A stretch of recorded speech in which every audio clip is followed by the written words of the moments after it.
Insect Village, signature paper. On their way to the kiln room, the villagers rushed towards the village entrance.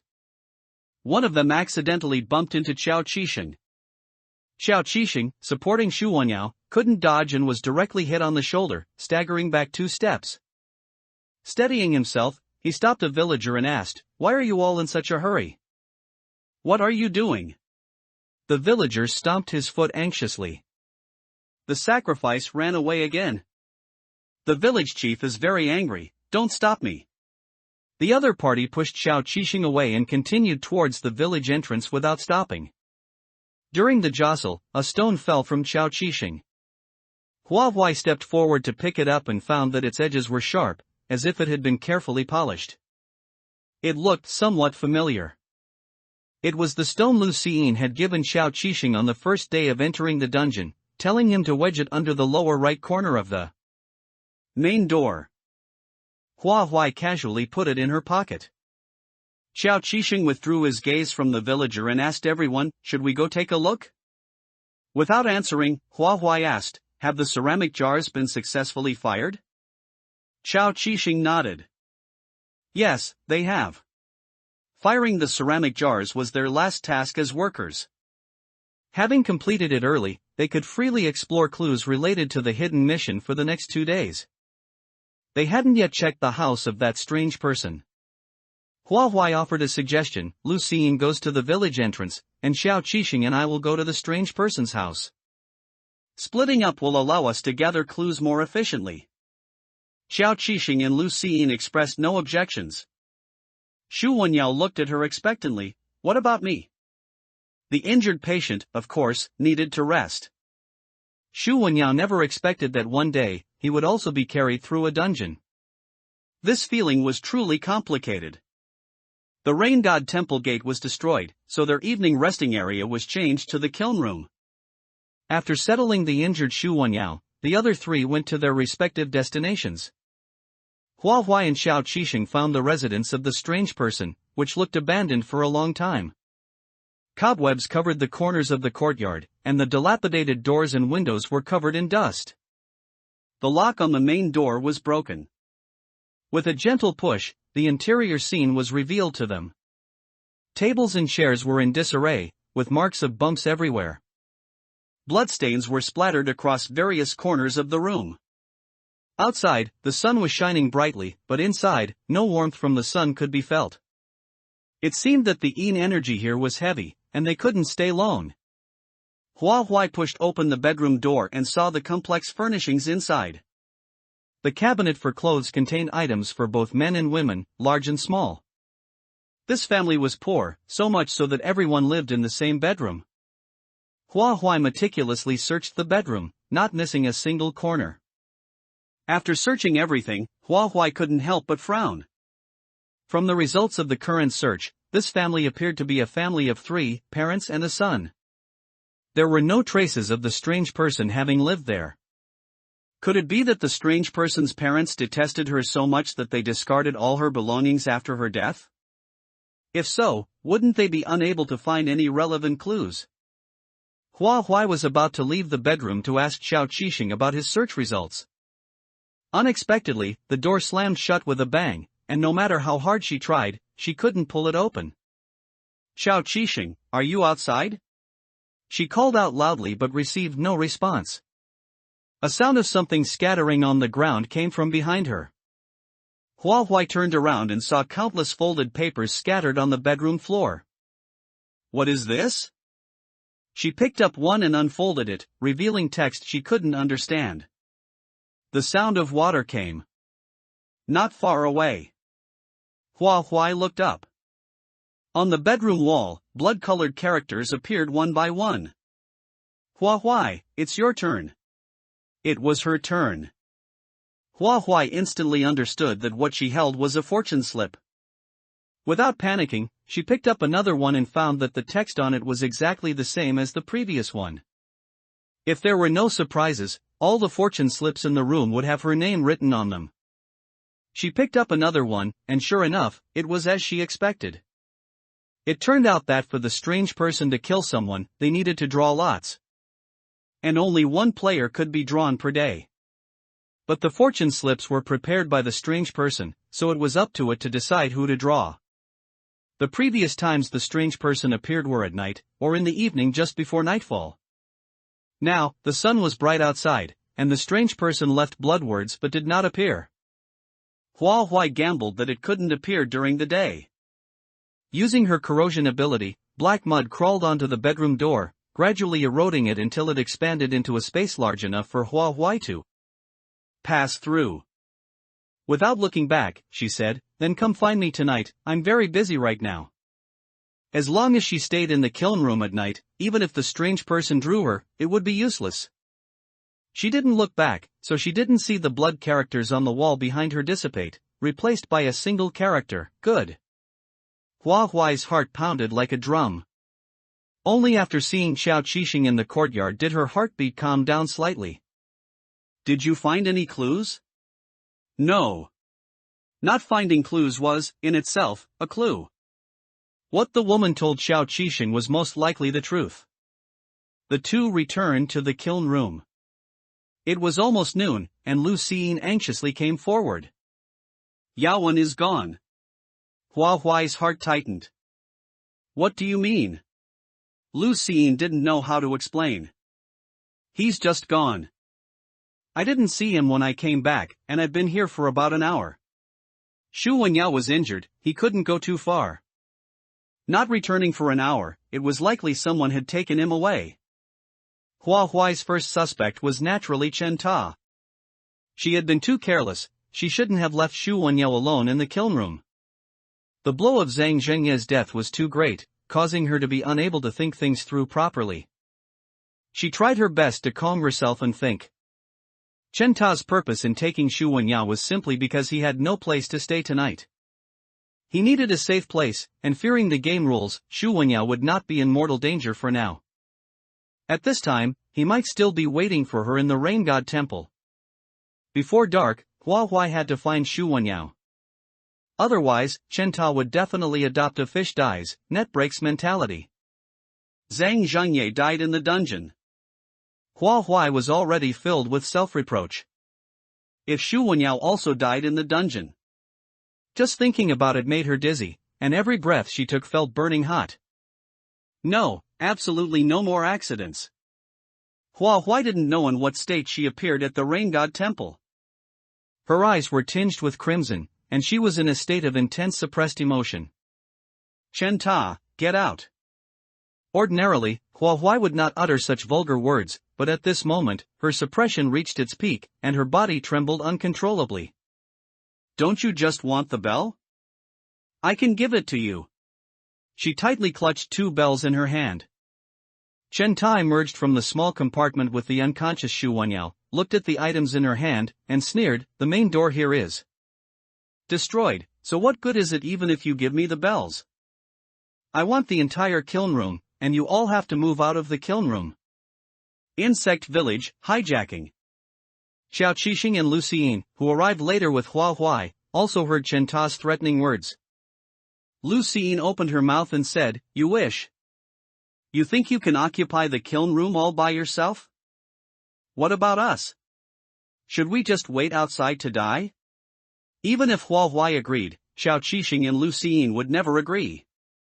To them, Xu Wenyao was just a stranger, there was no need for them to risk their lives. Chen Ta turned his gaze to Lu Xiying, narrowing his eyes. "Who do you think you are? You don't get a say. A fence-sitter, swaying with the wind. I hate people like you the most." Mid-game, Lu Xiying had sided with Chen Ta, and now she was back in Xiao Qixing's camp. Perhaps Lu Xiying had never been a fence-sitter, it was all a ploy by the two of them to confuse the other players. After all, they were from the Bounty Guild, how could they really be so foolish?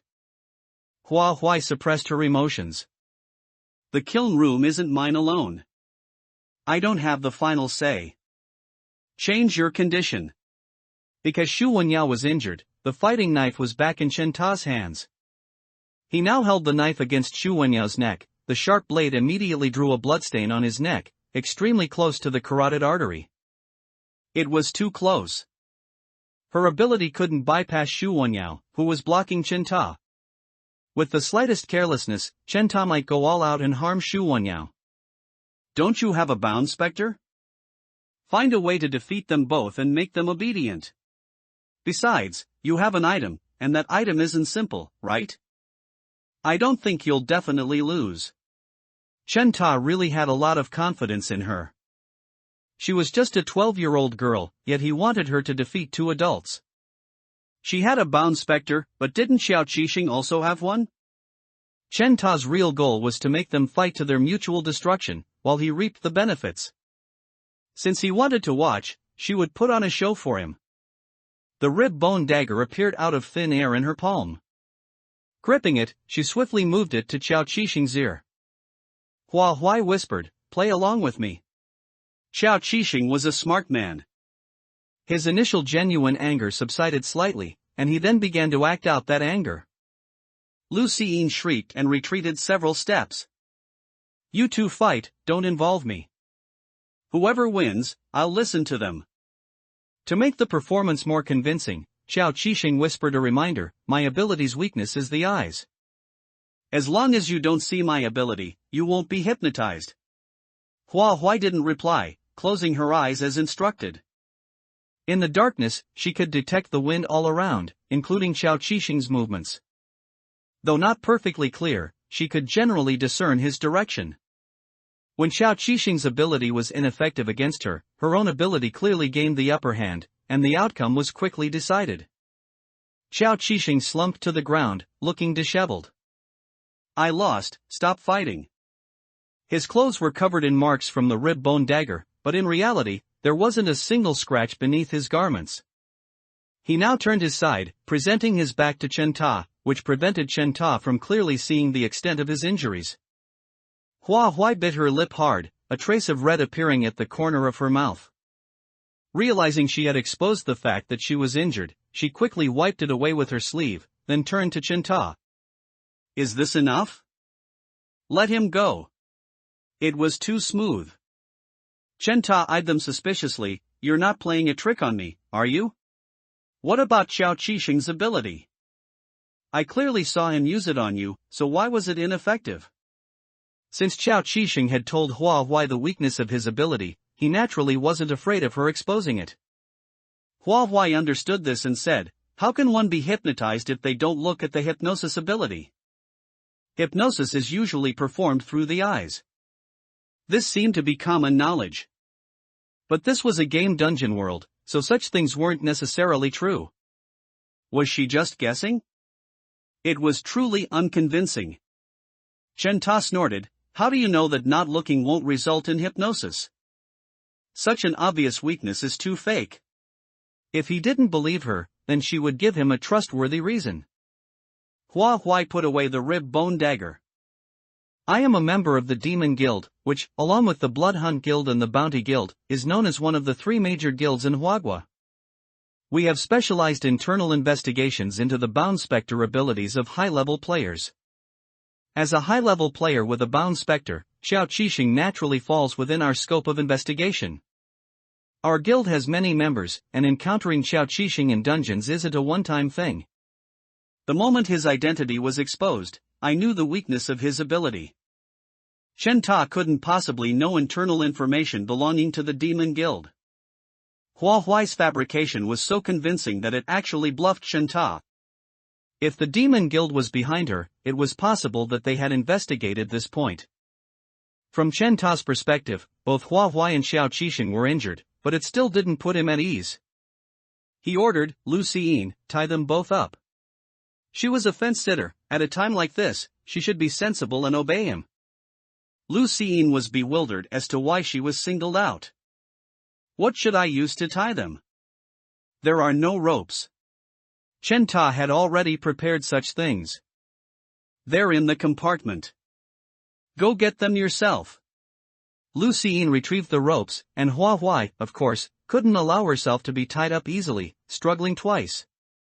Seeing Chen Ta move the knife 2 more inches closer to Shu Wenyao, she stopped struggling and allowed Lu Xiyin to tie her up.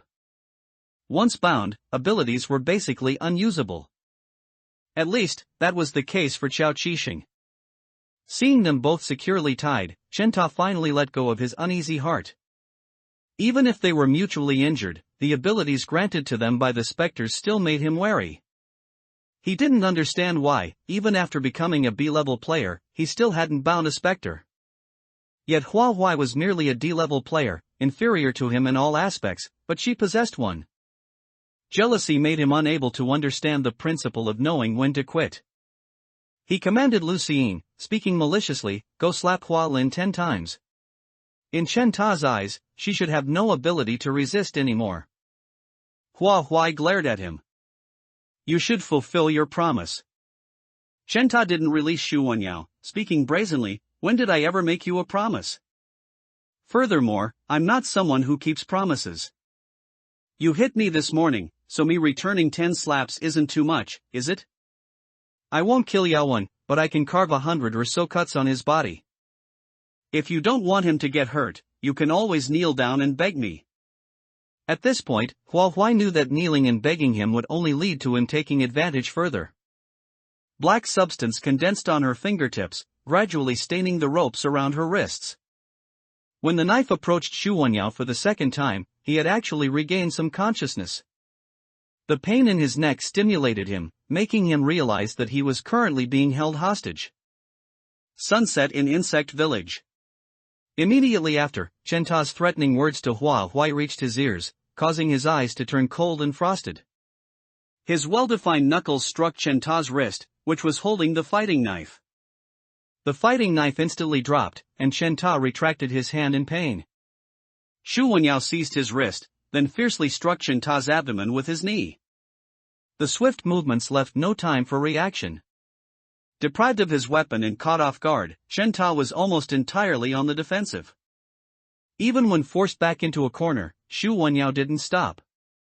He repeatedly punched Chen Ta's face until it was swollen and unrecognizable.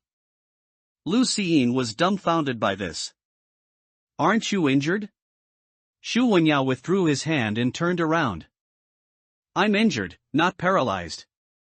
His body still hurt a lot, but the thought of Chen Ta threatening Hua Huai with him and making Hua Huai kneel made his blood rush. Hua Huai's eyes were red, and she was trying her best to control her emotions. Xu Wenyao was fine, that was great. Plop. Clear tears slid from her eyes, down her cheeks, and dripped into the dry soil, quickly absorbed and vanishing without a trace. Qiao Qixing watched, stunned. In his perception, Hua Huai had always shown mature thinking, almost making him forget that she was still a child. Seeing her expression, Xu Wenyao stepped forward awkwardly, his eyes filled with panic. "Don't cry, I'm fine. I'm telling you, I'm not good at coaxing children." That's what he said, but his hand involuntarily reached out to wipe away her tears. Hua Huai sniffled. She couldn't control her tears, they flowed endlessly like an open faucet. She raised her hand to wipe them with her sleeve, but more tears immediately welled up. She mumbled, "You don't need to coax me. I'll be fine in a bit." Someone chuckled.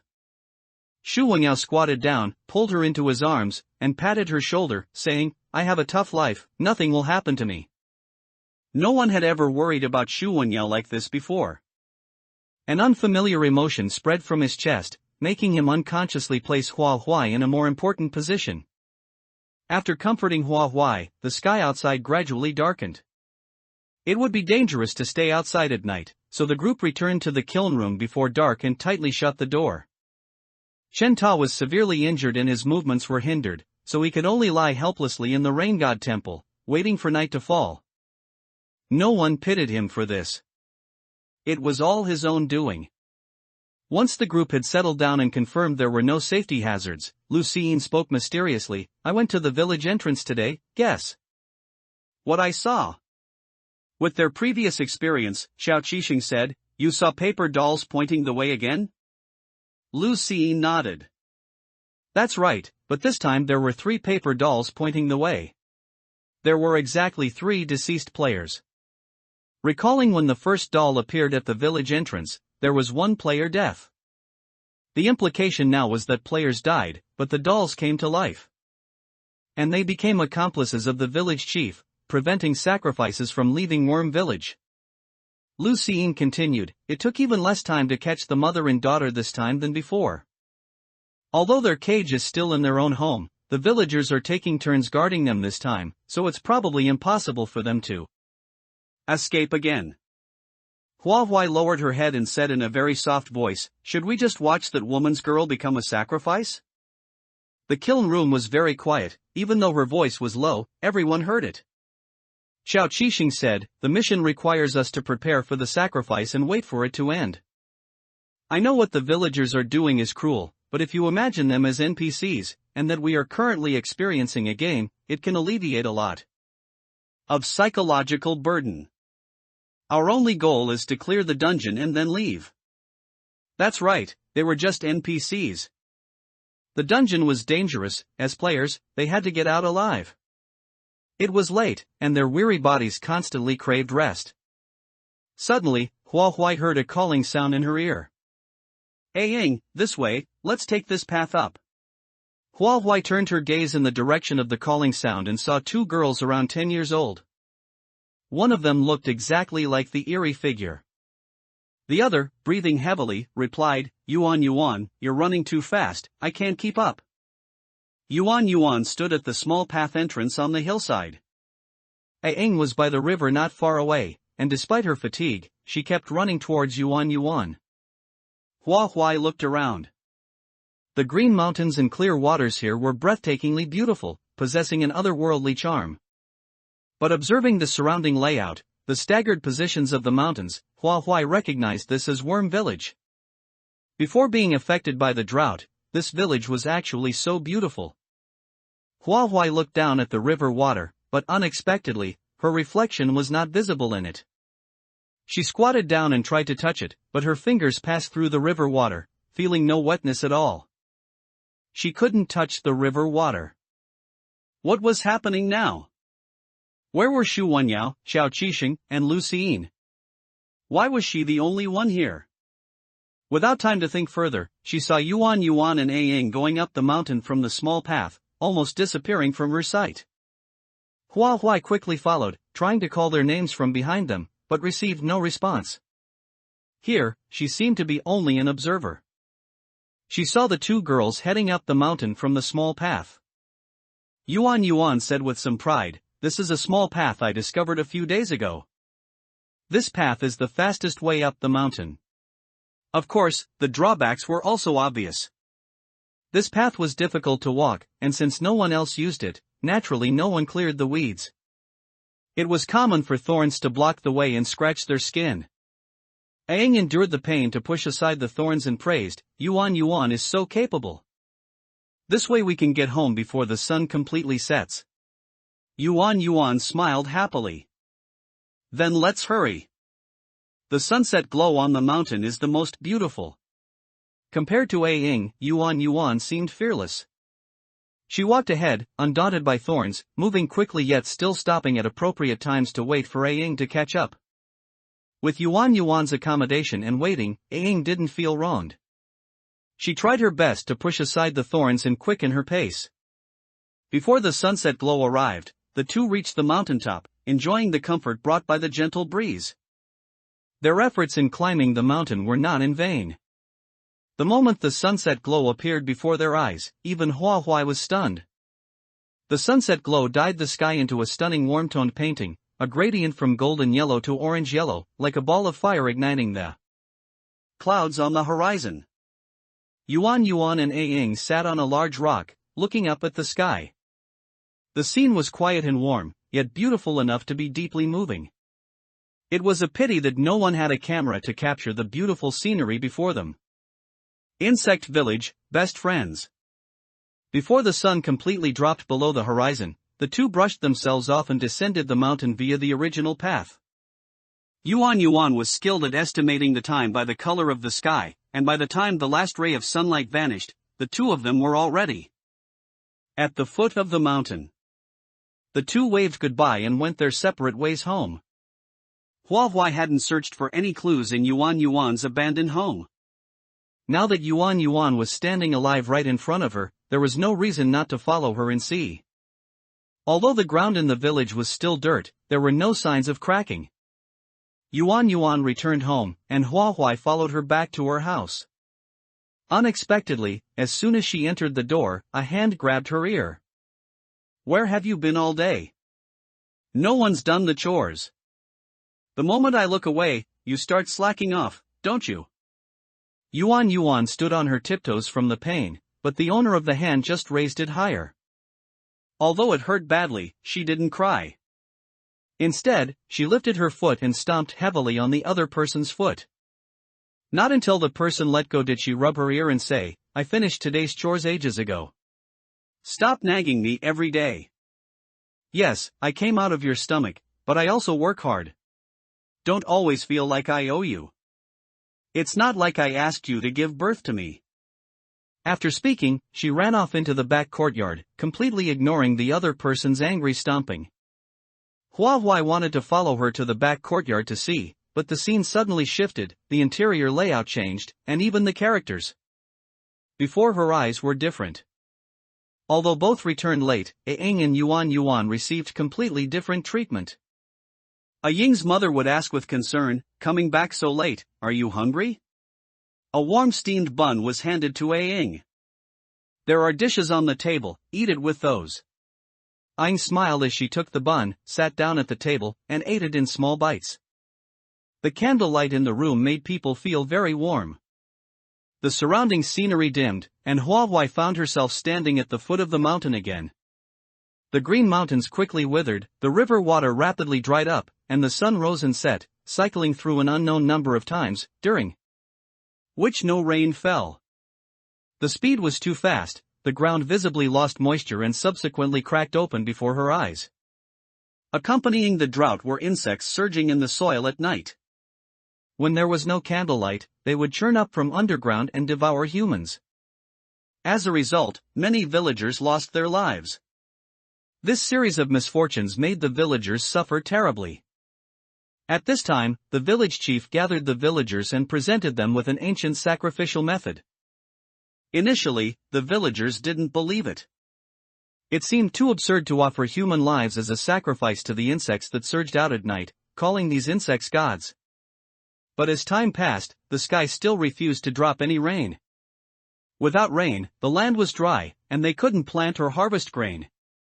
When their stored water and grain ran out, they began to consider the feasibility of the village chief's words. Finally, they prepared to conduct the village's first sacrifice. Before the sacrifice, the village chief retrieved the lottery tube, which was filled with folded fortune slips. "For fairness, we will decide the sacrifice by drawing lots. The sacrifice is for the sake of everyone in the village. Therefore, after the rain comes, everyone must provide the sacrifice's family with a year's worth of grain as compensation. Does anyone object to this?" At the moment of survival for the entire village, sacrificing one person seemed like a worthwhile trade. It was not difficult for the entire village to provide one household with a year's worth of grain, and no villagers raised any objections. The lottery tube shook in the village chief's hands, and a fortune slip fell out before everyone. The village chief picked up the fortune slip, unfolded it, and the name he read out struck Aang and her mother like lightning. Aang burst into tears on the spot. "Mother, I don't want to die." Most of the villagers looked at the two with sympathy, but one person was different. That was Yuan Yuan's gaze, harboring unknown emotions. She pointed toward the village chief and shouted angrily, "Nonsense!" She tried to say more, but her mother covered her mouth, preventing her from uttering a single word. Over the next few days, the villagers hired workers from outside the village to prepare for the sacrifice.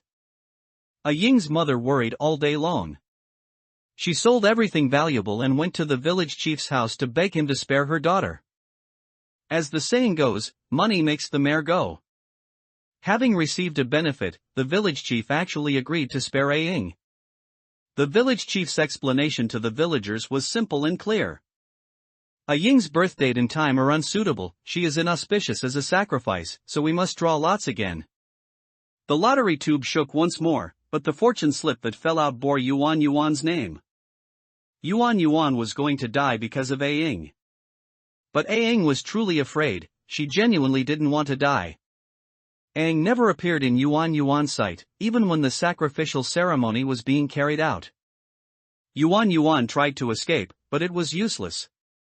Even her own mother was willing for her to become the sacrifice, keeping her locked in the room all day. All she could find was a stone block abandoned in the corner. Time was running out, she needed something sharp.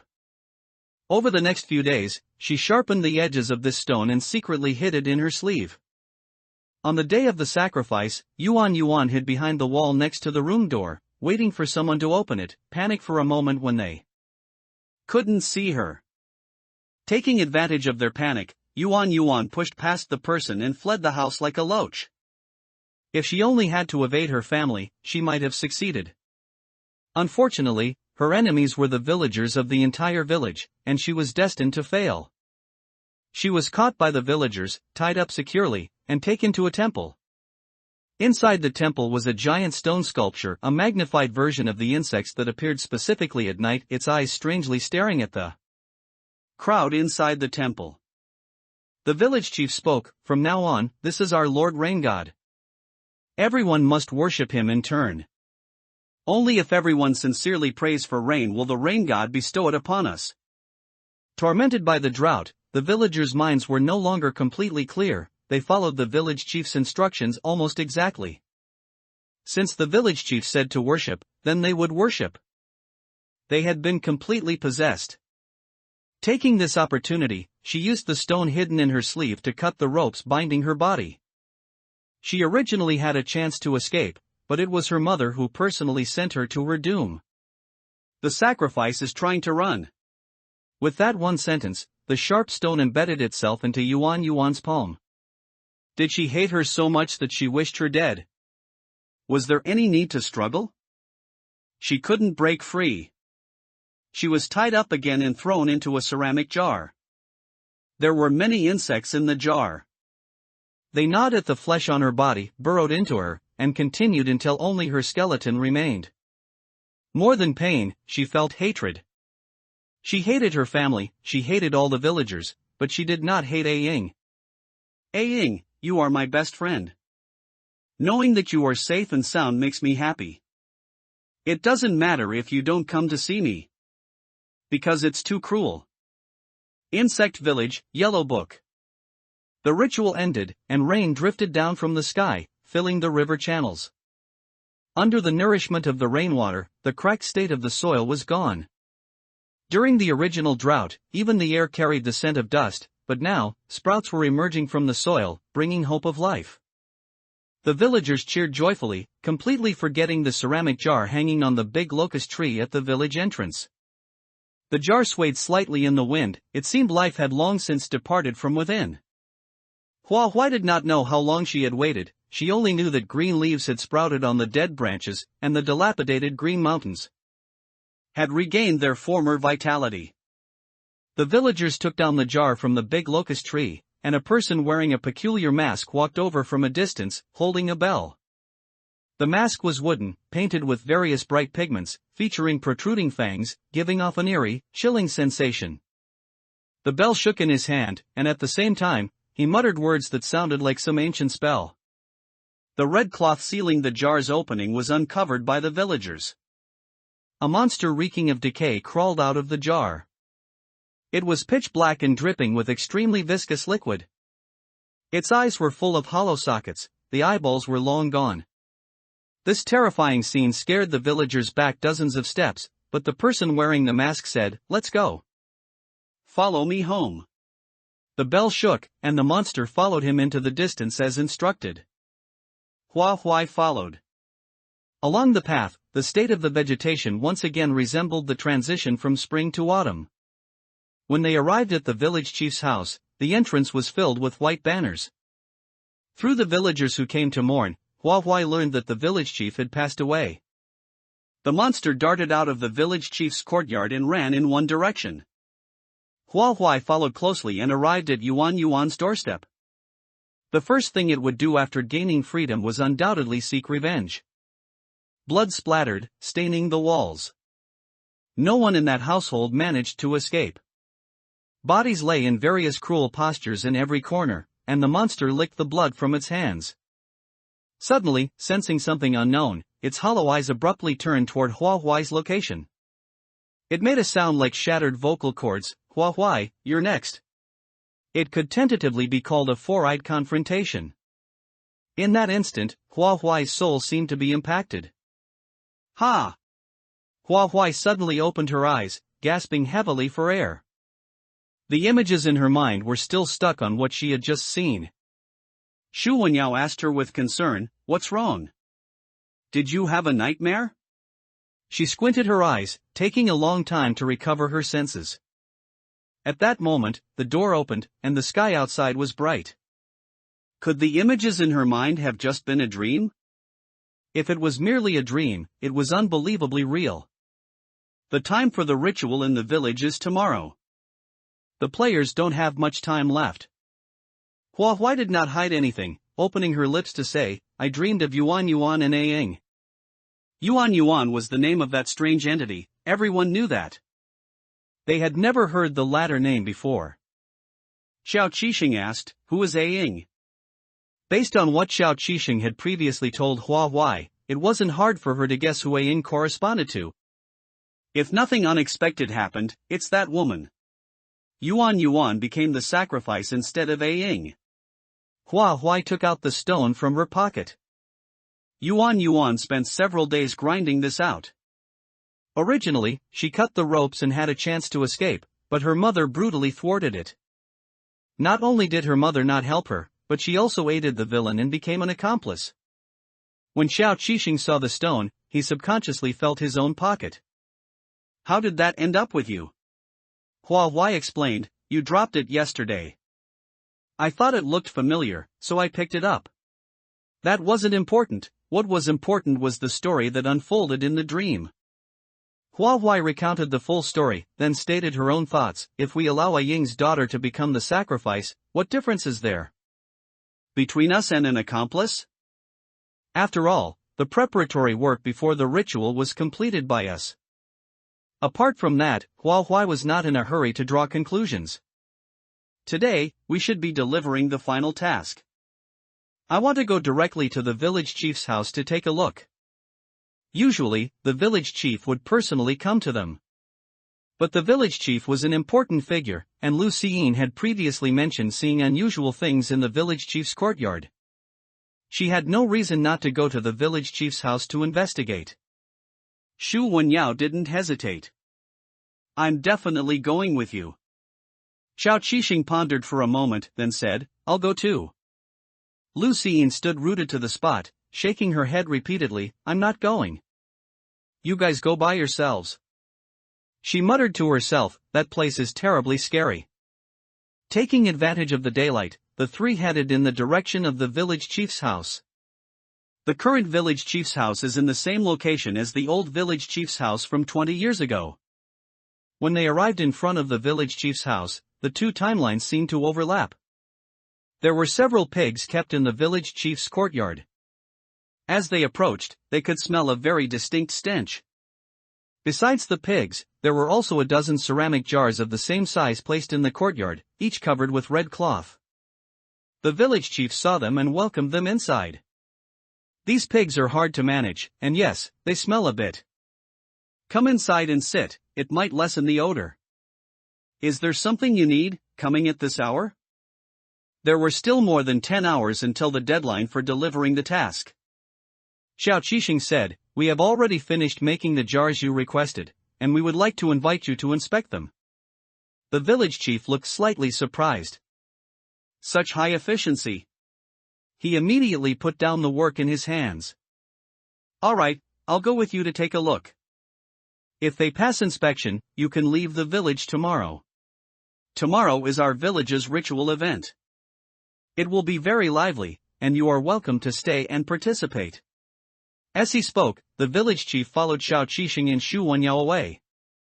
Ever since arriving at the village chief's doorstep, Hua Huai had hidden in a corner, waiting for the village chief to leave with them before entering the house to search. The stench in the air was complex, containing not only the smell of the pigs but also a rotten odor emanating from the jars. However, with the two smells mixed, someone with a weaker sense of smell might not detect the rotten odor. Lu Xiyin had clearly explained what was inside the jars that night, so Hua Huai was not planning to lift the covers to find out. She went straight into the village chief's house to search. She had to be fast, needing to find something useful before the village chief returned. To prevent the village chief from noticing anything amiss, she had to restore everything she searched to its original state. While she was searching, sweating profusely, she inadvertently found an item that looked familiar to her. It was a yellow skin book. Upon opening it, she saw that the content in the beginning was identical to what she had seen in the Happiness Community dungeon. It was just much thicker than the one she had seen before. Insect Village, Dinner. The yellow-covered book in Happiness Community looked like the first volume, while this one in her hand was a compilation of both the upper and lower volumes. However, it didn't matter what it was. Hua couldn't understand a single word inside. She couldn't possibly memorize these incomprehensible characters in a short time, and this book was likely a crucial clue. Hua gritted her teeth. She decided to ignore the difficulty and take it with her first. She stuffed the yellow-covered book into her backpack, continued searching, and found an account book. Hua could understand some of the writing on this one. They were just traditional characters. Most of it recorded incoming accounts, and the amounts received were substantial. Before entering the dungeon, Hua spent every day in the reading room and the library, so she roughly knew the income of ancient farmers. The village chief's income far exceeded the amount ordinary farmers could earn. He was even wealthier than a landlord. Hua observed the village chief's residence. Unlike ordinary villagers, the village chief's house used green bricks, making it significantly sturdier than a mud house. But the interior decoration was very simple, making it impossible to tell that he possessed so much wealth. Judging solely by appearances, the village chief only lived slightly better than the average villagers. So, where did he accumulate all this wealth? The reason was quickly revealed before Hua's eyes: the deeds to land in the city, which were all proof of the village chief's wealth. Hua stuffed all the clues into her backpack. Since she had already taken the yellow-covered book, she didn't mind taking a few more things. When she returned to the kiln room, the village chief had not yet left and was talking to the players.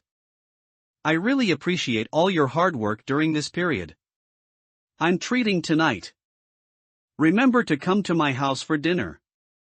I will surely prepare a very lavish meal to host you all. If you don't come, you're disrespecting me, so please, you must come."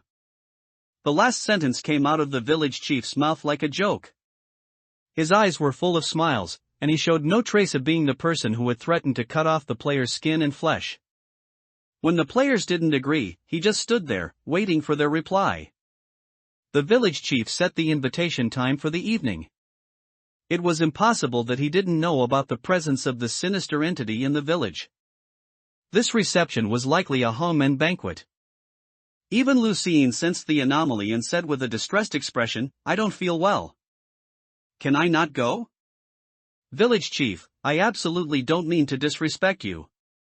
As these words fell, the smile in the village chief's eyes quickly vanished, giving off a sense of chilling terror. "No, if you don't go, you are disrespecting me." He then revealed a hint of a smile again. "You must not have eaten enough these past few days. I'll slaughter a pig tonight and prepare a pork feast for you." "Pork?" Lucien swallowed hard. She had only gone 7 days without fresh pork, yet now, just hearing those two words, she couldn't control the gluttonous worm in her stomach. Shu Wenyao interjected, "Thank you, village chief. We will arrive on time." Only after receiving the reply did the village chief leave satisfied. Lucien couldn't help but question him, "Why did you agree on my behalf? That's dinner, the meal eaten at night. The village chief is definitely up to no good. If we go, we'll certainly face trouble." Shu Wenyao glanced at her. "I thought you were very greedy and secretly wanted to go. Turns out you didn't." Lucien's face flushed with shame. It was true that she was a bit greedy, but she still understood the principle that life was more important. Xiao Qixing analyzed, "We definitely cannot go tonight. It's too dangerous. But if we hadn't agreed to the village chief just now, he wouldn't have left. Yaowen did the right thing. Even if Shu Wenyao hadn't agreed, Xiao Qixing would have had to agree. Waiting for the village chief to walk far away, Hua Huai stepped out from her hidden corner and returned to the kiln room. Seeing that she was fine, Shu Wenyao visibly relaxed. How was it? Did you find anything? Hua Huai opened her backpack, displaying all the clues before them. Xiao Qixing picked up the account book and flipped through it. The numbers inside made his eyes widen. Where did this village chief get such a massive income? Looking closely, he read aloud, Steward Zhao, Steward Qian, County Magistrate's son. The village chief's income sources all came from people with certain status and position. But why these people would provide income to the village chief remains unknown. Shu Wenyao picked up the yellow-covered book.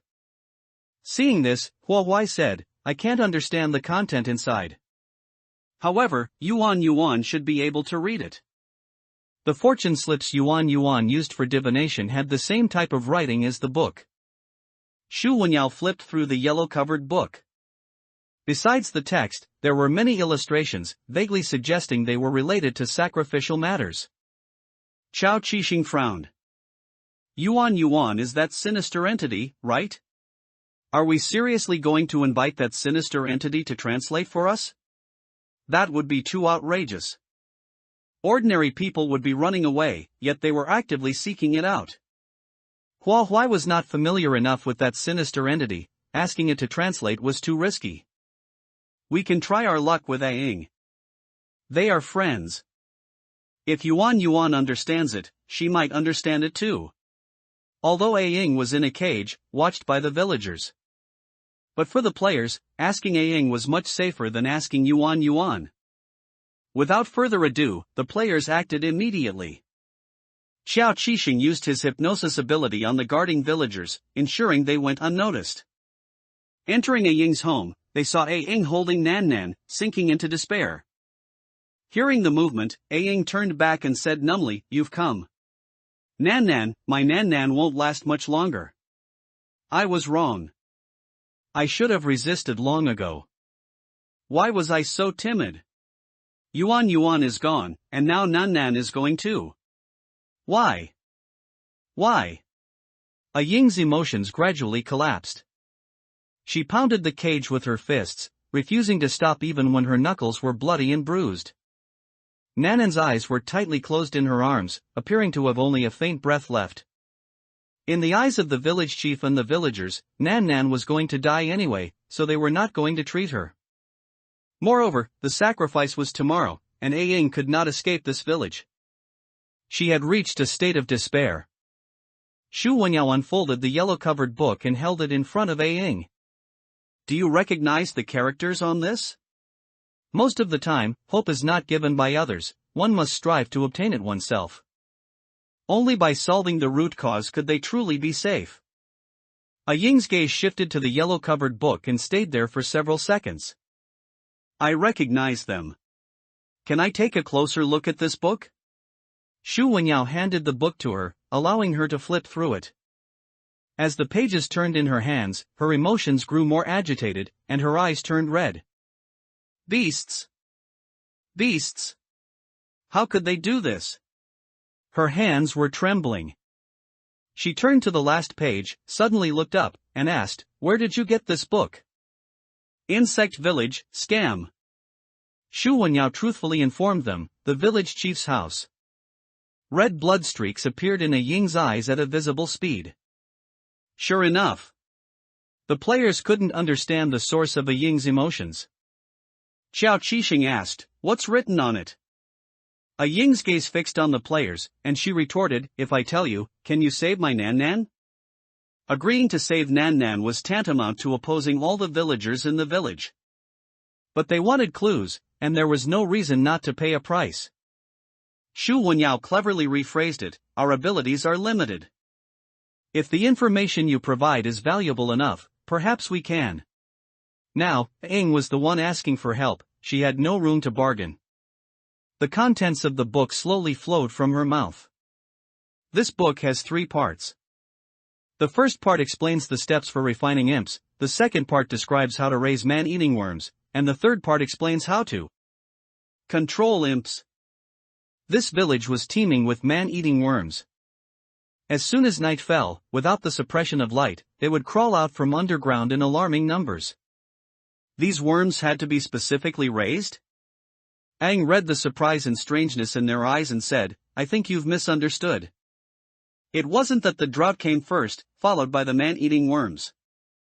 These worms accelerate the consumption of water in the soil, making it difficult for plants to grow. Coupled with the continuous lack of rain, the drought situation became even more severe. Aang meant that someone was raising man-eating worms, using them to create drought, with the purpose of refining imps. So, what was the purpose of refining so many imps? The players couldn't help but think of the income recorded in that ledger, which might be related. According to the 3 parts of the Yellow Book, Aang explained every detail. The players finally understood the source of Aang's earlier anger. The worm village sacrifice was a complete hoax, and the only beneficiary was the village chief. The lives of all the villagers were manipulated and toyed with by the village chief, and they were expected to be grateful to him afterward. Face, wealth, and status, he lacked none of them. The contents of this book should be placed before all the villagers, so they could see what kind of person the village chief truly was. Xiao Qixing asked, can all the villagers understand the text on this? The probability was low, and Aang indeed shook her head. Not many villagers in the village are literate, they think literacy is useless. My mother had a different idea than them. When I was little, she tried her best to teach me some characters she knew every day. Over time, I recognized more and more characters. I discovered the joy of learning, and sometimes I even made time to teach Yuan some. In that case, the method of directly showing the book to the villagers wouldn't work. To the villagers, the players were outsiders, and the village chief's position in their hearts had accumulated over time, becoming irreplaceable. Without concrete, verifiable evidence, the villagers wouldn't believe the players' words. More likely, they would think they were slandering the village chief. Before the mission ended, being hostile to all the villagers was definitely not a good thing. Since that was the case, they could only start with the village chief. He needed the bell to control the anomalies, so they would destroy the bell in his hand. To be safe, the players didn't immediately open the cage.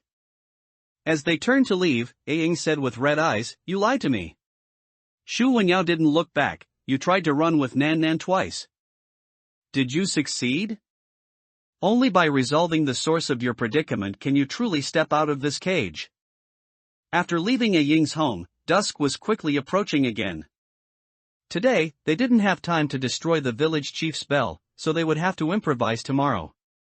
Returning to the kiln room, the players didn't hear the bell sound when they pushed open the door.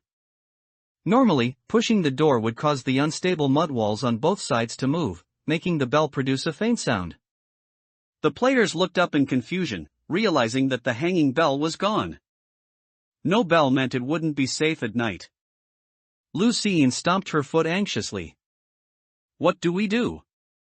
It's almost dark. Hua Huayan hurriedly put down her backpack and took out 2 bells from it, which should have been hanging in the rain god temple's partition. Lu Xiying's anxiety faded, and she asked in confusion, you put them away? Xiao Qixing and Shu Wenyao guessed that these 2 bells were not the ones hanging on either side of the kiln room. Hua Huai said, no, the bells here were probably intentionally taken by someone with ulterior motives. Someone with ulterior motives, someone who wanted them to die tonight. Lu Xiying hesitated, did the village chief do it? Xiao Qixing scoffed, highly likely. He also realized that we weren't very eager to attend the banquet. He simply took the bells, forcing us to go. Lu Xiying felt uneasy. Then if we don't go, he wouldn't come to our door, would he? That possibility wasn't out of the question. Xiao Qixing stopped smiling. Don't jinx it. Tonight was destined to be sleepless. Candles were lit in the kiln room, and the players sat on the ground, occasionally glancing at the door. Even the slightest movement was enough to startle them. Gar! Someone's stomach rumbled, and everyone looked over. Shu Wenyao was calm and composed, it was impossible to tell he was hungry. Hua Huai took a bag of chocolate biscuits from her backpack and handed it to him. Put the wrapper back in the backpack when you're done. Zhang Zhengye had already died in the game, and the anomaly couldn't follow them to the next dungeon. Her reminder was merely a habitual, casual remark. Looking at the food, Lucien whispered, "I want some too." Her gaze held a hint of flattery. Anyway, at this point, the dungeon was nearing its end, and Hua didn't have a strong possessive desire for food. "Take it yourself, just don't litter." Only when they were full could they have the strength to work. Hua treated Lucien more leniently than Xiao Qixing had imagined. As she turned and passed by him, he said, "Chen Ta said she's a fair-weather friend. You're still so generous sharing food with her?" Hua retorted, "Isn't she part of your guild? Are you implying you want me to target her?" Xiao Qixing chuckled, "Not really. Although we're in the same guild, we're not very close. She joined the guild too recently, I don't know her well enough. I just thought, if I were you, I wouldn't be so generous sharing food with her. After all, from your perspective, she could backstab you at any moment, just like Chen Ta." Hua stopped beside him. "It's different. I admit I underestimated human malice, but I knew Chen Ta was an evil person from beginning to end. Lucien might not be a fair-weather friend. I think it's more likely that you two are acting together." Blunt words came from her mouth. The smile in Xiao Qixing's eyes faded, and his gaze met Hua's. Insect village, peeping. The smile still hung on her lips. "I thought we acted very well. In the game dungeon, you are the first one to see through us." Hua returned to her seat. "I'm not certain, I wouldn't call it seeing through you." But Xiao Qixing's last two sentences exposed himself. Was it because the game was about to end, so he didn't want to keep acting? With so many game dungeons, they didn't know how many games they would have to go through to possibly meet again. The probability was too small, there was indeed no need to continue the act. About an hour after nightfall, a knock came from outside the door. Accompanying it was the village chief's inquiry, "It's already dark, why haven't you left yet? I've prepared a large table of food. If you don't eat it, it will go to waste." The surroundings were quiet and eerie, making the village chief's words exceptionally clear. Since they wouldn't leave, the village chief had indeed come in person. There was candlelight inside the kiln room, saying no one was inside would be too fake. But they couldn't respond, so they just waited. Waiting for the village chief to get bored, find it uninteresting, and leave on his own. Grain is hard to come by, it cannot be wasted. If you don't come out, I'll keep waiting here until you do.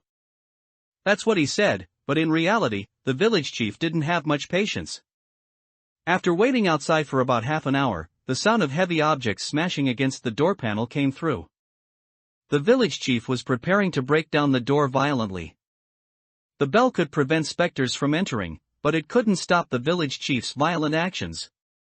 The village chief spoke in a strange and distorted voice, "I tried talking nicely to you, but you wouldn't listen, forcing me to use force.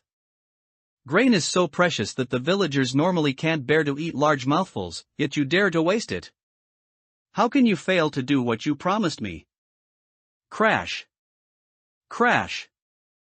Under the village chief's violent destruction, the door gradually showed signs of loosening. The players immediately stood up, ready for battle.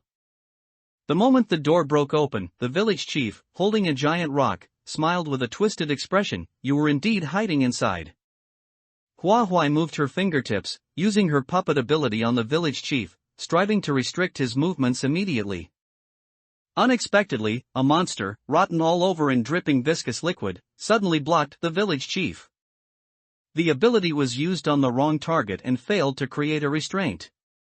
This monster's level was higher than Jiang Changchang's. Moreover, when Hua used the ability, it was weakened, failing even to achieve a slowing effect. The appearance of the monster before them was unfamiliar. Although it was very similar to Yuan when she first became a little ghost, Hua could tell that this was not Yuan. The village chief dropped the giant rock he was holding and commanded the monster, "Catch them. If you accidentally kill them, it doesn't matter. Anyway, they're all going to die." This kiln room only had one door, which was the main entrance. When the safe zone was no longer safe, the players staying here were no different from trapped beasts. Shu Wenyao stared intently at the monster. We have to find a way to rush out. Even if a monster below the boss level appeared in a B-level dungeon, it was a force that couldn't be underestimated.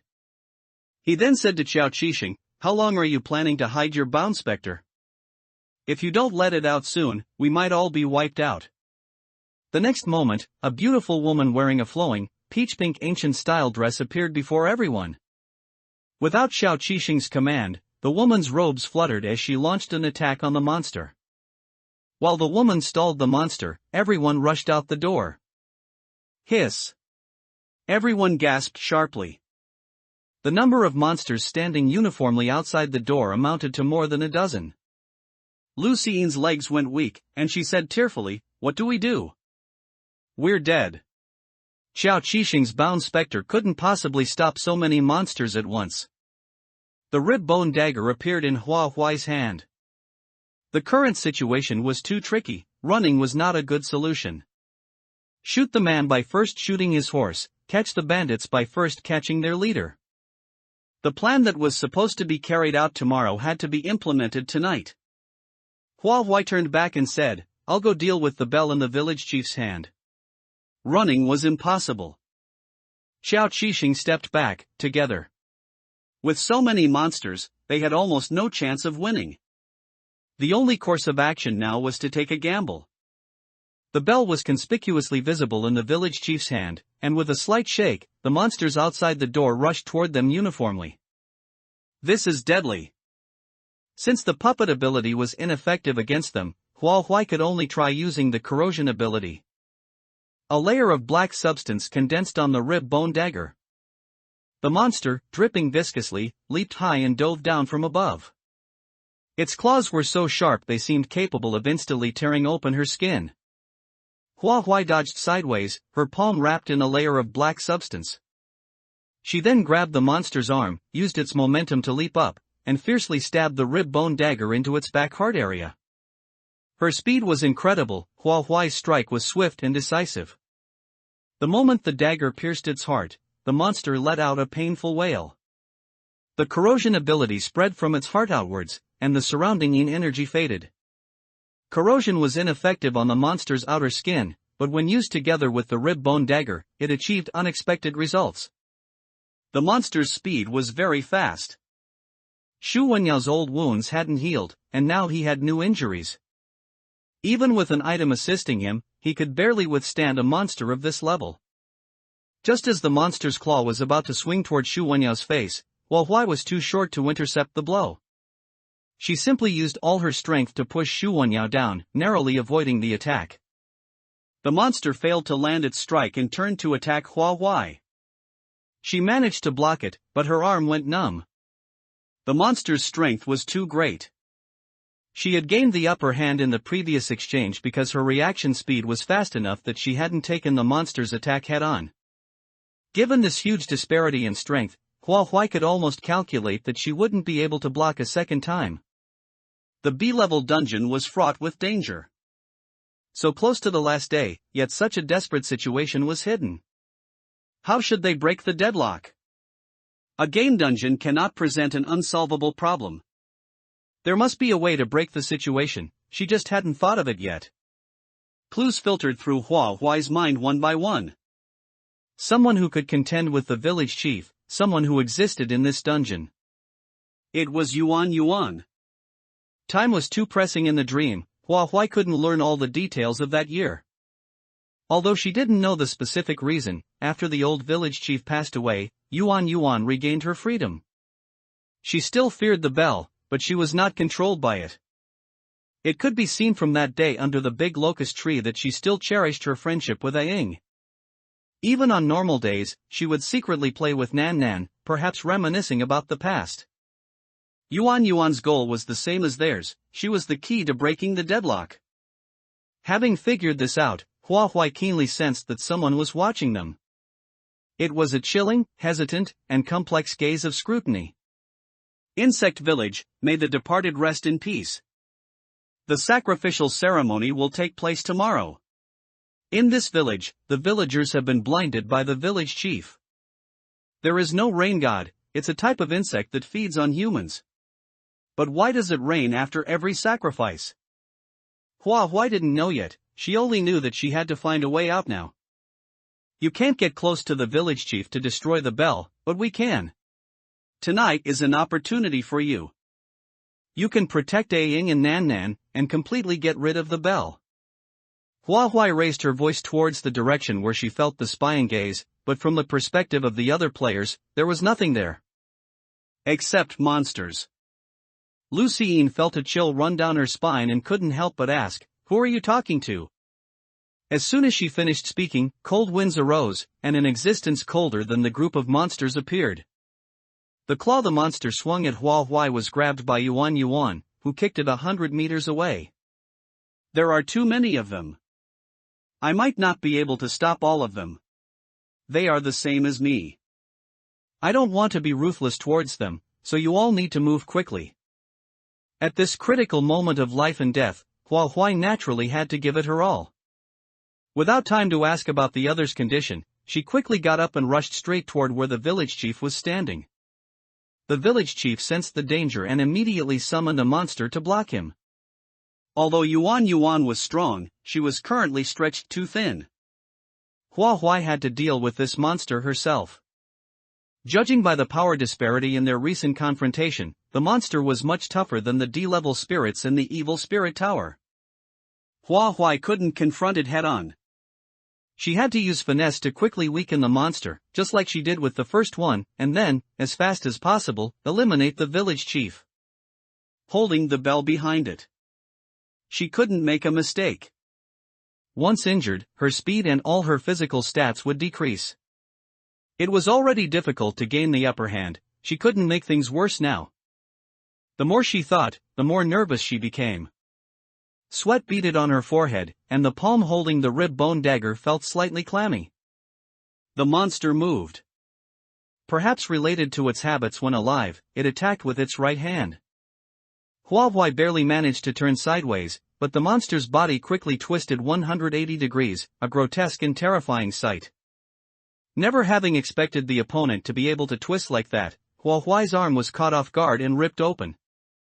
The monster's viscous liquid smeared onto the wound, surging as if alive, drilling straight into the wound's interior. She couldn't let that stuff penetrate. Hua cut off a piece of fabric from her skirt hem and tied it above the wound on her arm, simultaneously stopping blood flow and preventing the monster's mucus from seeping deeper. While she was dealing with these steps, the monster certainly wouldn't stand still and let her bandage herself. Hua had to keep moving while dodging. Sweat ran from her temples down to her chin, then was flung onto the cracked mud ground during the fight. Yuan's situation was not optimistic.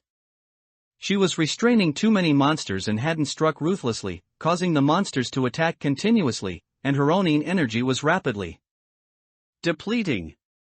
Xu Wenyao, Xiao Qixing, and Lu Xiying themselves lacked effective items to restrain the monsters.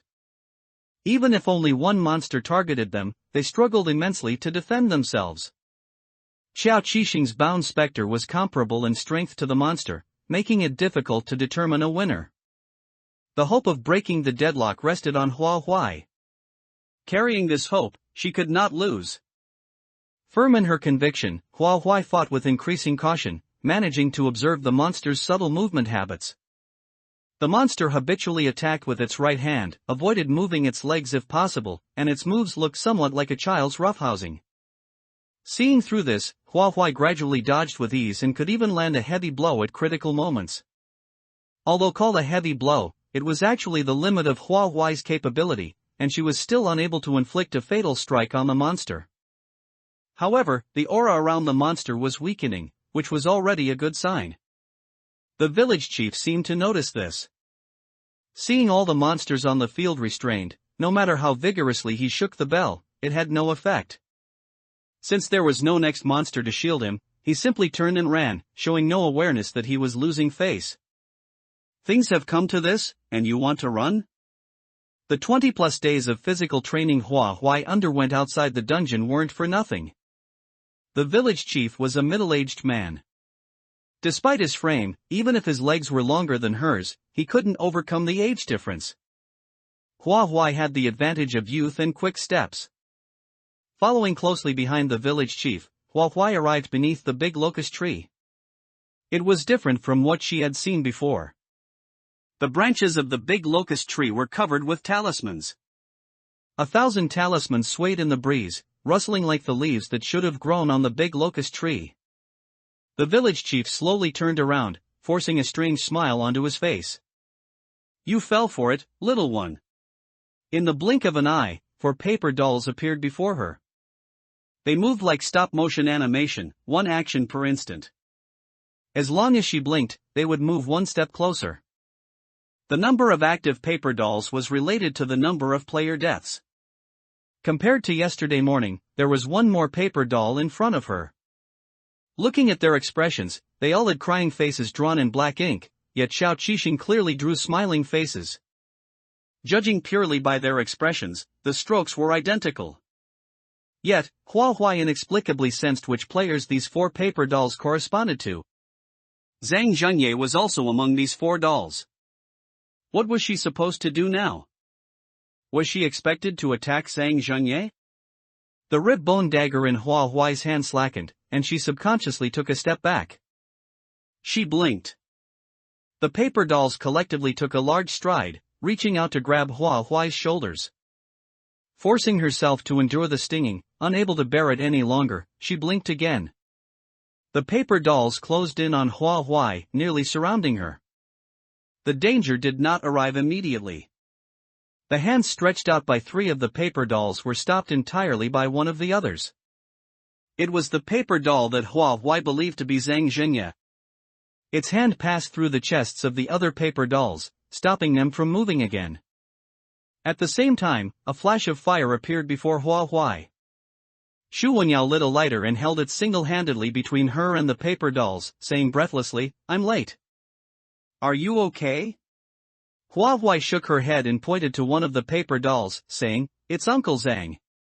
That doll's behavior was very strange. While the other dolls tried to attack Hua Huai, it stopped them alone. Perhaps, as Hua Huai said, this really was Zhang Zhengye. Humans cannot go without blinking for long. The next time she blinked, the hands of the other 3 dolls passed through the chest of the doll that was restraining them, viciously seeming intent on tearing it apart. They even attacked their own kind. If this continued, even if the one in front of her really was Zhang Zhengye, he wouldn't be able to stop them. The flame of the lighter was inches away from the paper dolls. Shu Wenyao let out a soft sigh, "Let the departed rest in peace." Insect Village, dawn breaks. Just as the flame was about to ignite the paper dolls, Hua Huai grabbed Shu Wenyao's arm, her eyes red as she said, "That's Uncle Zhang." It was she who brought Zhang Zhengye into this dungeon. Now, not only can he not leave the dungeon, but must the soul he entrusted to the paper dolls also be incinerated? The 4 paper dolls were tangled together, igniting one would quickly spread to the other 3. Shu Wenyao's eyes shifted slightly. "I know, but do you think being trapped here is what he truly wanted? Even if I don't act, those 3 dolls will tear him apart. It's better to preserve his intention of protecting you while he is giving his all." Hua Huai hadn't known Zhang Zhengye for long, but he had given her so much that she constantly felt indebted. Perhaps, in Zhang Zhengye's eyes, it was merely a small favor. But it wasn't in Hua Huai's eyes. On that cold, rainy night, every passing driver refused to stop, yet only he didn't mind. When she said she was penniless, Zhang Zhengye paid all her medical expenses without asking for anything in return. When she was in despair and smelled the stench of death, it was Zhang Zhengye who pulled her out of the abyss that was the light of salvation. How could this be? How could it be allowed to burn away even the last shred of hope? She desperately wanted to deceive herself that Zhang Zhengye wasn't dead, and certainly not dead because of her. Hua Huai still hadn't let go, tears slid from her eyes, and her fingertips were white from gripping so hard. The moisture in her eyes was too heavy, Hua Huai couldn't see the scene clearly. Vaguely, she saw the doll belonging to Zhang Zhengye actively move toward the fire, and instantly, scorching heat rose up. Under the firelight, that mournful face changed its expression, he was smiling. Uncle Zhang. Uncle Zhang. The paper dolls were very dry, and the fire spread quickly. Before long, the shin paper outer skin of the 4 paper dolls was completely burned away. The shin paper ashes, edged with flame colors, drifted in the firelight, dazzling enough to be unforgettable. The paper dolls were incinerated, and there was nothing left to obstruct Hua Huai's path. Transforming grief into strength. Village Chief, you have committed countless atrocities. Without you, this dungeon would never have been created. So many people died because of you, and you trapped them here, intending to wipe out all the players. You deserve to die. Unprecedented killing intent gathered in Hua Huai's eyes. The village chief frantically shook the bell in his hand, yet not a single monster could stop her before him. Sweat broke out on the village chief's palms. Terrified by Hua Huai's approaching figure, he muttered, "What's going on? Why aren't they coming back?" It wasn't that they weren't coming back, they couldn't come back. Yuan Yuan was holding off so many monsters simultaneously, and her aura was growing weaker. Although she should have been the strongest entity in this dungeon, her body bore countless wounds. They still couldn't act independently. Since Hua Huai hadn't succeeded yet, she had to hold on. She had waited for this day for a very long time, so long that she almost thought she would never see it. Even if it meant using every ounce of her strength, she had to hold out until the very end. In Xiao Qixing and Lu Xiyin's eyes, Yuan Yuan was already at the end of her rope. The fact that these monsters could inflict such severe injuries on her truly surprised Xiao Qixing. They should have feared Yuan Yuan, who was a malevolent entity, but at this moment, all fear had vanished. Xiao Qixing couldn't help but raise his voice and say to her, "If this continues, your soul will be scattered and destroyed." At the very least, she should launch some substantial counterattack. Unexpectedly, Yuan Yuan's pupil-less eyes looked toward him, radiating chilling ghostly energy. "Even if my soul is scattered, I cannot let theirs be scattered. My resentment could not dissipate, which is why I've been trapped in this village for a very, very long time. I have the ability to act freely, they do not. If the next village chief takes office, obtains the current village chief spell, and drips blood onto it to gain permission to control them, generation after generation, they will never be able to reclaim their souls. Compared to me, they have suffered too much. How could I possibly hurt them? The source of all mistakes is the village chief, and it must end today." This was too astonishing for Xiao Qixing, who couldn't help but blurt out, "Generation after generation. Is this position hereditary? Yuan Yuan exists in this village in the form of a malevolent entity, knowing many things ordinary people do not. The village chiefs of Worm Village are descended in a single line. The blood of the old priest flows in their veins, and malice is ingrained in their bones, carried since birth. If the previous old village chief hadn't been unskilled, I probably would have become one of them. Precisely because she understood that they couldn't control themselves, she would rather suffer injury herself than fail to protect them completely. Soon, dawn would break. The rib-bone dagger sliced across the village chief's neck. Following the cut, blood sprayed out violently. Hua Huai stepped onto the village chief's shoulder, leaping off before he collapsed. The east was the color of a fish belly, dawn had arrived. The village chief's spell was completely consumed by her corrosion ability. Dark clouds drifted across the sky, and strong winds began to blow. It was going to rain. The prompt to leave the dungeon did not appear, the mission was still not over. Hua Huai and Shu Wenyao rushed back outside the kiln room. The signs of battle were shocking to behold. Yuan Yuan had too many wounds to count, and she was surrounded by more than a dozen girls who were sobbing. Xiao Qixing came forward, his anxious expression from the whole night finally relaxing. He smiled and said, "You succeeded." Lu Xiyin was confused. "Is there anything else we need to do?" "There's no prompt to leave the dungeon." After thinking for a moment, she realized, the mission requirement is for the sacrifice to end. She then cautiously asked, "Is the village chief dead?" Shu Wenyao swallowed. "He's dead." Lu Xiyin wailed, "Then what do we do? If the village chief is dead, how are we supposed to wait for the sacrifice to end?" It never even started, let alone ended. Are we going to be trapped in this dungeon forever? The players fell silent, they did not know the answer. However, given the emergency situation last night, being able to save their lives was already the best outcome for them. The rain grew heavier, hitting their faces hard enough to sting. The cracked, dry earth was soaked through, and stepping on it squeezed out water. Hua looked up at the sky and asked, "Isn't this rain too heavy?" Lu Xiyin didn't understand. "What about it?" Xiao Qixing analyzed, "This amount of rainfall far exceeds the normal range. If it continues for another full day, the river channels in the village will be filled up and potentially overflow. If it continues at this rate for a second day, there will be a flood. On the third and fourth days, the entire village will be submerged." Shu Wenyao pondered, the sacrifice didn't happen, so why did it suddenly start raining?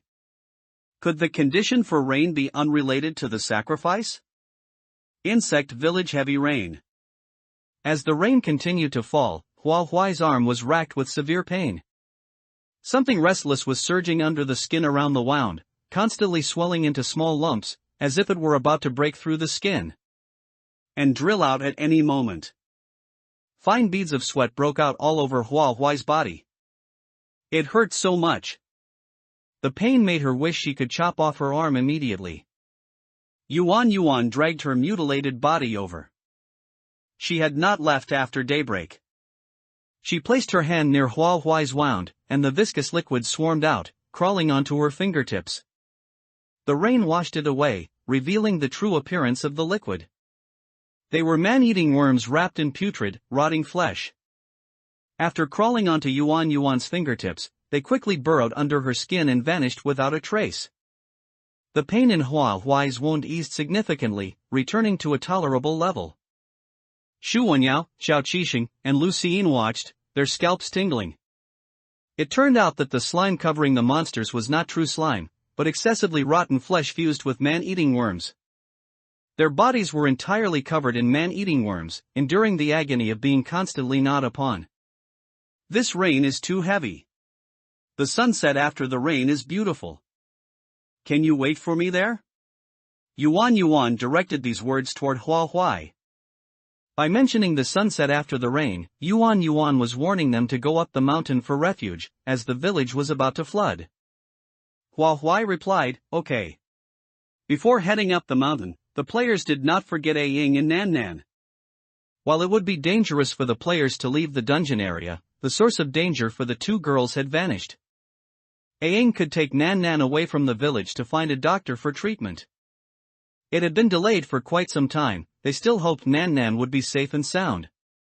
On the way to Ying's house, the players saw the villagers cheering excitedly, standing under the downpour and receiving the baptism of the rain. Coming out of Ying's house, the uneven road surface was covered in water, and the dark, mud-mixed puddles were terribly murky.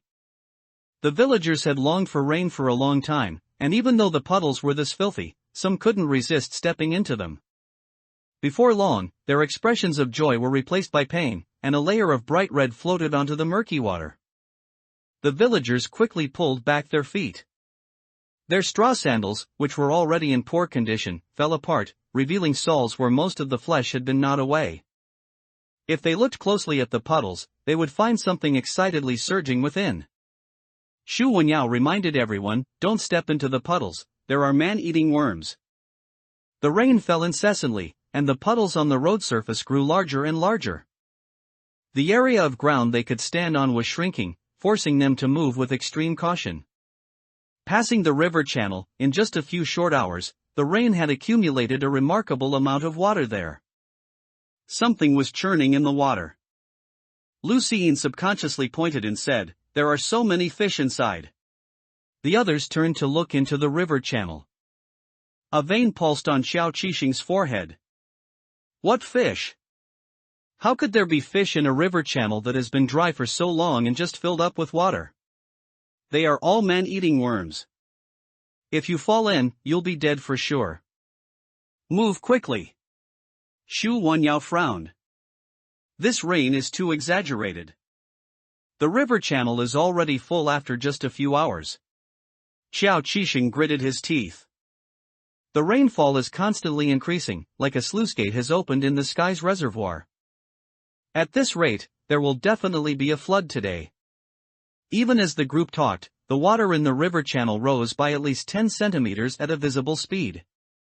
This water was about to overflow the river channel. The man-eating worms would follow the overflowing water and surge into every corner of the village. No one knew how high the floodwaters would ultimately reach.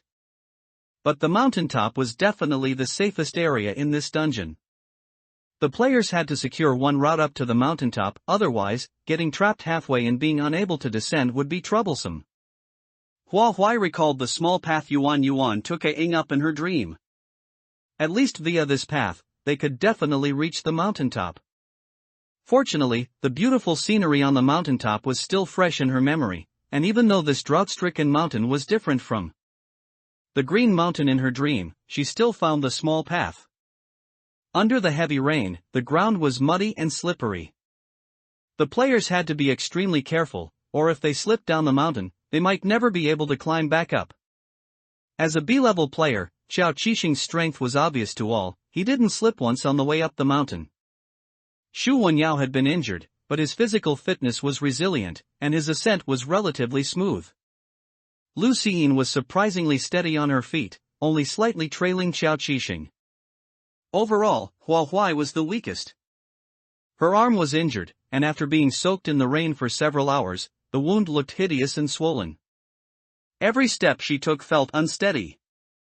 Xu Wenyao couldn't stand it anymore. He bent down and picked her up. Just watch the path, I'll carry you. He was injured, yet he was willing to carry her and move forward. Hua Huai didn't want to be a burden. Looking at his profile so close to her, she said, I can walk by myself. She saw his thin lips part slightly, and rainwater slid down his cheek and into his mouth. Your legs are too short, and you walk too slowly. It's hard work for the three of us to wait for you.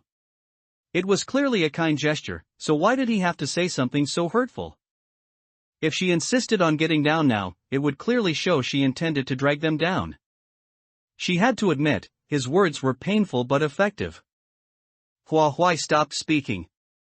After walking for an unknown amount of time, the players finally reached the mountaintop.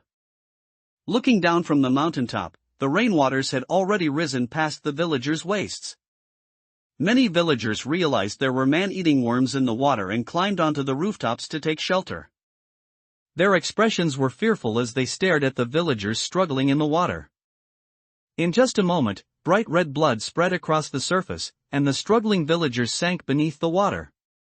This was a great rain capable of washing away sin, even if it came a little late. But thankfully, it finally arrived. Before evening, the rainwaters had submerged the entire village, much earlier than Xiao Qixing had estimated. Perhaps the rainfall was increasing constantly, having long surpassed normal rainfall levels by several times. None of the malevolent villagers of Worm Village survived. It wasn't that they hadn't thought of going up the mountain to hide, but when they reacted, it was already too late. By the time they realized there was something in the water, the river channel had filled and overflowed, preventing them from reaching the foot of the mountain. When all malice was eliminated, the rain also gradually stopped. It was evening, and the sunset glow hung in the sky. Just as Yuan Yuan had said, the sunset after the rain was beautiful. A magnificent, decadent beauty spread from the horizon, the clouds rendered so vividly they seemed about to drip blood. Corresponding to the sunset glow was the rainwater that filled the village, now calm like a lake surface, reflecting the beauty of the sky. The two reflected each other, creating a scene so breathtaking that even a painter with years of skill would find it hard to imagine such a bold color composition. Gazing at this picture scroll, Hua Huai parted her lips and said, I know why it started raining even without the sacrifice. Insect Village, Soul Crossing, complete. The beginning and end of this reign corresponded to the time of the village chief's death and the time of the villagers' deaths, respectively. The village chief's death meant that the souls he had trapped were released. The little ghost's sorrow and resentment were dense, condensing into falling rain, and the continuously increasing rainfall was due to their long-term accumulation. Man-eating worms preferred drought but were excited by the little ghost's resentment. The long-term symbiosis between the two allowed the little ghosts to control the man-eating worms. This also explained why it rained after the sacrifices in previous years. It wasn't because the sacrifice was effective and received the rain god's favor. Rather, it was the sorrow and resentment of the newly formed little ghosts that caused the sky to rain. That was rain, and also the blood and tears of the little ghosts after becoming sacrifices. Before the player's eyes, the color of the rain gradually changed, becoming so crimson and thick that it was indistinguishable from blood. The sunset glow on the horizon merged with the water's surface, no longer reflecting the sky's scenery. Yuan, leading more than a dozen girls, walked across the water, covering hundreds of meters in an instant, appearing before the players in just a few moments. Such a grand display made the players wary, and they watched them cautiously. Yuan was seen holding a yellow-covered book, different from the one found in the village chief's house that day. It was much thinner and of a different size. Yuan handed the yellow-covered book to Hua. "Please, perform the soul fairy for us." As she got closer, Hua could see that Yuan's figure was somewhat transparent, and the yin energy on her had weakened considerably. Hua took the yellow-covered book, flipped through it, and asked, "What is soul fairy?" Hua still couldn't understand the words on it. However, Yuan didn't expect her to understand. She mainly hoped she would remember the patterns in the book. The book contains a formation array. We have lingered in the human world for many years, and the ghost messengers have long forgotten us. We cannot travel to the river of forgetfulness by our own abilities. We can only ask humans to draw the array with blood to open a passage to the river of forgetfulness. I know there is someone like me by your side. I only trust you. Please help me. Hua was injured and not in good condition. Hearing Yuan's words, Shu Wenyao couldn't help but say, "It's good enough that someone is drawing an array for you. Why are you still picking and choosing?" Then, pointing at Xiao Qixing, he said, "This person is in the best condition, use his blood to draw it." Xiao Qixing gave him a speechless glance but didn't refuse. Hua was the youngest among the players, yet she contributed the most. Her wounds were all proof of her utmost effort to break the situation. If it was just sacrificing some blood, Xiao Qixing could endure it. But Yuan stubbornly looked at Hua, as if she insisted on using her blood to draw it. All right. Yuan and the dozen girls behind her were all pitiable individuals. If she could fulfill their last small wish, she would do her best to satisfy them. After all, losing a little blood wouldn't kill her. Hua prepared to draw a large formation array according to the pattern in the yellow-covered book. In her understanding, it had to be at least that big to be considered a gate through which people could pass. Unexpectedly, Yuan brought a stone block slightly larger than an adult man's palm. "You're drawing it too big, it will require a lot of blood. Draw it on this, as long as it's clear, it's fine. Once you can skillfully use this formation array, you won't need to bleed, and even drawing it in your mind will make it effective." Hua was very surprised. Did skillful use mean she could use this formation array in other dungeons in the future? Then Yuan's insistence on having her draw it was actually to give her this formation array. Xiao Qixing, hearing the meaning in Yuan's words, immediately stood on his tiptoes to peek, but Shu Wenyao stopped him with a grab. "Hey! What do you want to do? She's a member of our demon guild. You, from the bounty guild, shouldn't try to secretly learn, should you?" As he spoke, Shu Wenyao also turned his head to look at the contents of the book. Strangely, the book was a bloody red, and he couldn't see any content. The hand blocking Xiao Qixing loosened slightly, and Xiao Qixing leaned in, finally seeing the content of the book as he wished. Like Shu Wenyao, all he saw was a bloody red. Xiao Qixing looked surprised. "There's nothing on it?" Observing Hua, her gaze, intently memorizing the book, didn't seem like there was no content. Looking back at Shu Wenyao, he only loosened his hand because he couldn't see anything. It seemed that only Hua could see the contents of the book. Even the formation array she drew had a hazy blood mist covering it, preventing others from peeking. From Hua's perspective, there was no obstruction. In the center of the circular formation array was a Lycoris radiata, which emitted dazzling and brilliant starlight when the formation array was completed. Before the player's eyes, a colossal stone gate appeared out of nowhere, looking incredibly heavy, easily weighing more than 1,000 caddies. Without human effort, the gigantic gate opened automatically. Inside the gate was pitch black, like a giant beast opening its mouth, revealing a deep throat. It seemed that once one stepped in, they would fall into an abyss, never to return. Even Xiao Qixing, an experienced player, was seeing such a scene for the first time. The word shock echoed in the players' hearts.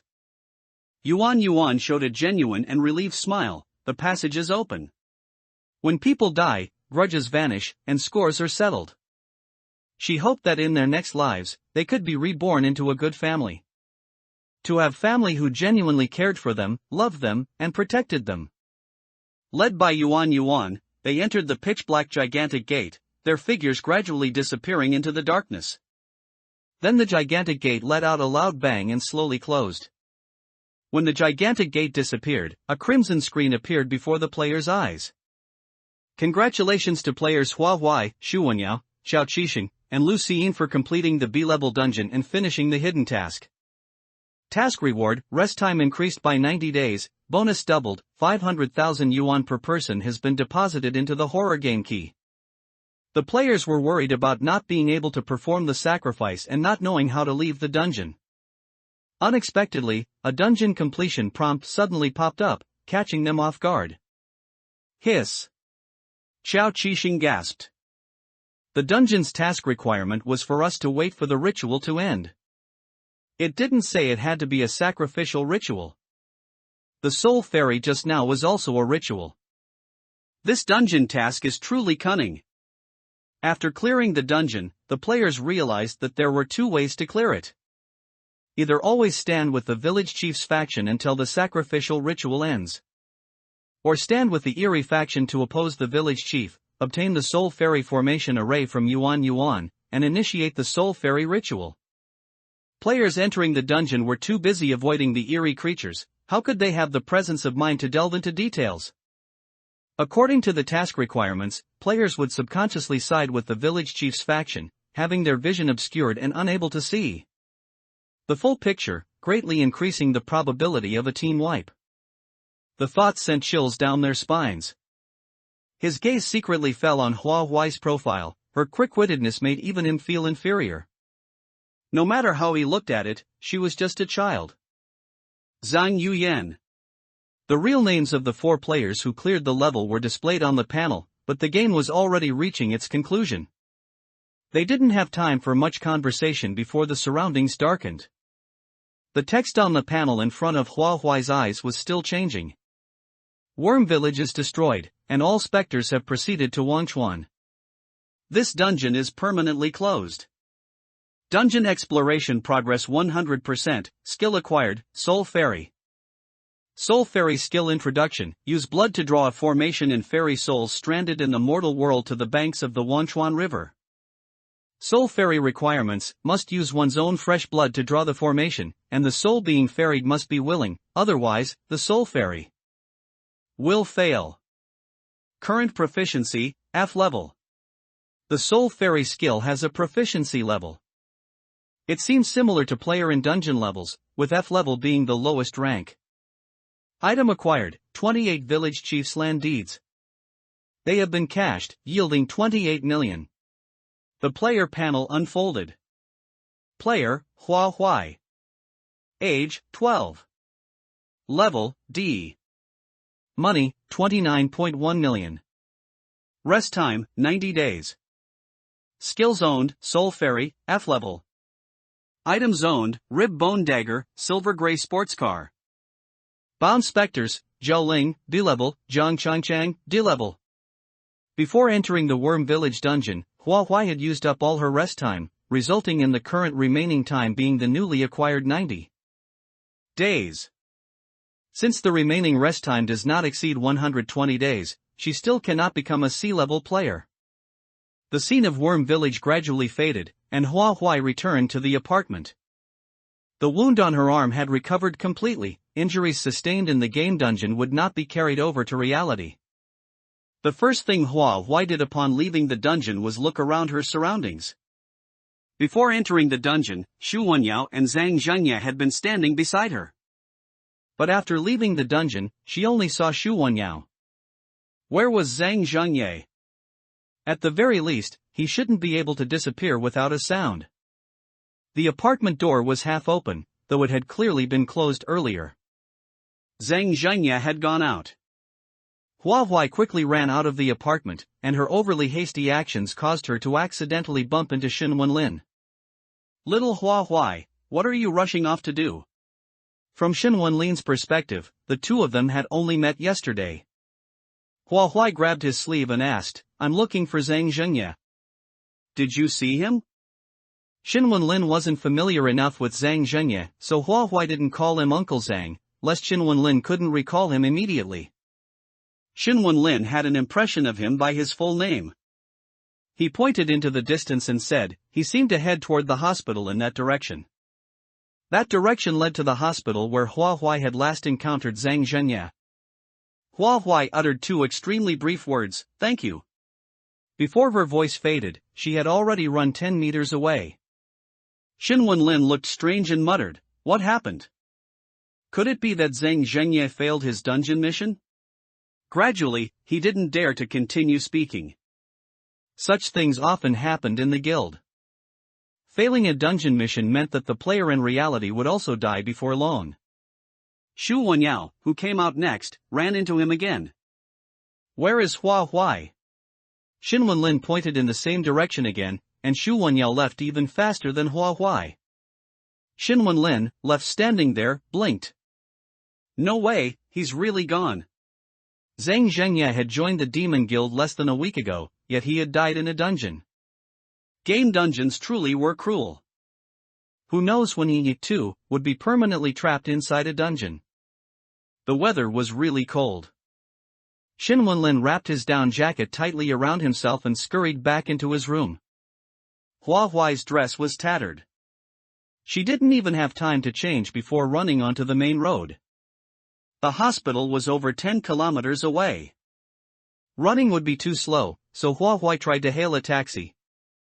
Taxi after taxi drove past but went straight on. Perhaps they disliked that she was too young and too disheveled, making her look like she couldn't afford the fare. Just as Hua was hesitating whether to go back and change her clothes first, a dark sedan stopped beside her. The window rolled down, revealing Xu Wenyao's face. Get in. Hua decisively got into the back seat. The sedan started moving, arriving at the hospital at the fastest speed possible without violating traffic laws. After asking around along the way, Hua learned that Zhang Zhengye had gone to the morgue on the basement level. Taking the elevator, the two arrived at the basement level.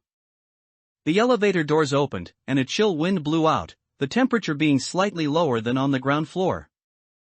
The location of the morgue was easy to find, only that one room had lights on. Upon reaching the doorway, the two heard voices coming from inside the morgue.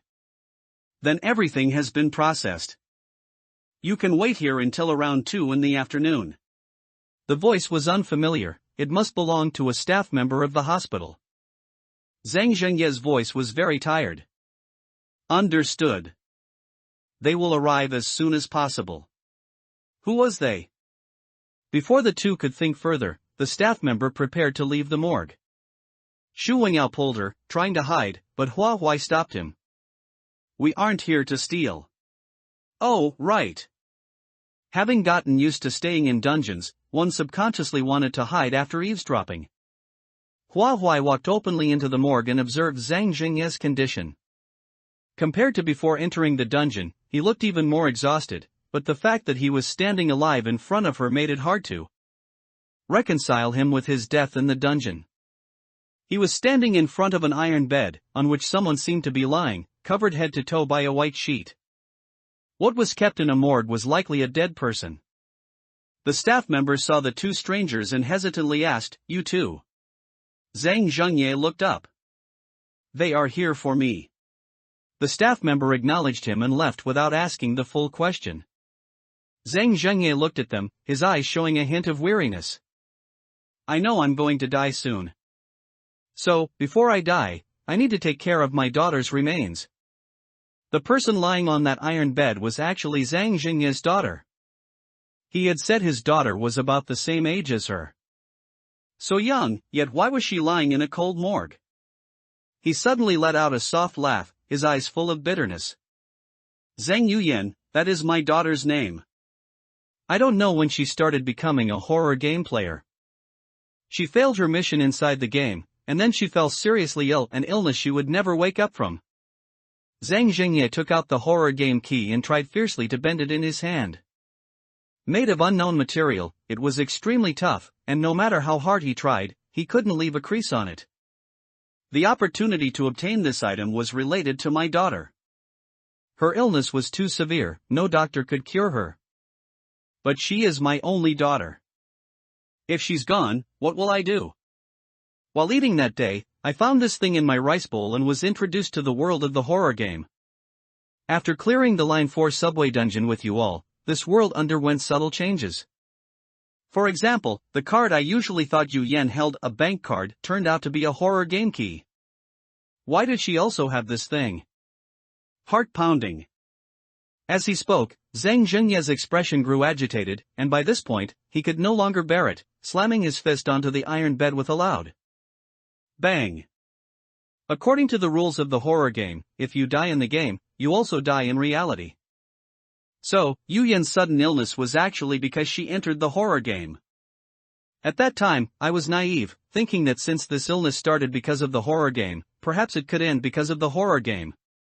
To find a glimmer of hope for Yu Yan, I would re-enter a dungeon as soon as I left one during that period. After entering many times, I gradually understood one thing. If a mission fails, death is inevitable, there is no solution. At the same time, I learned another thing, only those in desperate straits receive a horror game key. Zhang Jingye's eyes were as dark as if steeped in thick ink. My desperate straits were my fervent wish for Yu Yan to find a way to live. So, what were Yu Yan's desperate straits? Although our family wasn't wealthy, we never lacked food or clothing.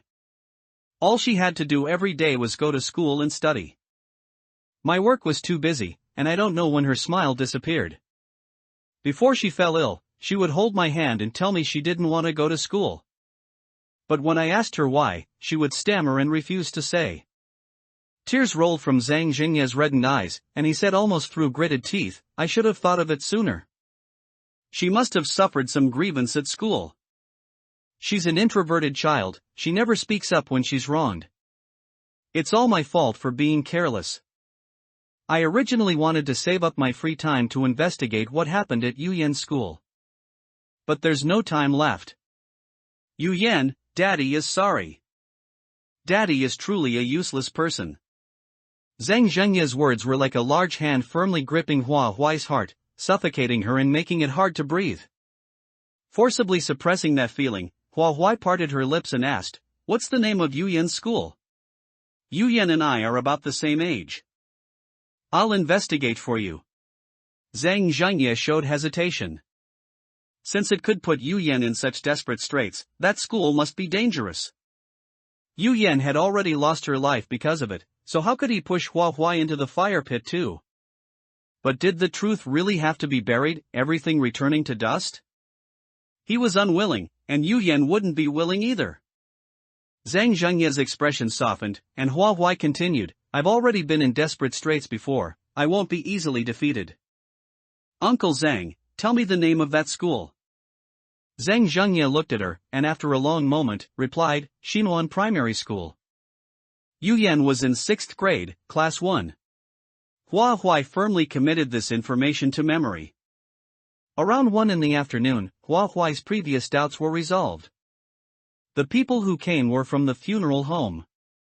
They were there to take Zhang Yuyan for cremation, with Zhang Jingye accompanying as a family member. Zhang Zhengye was the only family member, leaving empty spots for other family members.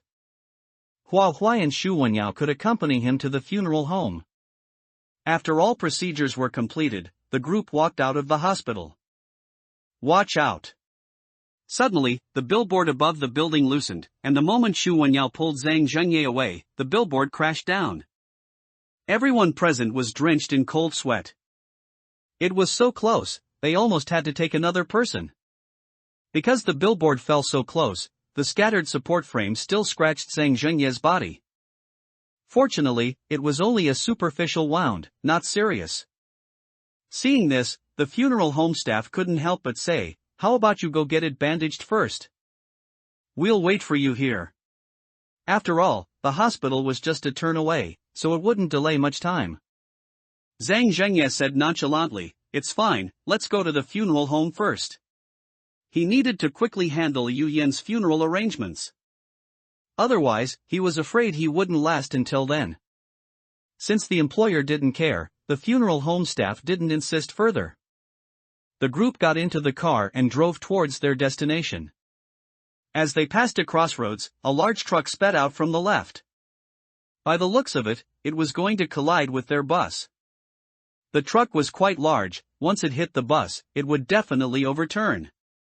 Overturning was a minor issue, the glass on the bus would shatter, and those inside would find it difficult to escape cuts from the glass. If an artery was cut and they were trapped in the overturned bus, it would likely be beyond saving. In an emergency, the driver, drenched in sweat, swerved the vehicle. The truck stalled less than 3 centimeters from the side of the bus, truly heart-stopping. The people in the car found it hard to calm their rapidly beating hearts. If the bus hadn't veered off its path just now, this truck would have definitely hit them. They were just one step away from death. Thump. Hua Huai seemed to hear the heartbeats of the other people in the car. Zhang Zhengye suddenly stood up, "I'll drive myself." The 2 consecutive accidents were aimed at him. As long as he was alive, the horror game wouldn't let him go. He couldn't implicate the others in the car. Even though the truck didn't actually hit the bus, the truck veering off its original path and almost hitting them was still a traffic accident. Being a traffic accident, they needed to wait for the traffic police to arrive and handle it. This bus couldn't go to the funeral home for now, so the staff said, "We'll call the funeral home and have another car come. You can wait here for a bit." The staff misunderstood Zhang Zhengye's words, thinking he was anxious to get to the funeral home. After all, some family members like to stick to auspicious dates and even specific times. Zhang Zhengye looked at Hua Huai and Xu Wenyao, "You two take the next bus. I can go by myself. If I can't make it, please help my daughter with her funeral arrangements. I would be eternally grateful." Zhang Zhengye prepared to get off the car with a resolve to die. Xu Wenyao blocked him, "How can we handle your daughter's funeral arrangements in your stead?" Then, changing his tone, he added, "I'm a good driver. I'll take you." Zhang Zhengye firmly refused, "You've seen it, these 2 accidents are clearly aimed at me. If you take me, you'll also be in danger." Xu Wenyao scoffed, "I've played just as many, if not more, games than you. Of course, I know about these things. When I say I'll take you, I'll take you. You're a member of the Demon Guild, which means you're one of my people. I've always been willing to risk my life for my own. Just answer me, is this matter important to you? Do you want to complete it?" Zhang Zhengye's expression wavered. He had only known Xu Wenyao for a few days and hadn't done anything to help him. In this situation, for him to say such words, how could Zhang Zhengye not be moved? Facing Xu Wenyao's final question, Zhang Zhengye's lips moved, and finally, he uttered from his throat, "Important, very important. Rice cake." Hua Huai's blood was boiling, "I'll go with you." Before she could finish, Xu Wenyao and Zhang Zhengye said in unison, "No."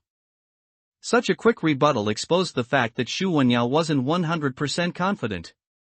Xu Wenyao realized he had lost his composure, averted his gaze, and said, "I'm still very confident."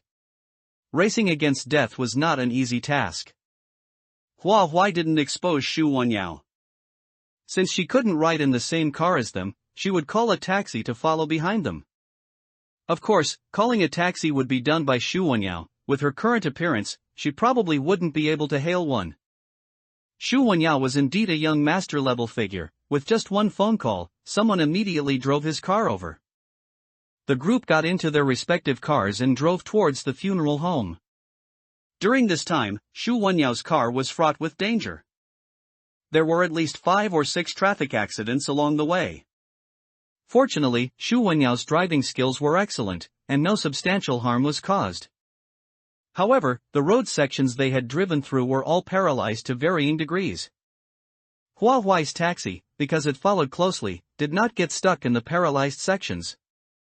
The taxi driver couldn't help but grumble, "What's going on today? Accidents everywhere." Hua Huai's gaze closely followed their vehicle, and she felt a cold sweat for Xu Wenyao and Zhang Zhengye. With a few scares but no real danger, they safely arrived at the funeral home. When Xu Wenyao got out of the car, his steps were a bit unsteady, and his back was soaked with sweat. It was too thrilling, excessively thrilling. Zhang Zhengye sincerely thanked him, expressing his gratitude multiple times. Before long, Zhang Yuyan's remains were brought to the funeral home by the staff. The three waited for the cremation process to begin. It had been about half a day since they left the dungeon, and Hua Huai suddenly felt a dull ache in her left arm, as if she had lifted something heavy. She subconsciously glanced at Xu Wenyao and noticed an abnormal flush on his cheeks. The three were sitting on chairs, and Hua Huai could easily reach Xu Wenyao's forehead by standing up. After touching him, Hua Huai couldn't help but frown. "So hot. Do you have a cold?" Xu Wenyao understood, the price of getting injured in the game. "It's just a cold, it's fine." In that case, the soreness in her left arm was also due to an injury in the game. Looking at Zhang Zhengye again, at a glance, nothing was apparent. Upon closer inspection, one would find that he seemed to be enduring something. "Uncle Zhang, what's wrong?" Even after escaping so many accidents, the horror game still wouldn't let him go.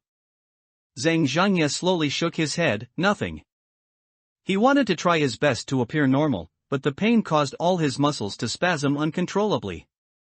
Finally unable to bear it, Zhang Zhengye clutched his chest, and large beads of cold sweat rolled down his temples. Tears streamed down his face, and he difficultly uttered a sentence, "I'm afraid I don't have much time left. The matters after this, I entrust to you." Ultimately, he couldn't personally see Zhang Yuyan off on her final journey. Perhaps, they still had a chance to meet on the path to the underworld.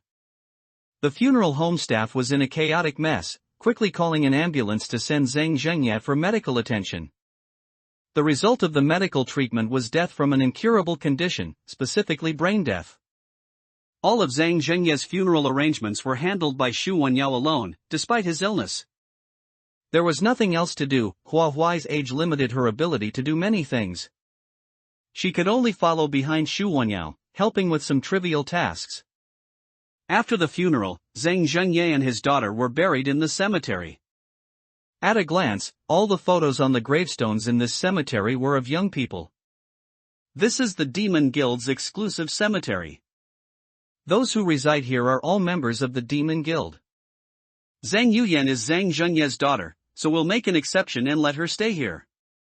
Xu Wenyao, dressed in a pure black suit, looked much more composed than usual.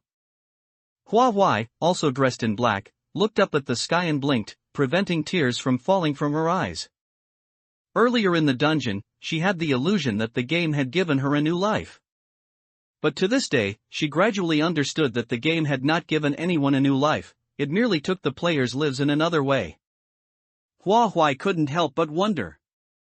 What exactly is the horror game? And why did it appear? Unfortunately, no one could provide an answer. Recalling the last rule in the horror game's rules. Perhaps, when she reached the peak and became the highest level player, she would know everything. However, this was too far for her. She couldn't imagine what she would look like when she reached the peak. Currently, it was the students' winter break, and the new year was less than a month away. The guild base was decorated with many festive ornaments, and the joyous atmosphere helped Hua Huai somewhat shake off the oppressive emotions caused by Zhang Zhengye's passing. Hua Huai did not stop her daily training, nor did she neglect the reading room and the library. She was young and needed to work harder than others. The game would not lower the difficulty of tasks for her just because she was young. After a fulfilling day, Hua Huai returned to the apartment building as usual. Today, even the apartment building was adorned with red decorations, looking incredibly cozy. Hua Huai arrived at her door, and just as she was about to open it, a familiar shadow appeared behind her. She turned around to see Shinwenlin, Hiyu, and Xiao Xingxua, all beaming with enthusiastic smiles. Little Hua Huai, guess what day it is today? During this time, Hua Huai's concept of time was vague. She could only infer that the new year was approaching based on the decorations in the guild base and the apartment building. As for how many days were left until the new year, she didn't know. Unable to recall anything special about today, Hua Huai looked bewildered. What day? Shinwenlin glanced at the other two. Look how hard little Hua Huai works. All day long, she's either training in the gym or immersed in the reading room and library. She doesn't even remember what day it is today. Only someone like her will achieve great things. Hiyu and Xiao Xingxua widened their eyes. You talk as if you're more diligent than us. Then they turned to Hua Huai and said, it's New Year's Day today. We made you a New Year cake. Don't worry, this time the taste will definitely be better than the cake. Being able to say that meant they realized the previous cake didn't taste good. New Year cake symbolizes rising higher each year, meaning the new year will be better than the old one. This New Year cake was their best wish for her. Shinwenlin presented a plate of New Year cake. Clearly, he was the main chef this time too. Let's strive to be safe and healthy next New Year's Day. After all, the new year should be better than the old one. A warm current flowed through Hua Huai's heart. She thought, for the rest of her life, she had a pursuit. Merely living was not enough. She had friends she cared about, and she hoped they could also live happily in this world. Instead of being trapped in the game world, day after day. Day of reunion. Hua Huai returned to the apartment with the rice cakes, took out 3 small bowls, and divided the rice cakes into 3 portions. New Year's Day is not truly the new year in China, but the calendar does turn over a year later, calling it the new calendar year. In short, it is also a day for reunion. Hua Huai sat at the dining table, and in the next instant, people sat in the other 2 empty chairs at the dining table. She hadn't summoned Zhao Ling for a long time, her schedule was too tight. Every day, she wanted to make herself stronger, thus neglecting their feelings. Zhang Changchang appeared in the real world for the first time, her curious gaze surveying the apartment's decor. Then she saw the rice cakes on the dining table, her eyes lit up, and she asked Hua Huai, are these for me? Hua Huai nodded, and Zhang Changchang was so happy it was as if she had wings fluttering behind her. Zhang Changchang picked up a piece of rice cake and put it into her mouth. She hadn't eaten food in a long time and had forgotten how to chew. Feeling like she was eating too fast, she couldn't help but observe Hua Huai and Zhao Ling's eating posture. Oh, Zhao Ling. Her eyes brightened even more as she looked at Zhao Ling. Do you still remember me? His beautiful, slender fingers used chopsticks, but the rice cake broke into 2 pieces in the middle of the chopsticks and wasn't picked up. Then, the chopsticks broke too. Zhao Ling was silent for a moment. He hadn't used chopsticks in too long, and he couldn't quite control his strength. Facing Zhang Changchang's question, he shifted his gaze and said, The neighbor uncle's daughter, that uncle always got drunk and hit you. I thought it was just simple domestic violence, but now that I think about it, you weren't human even back then. Back then, he naively let her hide in his house, escaping the gaze of that drunken uncle. Who would have thought? If he had known she was a ghost, he would have run as fast as he could. The past is unbearable to recall, and now he has also become a ghost, with an even higher rank than Zhang Changchang. In terms of combat power, he is more terrifying than her. Zhao Ling changed to a new pair of chopsticks and tried to pick up the rice cake again. With the previous failure experience, this time the strength was controlled a bit better, at least the chopsticks didn't break. Have you found your mother? In his memory, one of Zhao Ling's impressions of Zhang Changchang was her searching for her mother. Zhang Changchang puffed out her cheeks, frowned, and said, No, I can't leave happiness community. Hua Huai was a bit confused and asked, Didn't you say your mother abandoned you? You still want to find her? Zhang Changchang suddenly lowered her head and stammered, That. Zhao Ling exposed her mercilessly, she lied to you. Although I don't know why her mother left her alone, her mother loved her very much. When her mother was still around, she always protected her with all her might. Everyone in the entire residential building knew about this, there's no need to specifically inquire. Alright, Jiang Changchang was a repeat offender, it wasn't the first time she had lied to her. Moreover, when Jiang Changchang said this, they had only just met, so it was forgivable. Jiang Changchang secretly watched Hua Huai's expression. Seeing that she wasn't angry, she smiled ingratiatingly and asked, "Sister, can you help me find my mother?" Zhao Ling put down his chopsticks, supported his chin with one hand, and looked at her. "Do you know where your mother went? And you're asking someone to take you to find her?" Jiang Changchang thought carefully, sharing what might be clues in her mind. After Mom left, a big red dress was missing from the wardrobe. I remember that dress clearly because, in my memory, it was the most beautiful dress Mom ever wore. Besides that, no other clothes were missing from the wardrobe. When Mom left, Dad didn't seem sad at all, and was even a little happy. When he came home that day, he carried more alcohol than usual. That's all she could think of. Jiang Changchan's small face fell in disappointment. "I really don't know where Mom went."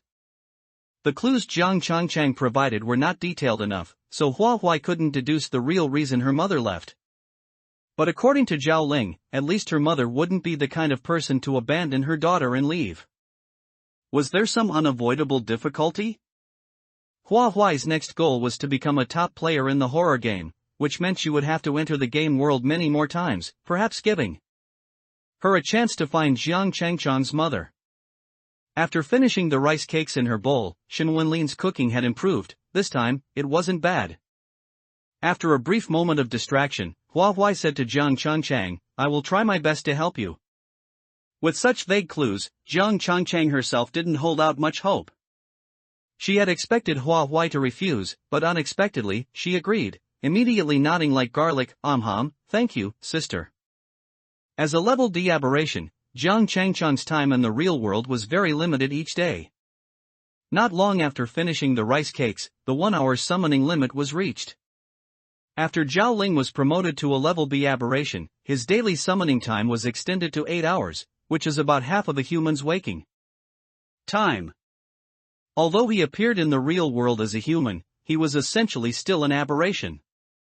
He wouldn't feel sleepy, didn't need to sleep, and wouldn't feel hungry, didn't need to eat. If he only appeared during the day, he would be no different from half a human. Hoping they could adapt to human life rhythms, Hua Huai did not let Zhao Ling leave. After nightfall, humans need to sleep. Hua Huai asked for Zhao Ling's opinion. "Do you want to sleep?" Zhao Ling gazed at her for a moment. "I don't need to sleep, but I can." Zhao Ling could feel that Hua Huai wanted him to adapt here. If so, he would do as she wished. Hua Huai nodded thoughtfully, then moved a pillow and bedding from the bedroom and laid them on the sofa. This was a single apartment, there was only one bedroom. Zhao Ling thought it was made for him, but in fact, Hua Huai herself crawled into the covers. Zhao Ling said bluntly, "It's not for me?" Hua Huai poked her head out from the covers and said matter-of-factly, "The sofa is too short for you. You go sleep on the bed." Zhao Ling bent down and rolled her up, person and quilt included. Suddenly suspended in mid-air, Hua Huai couldn't help but exclaim, "Brother! What are you doing?" She was wrapped up like a zonzi, unable to move inside the quilt. Zhao Ling said calmly, "I don't have to sleep, but you have to sleep in the bed." Hua Huai was placed on the bed and then freed from the seal of the quilt. She sat cross-legged on the bed and asked, puzzled, "I fit perfectly on the sofa, why do I have to sleep on the bed?" Zhao Ling sat by the bed, facing her, and retorted, "Are you used to accommodating others?" During her 12 years in the Hua family, Hua Huai had to constantly watch her step and accommodate others as much as possible to gain her parents' attention. Now, was she even unconsciously accommodating others? Hua Huai was silently bewildered for a moment, then shook her head and said, "Because you are my older brother, you are family. Is there anything wrong with me wanting to treat you well?" Zhao Ling sat down by her bed. "Younger sisters are meant to be doted on, not to accommodate me. Hua Huai, learn to be kinder to yourself. Compensate." No one had ever said such things to Hua Huai before, and her heart was touched in an inexplicable way. This emotion surged within her, and she didn't know what to call it. She only knew that her eyes were moist with tears. Perhaps, subconsciously, she felt that she had suffered greatly during her first 12 years in the Hua family. And now, someone acknowledged the grievances she had endured. Zhao Ling stroked her long hair. A big brother is someone to rely on, not just a title to claim for nothing. No matter what happens, you can tell me. His lips curved into a smile. Big brother will back you up. Hua Huai's nose felt a little sore. To hide this unusual emotion, she threw herself into Zhao Ling's arms and muffled, "Got it, I'm going to sleep." "Good night, big brother." The hug lasted no more than 3 seconds. After speaking, Hua Huai quickly pulled out of his embrace and burrowed into the covers. She curled up in a ball under the covers, even tucking her head in. She couldn't see Zhao Ling, but she heard him say to her, "Good night." Zhao Ling turned off the bedroom light. After he left the room, Hua Huai poked her head out from under the covers. She couldn't hold it in anymore, her nose was so sore, and tears streamed down her face. How embarrassing. However, she was happy inside. A happiness she had never experienced before. Warmth accompanied her, and she slept soundly until morning. Outside the apartment, there was a noisy commotion.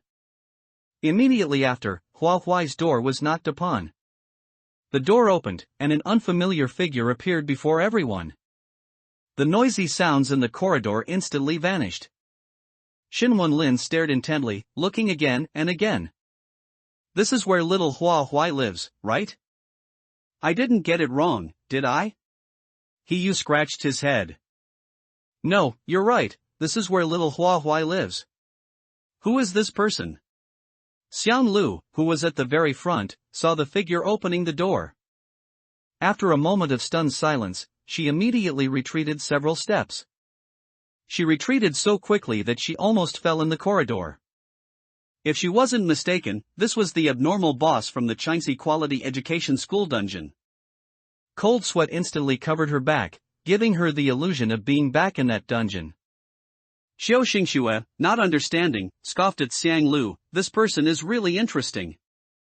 Just now, she insisted on seeing little Hua Huai, and all of us couldn't stop her. Now she's inexplicably terrified. Anyone who didn't know would think this boy was a specter from a dungeon." Xiang Lu turned to look at him and blurted out, "You're right." "Right about what?" Xiao Xingxue belatedly recalled what he had just said. "Oh." Xiang Lu meant that this boy was a specter from a dungeon. "What?" All the guild members in the corridor shivered and retreated. Players who had bound specters were too rare. Their impression of specters was still based on what they had seen and heard in dungeons. Xinwen Lin scrutinized Zhao Ling. He looked just like a handsome high school student, with no terrifying features. He was initially startled by the specter speculation, but was Xiang Lu necessarily right? He couldn't, for the life of him, associate Zhao Ling with a specter. The commotion at the door startled Hua Huai. She emerged from her bedroom, still half asleep, and seeing the scene at the door, asked, "What's wrong?" Zhao Ling's expression was calm. "It seems they're looking for you." It was still early, just past 7, and Zhao Ling's summon limit was 8 hours, so he hadn't left last night.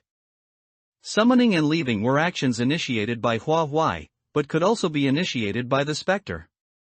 Zhao Ling could choose to leave on his own, but he didn't. Hua Huai looked around and noticed Xiang Lu, whom she hadn't seen in a long time. She gave a thumbs up and said, "Awesome, Hua Huai. You even subdued a dungeon boss." Straightening her somewhat disheveled dress, she asked as quietly as possible, "Can you make him go inside? He's quite scary." Zhao Ling looked at her. "I heard that." He clearly looked like a normal teenager, yet Xiang Lu's hair stood on end. Hua Huai refused without hesitation. No. Where Zhao Ling wanted to go was his freedom, she wouldn't restrict his actions. Moreover, she could tell who was closer to her between the two of them. Upon hearing Hua Huai's reply, Zhao Ling's lips curved upwards, seemingly in a very good mood. Alright, in the end, Xiang Lu was indeed the outsider. But she was here for a reason today, and even with Zhao Ling here, she had to speak. Xiang Lu looked over with a resentful gaze. Why, don't you know your younger brother nearly ruined me? I almost died in the dungeon because of him. Your younger brother is just like a madman. Connecting Huayuan to dungeons, Zhang Zhengye had said that players who enter the horror game are all people who have been in desperate situations. The bloody incident a while ago just happened to make Huayuan meet the conditions for entering a desperate situation. This means Huayuan has also become a player in the horror game. Regarding Huayuan, Huai's emotions clearly fluctuated. She stepped out of the room and stood before Xiang Lu. Tell me in more detail. Xiang Lu composed herself and said, You left the Hua family, but you didn't take the phone number I gave you. Huayuan called my number through that, and invited me to enter a game dungeon together. At first, I thought, he's your younger brother, so your abilities should be similar. It would be a good chance to get familiar with him, and it would be easier to find you next time. I thought, siblings are family, so their relationship must be good. Who knew, your younger brother is completely different from you. In that dungeon, most players died by your younger brother's hand. Just thinking about it is terrifying. Luckily, I'm quick-witted, so I didn't die in there. I don't care, he's your younger brother, and he almost prevented me from getting out of the dungeon, so you have to compensate me. If Xiang Lu was telling the truth. Ultimately, it was Huai who left the phone number in the Hua family, leading Xiang Lu into danger. She asked, How do you want to be compensated? Xiang Lu stated the purpose of her visit. We'll enter the next dungeon together. This was the second time she had mentioned entering a dungeon together, with at least a month's interval in between. She was truly persistent. Huai had just experienced Zhang Zhengye's incident and had some apprehension about entering dungeons with others. Just entering a dungeon together? You know my abilities are limited. Huai's age was a natural limitation. There were some things she might not be able to learn. Although she had a bound specter, the death exemption gold card could not be used indefinitely in dungeons. Players truly relied on their own strength. What Huai said was both a polite refusal and the truth. Xiang Lu didn't seem to perceive the refusal and continued speaking. Everyone's abilities are limited, that's not important. What's important is complementarity. The abilities you don't have, I have, and the abilities I don't have, you have. That's enough. At this, she smiled. Don't worry, I'm very clever. I always prioritize myself. You're not afraid that if I enter with you, you'll end up dying in the dungeon, are you? Banquet. Huai paused, then retorted, We're not that close. Your life or death has nothing to do with me. I'm just afraid you'll kill me in the dungeon. As soon as these words came out, Xin Wenlin and the others, who had been watching the show, immediately cast malicious glances at Xiang Lu. Zhao Ling's cold aura spread, making Xiang Lu shiver involuntarily. Huai's tone shifted, however, I can. When are you planning to enter the next dungeon? Xiang Lu could tell that Huai was a bit hard-mouthed but soft-hearted. Her smile unchanged, I still have more than 2 months of rest time. We can go by your schedule. Huai opened her lips and said, My rest time is similar to yours. When they first met, Huai had just entered her first dungeon. In just over a month, she had accumulated so much rest time. Xiang Lu was incredulous and subconsciously asked, How many sea-level dungeons have you entered again? Only by continuously entering 3 sea-level dungeons could one get more than 2 months of rest time. Huai replied, It was a B-level dungeon. Xiang Lu had never entered a dungeon of this difficulty before. She clicked her tongue and said, I don't know whether to call you lucky or unlucky. Lucky because the dungeon level is high, and the corresponding rest time reward will also be much higher. Unlucky because the dungeon level corresponds to its difficulty, and most players who enter easily go in and never return. Since you also have more than 2 months of rest time, let's enter the dungeon after the new year. Coincidentally, during the new year, there will be a banquet for horror game players. Every guild will receive an invitation. Smaller guilds might have fewer spots, but the Demon Guild isn't small, so there should be about 10 spots. you can try to find a way to attend the banquet. At that banquet, you might be able to understand the horror game on a deeper level. After all, most of those who can attend the banquet are high-level players or players with extensive connections. It sounded very impressive. Hua Huai asked, "How do you know so much?" Xiang Lu explained, "This banquet is held every year. Don't look at me being only D-level, I've actually been playing the horror game for 2 years. Although my level isn't high, in 2 years, I haven't died in a dungeon, which can be considered a skill." If Hua Huai remembered correctly, Xu Wenyao and Wei Shuwei called her a newcomer. She looked at Xiang Lu suspiciously. With 2 years of game experience, could she still be called a newcomer? Feeling Hua Huai's gaze, Xiang Lu recalled Xu Wenyao's insistence on recruiting her and said, "It's rare for a lone player to encounter a guild member in the game, and for that guild member to survive the dungeon and then widely publicize who the surviving player was after leaving the dungeon. There are simply too many game dungeons. We might go through hundreds of dungeons and not necessarily encounter players we've met before again." In short, the Demon Guild knew too little about her and judged her based solely on one game and her level. Speaking of which, with my level, I can't go to that kind of banquet, and besides, I haven't joined any guild. As for you, you can try to talk to Xu Wenyao. He has extensive connections and a certain say in the Demon Guild. Around the corner, footsteps approached, followed by a magnetic male voice. Hua Huai is definitely going. If you want to go too, why not join our guild? The person who arrived was Xu Wenyao. He still hadn't given up on recruiting Xiang Lu. After clearing the previous dungeon, Xu Wenyao's player level increased, and he is currently a B-level player. Xin Wenlin and the others saw him and all called out, "Brother Yao!" The usually spacious corridor seemed a bit crowded today. Xu Wenyao nodded to them, radiating the demeanor of a big brother. Xiang Lu kept her distance from Xu Wenyao. Seeing him approach, she quickly slipped a business card to Hua Huai and said, "Call me if anything comes up. I'll be leaving first."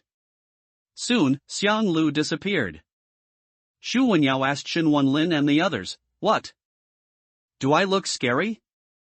Xin Wenlin and the others shook their heads in unison. "No, how could that be? Brother Yao is the most handsome man under the heavens. That woman has no taste and doesn't know how to appreciate your handsomeness." Xu Wenyao nodded contentedly, then looked at Hua Huai and said, "I came today to tell you about the banquet too, but I didn't expect Xiang Lu to come and tell you first.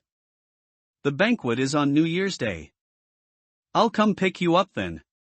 Hua Huai had never attended a banquet and had no idea what to prepare. But what made her hesitate was another matter. "I heard Xiang Lu say that our guild only has a dozen spots. Is it not good for me to take one of those spots, given my player level?"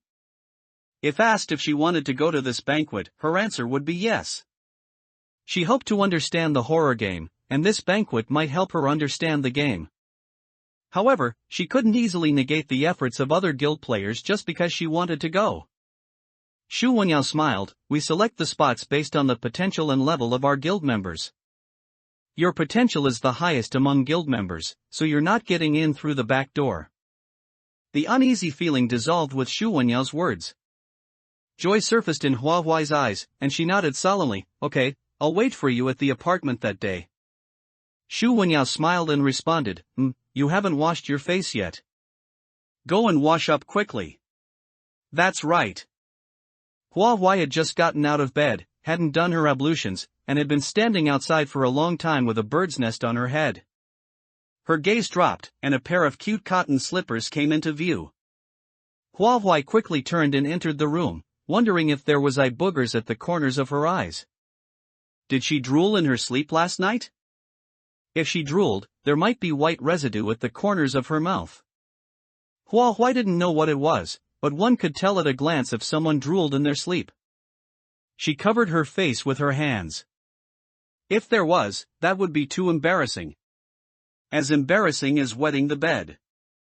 In the corridor, Xu Wenyao and the others' hearty laughter could be heard. Hua Huai looked mournfully, "Brother, do I look very ugly right now?" Zhao Ling said in the gentlest voice possible, "No, you're very cute." Hua Huai looked at him. Brother, you actually want to laugh too, don't you? Zhao Ling looked straight ahead and said righteously, absolutely not. Believe me, they also think you're very cute. Humans usually can't help but smile when they see cute people or things.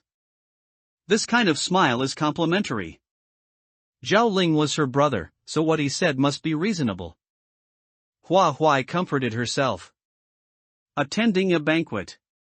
7 days before the new year, Xu Wenyao had someone deliver a formal dress featuring Cheongsam elements.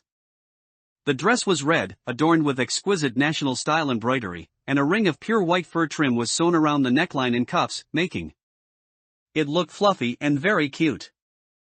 Because it was meant to be worn in winter, the formal dress was long-sleeved, perfectly covering the scars on Hua Huai's shoulders. Overall, it looked festive yet playful, and also provided warmth. Besides the formal dress, a matching half-mask was also placed in the gift box. The mask covered the upper half of the face, leaving the lower part exposed. It also featured national-style embroidery, making the red mask extremely delicate. According to Xu Wenyao, all players would wear masks when entering the venue on the day of the banquet. The banquet was a mixed bag of people. Although most attendees were elites from various guilds, it didn't stop some from feeling jealous.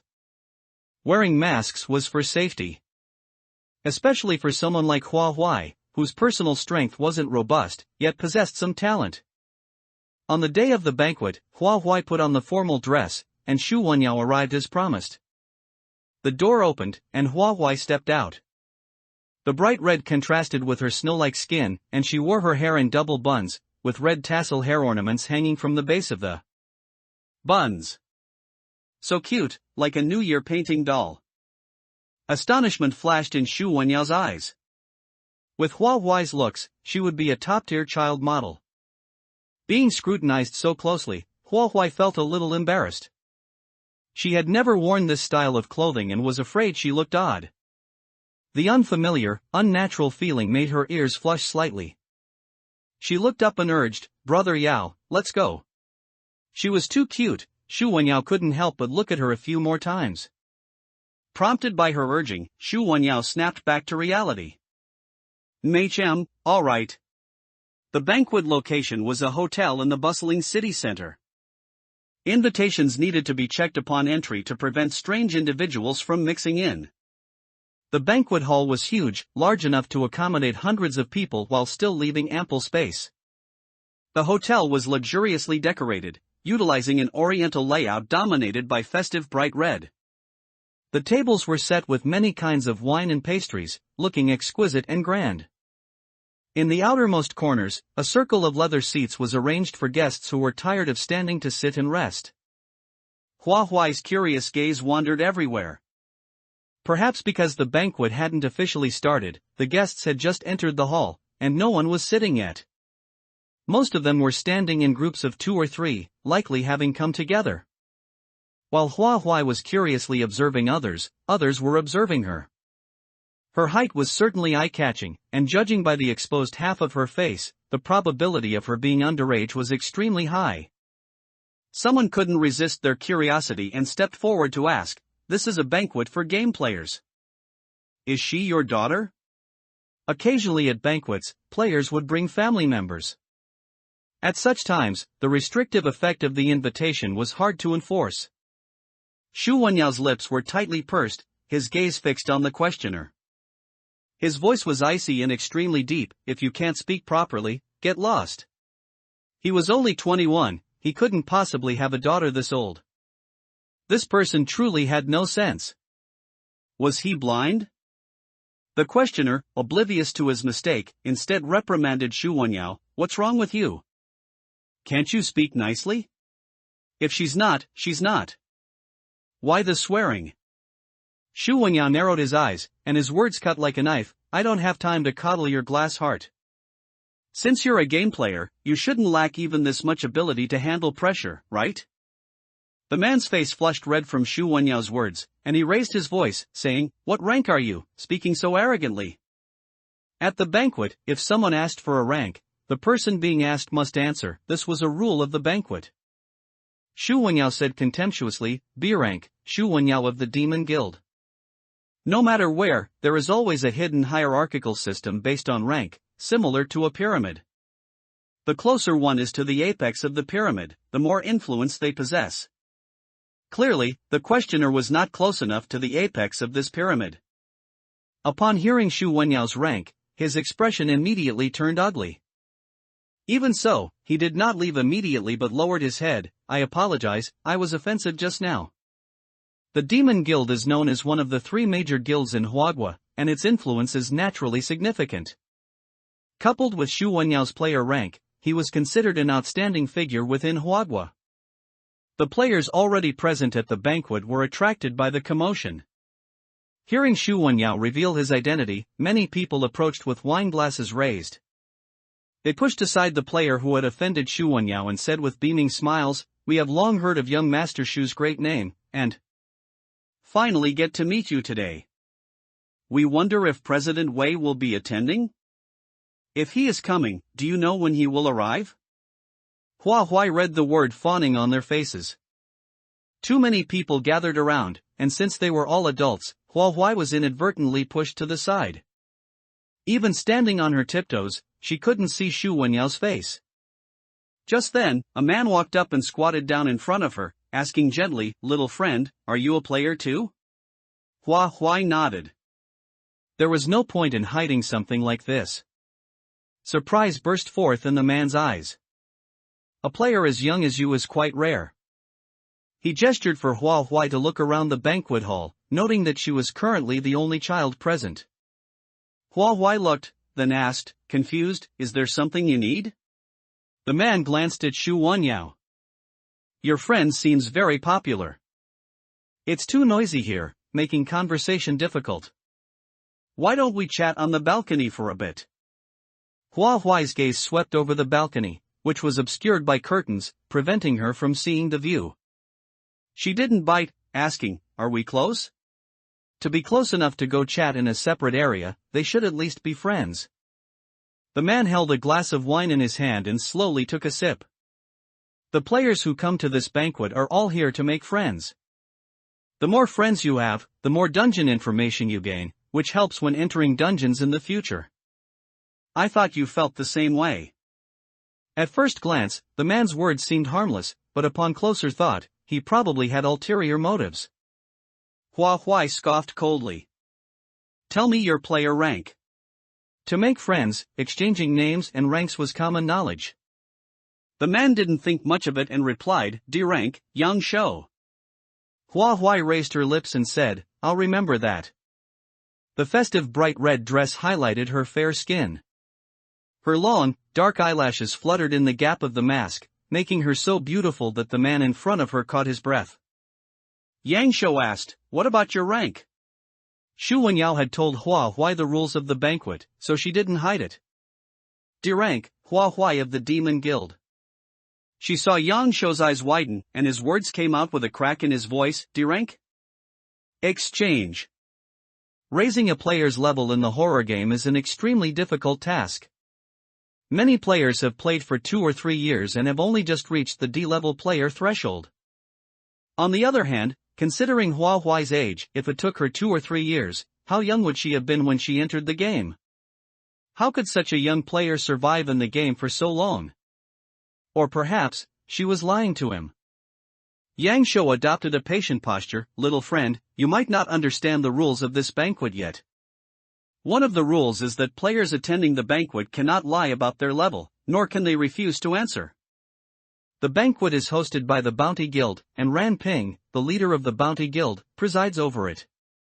He has absolute influence within the horror game player community." The person opposite prattled on, and Hua Huai's attention was drawn to the Bounty Guild. "So, Ran Ping will be attending this banquet?" Hua Huai had long heard of Ran Ping's reputation, the only S-level player in Huaxia. To say she wasn't curious would definitely be a lie. Hua Huai's focus was misplaced, and Yang Shou's eyes darkened as he emphasized the main point. "Little friend, I'm telling you, lying is wrong. Although F-level is the lowest, it's not shameful given your age." Hua Huai turned away, not wanting to talk to him. But he came before her again. "Little friend, you're too impolite. If you continue, I'll report you to President Ran. Hua Huai tilted her head, the tassel decorations on her double bun swaying slightly.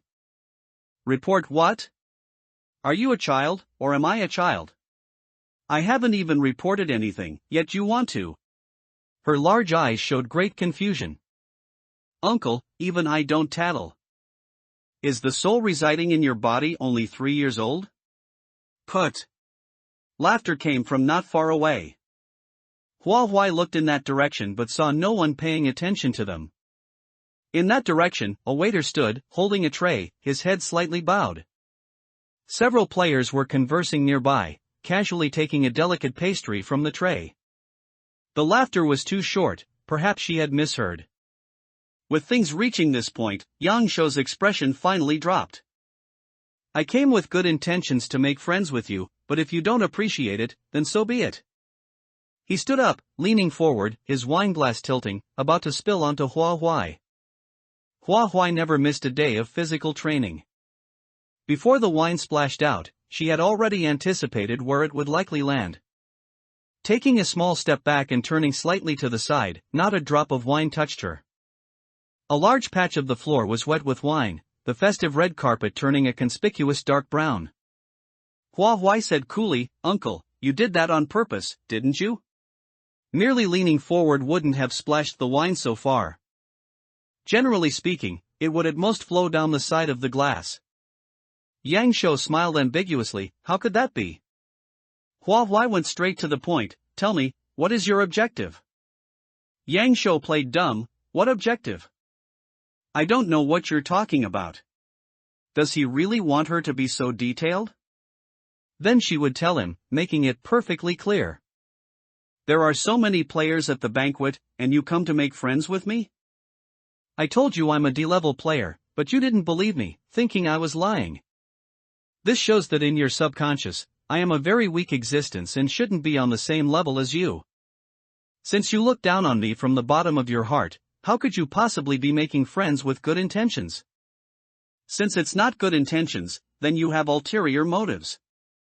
Beneath the mask, her dark pupils stared intently at Yang Shou. Tell me, what is your objective? After this analysis, Yang Shou realized there were so many loopholes in his words. His expression fell, and he could no longer maintain his pretense, saying gloomily, I didn't expect you to have some skill. No wonder Xu Wenyao thinks highly of you. Let me tell you the second rule of the banquet, players at the banquet can request to spar with each other, and the requested player cannot refuse. Yang Shou openly bullied the weak, forming his 5 fingers into a claw to grab her shoulder. This sudden movement drew the attention of all the players at the banquet. Hua Huai snorted, you truly embody the meaning of a despicable villain. Fortunately, Xu Wenyao had made proper preparations. Her dress skirt was just above her knees, with pleats that fanned out like a flower, allowing her full range of motion. Compared to the evil spirits in the evil spirit tower, Yang Shou's movements were extremely slow, and Hua Huai easily dodged them. At first, Hua Huai merely dodged Yang Shou's initial moves. From the perspective of the onlookers, Hua Huai was at a disadvantage. Someone asked Xu Wenyao, is that little girl from your guild? Although there's a rule allowing sparring at the banquet, the difference in strength between the two of them is too great. There's already a difference in strength between men and women, let alone between an adult and a child. With a hesitant look, do you want to help her? According to the banquet rules, when players spar one-on-one, third-party intervention is prohibited. If Hua Huai were truly in danger, Xu Wenyao would, of course, choose to break the rules. But in the current situation, he didn't believe Hua Huai would lose. What could be more memorable than showcasing one's skills at a banquet? Strength is the right to speak, and also a pass. After several moves from Yang Shou, Hua Huai had a rough idea of his attacking habits. In terms of strength, Hua Huai was not his match. In terms of speed and agility, Hua Huai was far superior. But these 2 points alone were far from enough. She needed a handy weapon, the rib-bone dagger could not be summoned in the real world. She distracted herself by observing nearby items that could be used as weapons. After a cup shatters, the broken glass can be used as a weapon, but the drawback is that it easily scatters into many pieces, is troublesome to clean. up, and prone to leaving fragments behind. At the banquet, no knives or forks were prepared, but there were chopsticks. In Huaxia, eating with chopsticks is a normal thing. Huahua didn't overthink it, only feeling that chopsticks could be used as a weapon, easy to control in terms of lethality, and wouldn't draw blood. Everyone at the banquet was dressed elegantly, and she should try to maintain that elegance. Huahua went to the dining table and picked up a pair of chopsticks. As Yang Shou's attack came, the tip of the chopsticks precisely met his palm. With a small contact area, if Yang Shou had used more force, the chopsticks might have pierced his palm. He grimaced in pain. How can you use chopsticks? Huahua stood by the table, looking innocent. I'm hungry, I want to eat something. All the players present fell silent for a moment, then someone burst out laughing. This little girl is quite humorous. Yang Shou's face darkened. He smashed a cup, picked up a shard, and said, Then I'm thirsty, I want to drink something. Glass shards could be used as a knife. He had murderous intent towards her. As a player, Yang Shou couldn't truly kill her, but that didn't mean he couldn't leave scars on her. Cheers! Yang Shou was truly petty. Winning against Huahua at a banquet was not an honorable feat. Huahua could lose to anyone, but she did not want to lose to this scoundrel standing before her. The chopstick snapped in her hand, revealing sharp wooden splinters. In this kind of setting, she originally didn't want to draw blood. Beneath her mask, her eyes narrowed slightly as the opponent pinched the fragment and swiped it straight toward her face. Faced with the malicious attack, Huahua frowned deeply and dodged sideways. Suddenly, a sweep came toward her feet. With no room to retreat, she swiftly placed her hand down and flipped backward, tracing a perfect arc. Calm and composed, after landing, she took several elegant, rapid steps to get behind him, stomping down hard on the back of his knee, forcing him to stumble and kneel. Yang Shou countered with a backhand, attacking with the fragment, but the sharp wooden splinter stabbed heavily into his wrist. Drip! Half a chopstick pierced Yang Shou's wrist, and blood dripped down Huahuai's hand onto the bright red carpet, the two colors nearly merging. Yang Shou's face was twisted, and he still tried to resist. The splinter from the other half of the chopstick immediately pressed against his neck. The girl's uniquely clear voice came, You lost, scoundrel. Huahua, who was clearly at a disadvantage, was skilled at using her strengths to turn the situation around. Only when the outcome was settled did everyone snap back to reality. She had actually defeated Yang Shou. Applause started somewhere, followed by thunderous clapping. The entire hall of guests cheered for Huahua, as if it were a spectacular New Year's Eve show. They began discussing among themselves. That young girl, I heard she's a member of the Demon Guild, and a D-level player at that. In the horror game banquets, haven't players this young usually not appeared in previous years? What did you say her name was? I really want to poach her for our guild. The guests were so engrossed in watching the show that they failed to notice the ballroom doors opening, as a group of people escorted several individuals, parting the crowd to stand at the best viewing spot. As soon as the person spoke, the guests' attention involuntarily gathered toward them. What did you say her name was? Is it Huahua? The person's voice was deep and rich, giving off a sense of maturity and experience. The young man standing beside him nodded slightly and said, Yes, her name is Huahua. Thanks to her, we were able to clear the last dungeon. Even though her face was covered by a mask, those who knew her could still recognize her by her age and fighting style. So young, yet truly a very promising newcomer. No wonder you mention her so often. Huahua looked toward the source of the sound. The voice, imbued with a sense of experience, belonged to a middle-aged man who appeared to be around 40 years old. The man was wearing a well-tailored suit made of visibly high-quality fabric, and his demeanor exuded elegance and nobility. Standing beside him was an acquaintance, Xiao Qisheng, who was also wearing a suit today, giving him the air of a young noble master. Huahuai's attention was diverted, and she failed to notice Yang Shou, who, still bitter, erupted from the danger zone, attempting to harm her. By the time Huahua reacted, it was too late. She watched helplessly as the glass shard approached her, and then, Yang Shou was kicked flying. Shu Wengyao looked anxious, but he hadn't moved far. He wasn't the one who did it. Her gaze landed on a woman dressed in a waitress uniform. The woman turned back and smiled at Hua Huai, saying, "I'm not that cold-blooded, you know. Actually, most of the time, I'm a good person. See? I helped you out. Taking me through a dungeon won't be a loss." After a moment, Hua Huai said something completely unrelated. "Why are you wearing that outfit?"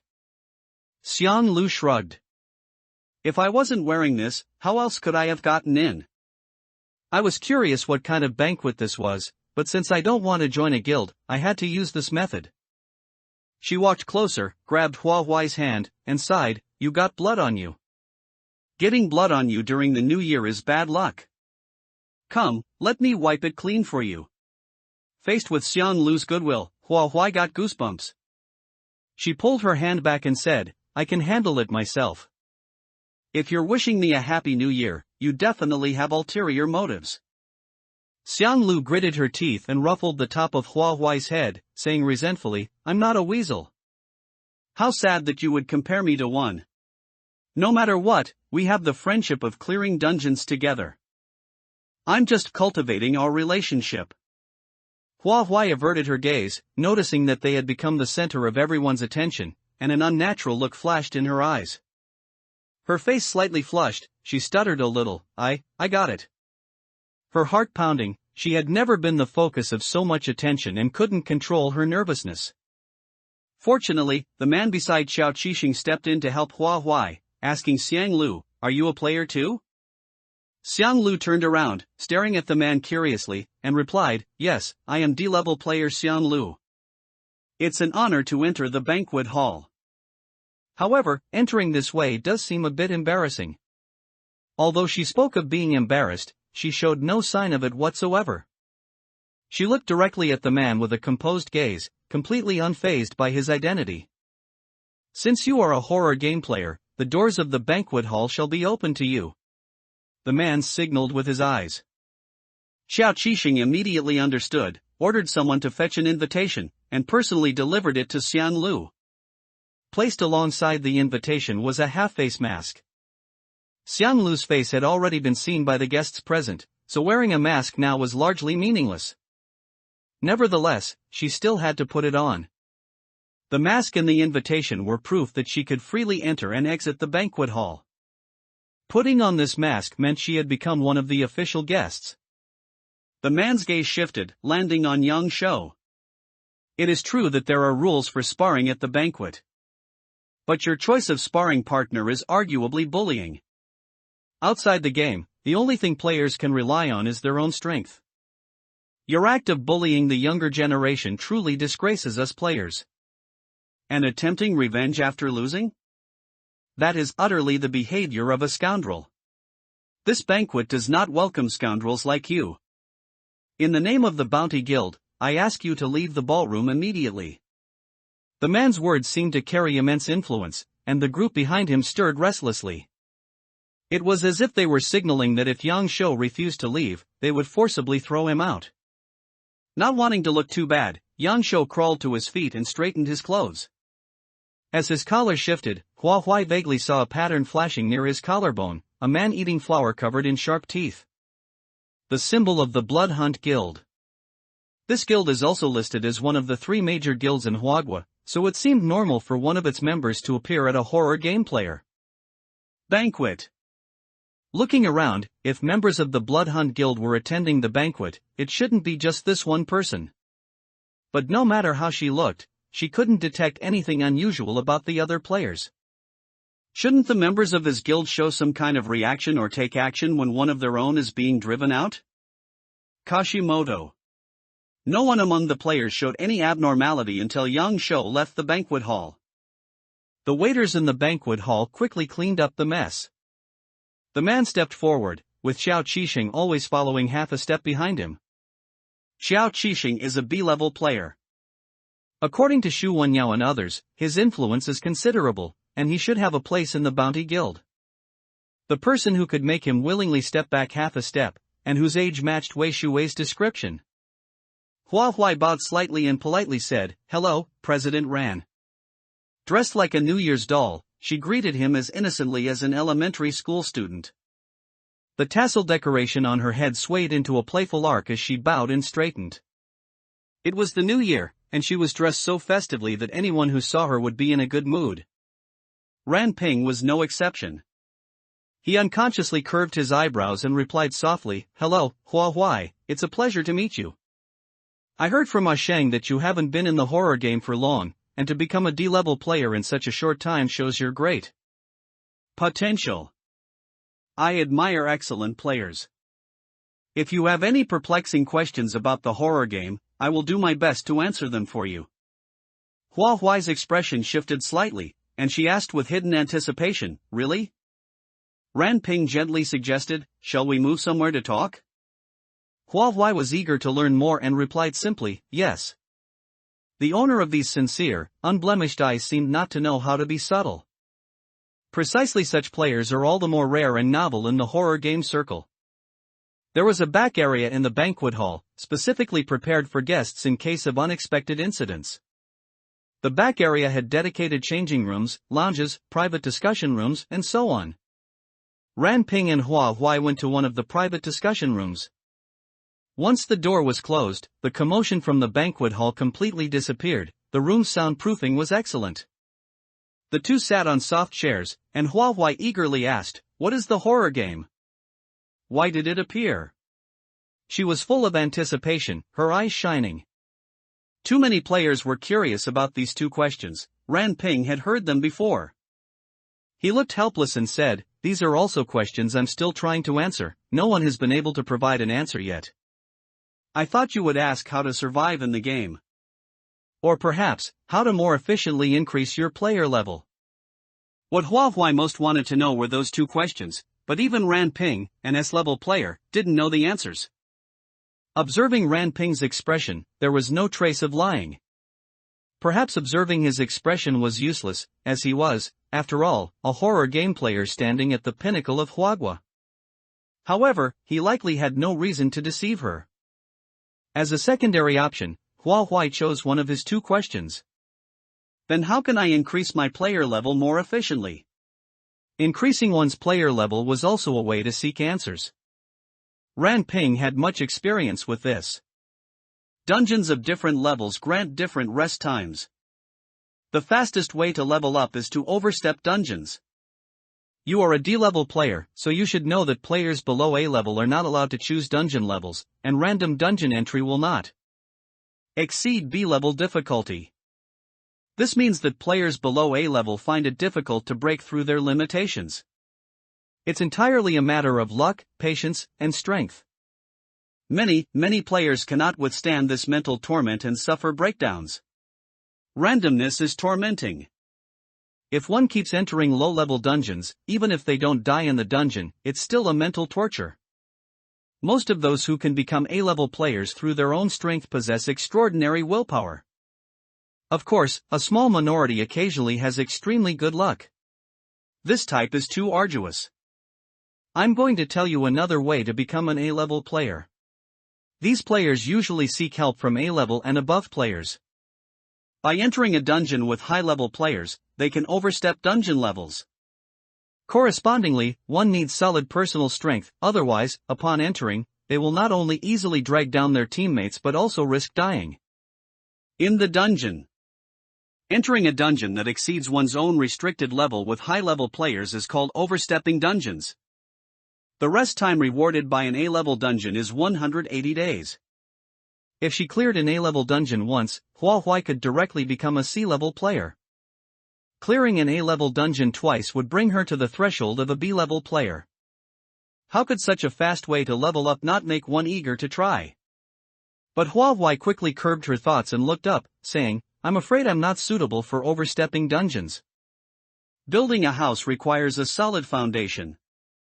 Otherwise, if you overstep and go straight to adding bricks and tiles, the house will collapse in an instant, even without a major natural disaster.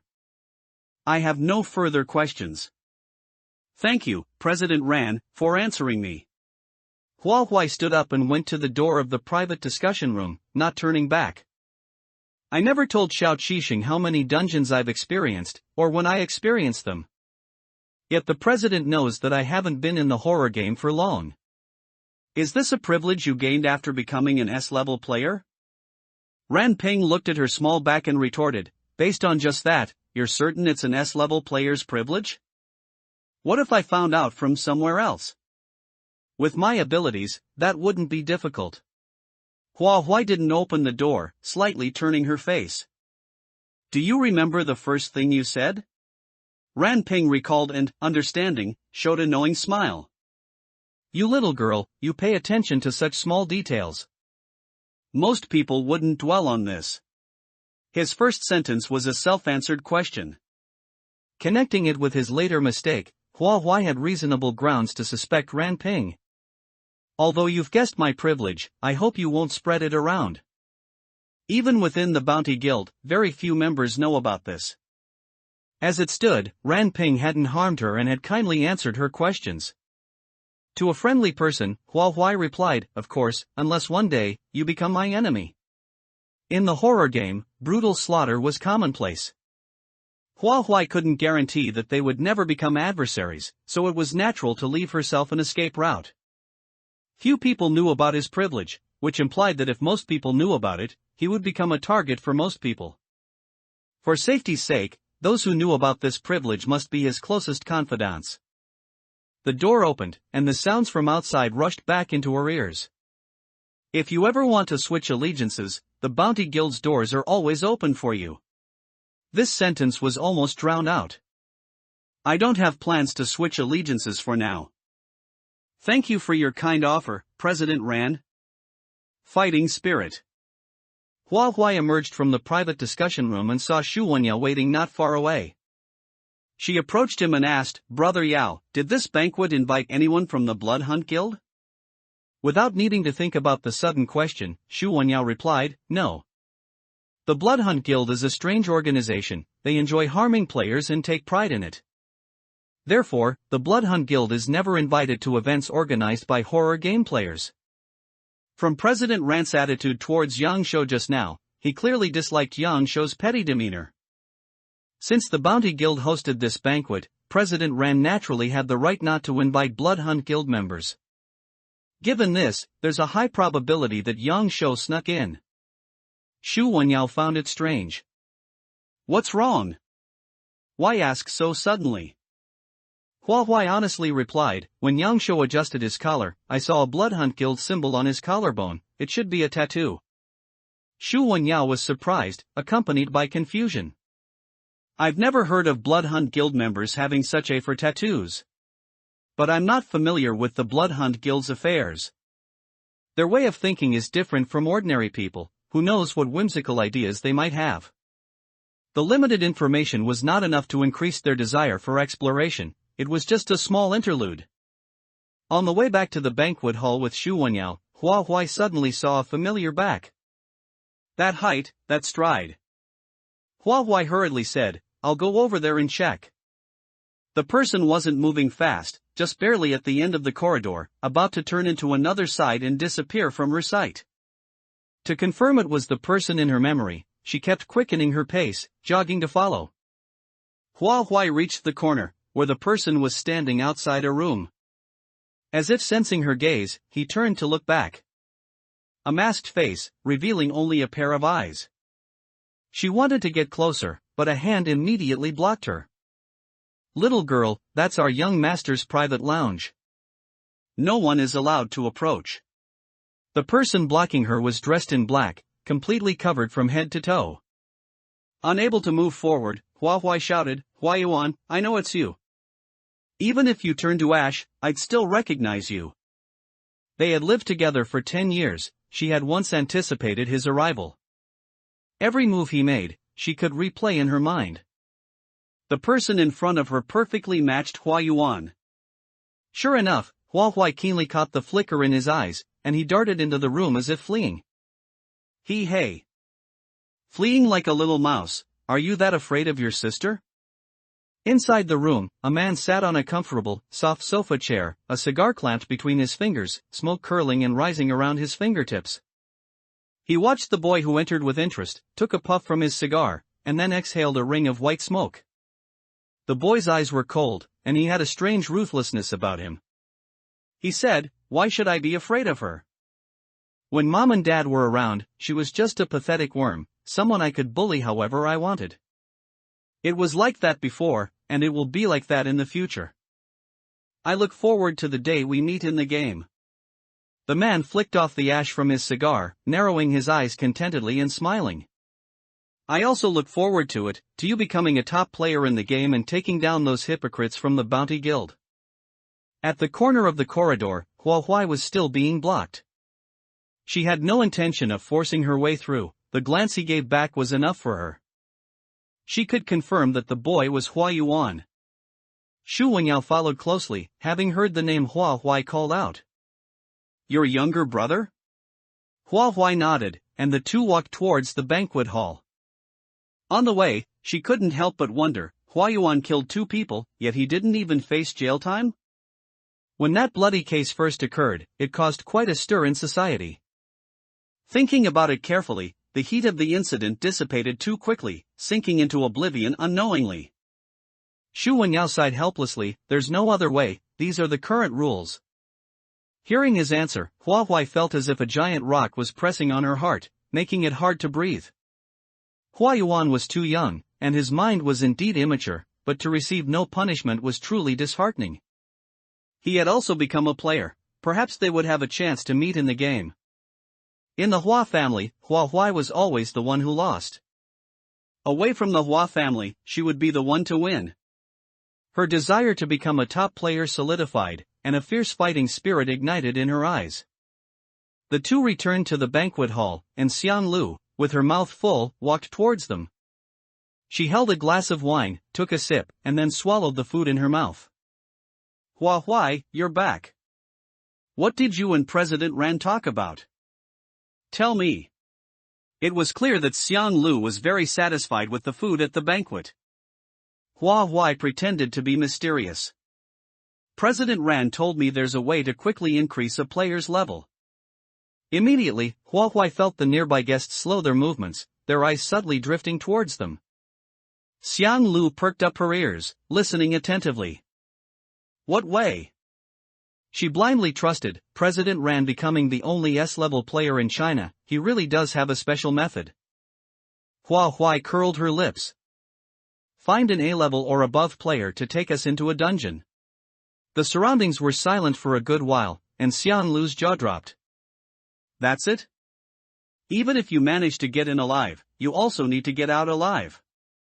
Still blindly trusting President Ran becoming the only S-level player in China, he really does rely on his own strength. That change of tune was a bit too quick. Clang, clang. The sound of gongs began, the time had come, guests gathered, and the banquet officially started.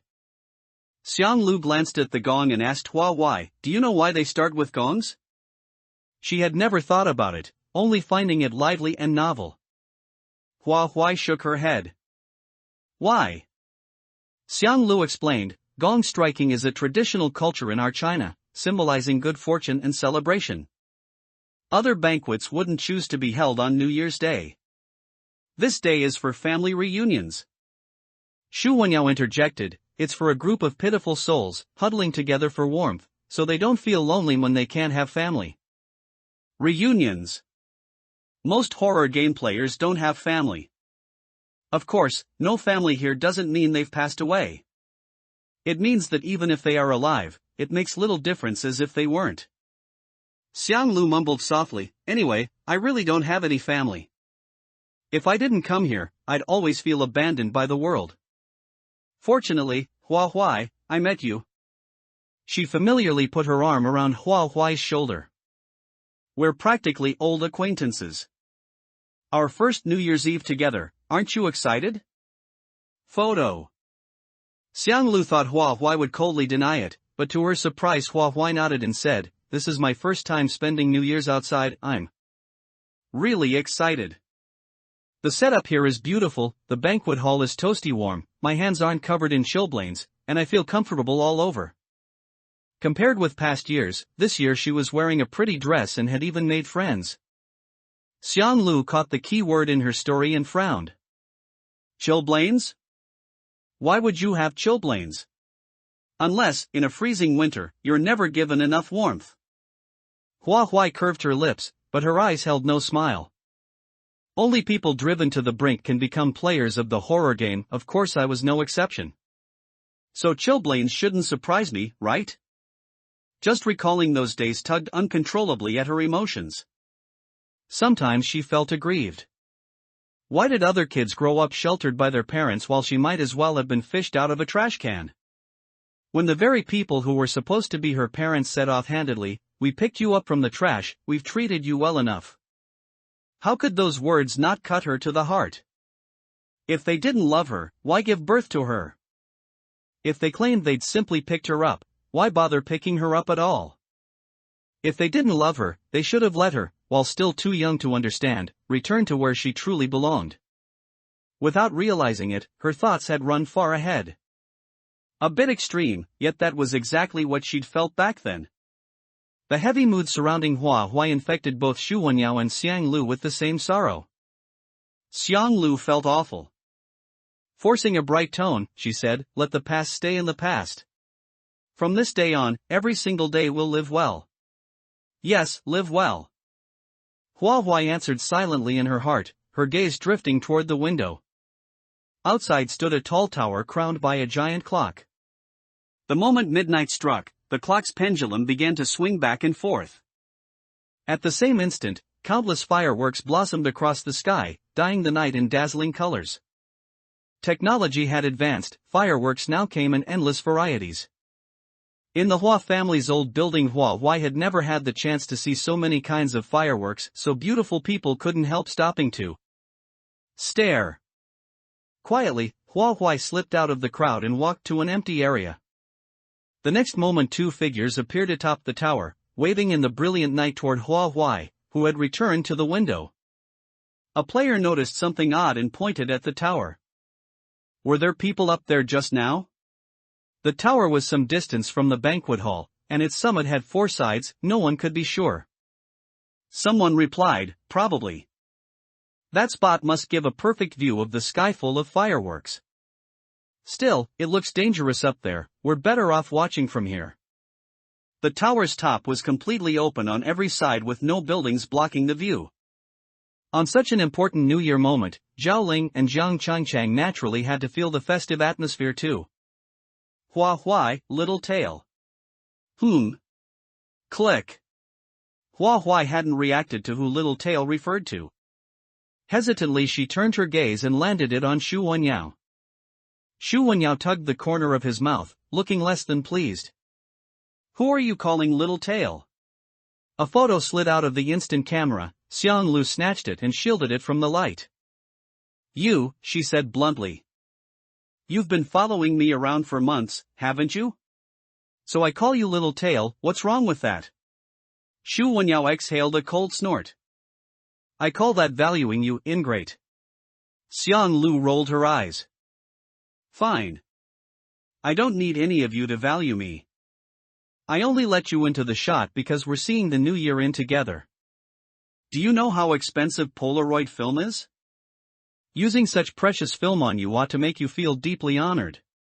Veins throbbed at Xu Wenyao's temples. "I'd say you're shameless to the extreme. As game players, none of us are short of money. A sum like that is a drop in the bucket for you. Besides the struggle to survive, the horror game hands out remarkably generous cash rewards. Of course, the case of multiple people clearing an F-level dungeon was an exception, hardly applicable to someone of Xiang Lu's experience." Head held high, Xiang Lu declared shamelessly, "I treasure every single cent of mine." The photo developed, Xiang Lu on the left, wearing her most confident, perfect smile. Hua Huai stood in the middle, eyes blank, the tasseled ornaments on her twin buns slightly askew, adding a lively touch. Xu Wenyao on the right, striking a boss-like pose, face impatiently turned toward the left. Three people, each lost in their own thoughts. In the background of the photo the tower blended in, along with the two figures atop it.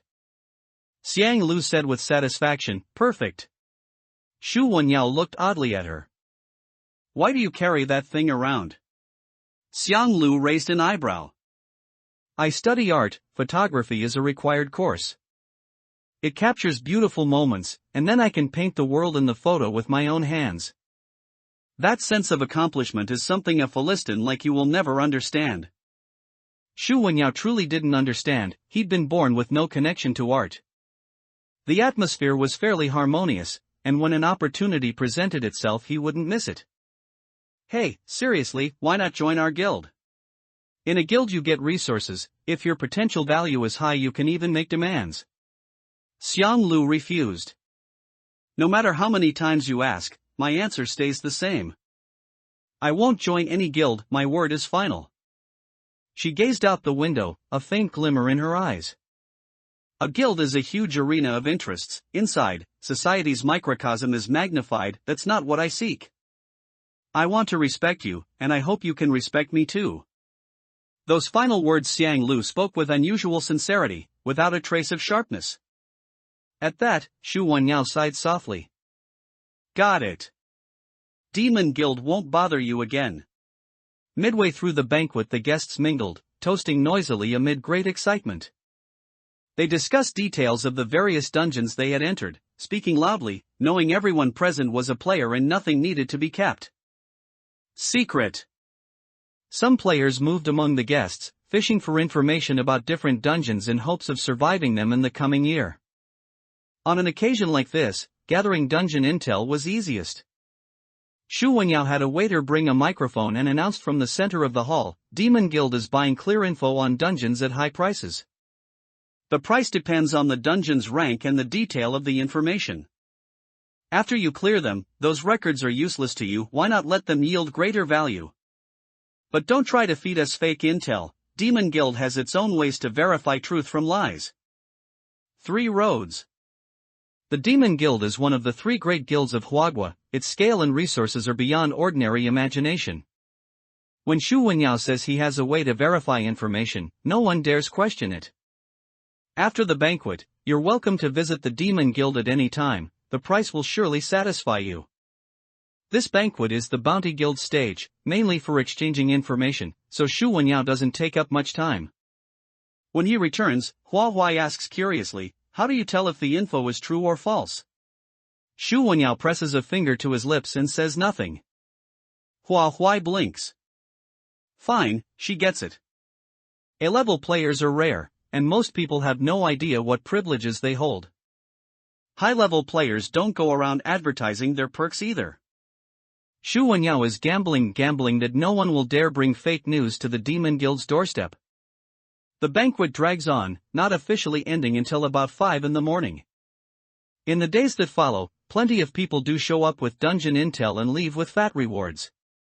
When Hua Huai heads to the reading room, she notices the shelves packed tighter, one extra file on B-level dungeons has appeared. She fetches a small stool, stands on it, and pulls down the new folder to flip through. The setting is ancient times. It tells of a miss from the wealthy Jin family about to marry, yet the groom is already dead. On the wedding day, the groom's servants hold a spirit tablet to wed the bride. Background and plot are razor-thin, just a few lines. The key point, this is a role-play dungeon. The reporting player took the role of a Jin Manor household guard. His task, stop the Jin young lady from leaving the pavilion until the wedding is formally completed. Hua Huai checks the clearance count, only a lonely digit 1. 10 people entered, only 1 walked out. That death rate is brutal. She closes the file and puts it back. Leaving the reading room, Xu Wenyao rushes up with a school uniform. Enrollment at Xinhuan Primary School is all set. If anything dangerous happens, tell us. The real world isn't the game, we adults can handle things far more easily, so don't try to be a hero. Formal term starts in 10 odd days, before that, Hua Huai will enter a dungeon with Xian Lu. Hua Huai nods. Xu Wenyao adds, when's your next dungeon? Her grip on the uniform tightens. Casually she says, not sure yet why. Xu Wenyao is blunt, once you know, tell me. We'll go together. What happened in the last dungeon is still vivid, both were injured, and Zhang Zhengyan never made it out. The memory freezes Hua Huai, she can't answer for a long while. Having someone you trust in a dungeon beats random teammates. Zhang Zhengyan's death wasn't your fault, don't shoulder it. Even without you, he'd have died in a dungeon sooner or later. Cruel words, but true. Seeing enough of life and death inevitably numbs you. He speaks as casually as if remarking on today's lunch. Why, once you become a player, only 3 paths lie ahead. The first, the quickest exit, death. Either chosen out of fear or after becoming fodder for monsters. The second, earn enough rest to last till life's end, then never enter a game again. Few who pick this path stick to it. Once they glimpse a higher world, desire swells and quietly shifts their heart. The third, become an SSS-level player. Many crave this road, so blood and storms await. Which would you choose? Months ago, her answer would have been the second path. Now her view is changed, those on the second path do alter their hearts. She lifts her gaze, resolute. The third path. Shu Wanyao chuckles. To walk the third, what you've seen is still too little. That road is carpeted with blood you must spill to reach the summit. Expecting hesitation, he's startled when she declares, then let it be the blood of villains. A dark ink seems to bloom in her eyes. Shu Wanyao feels something flicker inside. Before your wings are full, let's help each other. Or perhaps you don't see me as a friend and don't trust me. The moment he says it, Hua retorts, you are my friend, of course I trust you. Friends are few, so she cherishes every one. Shu Wanyao grins slyly. Deal. Tell me when you're entering a dungeon. Without waiting for an answer, he dashes off. Hua is stunned, was that whole speech just to secure her agreement? She sighs. Whatever. He's right, a friend in a dungeon is safer than an enemy. 3 days later, they officially enter the dungeon. Xiang Lu and Shu Wanyao arrive as promised, the two exchange a glance. Xiang Lu says in disgust, why is he here? Shu Wanyao sneers, I should be asking why you're here. They loathe each other, standing at least 3 meters apart. From her backpack Xiang Lu produces a painting and hands it to Hua. I painted it myself, your New Year gift. It depicts the photo taken at the New Year banquet. Unlike the photo, the 2 figures on the tower are now sharp and prominent, no longer mere background. The composition is perfect, visually soothing. By highlighting Zhao Ling and Jiang Chanchang, Xiang Lu shows she noticed and recognized them. Her perception is surprisingly keen. The paper feels thicker than normal, Hua starts to flip it over. Xiang Lu quickly presses her hand. Wait till I'm gone after this dungeon, then look. Shu Wanyao snorts, why so mysterious? Xiang Lu rolls her eyes. None of your business. Their bickering carries no real bite, Hua sees no need to mediate. When they tire, they get to business. A scarlet panel appears before the trio. Enter the dungeon together with players Shu Wanyao and Xiang Lu? All 3 choose confirm. Instance, boudoir. The surroundings were as empty as ever, then plunged into total darkness. Game loaded. Game dungeon, boudoir pavilion. Difficulty, B rank. Mission, you are the young lady of the Jin family. In 7 days you will marry a dead man, terrified, you must escape the pavilion before the wedding day ends. These words appeared directly in Hua's mind, she hadn't opened her eyes yet. 3 days ago in the reading room she had skimmed a file on this dungeon, the player in that report had been cast as a household guard, the exact opposite of her task. Which meant that in this run there could be a player cast as a household guard whose job was to stop her escaping the pavilion. She would have to fight not only the dungeon's rules and horrors, but other players as well. Where were Shu Wanyao and Xiang Lu? If they'd been cast as guards or the like, what was she supposed to do? That file had never mentioned 2 opposing camps.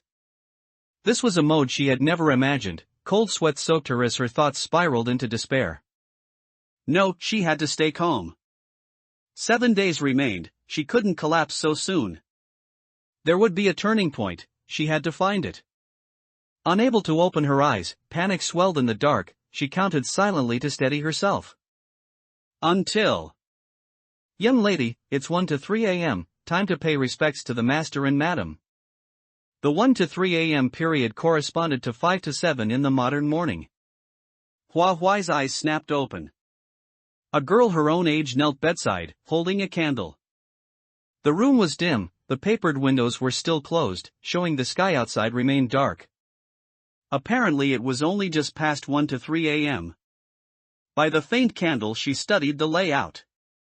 She lay on an antique bed at the innermost part of the room. The carved bed rails were exquisite, touching them felt like feeling history itself. Against the right wall stood a dressing table, equally carved, its mirror bright. In the center were matching table and chairs, against the left wall, a wardrobe and a soft couch. There were 2 windows, each about the size of an A4 sheet. She frowned, the windows were too small even for her frame. The dungeon had designed them precisely to prevent escape. After too long a pause the kneeling figure urged again, "Young lady, it's 1 to 3 a.m., time to pay respects." Would paying respects let her leave this room? She collected herself. "Then let's go." The girl stopped her. "Let this servant wash and dress you first." The toilette was tediously elaborate. Never having been served, Hua Huai felt acutely awkward. The girl dressed her in ancient robes so complicated she couldn't remember how. When it was done she asked, "Now can we go?" The maid smiled. "Yes. I will convey your respects to the master and madam, please wait in your boudoir." Dawn was breaking, after all that fuss she wouldn't even leave the pavilion, the maid would go in her stead. She couldn't sit idle. Paying respects is something a daughter must do personally to show love for her parents. The maid stared. "Young lady, have you forgotten? Once a young lady enters the pavilion she may not leave until her wedding. Your wedding is in 7 days, then you may depart." Those eyes were hollow and eerie, the words like a programmed script that brooked no defiance. Hua Huai wasn't an ordinary player, she possessed part of a horror's power, doors and windows couldn't truly hold her. But the situation was still unclear, she needed more clues and couldn't clash with the maid yet. She wasn't sure whether the maid was a dungeon NPC or another player. An NPC would be manageable, a player would be trouble. Her earlier words had already exposed her as a player. What young lady wouldn't know the rules of her own pavilion? Since that was so, she sat on the couch and threw a tantrum. "You expect me to sit here and stare at the walls for 7 whole days?" The maid halted at the door, opened the wardrobe, and took out a scarlet wedding dress, laying it on the couch. "Your wedding gown is not yet finished, you must complete it before the ceremony." In truth the dress was nearly done, only the left sleeve lacked embroidery. Judging by the rest, both sleeves should mirror each other. The shoulder wanted a phoenix tail, the sleeve body peonies, the cuff auspicious clouds. If you finish early, you may practice qin, chess, calligraphy, or painting within the pavilion. In short, you will not have time to idle. Well then, they'd scheduled her to the minute. Hua Huai sprang up. "Mind your tone, you're only a maid, I don't need reminders. Kneel." In this era, master and servant were sharply divided, such a maid had few rights. At the command she dropped to her knees, kowtowed repeatedly, never daring to argue. Such ready knees, and free kowtows to boot. A player might kneel on order but wouldn't throw in extra moves unbidden. Hua Huai was now sure the maid was an NPC. Time was slipping, to avoid some penalty for missing the morning rites, she told the maid to rise and go. After the maid left, the door was locked behind her. Hua Huai opened the wardrobe and rummaged inside. Most items were everyday garments, but a pair of embroidered shoes caught her eye. The bright red was impossible to miss. She lifted them, saw their real size, and instantly flung them back. They were shoes for 3-inch bound feet. Pretty at a glance, yet born of twisted aesthetics. She glanced at her own feet, normal, and exhaled in relief. How terrifying. Her pulse raced, she slammed the wardrobe shut, out of sight, out of mind. Crack! Clatter, tap, tap. The sudden noise made her tense again, as though something had struck the wall and rolled across the floor. Who's there? The door was locked, the maid gone, no one else should be in the room. She turned, no horror greeted her, everything looked normal. Could it be the window? She had never seen windows like those of a great ancient house. She studied the latch for a moment. The sash opened only a finger's width, barely room for her hand. In the boudoir, neglected. This design, needless to say, was meant to restrict her movements. Anyone outside looking at this window would probably only see a pair of eyes. Through the crack, Huahua stared into the narrow space outside the window, nothing unusual. After a long wait, a familiar figure passed in front of Huahua.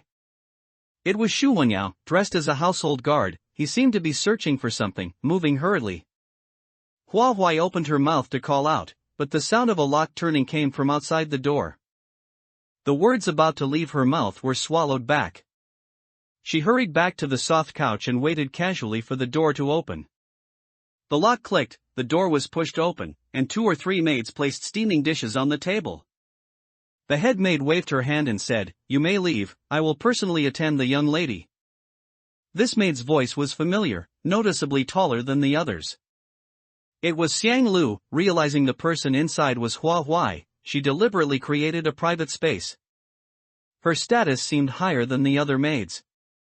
The remaining maids obeyed, left the room, and considerately shut the door. Xiang Lu surveyed the room, eyes sparkling. A noble daughter's chamber in ancient times truly is different. Though most furniture is wood, the carvings are exquisite. Huahua had no mood to admire, she went straight to the point. What is your task requirement? Xiang Lu sat alone at the table. They say the young lady marries in 7 days. Within 7 days help her escape the pavilion. Now you are the young lady, so naturally I help you escape the pavilion. Her task requirement differed from what Huahua imagined. Could it be she had overthought it? The game never split players into 2 factions? Indeed, if they were split into 2 factions. Huahua couldn't imagine how the pavilion's young lady alone could oppose every character. Having helpers was only natural. Once she confirmed with Xu Wenyao that their tasks aligned, only then could Huahua's heart truly settle.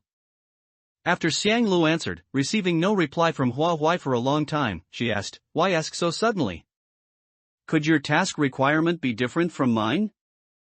Huahua shook her head. "It's the same." Xiang Lu exhaled in relief, patted her shoulder. "You scared me. If they were different, we'd be in trouble. Since it's confirmed, let's discuss the next step. Your identity is restricted, you can't move beyond the pavilion, making it hard to obtain useful clues. My restrictions are looser, I can explore most areas inside the estate. Of course, even the forbidden areas I can sneak into." Confined to the pavilion, blindly waiting for Xiang Lu's messages was not what Huahua wanted. She had some questions. Who normally enters and exits this pavilion? Also, are there many people coming and going? Xiang Lu pondered. In ancient times, a young lady's pavilion rarely had visitors, and gender was strictly restricted. Unless something unexpected, apart from the maids attending to her, no one else would come. Huahua lowered her eyes. Next, I'll find a way to swap you with the maid beside me. She needed to leave, but couldn't damage the doors or windows. From Xiang Lu delivering meals, she should be in charge of food. Meals were delivered in daylight, she couldn't leave during the day, easily seen by others in the estate. The maid beside her knelt at her bedside at 1 to 3 a.m., most likely attending her nighttime needs. Replacing this maid with her own person would grant her truly ample free time. Moreover, when completing the task requirements, it would be much more convenient. Xiang Lu agreed. The two chatted a while longer, then noise came from outside. Why are you still standing here? Has the young lady not finished her meal? It seemed mealtime was regulated. Xiang Lu and Huahua glanced at each other, stood and opened the door. The young lady is unwell today and can barely swallow. She looked the maid up and down. You attend the young lady daily, yet you serve her like this? The young lady is to marry in 7 days, if she's ill, can you bear the responsibility? In one breath, she shoved all blame onto the maid, sharply, as though it were true. The maid, unable to retort, hurried inside and saw Hua Huai's sickly, extremely pale face. Coughing occasionally, tears sparkling, as if she might cough her lungs out. The maid panicked. "Why, young lady, what should I do? I'll fetch a physician." She had been fine moments ago, how had she suddenly fallen so ill? The maid had no time to ask, nor could she ask. She had no right to question her mistress. The maid hurried away, stumbling on the road, nearly falling in disgrace. But she couldn't stop, the mistress's life was worth more than hers. Should the young lady come to harm, she would be sold somewhere unbearable. That was the lightest, more severe, she might be beaten to death on the spot. Watching the maid's departing figure until she left the courtyard, she finally withdrew her gaze. In this era, maids had little human rights, dignity was a luxury. But this was a life and death game, as players, they naturally had to leave the dungeon alive. Xiang Lu turned to the remaining maids outside.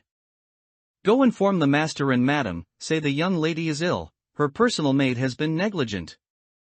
If they cared even a little for their daughter, at least the madam would come personally to express concern.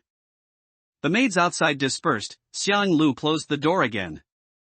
Then, at the dressing table, she rummaged through the jewelry box, drew out a golden hairpin and hid it in her sleeve. Hua Huai watched her actions. Money can make even ghosts grind the mill? If this ghost is house-trained, wouldn't it be exposed? Xiang Lu smiled carelessly. Impossible, this isn't the imperial palace, merely a wealthy household raising a physician. Moreover, her gaze drifted elsewhere. "I personally saw the maid beside you leave the courtyard." Hua Huai posed another possibility. Could the physician be a player role? Xiang Lu analyzed. Highly unlikely, the physician role was purely incidental, following normal procedures, this role's appearance probability is too low, no need to assign a player, participation is poor. She came to the bedside, sat down, patted the bed. "Sit and rest a while, relax. This sort of thing, adapt as it comes, nothing will happen." The boudoir, dowry maid. They were clearly inside a B-level dungeon, yet Xiang Lu handled it with effortless ease. Hua Huai couldn't help asking, "Have you ever entered a role-playing dungeon before?" This was her first time entering this type of dungeon. She felt completely at a loss and could only keep telling herself not to panic. The more flustered she became, the easier it was to make mistakes in the dungeon, and that would put her at a severe disadvantage. Xiang Lu shook her head. "I've gone through countless dungeons, so many I've lost count. But this variety is rare, it's my first time inside one too. Still, I adapt quickly. The quest requirements aren't hard, hardly what I'd expect from a B-level dungeon." Hua Huai sat beside her. "We've only been inside a few hours, it's too early to judge. By the way, have you ever entered a B-level dungeon before?" The answer she received was no. It seemed most players didn't share Hua Huai's luck of entering 2 B-level dungeons in a row. Or perhaps she was the unlucky one. After about the time it takes to finish a cup of tea, a lady arrived in haste with her maid, pushed open the door, and saw the figure on the bed, her face haggard. The lady wore splendid brocade and a fine jade hairpin, her cheeks were rosy, her complexion excellent. Compared with Hua Huai on the bed, the latter looked even more wan and sallow. Anyone living this well in the manor, dressed so meticulously, had to be the mistress of the house. Hua Huai opened her mouth and began to sob grievously, yet mindful of decorum she covered her lips with her hand lest she weep too loudly and lose the poise expected of a noble daughter. Indeed, Hua Huai knew nothing of a noble daughter's poise. If she could hide something she would never inviting trouble. "Mother, my head hurts so badly. The maid attending me is utterly remiss, she only dozes off and never answers when I call at night. A maid this sleepy is someone I can no longer keep beside me. Otherwise I fear I won't live to see my wedding day." Seeing this, Xiang Lu played along, dabbing Hua Huai's face with a handkerchief to hide the fact there were no real tears. At that moment the maid who'd led the doctor back felt her world collapse. She almost flung herself at the lady's feet, tears gushing. "Madam, it's not like that." Her explanation was pale and powerless. Miss and Madam were mother and daughter. Why believe her word over that of her own child? The more she argued, the deeper the young miss would resent her. Nothing good could come of it. She shifted to kneel at Hua Huai's bedside, knocking her head repeatedly. Miss, this servant was wrong, please don't sell me off. The lady said nothing, apparently waiting for Hua Huai's answer. After a long silence, Hua Huai, stifling coughs, rasped, I've no wish to sell you, you're simply unfit to attend my person. Go do rough chores instead. In this household the one who made decisions was not Hua Huai. The rising lilt at the end of her sentence was in fact asking the lady's opinion. As the soon-to-be bride, Hua Huai knew exactly where she stood. The lady nodded approvingly and told the kneeling maid, then switched to rough duties. Turning to Hua Huai she added, let Xiang Lu fill the vacancy beside you, she seems quite sharp. When you marry, she can go as your dowry maid to He Manor. The young miss had to wed a dead man, and now they wanted to send a dowry maid along as well. Hua Huai's brows unconsciously sharpened. She truly couldn't fathom what the couple of Jin Manor were thinking. Aloud she replied, thank you, mother, for your consideration. The doctor had waited with back turned for some time. Only after Xiang Lu let down the bed curtain did the lady signal him to take the pulse. A small hand slid from behind the curtain, a white cloth covering the wrist. Before the doctor touched her, Xiang Lu crouched, tears in her eyes. Doctor, you must cure our young miss, though this cold is not fatal it truly torments her. At the same moment a gold hairpin slipped quietly into the doctor's sleeve, a flash of coldness glinting in Xiang Lu's eyes. Standing close, the doctor caught the unusual look in her gaze. Weighing the sleeve's new heft, he gave an almost imperceptible nod. The lady frowned. Have some decency. However concerned you are, you shouldn't stand so close to a man. Xiang Lu quickly rose, lowered her head and dabbed her tears. Your reproach is just, madam. Life is a stage, and performance is everything. Seeing her so grief-stricken, the lady found it hard to continue scolding lest others accuse her of cruelty to servants. After feeling the pulse the doctor said, the young lady indeed has a chill. I'll write a prescription, madam need only have it filled. Having become the young Mrs. personal maid, Xiang Lu naturally went to fetch the medicine. Halfway there the doctor spoke first. I'll prescribe some tonics, harmless even if she's not ill. Xiang Lu smiled with satisfaction. Many thanks. This dungeon allowed a very large area of movement. Taking advantage of her trip to fill the prescription, Xiang Lu strolled the streets for clues. Inside a tea house a storyteller performed on stage while the audience below clapped and chatted. Is the Jin family miss really going to marry a dead man? Their discussion was dungeon relevant. Xiang Lu stopped leaving and found a seat. Didn't the storyteller say it? Only 7 days till the wedding, how could it be false? Pity the Jin miss, widowed the moment she enters, her prime wasted. The He family has power, but the Jin are wealthy too, why send their daughter into such a household? You don't understand, the He have influence, the Jin have money. Since ancient times scholars rank highest, merchants lowest. By marrying into the He, the entire Jin clan stands to gain far more than they lose. Sacrifice one girl for the whole clan's benefit. If I were the Jin master I'd seize it too. Apart from the trapped young miss herself, every member of the Jin clan would profit. They knew of her struggle yet deliberately covered their eyes, refusing to see it. As long as they weren't the one suffering, they could pretend nothing was happening. Do not impose on others what you yourself do not desire.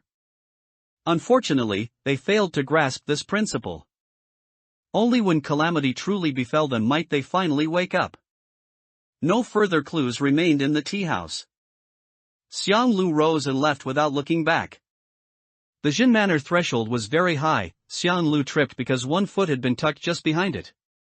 She stumbled, the medicine packet flying from her hand to land farther away. Wooden hairpin, for women in their boudoirs. Xiang Lu didn't fall, she steadied herself just in time, the clapping and giggling of girls' laughter reaching her ears. Wow, she's so clumsy, she actually tripped on cue. Xiang Lu looked toward the sound. A woman around 20, dressed as a mansion maid, had a strikingly pretty face, well above average. In front of her, a man stood tall and proud, pleased with himself for successfully tripping Xiang household guards. He looked about 20, but his face still carried a certain youthful naivety.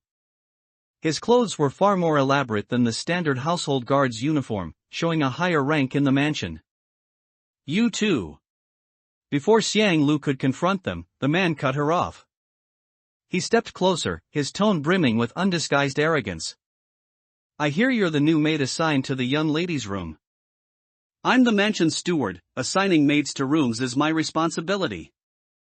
From now on, you and Schwer will swap posts. Schwer will serve in the young ladies' room, and you. You can go to the back garden and plant flowers or whatever. Their tone and mannerisms didn't sound like period characters at all. Almost certainly, these two were players. Was he trying to use his steward status to suppress her because he hadn't realized she was a player too? Though they were playing roles in the dungeon, players kept their real faces in ages. They were simply wearing different costumes. Since they hadn't recognized her, Xiang Lu didn't rush to reveal herself. She lowered her head, imitating a maid. It was the mistress herself who placed this servant in the young lady's room. If the steward wishes to move me, he must first consult the mistress. They were servants in the mansion, while the mistress was the master. How could a servant question a master's orders? Most players were newcomers to this instance and lacked information. None dared approach one of the mansion's masters rashly. A steward's rank was higher than a maid's, but he wasn't stupid enough to provoke the mistress outright. Unable to insert his own person, he settled for second best. Then every day at your hour, 5 to 7 p.m., come to the rockery in the back garden and report the young lady's activities to me. Xiang Lu looked bewildered. Why must I report to you? Then her eyes widened in fright. You're a man, and the young lady is a virtuous lady. How dare you harbor such filthy thoughts? I must inform the mistress. That declaration made the player playing steward break into a cold sweat. If Xiang Lu really told the mistress, he could already picture how he'd die. He rushed forward to block her. No, there's nothing, you don't have to do anything, all right? Xiang Lu picked up the packet of herbs and nodded demurely. The player waved her away like she was a plague spirit. Hurry and go. Xiang Lu curtsied and turned to leave. As she turned, the corner of her mouth curved upward. Ha! Play with her? They're still too green. After Xiang Lu visited the apothecary, the mistress and the maids had already left. In the room, Hua Huai was again alone. The door was locked. Even in sickness, they watched her closely. Though she wasn't really sick. She rose from the bed. She'd only had time to check the wardrobe, but not the vanity. She couldn't miss a single corner of this room. Hua Huai took a seat at the dressing table. She opened each compartment. Most held jewelry. Gold, silver, jade, everything one could wish for. Among the expensive trinkets, the plainest item caught her eye. Hua Huai spotted an extremely simple wooden hairpin. Its carved head was crude, utterly out of place beside the others. Such jarring items are usually clues, so she placed it close to her body. She kept searching. In a drawer lay a notebook labeled Memoirs. She opened it. It was completely blank. After searching every corner, she found nothing else. Hua Huids didn't know the full size of the dungeon area, but she did know that Xiang Lu had been gone too long. Hua Huai knew no embroidery, no music, chess, calligraphy, or painting. A few hours felt like centuries. She itched to break the door and rush out. But she controlled herself. The situation was unclear, and impulsive moves were dangerous. When noise came from the door, her anxiety eased a little. Xiang Lu entered and reported what she had seen and heard. Besides the two players at the gate, she had deliberately circled the mansion and sensed many more players. The most common roles were maids and household guards. A rough estimate, at least 7. Hua Huai's knowledge was limited, so she asked, is the Jin Manor so large? What proportion of the staff are players? Xiang Lu replied, very large. Players make up fewer than 1 in 30, and that's only the ones I've spotted, others may be hiding. Imagining alone couldn't capture the scale. 1 in 30 means over 200 household guards and maids. Xiang Lu alone, in so little time, couldn't unearth every player in this vast dungeon. Xiang Lu had seen the world outside. Hua Huai was impatient to see it too. Dusk deepened, the pavilion's atmosphere grew eerier as night fell. Every fresh furnishing seemed to twist in the air, ready to become a monster that devours flesh. Hua Huai's scalp tingled, she instinctively grabbed Xiang Lu's sleeve. "Will it be safe to go out at night?" she asked, uncertain, eyes still fixed on the furniture. Xiang Lu was equally unsure. Probably, safe. Hua Huai's mission was to escape the pavilion. If she didn't know what the pavilion looked like or how big the Jin Manor was, how could she ever escape? Though afraid, she had to investigate. It was all right, she had trump cards.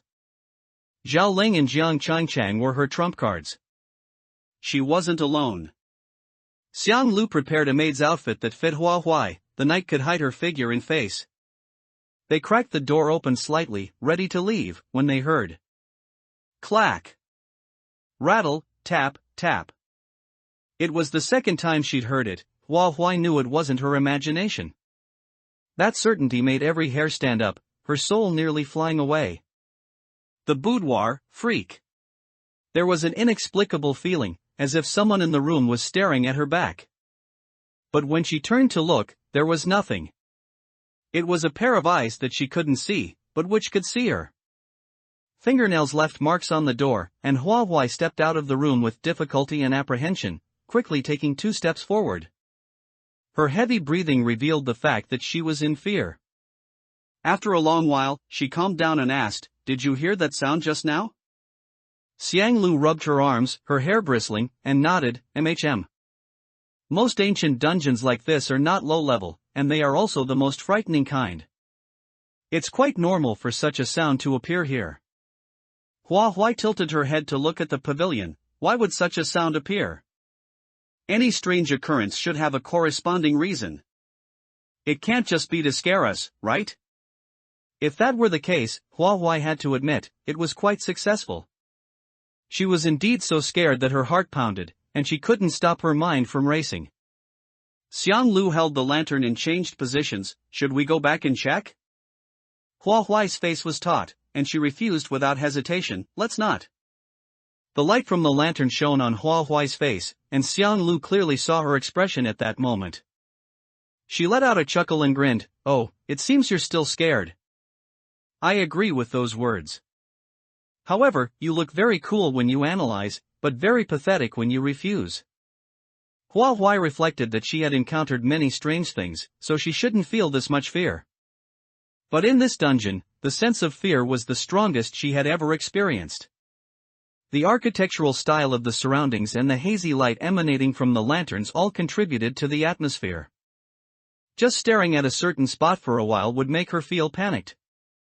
Fortunately, Xiang Lu was by her side, which somewhat lessened that feeling. Few servants usually passed by the pavilion, especially after nightfall, when almost no one would pass by.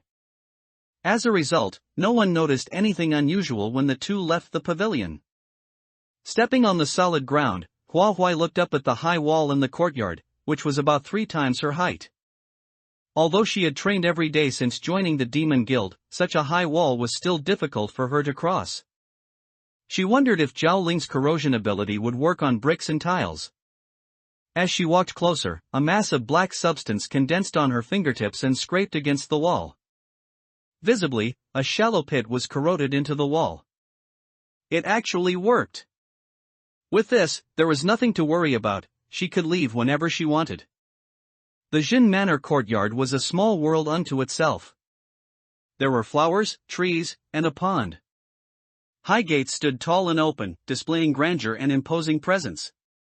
Hua Huai constantly remembered how many doors she had passed through and how many turns she had taken, yet she still hadn't reached the main gate. She mumbled, "Won't we get lost like this?" Xiang Lu tightened her grip on the lantern handle. "It's fine during the day, but at night, I also find it a bit hard to distinguish. After all, the high walls here looked exactly the same. Some details visible during the day would be obscured by the night. She deliberated, what should we do? Should we go back first? Let's explore outwards from near the pavilion little by little. If we go too far, I might forget the way. The distance covered so far was the limit Xiang Lu could remember at once. Xiang Lu could freely enter and exit the pavilion during the day, so finding the main gate of Jin Manor was not an urgent matter. Suddenly, a considerable commotion came from afar. It sounded like about a dozen people, rushing in this direction. Xiang Lu and Hua Huai exchanged glances, then stood against the wall, lowering their heads slightly. A dozen maids surrounded an old woman, passing in front of them. Oldly, third madam can't hold on much longer, you need to walk faster. This old woman really can't run anymore, don't rush me, don't rush me. We can't not rush, this is a matter of life and death. The maids' faces were full of sorrow, and the old woman was anxious and sweating profusely, her steps never stopping. Something is happening.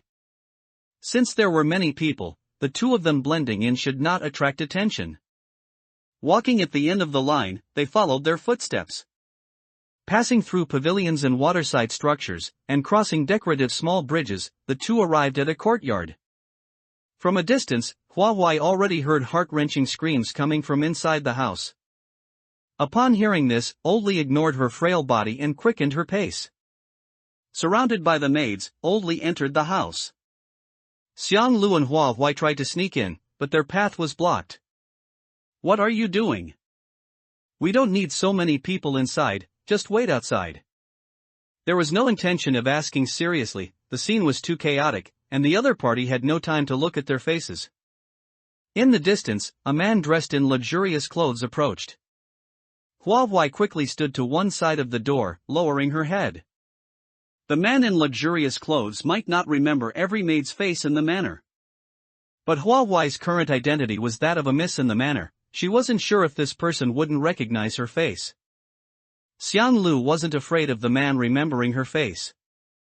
She quietly looked up and saw the man's face full of joy. How is it? Has she given birth? Is it a boy or a girl? The maids all shook their heads. Oldly had just gone in, and third madam's screams had not stopped. Hua Huai frowned. It was obvious that the child hadn't been born yet, so why ask again? Even she knew that, how could third master be so ignorant?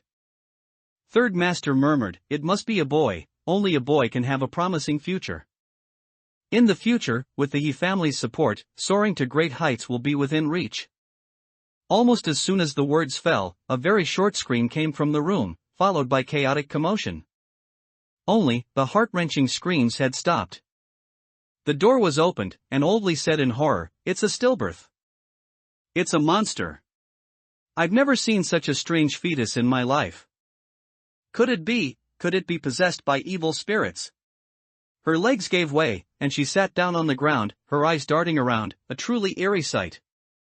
Miss Jin is to marry a deceased person from the He Manor. This manor is indeed inauspicious, I must leave quickly. She stumbled to her feet again, squeezed through the crowd, and headed out of the manor. Third master rushed into the house and saw what could tentatively be called an infant lying flat on the bed, not yet wrapped. The infant had 3 eyes, 3 arms, and 3 legs. Their arrangement was bizarre, and blood seeped from the joints where they connected to the body. Taking advantage of the chaos, Xiang Lu and Hua Huai slipped into the house. When they saw the infant, the immediate visual impact almost made them scream. Hua Huai desperately clutched her other arm, enduring the tingling scalp to observe the infant. The bleeding joints gave her a feeling as if someone had pulled off the infant's limbs and then haphazardly reinserted them into its body. In the boudoir, red shadow. The room was full of people, yet no one dared to step forward to check the infant's breathing or see if this monster-like creature was still alive. Third master was shocked by the scene before him and took a long time to recover, pointing at the infant and asking, is this really what came out of third madam's belly? In the delivery room, besides Oldly, there were a few maids remaining to help out. Naturally, the scene of the birth was witnessed by the others. The maids who had remained in the room trembled all over, suppressing the urge to retreat, and nodded in unison. It came out of third madam's belly. We have never seen an infant that looks so strange. The arrival of a newborn should have been a joyous occasion. The joy that had been on Third Master's face was instantly extinguished as if a basin of cold water had been poured over his head, leaving his expression pale and ugly. He gritted his teeth and ordered, "No one is allowed to speak of what happened today outside the manor." "Swallow it all." The maids replied in unison, "Yes." Hua Huai and Xiang Lu took advantage of the chaos and agreed along with the others. There was no wind tonight, yet the temperature dropped inexplicably. A feeling of being watched made Hua Huai subconsciously look toward the outside of the room. A slender red shadow stood on the ornamental bridge, quietly facing the room. The distance was too great for Hua Huai to clearly see the red shadow's face, and when she tried to look closer, the red shadow had already vanished. In its place was a man dressed in household guard's attire. He squatted on the other side of the bridge and shouted, "This is bad, this is bad. The eldest miss has left the pavilion." The spot where he squatted was very concealed, allowing his voice to reach the room without him being easily discovered by the people inside. If Hua Huai hadn't been drawn to the red shadow, she wouldn't have noticed his presence so easily. The people inside had not yet recovered from Third Madam giving birth to a strange infant, and the content of this voice raised their already anxious hearts even higher. The eldest miss was set to marry a deceased person in 7 days. By leaving the pavilion without permission, could she be rebelling and attempting to escape the wedding? Third Master ordered someone to check who was shouting, but the servants scanned the yard briefly and couldn't find the person. Hua Huai knew, but she couldn't speak up right now, nor was she able to. All she could do was try to minimize her presence. This marriage was a monumental event for everyone in Jin Manor, and no minor mistake could be tolerated. Third Master spoke in a deep voice, "Keep your mouth shut, and then go find the eldest Mississippi. Jin Manor is huge, but she hasn't left the pavilion in 2 years, and the main gate is specially guarded, so she can't get out."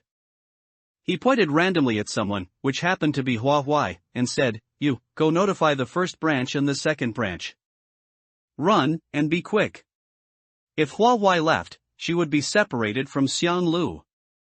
Standing together, she clearly saw Xiang Lu's cuff move slightly. In the area visible only to Hua Huai inside the sleeve, Xiang Lu waved her hand and made an OK sign. For Hua Huai, returning to the pavilion the way she came was the best option right now. Xiang Lu was playing her personal maid. If Hua Huai disappeared, Xiang Lu would likely be punished. The free movement time tonight was too short, which Hua Huai found a bit regrettable.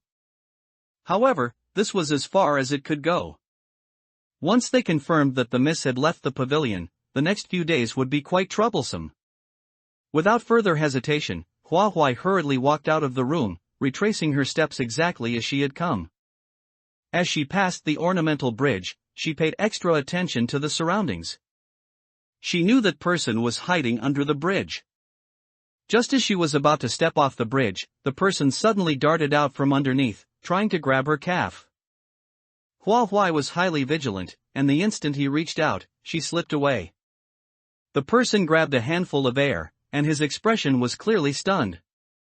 Perhaps in his imagination, a child as small as Hua Huai couldn't possibly dodge a sneak attack. He came to a conclusion: "You are a player too?" A miss living in the inner chambers would at most practice the 4 arts, zither, go, calligraphy, and painting. Hua Huai's skill and agility were definitely not something a miss could possess. He questioned her verbally, but his heart had already confirmed it. His eyes lit up, and he grinned. "Interesting. The miss is also being played by a player. The game rules state that players are not allowed to kill each other, yet the game itself sets up this scenario. They really know how to play." By exposing Hua Huai's identity as a player, the fact that he was also a player was simultaneously revealed. Hua Huai recalled the document she had seen in the reading room before entering the dungeon. Her mission requirements were contrary to his. The meaning behind the words of the player in front of her leaned more toward the mission requirements of the player mentioned in the document. Hua Huai calmly stated, "Your mission is to prevent me from leaving the pavilion until the day of the wedding." Her heart was far from as calm as her exterior suggested. To the other person, this statement was a confirmation, but in her heart, it was a test. In those unwavering eyes, Hua Huai found her answer. This game dungeon, just as she had initially thought, was divided into two factions, one to help her leave the pavilion, and the other to stop her from leaving the pavilion. So, which faction did Xu Wenyao belong to? After a quick glance this morning, she hadn't seen Xu Wenyao again. She had lingered too long near the ornamental bridge. The maids and household guards in the courtyard were dispersing, some heading toward the pavilion. Hua Huai had to return to the pavilion before them. As she started to move, the man blocked her path, trying to leave? It's not that easy. It was only the first day of the game, and Hua Huai didn't know exactly how many players were in this dungeon, nor did she know their player levels. Exposing her strength too early might allow the players of the other faction to calculate and exploit her weaknesses.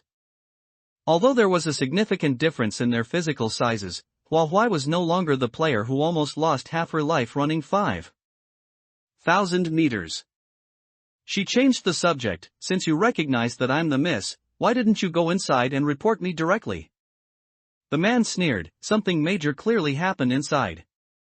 Going in at a time like this would certainly not end well.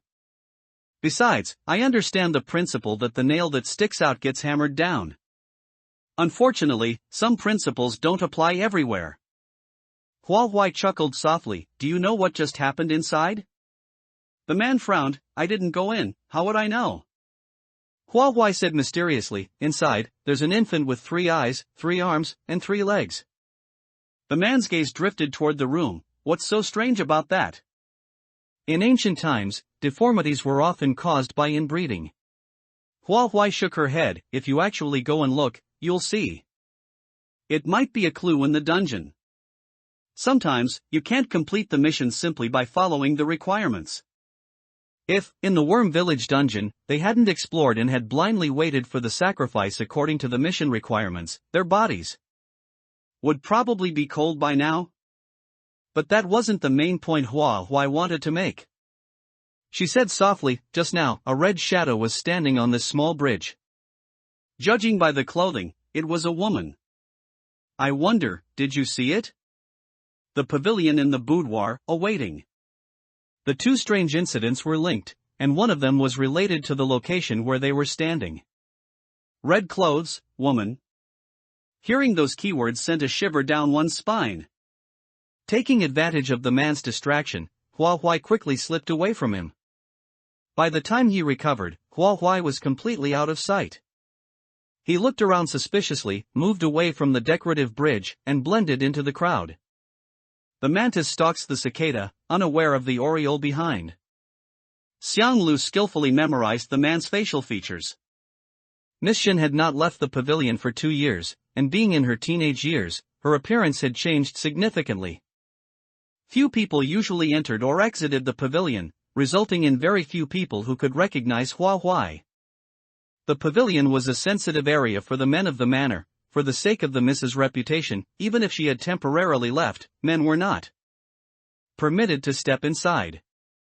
This provided Hua Huai with great convenience. She easily passed through the crowd, telling anyone who asked, "Third Master asked me to notify Elder Lord in Second Master. I won't wait for the rest of the sisters." Naturally, she ran to the front of the group and then shook off everyone behind her. In an era without the internet, news was indeed slow to spread. It took an hour for the masters of the manor to receive the news. There were no lights in the pavilion, and the room door was locked. Everything looked the same as usual. The miss was also one of the masters of the manor. As servants, no one dared to rashly court her displeasure. Even if they arrived early, they still had to wait outside the door for the higher-ranking masters to arrive. Tonight, Jin Manor was brightly lit, except for the pavilion, which remained dark. Footsteps gradually converged toward the pavilion, and Hua Huai heard someone speak. The woman in the third household gave birth tonight, but it was a stillborn. That one's health is truly poor. She couldn't even keep a child and nearly died herself from the ordeal. Another voice said displeasedly, "Wife of the second master, just gossip about things like this among ourselves. Don't spread it outside the manor. Regardless of anything, she is still part of our household." Family shame must not be publicized. Watch your big mouth and don't let anything slip. The voices grew closer, and the sound of footsteps on the wooden floor of the pavilion caused slight vibrations. The footsteps stopped in front of the door. After a moment of silence, a knock sounded. Why, are you asleep? The door was locked, and there were no signs of damage to the windows or door of the pavilion. Even the maids believed that Hua was still inside the room in the pavilion. In the darkness, Hua did not respond immediately. She noticed one thing: the NPCs in the dungeon referred to players by their real names. She had thought that since the miss in the dungeon had the surname Jin, her name might have been changed. Waiting for the other party's second inquiry, Hua feigned a sickly cough twice, and spoke sleepily, "Mother, it's so late. Is something the matter?" Upon receiving a response, the hearts of the people outside the door settled. Great Madam said gently, "It's nothing serious. I just wanted to come and check on you. Since you are already asleep, I will come tomorrow. Rest well, and don't catch another cold." Listening to Great Madam's words, an uninformed person might momentarily think this mother was extremely concerned about her daughter. Confirming that Hua was in the house, there was no need to open the door. The footsteps moved away, and the voice gradually softened. "Go and investigate who spread the false news. Find them and punish them severely." Second Madam's voice was even quieter. They said it was a man's voice. "Let's start the investigation with the household guards." Finally, even the sound of footsteps faded away. It was late, and the investigation for the night ended here. In the environment of this dungeon, Hua found it difficult to enter deep sleep. The various antique objects constantly gave her the chills. The wooden bed she was lying on was vastly different from the soft bedding in the apartment and could not provide her with a sense of security. That feeling of being watched returned. It felt like someone was standing by the bed, silently watching her. Was it Xian Lu? But she hadn't heard the sound of the door lock opening. Since the door was locked, how did this person get in? Hua's palms were sweating, and she wanted to open her eyes. Unexpectedly, her eyelids felt glued shut. No matter how hard she tried, she couldn't open her eyes.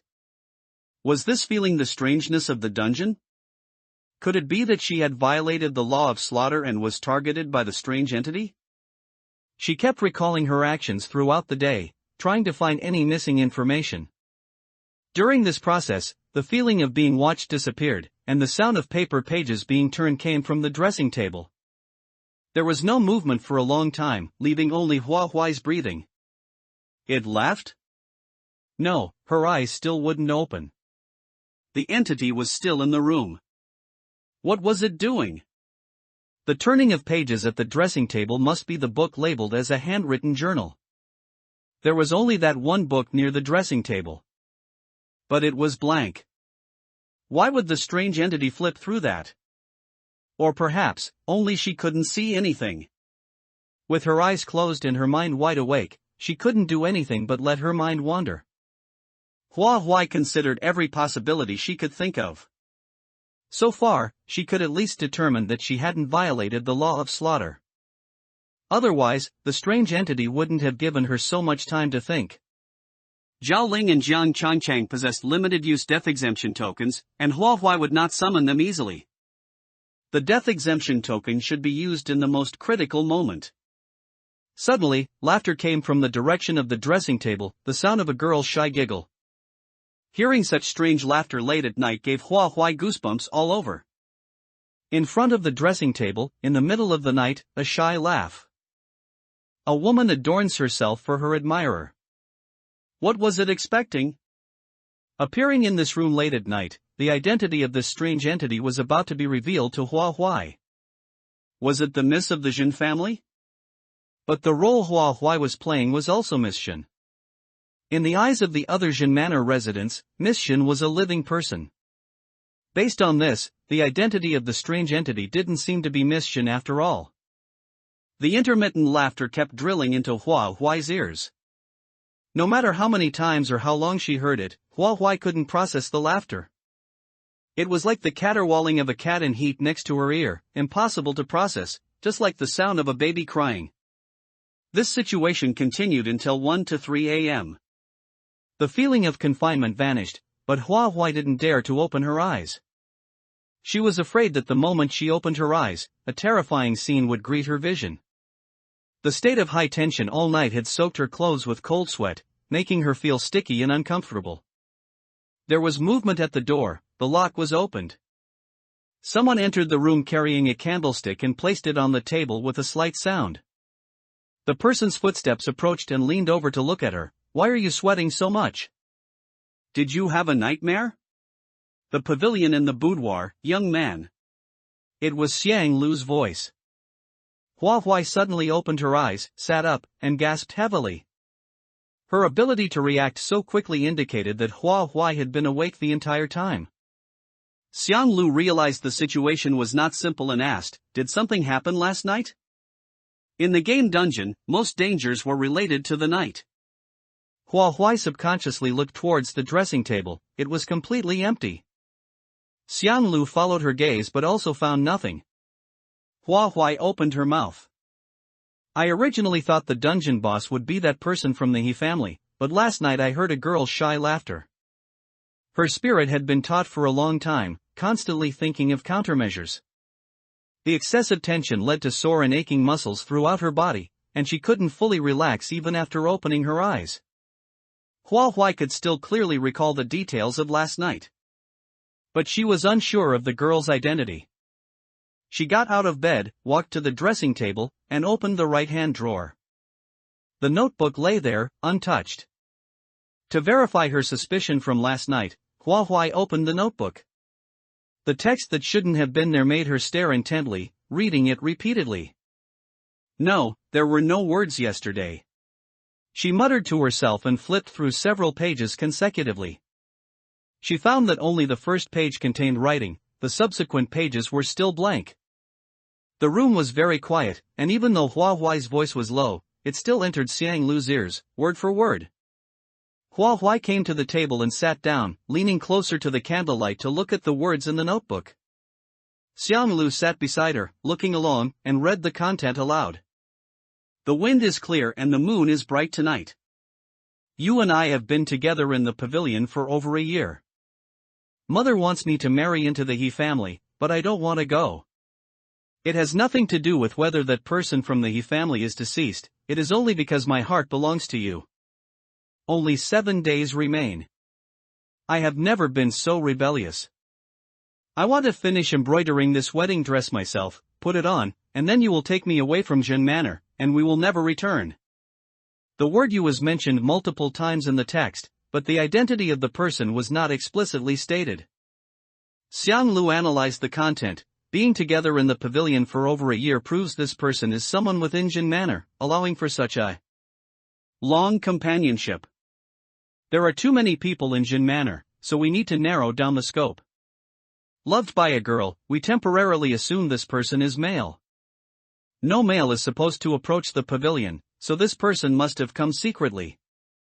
Many people are active during the day, so coming secretly would definitely not happen during the day. They must contact each other at night. Upon reaching this point, Xiang Lu suddenly understood the meaning of Hua Huai's first sentence after waking up. She hesitated and said, "Are you saying that the person who wrote this might be the real Miss Shin?" If she were human, she would not be able to bypass the door lock and leave the pavilion. Through the notebook, all of Hua Huai's wavering suspicions solidified. The eerie entity from last night was highly likely Miss Shin. Moreover, the answers corresponding to every word and sentence in the book told the two that Miss Shin was not human.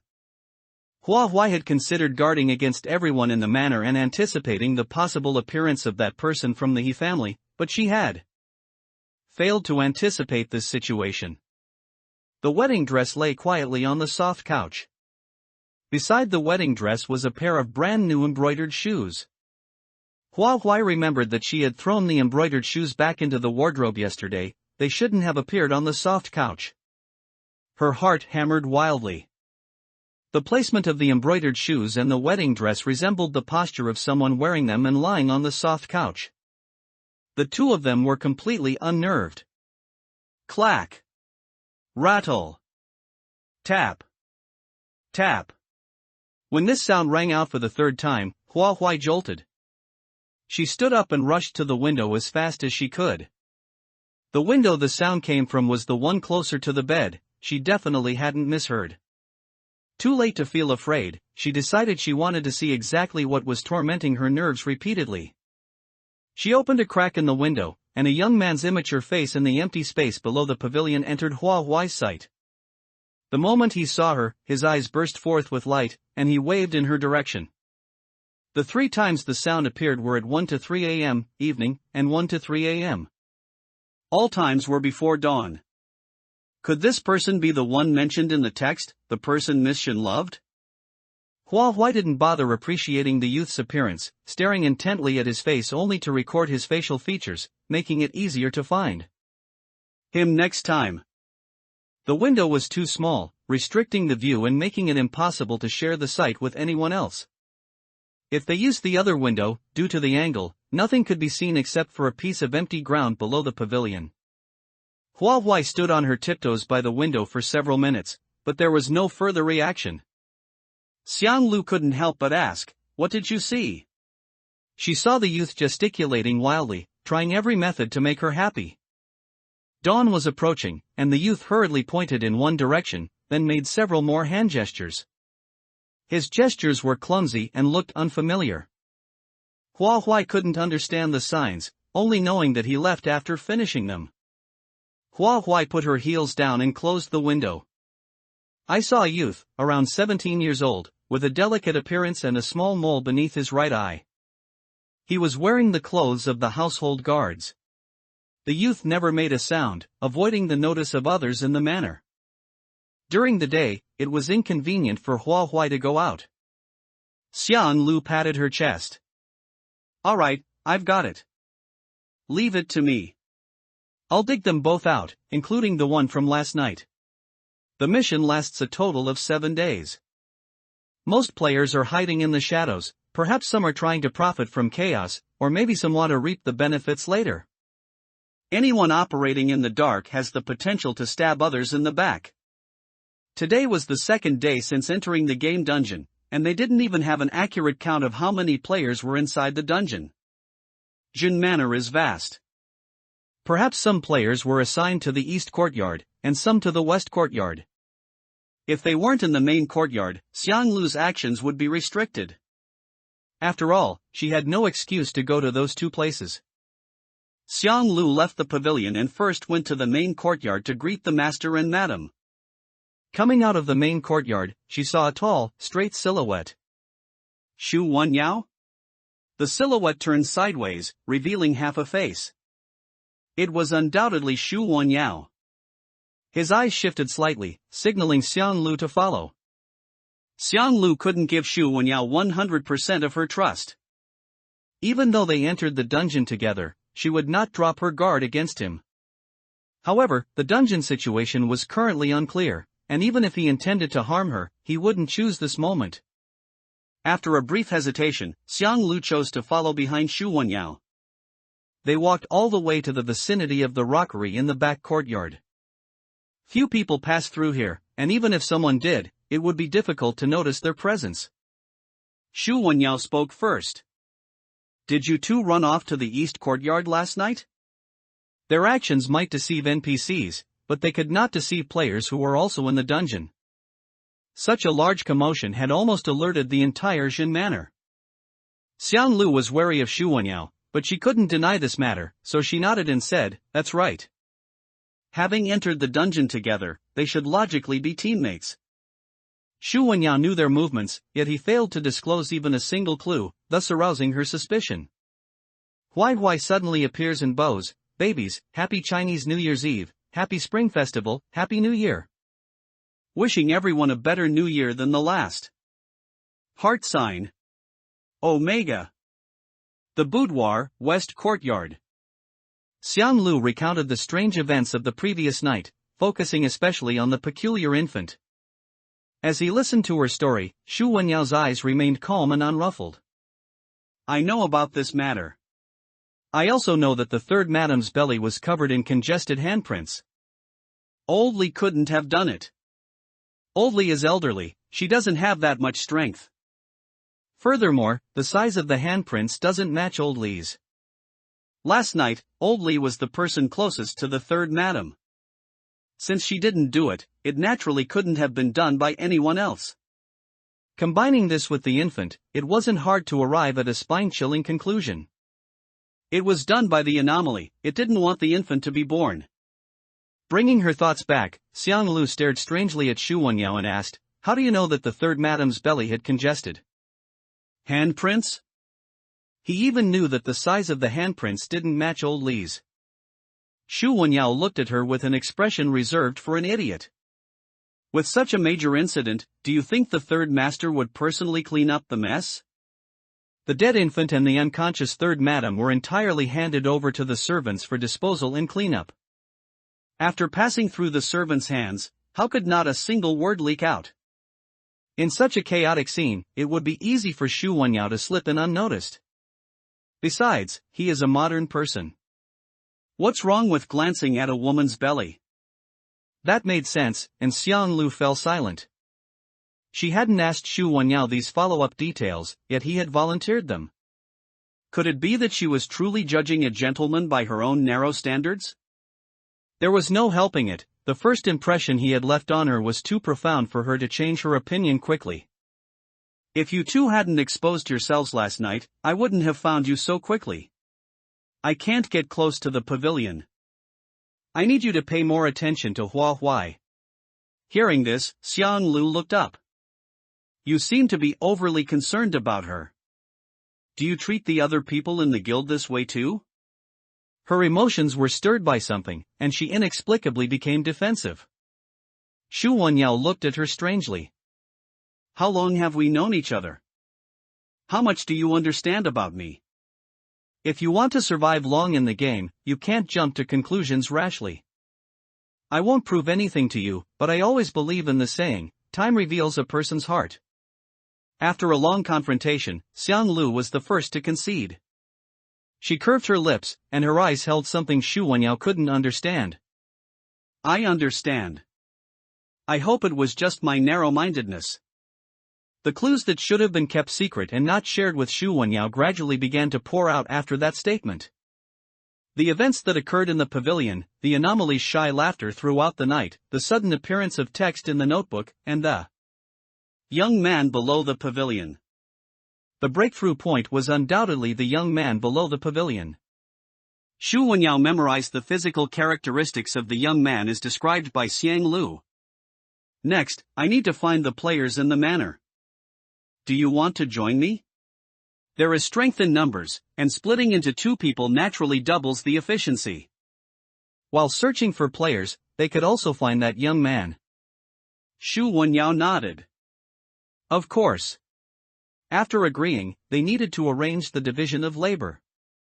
They unanimously decided that Xu Wenyao would investigate the east courtyard, and Xiang Lu would investigate the west courtyard. If either of them finished their investigation early, they would proceed to the main courtyard. They would return here in the evening to exchange information. As the two parted ways, Xiang Lu asked one more question: what is the requirement for your dungeon mission? Xu Wenyao paused for a moment, not responding immediately. Instead, he countered, you ask me this? Does that mean our mission requirements are different? Xiang Lu had asked Hua Huai the same question. She didn't hold back and stated directly, my mission requirement is to help the young miss escape the pavilion. I've told you, now it's your turn to answer me. Xu Wenyao took a step, creating a two-step distance. Me too. As his voice faded, Xu Wenyao strode away, and Xiang Lu also headed towards the west courtyard she was assigned to investigate.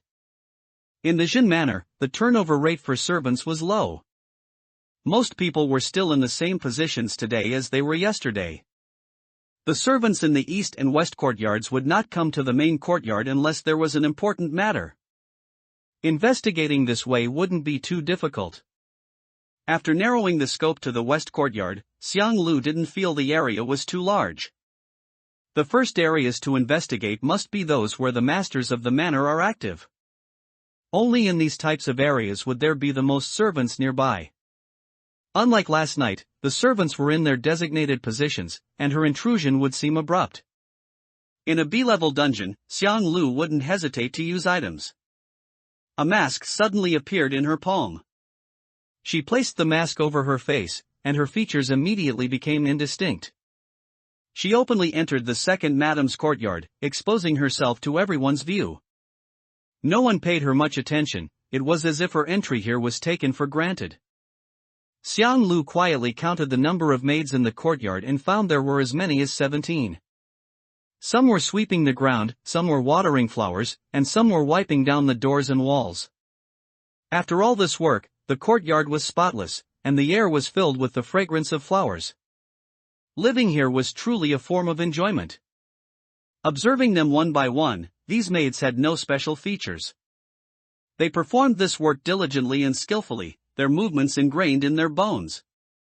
The practiced movements accumulated over time couldn't be convincingly imitated by a player. Those working in the courtyard were ordinary maids.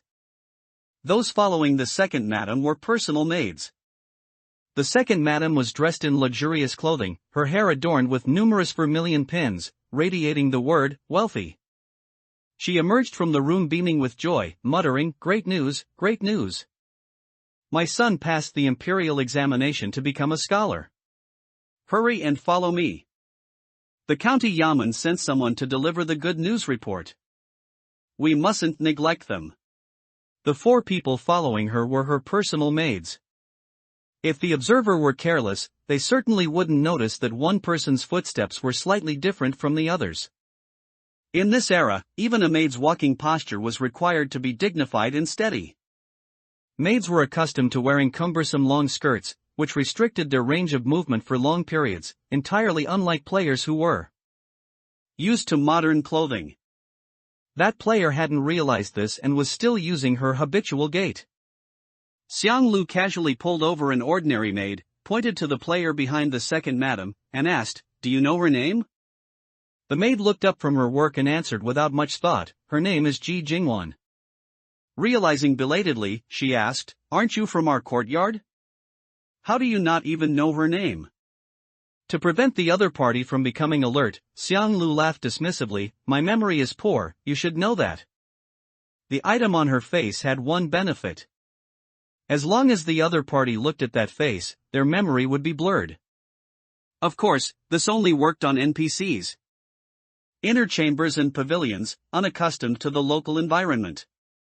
The maid nodded blankly, seemingly agreeing with Xiang Lu's statement. Second madam and her personal maids were about to walk away, so Xiang Lu quickly followed behind them. Passing the imperial examination is a great joyous occasion. Remember to prepare a banquet tonight, our family must celebrate properly. Second madam laughed so hard her body swayed, and the powder on her face almost flaked off. The maids all assented, including the player named Ji Jingwan. The dividing line between the west courtyard and the main courtyard was getting closer. It seemed second madam was preparing to go to the main entrance of Jin Manor to greet him, expressing her of this matter. She should have continued to follow them to the main entrance, but unexpectedly, she saw a household guard bowing his back, moving slowly in the opposite direction. This household guard was the player who had stopped Hua Huai last night. Why was he hunched over, as if he couldn't walk? Both second madam and this player had things that could be explored. They were going in different directions, so Xiang Lu could only choose one to get clues from. After weighing her options, Xiang Lu gritted her teeth and chose to follow that player.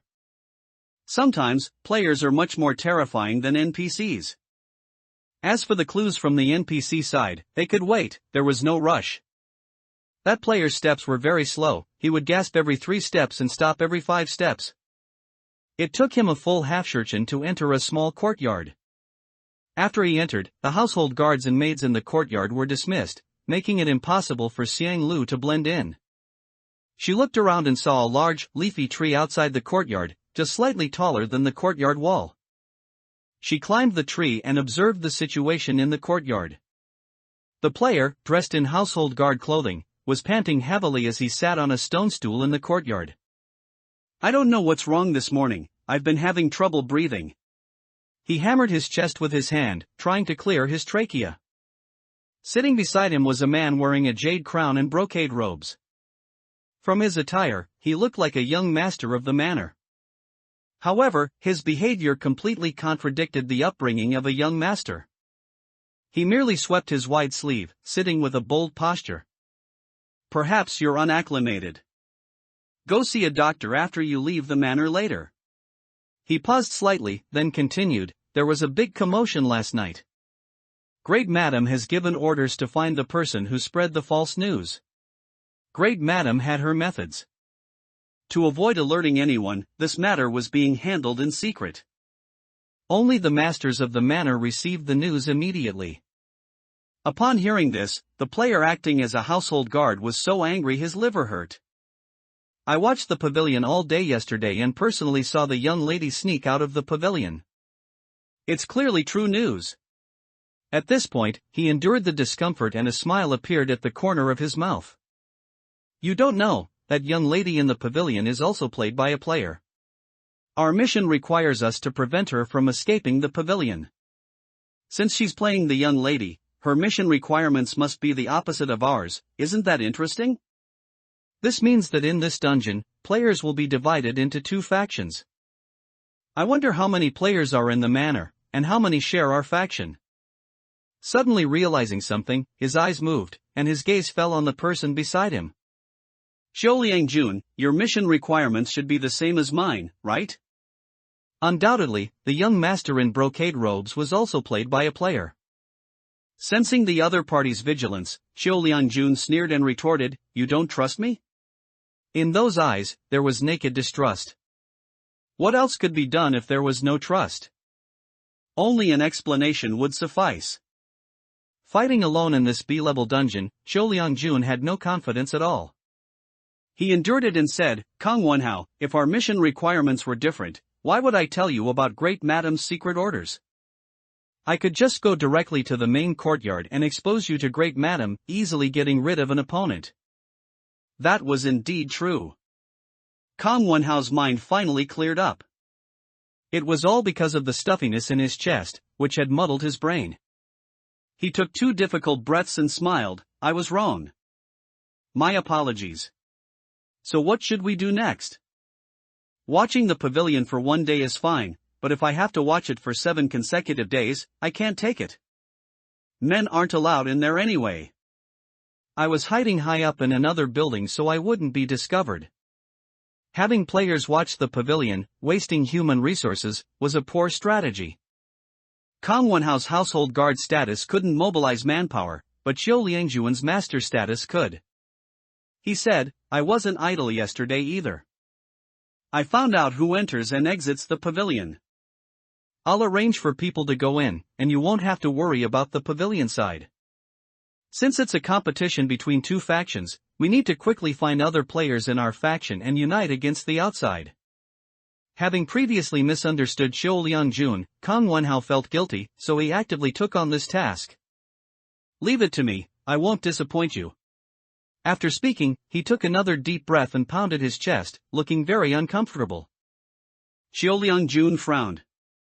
If you're so uncomfortable, hurry out of the manor to see a doctor. Don't let their faction lose a player over such a small matter.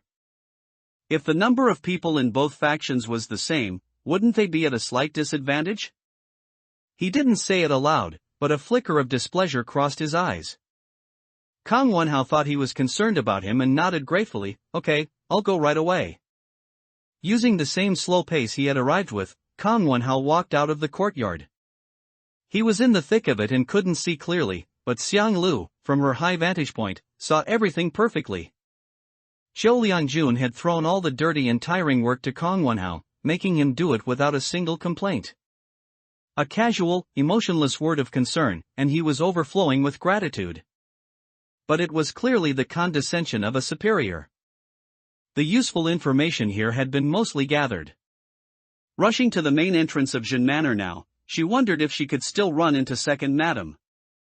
Xiang Lu was on the same path as Kong Wenhao, always maintaining a certain distance. He walked so slowly that Xiang Lu was contemplating whether to go ahead of him when she happened to pass a pond. Kang Wonhao stopped, turned to look at the pond, and then slowly moved towards it. Wasn't he going out of the manor to see a doctor? What was he doing getting close to the pond? The pond's water was regularly maintained, with green plants growing in it, and it was clear to the bottom. Did he want to wash his face?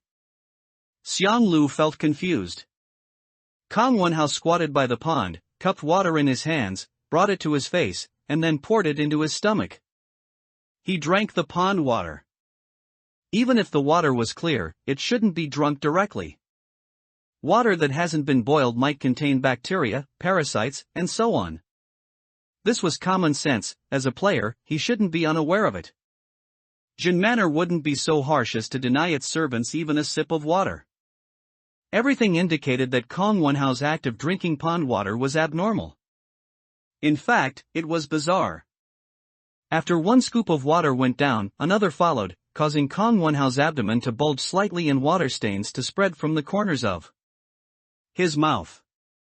The inner chambers of a boudoir drowned. Kang Wonhao couldn't drink anymore. A mysterious force was controlling him, making him repeat the action endlessly. In broad daylight, Xiang Lu couldn't help but shiver, hiding herself in the shadows to observe. Drink! Kang Wonhao collapsed to the ground, his abdomen spasming, spitting pond water onto the ground with gasps like an animal. Tears welled up in his eyes, fear filled his gaze, yet his body uncontrollably crawled forward. Help! Help me! Save me! He cried, and with every word he spoke, a mouthful of pond water overflowed from his mouth. This uncontrollable behavior clearly indicated he was being specially entertained by the eerie entity. He had violated the eerie entity's law of slaughter, which was why it had come for him. No one could save him, unless someone was willing to sacrifice their own life. Watching oneself step into death, step by step, was a cruel thing. But Xiang Lu had long grown accustomed to indifference. She couldn't save him, nor would she try. Plop. Gurgle gurgle. Splashing water churned on the surface, but no matter how much he struggled, his head remained submerged. Watching how he died, Xiang Lu suddenly understood. He was having difficulty breathing because he was about to die from drowning. This eerie entity didn't immediately take Kang Wonhao's life, it seemed to be playful. With this delay, there was even less need to go to the Jin family's main gate. She casually stopped a maid to ask, learning that the second madam had stormed back to her courtyard. When asked what happened, the maid shook her head, indicating she didn't know. Perfect, the west courtyard hadn't been fully investigated yet, and the second madam returning to the west courtyard saved her from running back and forth.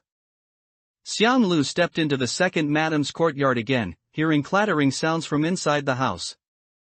Items of various materials were thrown to the ground, and a voice, completely different from before, drifted out from the room. What kind of thing is that county magistrate? How dare he look down on us? What's wrong with being merchants? At least we have enough to eat and wear, draped in gold and silver, much better than his impoverished appearance.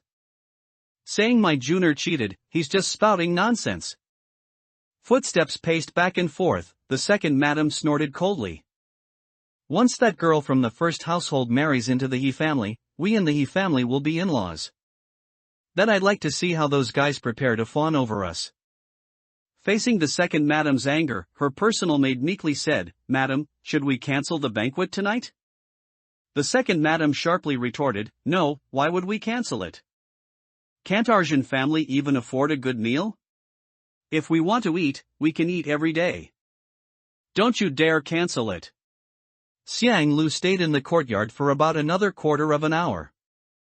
After confirming there were no more clues to be found, she quietly exited the courtyard. In the west courtyard, the remaining areas to be explored had household staff scattered sparsely, and Xiang Lu only finished investigating near dusk. She removed the item from her face and, as agreed, arrived near the rockery in the main courtyard's backyard. Suddenly, a conversation emerged from within, stopping Xiang Lu in her tracks. The female voice was somewhat familiar, and Xiang Lu inexplicably disliked it. The maids who delivered food to the pavilion today have been replaced. Was that your doing? It wasn't me. I haven't even thought of a reason to replace them yet. If I replace them rashly, I'm afraid those NPCs will notice me. In the dungeon, it's not just the eerie entities that are dangerous. The role I'm currently playing means I can't do anything to alert those above. This male voice was also familiar, and Xiang Lu disliked it equally. It's the second day in the dungeon, and you're completely useless, wasting your identity as the housekeeper. But luckily, I'm clever and resourceful, and I managed to get into the quota of maids delivering food. With me watching, that Chen family young miss definitely won't escape. Xiang Lu didn't miss the keyword housekeeper. They were the two people who tripped her at the main entrance yesterday. The housekeeper, dripping with oiliness, echoed, "Yes, yes, yes, our Schwer is the cleverest and most resourceful. Thanks to Schwer, we've made such great progress in this dungeon. To reward Schwer, come, give me a kiss." Schwer feigned pushing him away twice, but finally let the housekeeper have his way and kiss her. Coquettishly, clingily, "Oh, you're annoying." They continued their overly affectionate behavior, and who knows how much time passed. "It's almost dark, should we go back now?" Sweetly compliant, "Okay." Xiang Lu quickly hid on the other side of the rockery. The slightly darkened evening sky became the best camouflage. When she didn't move, she almost merged with the environment. After the two had left, someone emerged from behind the rockery, nearly scaring Xiang Lu out of her wits. Shu Wenyao hissed, "It's me, don't scream." Those two just now, the man is Nye Kai, and the woman is Qian Schwer. As for the roles they're playing, I'm sure you heard it just now. Compared to that, Xiang Lu looked around. "When did you arrive? Why didn't I see you?" Shu Wenyao glanced to his right. "I arrived earlier than you, and I've been hiding behind the rockery the whole time. Those two arrived later than me. I've been here for almost half an hour. Speaking of which, why are you so slow?" "I've already finished exploring the main courtyard." The situation in the west courtyard was much more complex than the east courtyard. Xiang Lu told Shu Wenyao everything that had happened today. He mused, "No wonder, that's understandable." Correspondingly, Shu Wenyao also told Xiang Lu about the situations in the east courtyard and the main courtyard. There are 3 players distributed in the east courtyard, 2 playing ordinary maids, named Xiaoting Shuang and Yu Qingmei, and 1 playing a household guard, named Meng Mingjun. In the main courtyard, there are just the 2 you just saw. Integrating the information, according to the investigation results, including the 3 of them, there were a total of 11 players. Kang Wenhao died at the hands of the eerie entity, leaving only 10 players. Among them, the most formidable was Qiu Liangjun in the west courtyard. The identity he was playing was the highest among all players. The authority he could wield was second only to the master and madam of the manor, giving him a huge advantage. Listening to Nye Kai and Xian Schwer's conversation, it wasn't hard to guess who replaced the maids delivering meals to the pavilion. Qiu Liangjun had started to act, and they should also have a countermeasure. All information was relayed by Xiang Lu to Hua Huai. The sky grew darker. Xiang Lu finally asked, "Did you see that young man today?" His words hadn't mentioned the young man, so she had to ask. The answer was as expected, no. "You didn't see him either?" There were simply too many people in the manor, and occasional oversights were unavoidable. Around this time last night, that strange voice had also appeared. Xiang Lu hastily said, "No, I have to go back first." She didn't know what was going on with that young man.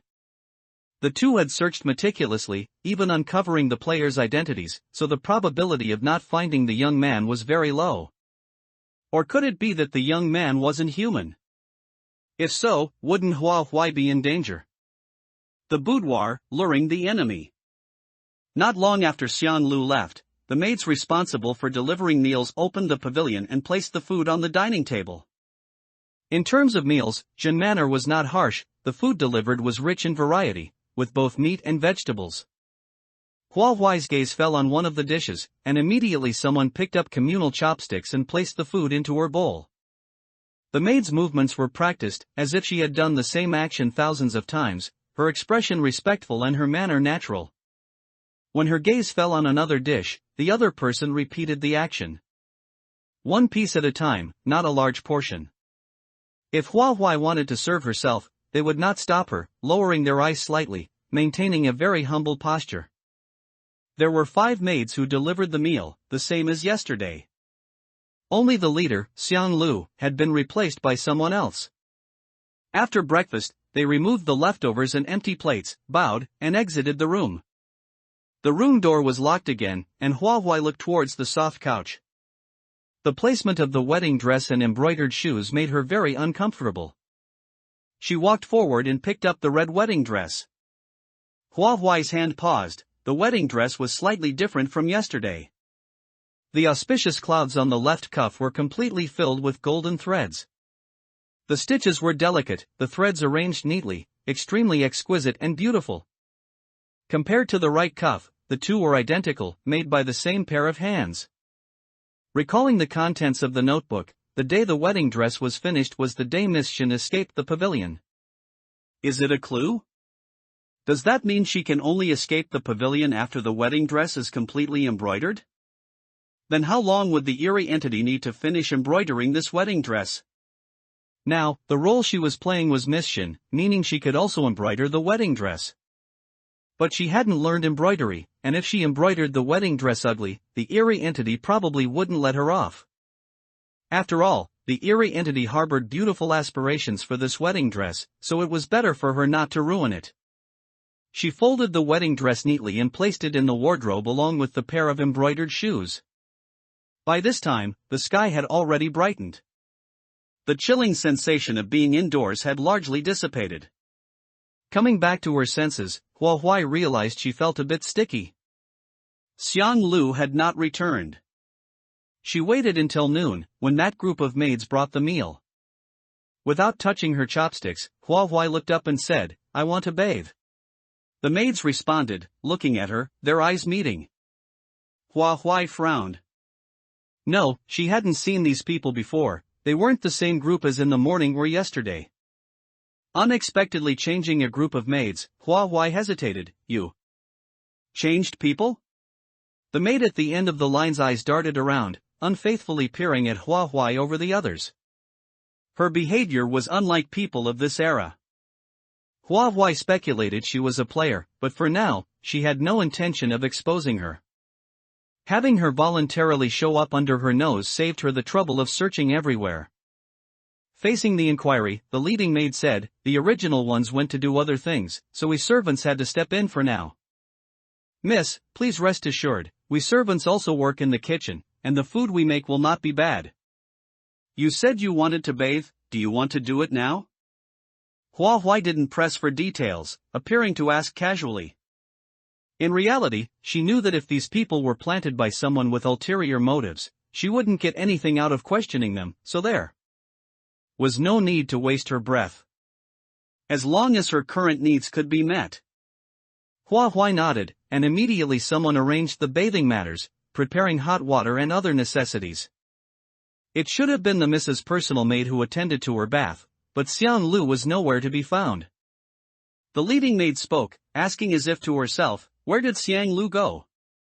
Why haven't I seen her?" Xiang Lu's prolonged absence made them feel doubtful. Hua made up an excuse, "I sent her out of the manor to buy candied fruit for me." Within permissible conditions, she could use Miss Shin's authority. The maid seemed to understand, feigning an awkward smile, "We didn't mean to question Miss. Xiang Lu was Mrs. Personal Maid, and it is right for her to do things for Mississippi." Qian Shuer volunteered, stepping forward, "Since Mrs. Personal Maid is out, why don't I serve Miss?" Her hands were clasped in front of her, her skin delicate, clearly the hands of someone who had never done manual labor. Hua's gaze swept over them one by one, only Qian Shuer's hands were the most delicate and fair. She wasn't a true noble daughter, so she didn't need someone to serve her during a bath. But if the other party was a player, was it possible that she was in the same faction as her? Was she trying so hard to create an opportunity to be alone with her because she had something to say? The air was silent for a moment, then Hua instructed, "She stays, you all leave." The other maids retreated, and Qian Shuer's slightly smug smile involuntarily appeared. Hua Huai was not in a hurry to undress. She slowly approached the bathtub and remained silent for a long time. She was waiting for the other person to speak first. But what she waited for was Qian Shuer's sentence, "Miss, I will undress you." Perhaps she was too excited. Qian Shuer had initially referred to herself as servant, but here she referred to herself as I. Her level of caution was shallow, making her unsuitable as a teammate. To avoid revealing any flaws, Hua Huai allowed Qian Shuer to undress her, then stepped into the bathtub, her whole body enveloped in warmth. Qian Shuer used a bath towel to wipe her back, and seemingly finding the right moment, she quietly asked, "Miss, I heard you are to marry into the He family in 6 days, but that person from the He family is already deceased. If you truly marry, will you be content with such a life?" Qian Shuer was probing Hua Huai's attitude. From these few sentences, Hua Huai couldn't discern what her mission requirements were. Instead, Hua Huai threw the question back. "What does it have to do with whether I'm willing or not? If I'm not willing, can I just not marry?" Hua Huai subtly shifted her gaze, her peripheral vision falling on Qian Shuer's face. She feigned sadness. "If you don't want to marry, Master and Madam will certainly not agree." Even more sadly, Mrs. Life is truly bitter. Shuer feels it's unjust for Mississippi. In reality, her lips couldn't help but curl upwards. Hua Huai withdrew her peripheral glance. She understood that Qian Shuer's faction was opposite to hers. Her staying this time was to probe her willingness to escape. Qian Shuer still didn't know that she was also a player. Giving Qian Shuer the information that Miss Shen had no intention of escaping could reduce the vigilance of the opposing faction. Upon learning this information, Qian Shuer asked no more questions.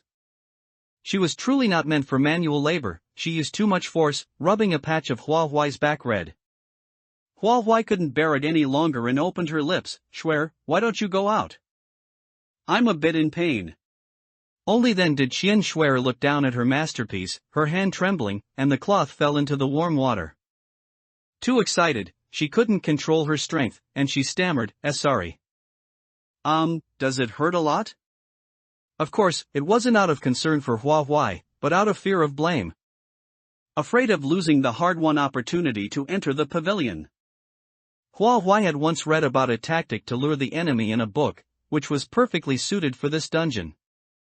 The tactic to lure the enemy needed bait, and Qian Shuer was that bait. The boudoir, 3-3. Hua Huai smiled. "It's not too bad, it doesn't hurt much, but I'd like to wash myself." "I won't blame you, please go out." Qian Shuer had already obtained the information she wanted, there was no reason to stay. Hearing that Hua Huai wouldn't blame her, she relaxed and walked toward the door. Before leaving, she glanced back at the room's furnishings several times, then reluctantly pushed the door open and left. With her hunger and thirst satisfied and a bath taken, Hua Huai felt refreshed. She hadn't slept enough last night, so she had to make up for it in the afternoon. After all, there were nighttime activities ahead. She couldn't afford to be listless. Utterly drowsy, the moment Hua Huai closed her eyes she sank into dreamland. It wasn't until evening, when the maids brought food again, that Hua Huai climbed off the bed.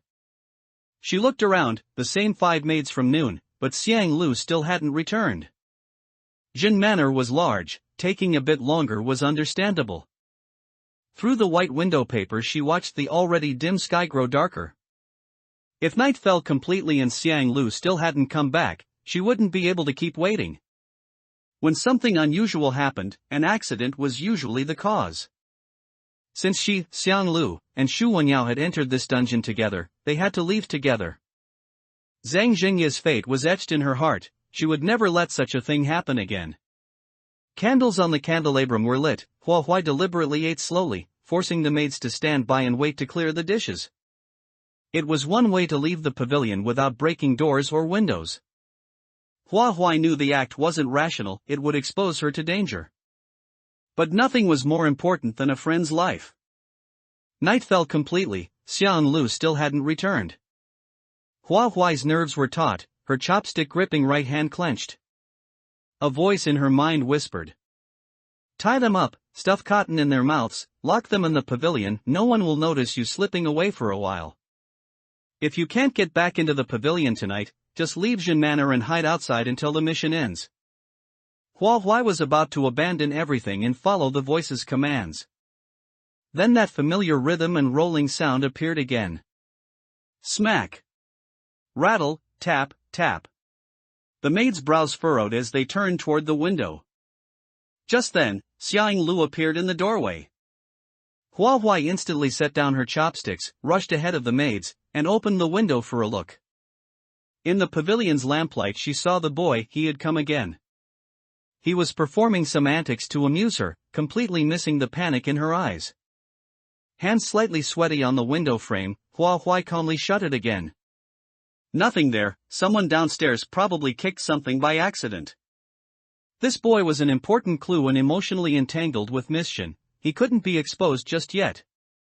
Normally no one questioned the young lady's words, Qian Shuer was the exception. If someone downstairs kicked something, why could we hear it so clearly up in the pavilion? And that didn't sound like something being kicked. Besides, what could there be downstairs to accidentally kick?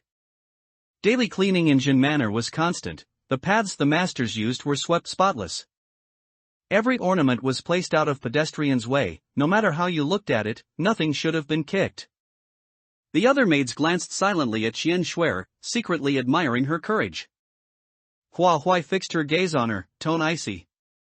Are you saying I'm lying? She was indeed lying, but she couldn't lose the upper hand. Qian Shuer met Hua Huai's stare, belatedly realizing she had spoken her thoughts aloud. Her head shook like a spinning top. No, absolutely not. Hua Huai sat on the couch and lifted her eyes. I'm full, take these dishes away. Qian Shuer's gaze drifted to the window. She wanted to open it and look, but in the pavilion, in the young lady's room, a maid's status forbade such action. Reluctant as she was, she had to withdraw.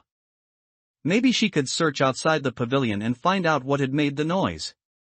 As she left, her eyes met Xiang Lu's. She instinctively looked away, covering her face so Xiang Lu wouldn't recognize her. No need for another glance, Xiang Lu had already spotted her real identity by the rockery earlier. Once the group had gone, Xiang Lu closed the door and sat on the couch beside Hua Huai.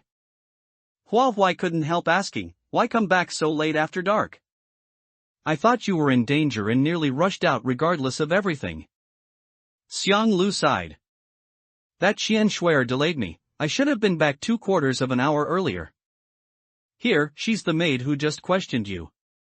After saying that, Xiang Lu caught the implication and looked at Hua Huai oddly.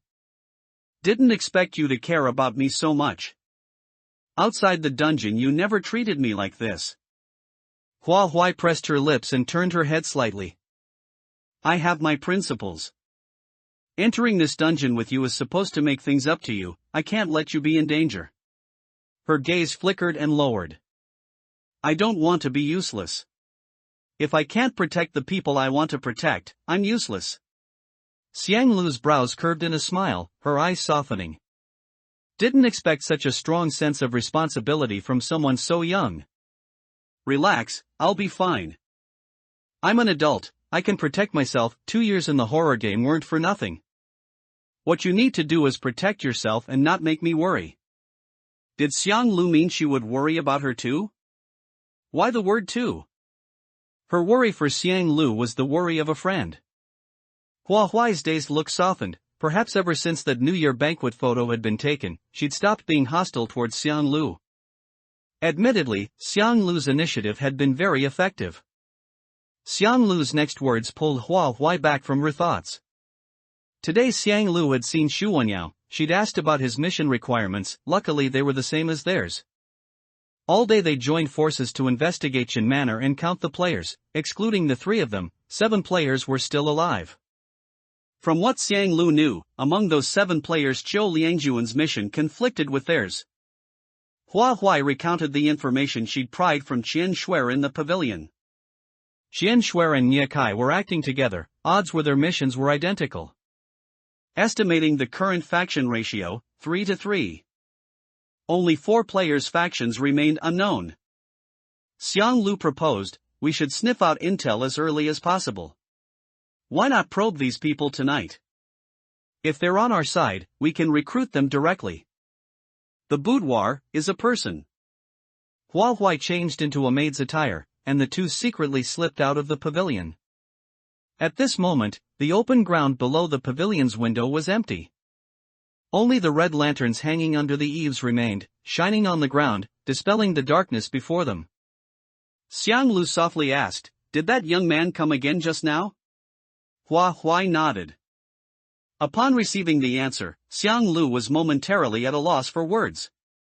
The words churned in her throat, finally squeezing out, "That young man might not be human. Be careful when you encounter him." Standing on the ground, Hua Huai looked up at the lanterns. She blinked and said, "I think he's human." Xiang Lu and Xu Wenyao had been investigating all day, and there were too many details to focus on, so it was inevitable that they overlooked something. Perhaps, while they were investigating, this young man had just left Jin Manor? Wouldn't it be normal not to see him then? Xiang Lu was puzzled. "Why do you think so?" Hua Huai turned her head and smiled, "He has a shadow." The answer was surprisingly simple. But then again, Hua Huai had seen the young man with her own eyes, so she definitely knew more details than Xiang Lu. Suddenly, footsteps approached from a distance. At this time yesterday, no one passed by the pavilion. Xiang Lu quickly pulled Hua Huai, hiding in a shadow. For 2 years, the mission has stayed in the pavilion, and nothing unexpected has happened. Why should we patrol here? Besides, isn't patrolling the job of the household guards? Both questions came from one person. The other person said, "Where is there any reason to be found in this manner? We just do whatever the master tells us to do. Moreover, you happily accepted the reward young master Qiuliang Jun gave you, so cheer up. Anyway, in 6 days, the Miss Shin will be married, and it won't be our turn to patrol here anymore." Qiuliang Jun acted, not only replacing the maid who delivered meals but also increasing the patrol team. It seemed that to prevent others from being alarmed, this team was entirely composed of women. Clatter! A sound came from not far away, startling the patrol team, who headed towards the source. Suddenly, a tremendous force pulled Hua Huai, who was standing behind Xiang Lu, away so quickly that there was no time to react. Hua Huai's pupils dilated, and she opened her mouth to shout, but a cold hand covered it. The movement was too fast. By the time Hua Huai reacted, a small stone rolled to Xiang Lu's feet. She turned back in confusion, only then realizing Hua Huai was gone. That stone hit a stone pillar near her, deliberately making a sound to attract the patrol team. Several people surrounded her, blocking her attempts to find Hua Huai. "Don't worry, she won't be in danger." A boy's voice, extremely low, clear, and unfamiliar. Xiang Lu already had permission to enter and exit the pavilion. Hua Huai not being by her side meant she wouldn't be exposed, so naturally, there was no danger. "Come with me, I have something to tell you." Realizing Hua Huai wasn't resisting, the young man tentatively and slowly removed his hand. Hua Huai turned around, meeting the young man's gaze. This face belonged to the young man who had been standing downstairs not long ago. His words might be important clues. The Miss Shin, too, would not refuse the man she adored. Without much thought, Hua Huai softly replied, "Okay." The young man, familiar with the route, led Hua Huai past many watchful eyes to a dark, unlit courtyard. Only a lantern in the young man's hand provided a faint glimmer of light. Hua Huai felt a chill in her heart, and was also surprised that Jin Manor had such an uninhabited courtyard. Her vigilance was stretched taut like a string as she cautiously followed behind the young man. The young man's steps were steady, and the faint light from the lantern moved with him. The courtyard appeared uninhabited, but in fact, there were no weeds. She hadn't expected the servants of Jin Manor to be so idle as to keep even uninhabited courtyards so clean. The main door was pushed open, and the young man stepped into the room. Once Hua Huai entered, the door closed tightly. The young man placed the lantern on the table. Its faint light wouldn't spread too far. If one didn't look carefully from outside the courtyard, one wouldn't notice any trace of light in the room. The young man had his back to her, so she couldn't see his expression.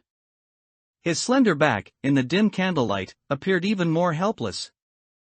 Miss, I. He couldn't utter a complete sentence, as if something was difficult to say. After a moment of deliberation, he spoke again, a little urgently, I. He gritted his teeth, as if having made a decision. Miss, I adore you.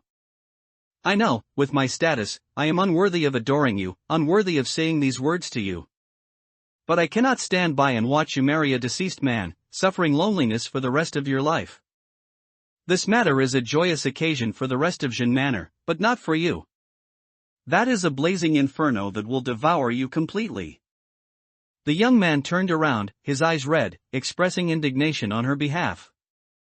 His body trembled involuntarily due to his agitated emotions. Indeed, he was the Miss Jin's beloved, and their feelings were mutual. Hua Huai was not the Miss Jin and could not experience the Miss Jin's feelings upon hearing these words. But humans are not plants, how can they be emotionless? At least, a slight ripple of emotion appeared in her heart. According to the contents of the notebook, Hua Huai said, I personally embroidered a wedding dress in the pavilion. Before the wedding dress will surely be finished. When I put on the wedding dress, would you take me away from Jin Manor? The candlelight in the lantern flickered, dimmed for a moment, then recovered. Surprise flashed in the young man's eyes. Perhaps he had never expected that the Miss Jin, who was always so proper and dignified, would say such rebellious words. He stared intently at Hua Huai, a joyful yet hesitant smile on his lips, extremely strange. Hua Huai felt this gaze and for a moment doubted if she had said something wrong. Until the young man's expression softened, okay. I will take you away, even if it costs me my life. The young man came to Hua Huai's side and pulled her into his embrace. The candlelight cast a long shadow of the young man, like a giant beast, swallowing Hua Huai whole. The young man and Hua Huai agreed to meet in this courtyard every night to discuss how to escape Jin Manor. Hua Huai thought there might be a hidden task, and the contents of the notebook always bothered her. She suspected that the hidden task of this dungeon was for her to leave with this young man. The courtyard was very quiet.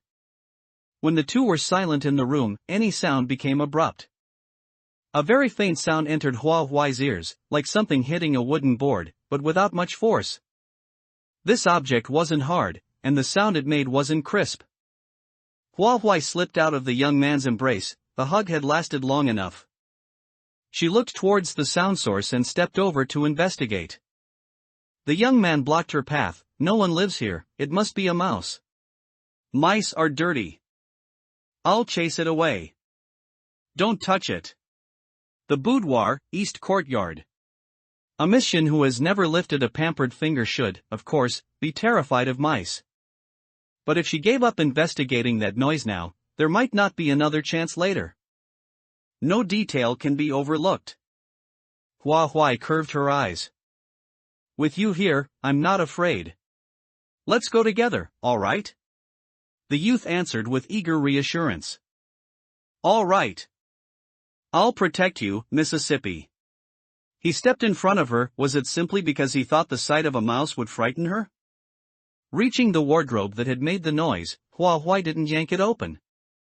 She glanced back. I'm a little scared. Could you open it? A strange courtyard, a strange room, a strange wardrobe. Everything felt off. Hua Huai stepped back, clearing the way for him. Without hesitation, the youth pulled the door wide. Inside, clothes were neatly stacked. No mouse, nothing else. Then where had the sound come from? Where's the mouse? Hua Huai asked, feigning fear. She wasn't afraid of mice, even standing amid a swarm of them wouldn't bother her. What she wanted was to hear how the youth would explain it away. Mice are tiny and fast, he said. It probably slipped out when I opened the door. In the dim room, anything he said sounded plausible. There was no point pressing further. While it still wasn't too late, she had time to move. It's late, I have to go back. At the door the youth spoke. You, remember the way? Her hand on the door paused. I remember. Jin Manor hasn't changed in 2 years. He exhaled in relief. I'd plan to escort you, but it's safer alone. I won't follow. At night, if a little maid and a household guard walked together, it would look suspicious and draw attention. His choice was right, and it let Hua Huai breathe easier. She had too little time, she had to gather more useful clues while she could. Throughout, she never asked the youth's name or what chores he did in the manor. She feared Miss Shin already knew, one question could expose her. Factions still unclear, 1 player in West Courtyard, 3 in East Courtyard. Last night she'd visited East Courtyard and still remembered the route. Comparing the two, West Courtyard simply wasn't worth the effort. Without hesitation she headed for East Courtyard to investigate. First problem, she knew the players' names and genders, but not their faces. Fortunately, different ranks of maids lived in different quarters. Personal maids, with some status, had private cubicles near their mistress. Ordinary maids, doing menial chores, slept in communal dormitories. According to Xiang Lu's tip, the 2 female players were ordinary maids. So she only needed to find the East Courtyard dormitory. Housing every ordinary maid, the dormitory was distinctive, one long building with a single door. It didn't take long for Hua Huai to locate it. "Hey, you're on night watch tonight, why are you back?" The night was still young, too many maids bustled in and out, all familiar with each other. She couldn't approach. Hearing voices, she ducked behind a courtyard tree. She felt unwell, so Xiaoting Shuang swapped with her. I was supposed to stand watch too, but Yu Qingmei insisted on joining Xiaoting Shuang, so she swapped with me as well. Funny, Yu Qingmei and Xiaoting Shuang were never that close before. Even night duty together. The 2 players weren't in the dormitory. A wasted trip. Hua Huai edged back, careful not to be seen. Before she'd gone 3 steps a hand clamped over her mouth and whisked her away. Unlike the youth earlier, this was clearly an adult, tall enough to half-carry her. Feet off the ground, she was speechless. She swore she'd grow taller, soon. Back on solid ground she spun, ready to snarl, then went meek the instant she saw who it was. Brother Yao. Her eyes brightened. 2 days apart felt like forever. Joy is contagious, Shu Wenyao smiled. I know where they are. Follow me. Hurrying beside him she asked, Brother Yao, Xiang Lu said you're a main courtyard guard. What brings you to East Courtyard at midnight? Shu Wenyao laid it out. You're confined by day and can only move at night. Xiang Lu told you 4 players' factions are unclear, so you'd have to come verify. The later you confirm, the worse for you. As for why I'm here, I guessed you'd start with East Courtyard. Then, where's Xiang Lu? He hadn't expected them to split up. After parting, Hua Huai hadn't gone back for her. First, her time was limited. Second, Xiang Lu wasn't in danger. She'd simply forgotten Xiang Lu might worry. For a moment the pavilion echoed with Xiang Lu's words. Guilt flared.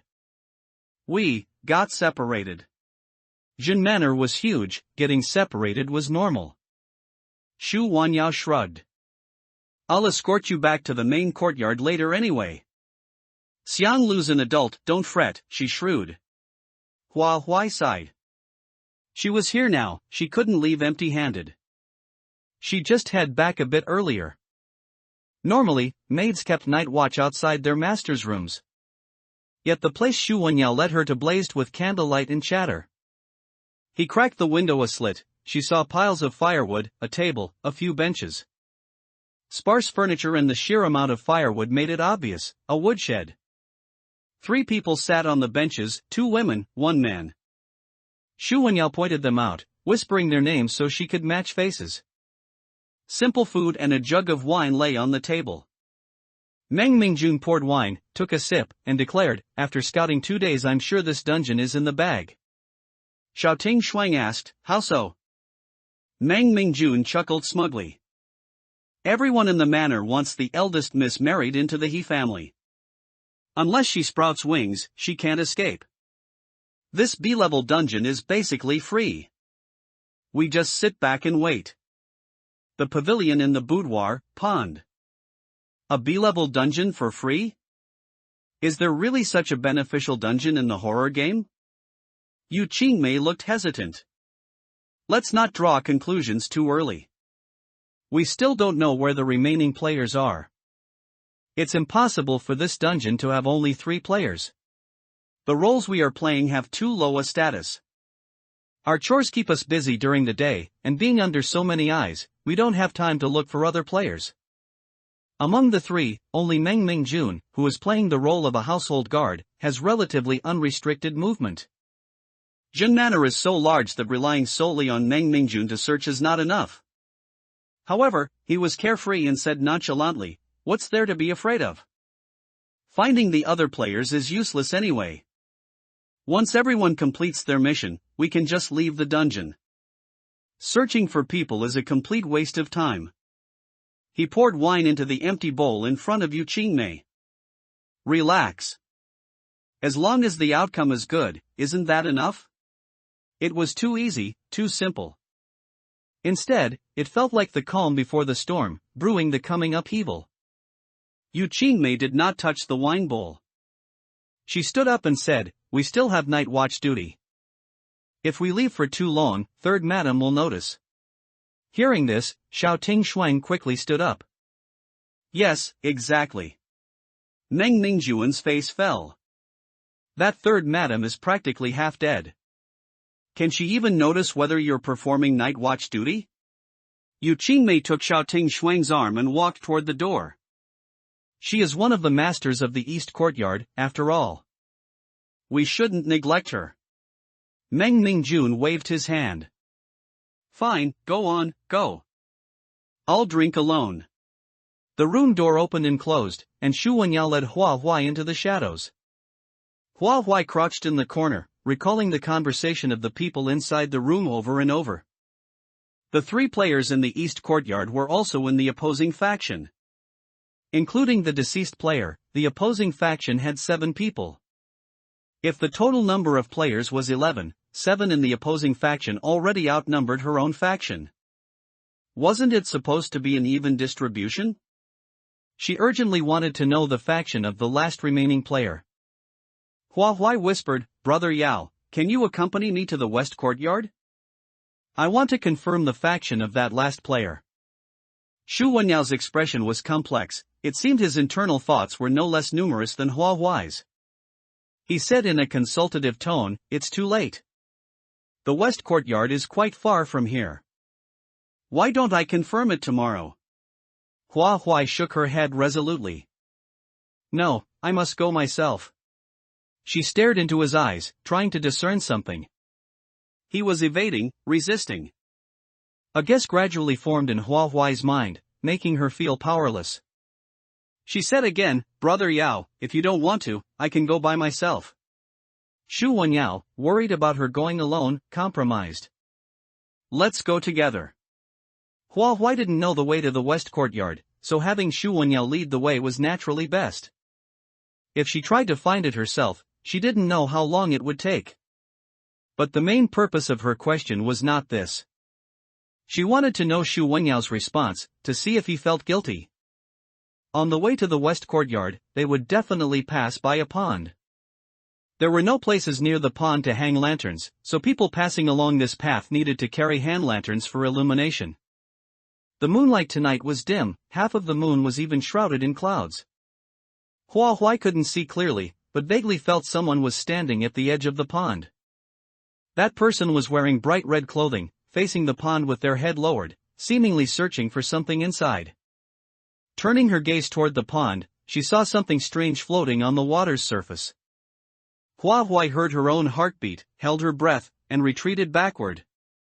Shu Wenyao stood rooted to the spot, turned back in confusion, and was about to speak when he saw Hua Huai silently covering her mouth, her other hand tugging at his sleeve, signaling him to stand close to her.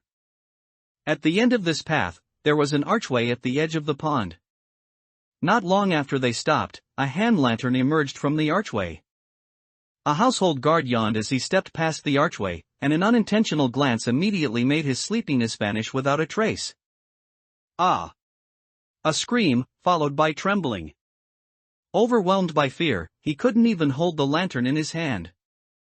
The lantern dropped to the ground, and the candlelight instantly ignited the shade, sending up a sheet of flames. Dead person. The bright firelight illuminated the corpse floating on the water, making it even more terrifying. The household guard scrambled to his feet, running and shouting at the top of his lungs, "Dead person! Dead person!" Xu Wenyao reacted quickly. The moment he saw the lantern held by the household guard, he swiftly extinguished the one in his own hand. The two of them stood in the shadows, watching the household guard flee. From beginning to end, the household guard's attention was not focused on the woman in red.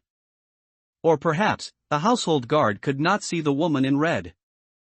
Illuminated by the firelight, the woman turned her terribly pale face. Her eyes bulged, and a red tongue extended from her mouth down to the ground. Looking down, the woman's toes were pointed, with only the tips of her shoes touching the ground. It didn't look like she was standing on her toes, it looked more like something was suspending her, forcing her off the ground. Her skirt hem was stretched taut, forming a bizarre curve. The terrifying sight suddenly appearing before her startled Hua Huai, causing even her breathing to slow down. It's right there in the pond ahead. They had returned, accompanied by the sound of multiple footsteps. The woman in red vanished on the spot, and an item dropped where she had been standing. It was a long, slender object that made a crisp sound when it hit the ground. In the residual glow of the fire, Xu Wenyao's expression revealed surprise. The footsteps were getting closer. Hua Huai immediately ran to the edge of the pond. Xu Wenyao tried to stop her, but it was too late. Watching nervously, she picked up the fallen object and rushed back, moving quickly as if performing a relay race. What she picked up was a crudely made wooden hairpin. It was the exact wooden hairpin that Hua Huai had kept close to her yesterday. She was absolutely certain she had never taken it out. But when she touched the spot where she had placed the wooden hairpin, it was empty. Before she could think further, the household guards led the masters over, followed by dozens of servants behind the masters. They carried many lanterns, illuminating the area around the pond brightly. The floating corpse on the water, after being soaked for several hours, had swollen and wrinkled skin, and its belly was bloated and distended with water. Someone holding a lantern moved closer to look, instantly felt their scalp tingle, and their hand shook, nearly dropping the lantern again. They forced themselves to hold it steady despite their fear, allowing everyone to see clearly. This incident happened in the West Courtyard, so naturally, the first people alarmed were the masters of the West Courtyard.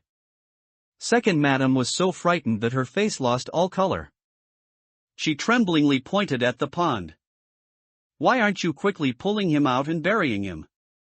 Do you want to scare me to death by letting him stay here?" Second Master questioned the servants of the manor. When did he go missing? Did he usually have enemies? The water in this pond was not deep, he shouldn't have fallen in and been unable to climb out.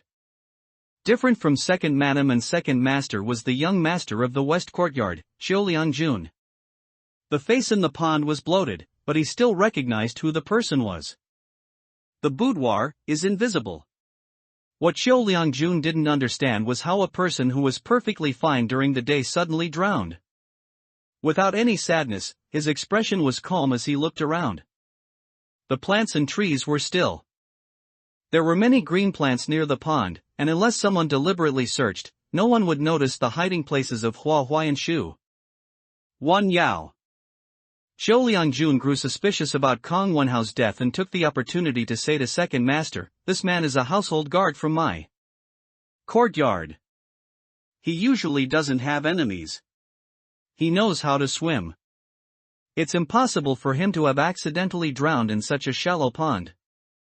I suspect someone deliberately murdered him, and the true target was actually me." To make his words more convincing, he turned to Second Madam and said, "Mother, I didn't cheat. Someone must have bribed those people at the county yamen. Someone couldn't stand to see me pass the Shokai examination. They not only want to strip me of my Shokai status but also prevent me from ever taking the exam again. This person is truly malicious. Mother, you must seek justice for me."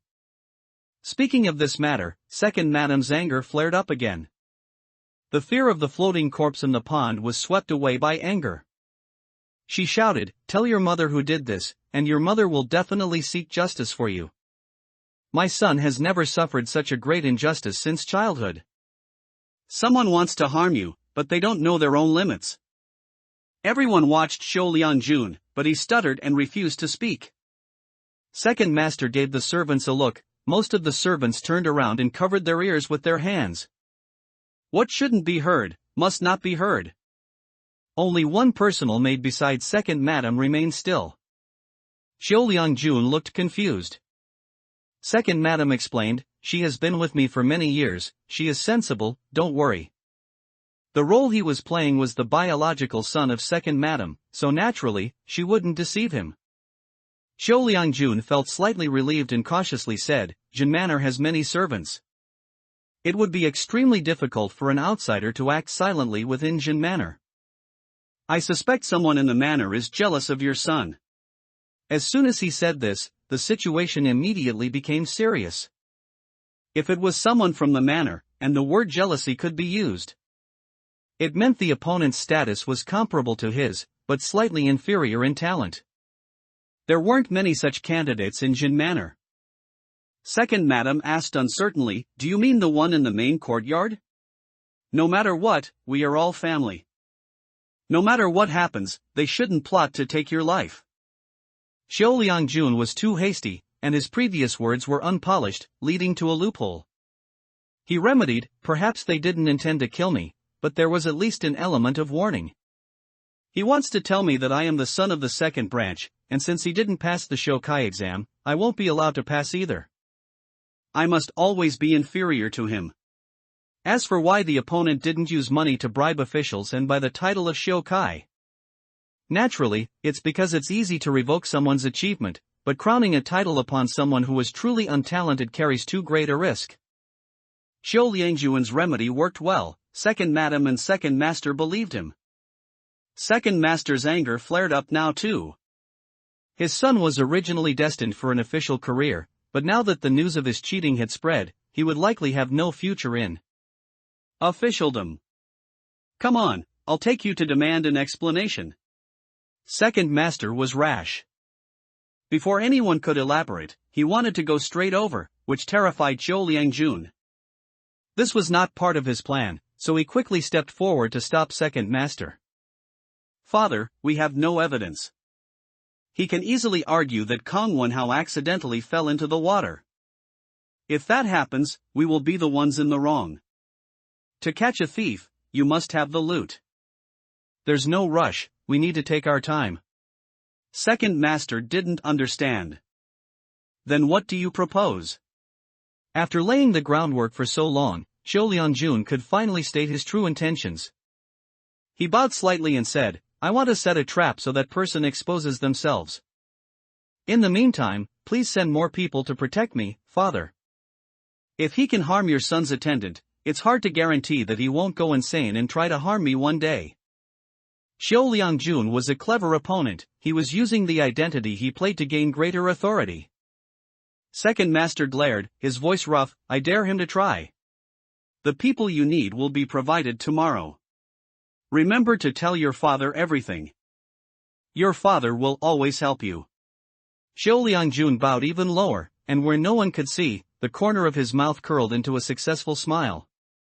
Ji Jingwan, second madam's personal maid, watched his retreating figure, a thoughtful expression on her face. The matter came to an end. The masters departed, leaving only the household guards to retrieve the body from the pond. The commotion didn't cease near the pond until the middle of the night. The crowd completely dispersed, and Hua Huai could finally move her stiff limbs. "Brother Yao, which law of slaughter do you think that player violated?" The information exchanged between Xiang Lu and Shu Wenyao included speculation about the ghost's identity before death. Miss Shin had someone she loved and was unwilling to marry into the He family. Kong Wenhao loudly publicized the miss leaving the pavilion, openly opposing the ghost. This is one of the ghost's laws of slaughter. After knowing the ghost's identity before death, this law of slaughter belonging to the ghost was not difficult to guess. The players were too scattered, and much information could not be shared. Hua Huai didn't know how many players had already guessed this point. Shu Wenyao finished answering her question, then continued, "We were some distance from the pond. Tonight the moonlight isn't bright, and the range illuminated by the handheld lantern is limited. How did you spot the floating corpse in the pond?" Hua Huai was surprised and blurted out, "I didn't see it." Feeling something was wrong, she asked, "Why? Why would you think I saw the floating corpse in the pond?" Shu Wenyao was puzzled. "If you didn't see it, why did you suddenly cover your mouth and pull my sleeve? Could it be that your hearing is so good that you could hear the footsteps of that household guard from such a distance?" Hua Huai gradually realized something.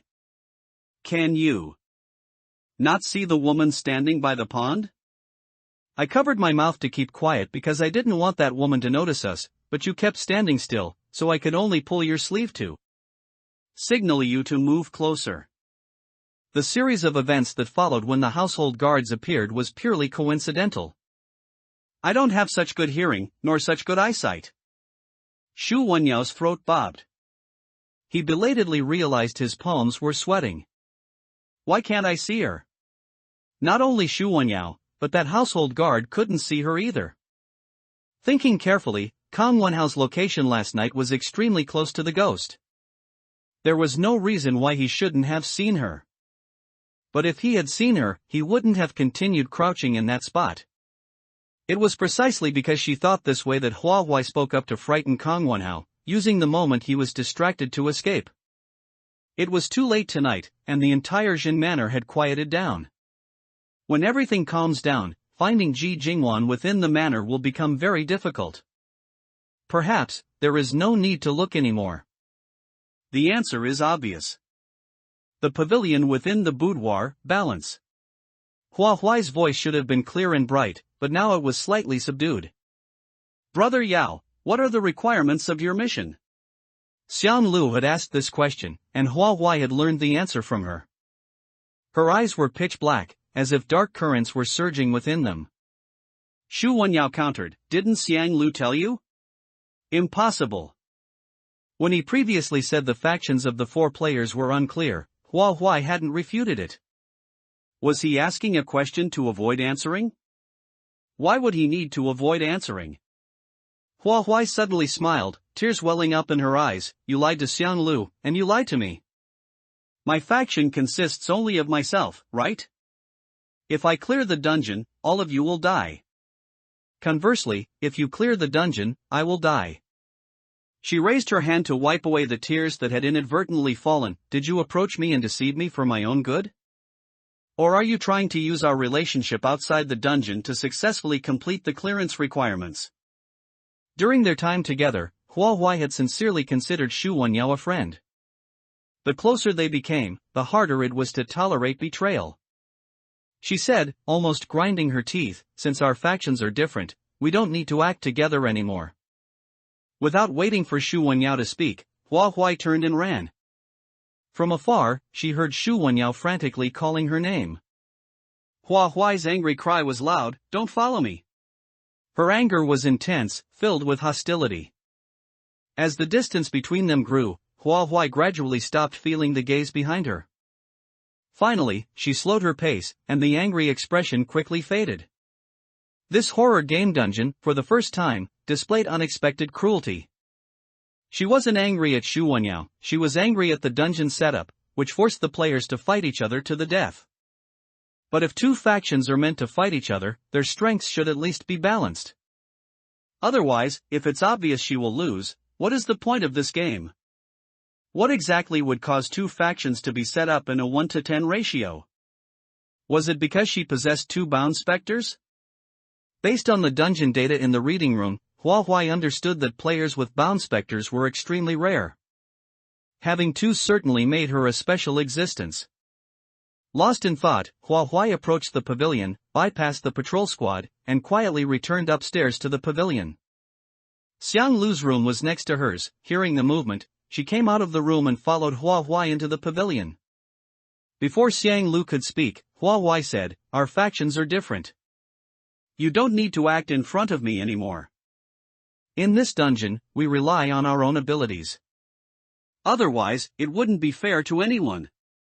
To survive, I will give my all, and I won't change my desire to live in this dungeon. The pavilion was pitch black, no candles had been lit. Xiang Lu couldn't see Hua Huai's expression, but her tone of voice was utterly unfamiliar. It was even stranger than when they first met. Hua Huai's change was so drastic after just a few hours apart, she must have discovered something. Xiang Lu couldn't pry. The word she had intended to say circled her tongue and turned into a light laugh. Fine, I like relying on our own abilities. However, I am currently your personal maid, and you shouldn't expose me so quickly. After all, I hold the key to the pavilion. If I wanted to, you would have to spend the rest of your time locked in the pavilion. Hua Huai was certain, you will let me out. So confident? Surprise flashed in Xiang Lu's eyes, but she denied it aloud. No, I won't. Hua Huai stated plainly, let's just wait until tomorrow and see the result. After she finished speaking, Xiang Lu was asked to leave the pavilion. She returned later tonight than last night, and the pavilion was quiet. At this time last night, she had already been lying in bed, unable to open her eyes, while the spectre sat at the dressing table and laughed. Wait, how did that wooden hairpin disappear? Could it be that the spectre took it last night while standing by her bed? Hua Huai hadn't considered that the spectre might take the wooden hairpin and hadn't checked at all, so she didn't know when it went missing. Having slept all afternoon, Hua Huai wasn't very sleepy. Recalling the laughter from last night, she couldn't help but shiver, and the hairs on her body stood on end. She didn't want to listen to laughter all night, so she simply sat on the bed, waiting for dawn with her eyes open. With no entertainment, the wait was incredibly long, and Hua Huai almost couldn't resist closing her eyes. It was at that very moment she felt like she was being intensely watched. When she tried to find the source, the feeling vanished again. Hua Huai dared not close her eyes anymore and only relaxed when it reached 1 to 3 a.m. Relaxing didn't mean closing her eyes to sleep. Rather, she knew the spectre wouldn't come now, and she didn't need to worry about hearing the strange laughter.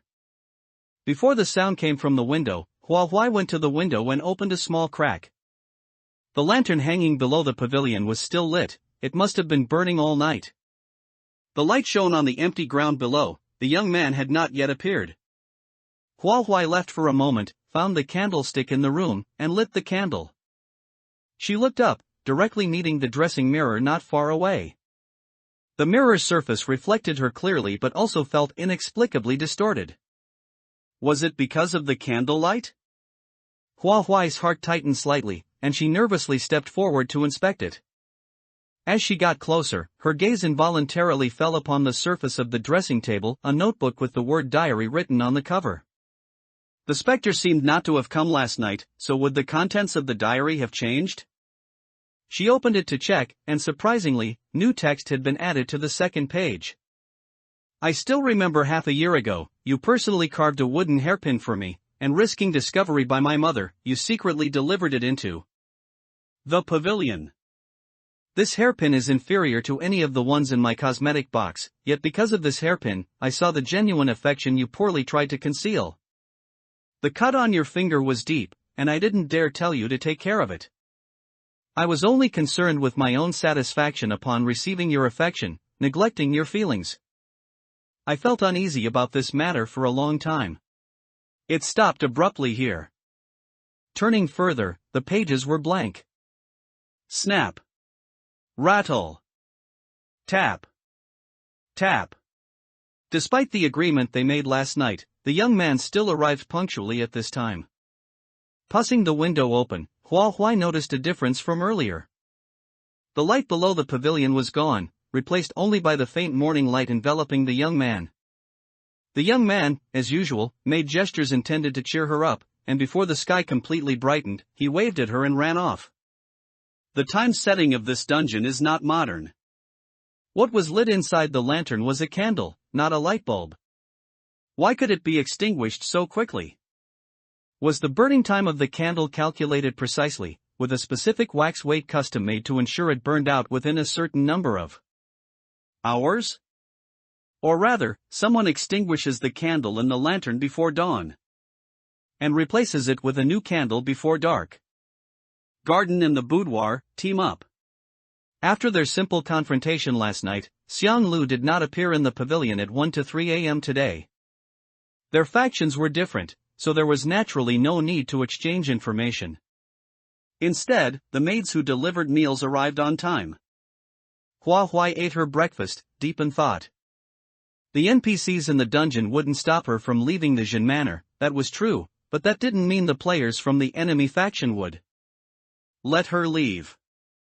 She had a bound specter, but her items were pitifully few. How to quietly leave the Jin Manor under the watchful eyes of so many was a huge problem. Of course, she could also cause a big commotion. The result would simply be a direct confrontation with the players of the enemy faction. In that case, she would need a comprehensive understanding of the enemy faction's players, otherwise the risk would be too great. When in doubt, sleep on it. Anyway, she couldn't leave the pavilion during the day, so it was better to rest and fight again at night. But before catching up on sleep, Hua Huai didn't forget to check the progress of the wedding dress. The wedding dress was not in the wardrobe, just like yesterday, it was placed in a different position, resting on the soft couch. Last night, she hadn't closed her eyes in the pavilion, remaining completely awake. She could confirm that she hadn't seen or heard any suspicious movements. Yet, at this moment, the phoenix tail on the left sleeve of the wedding dress was mostly complete. At this rate, the wedding dress would be finished in 3 more nights. Who's there? Someone was spying on her, almost brazenly so.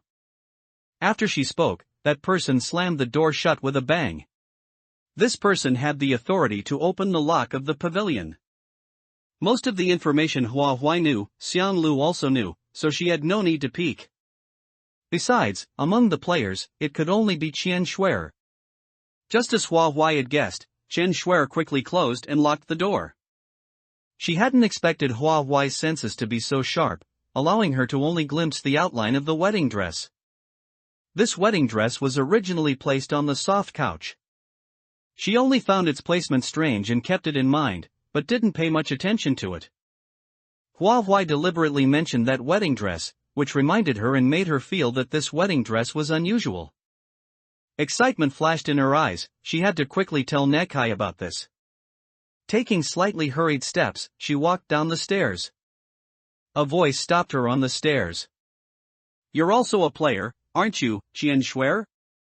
The person who spoke stood in the pavilion, propping her elbows on the railing, bending over and looking down at her. Although it was a questioning tone, Xianglu's face showed no sign of doubt. Qian Shuer was startled and uncertain. This person was the one Ye Kai had tripped at the Jin Manor gate 2 days ago. She wasn't very clever, but she wasn't hopelessly stupid either. Being able to say the word player was enough to prove that Xianglu was also a player. She looked at Xianglu warily. "What, looking for revenge?" Xianglu shook her head and smiled. "I don't hold grudges. It was just a trip, and besides, I didn't fall because of it. We're all players, how about we team up and cooperate? The role I'm playing is the Mrs. Personal Maid. Compared to you, who can only come 3 times a day, morning, noon, and evening, and don't stay long, I've obtained a lot more information." Qian Shuer frowned. "Why should we team up with you? No matter how much information you give, Miss Shin can't turn into a butterfly and fly out of the pavilion's small window. If we take you along to clear the dungeon and split the game's prize money with you, we'd be fools." From the information Qian Shuer revealed, it was not difficult to tell that her information was narrow and her understanding limited. Their eyes were solely focused on this pavilion, so it was natural that their vision was not broad. Since Xianglu had spoken, she naturally had a way to make Qian Shuer accept her. She revealed some information. In this dungeon, the players' factions are divided into 2. You wouldn't naively think that just by keeping a close watch on this pavilion, everything will be foolproof, would you? The other faction only had Hua Huai. As a result, not many players knew that the factions were divided into 2. If nothing unexpected happened, only she, Shu Wenyao, and Hua Huai knew about this. Fortunately, she and Hua Huai entered this dungeon together, otherwise, if she had entered alone, she definitely wouldn't have figured out the faction division so early. This point now became her bargaining chip. Xianglu said there were two factions but did not say how many players were in the other faction. With a normal person's thinking, it would naturally be an equal split of players between the two factions. Xian Shuer directly assumed this and asked, "How do you know there are two factions?" "Then you have to tell me how many people are in each faction before I can believe you."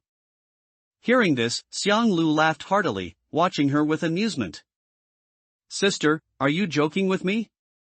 Information clues in a dungeon are meant to be exchanged. I can't be the only one talking while you contribute nothing. At least show some sincerity." The information clue about the faction division was indeed something they didn't know. If this was true, then there might be players from the enemy faction who would help Miss Shin escape the pavilion. The enemy being hidden was extremely disadvantageous to them. Xian Shuer pondered for a moment. "All right, come with me." Her giving in was as easy as Xiang Lu had imagined. She didn't even ask which faction Xiang Lu belonged to. Xian Shuer's teammate was Nie Kai. Following Xian Shuer to the rockery in the backyard, Xiang Lu couldn't help but recall what the two of them had done yesterday evening. She wondered what their relationship was, to be so uninhibited in the dungeon. She subtly kept her distance from the rockery, listening to Xian Shuer explain to Nie Kai the reason for bringing her. Nie Kai scanned her up and down and said, "You acted pretty well. I didn't realize you were a player that day at all. Are you an actress outside? Your acting is so good." Xian Lu wasn't an actress, but having experienced many dungeons, she had accumulated many strange and varied skills. What she was in the eyes of this player, who was unimportant to her, didn't matter. Xiang Lu smiled, neither answering yes nor no. This demeanor was interpreted by Nie Kai and Xian Shuer as an affirmative. Nie Kai complimented her, "No wonder, you look good. It would be a pity not to be an actress." Xian Shuer felt a pang of jealousy and immediately glared at him. Nie Kai quickly remedied, "What I mean is, since she's an actress with good acting skills, having her join our team would be beneficial to us. This dungeon is all about us playing roles. If she's in our faction, we'll have an absolute advantage." But Xiang Lu had never said that she was in the same faction as them. She raised the corners of her lips, smiling broadly, and said, "He's right, I'm very capable." The boudoir, deception. When new members join the team, they should introduce themselves. Xiang Lu learned that Nie Kai was a C-level player who had been in the horror game for just over a year. His level was higher than hers, yet his game time was shorter. Sometimes, comparing oneself to others truly is infuriating. One could only say that luck was also a part of strength.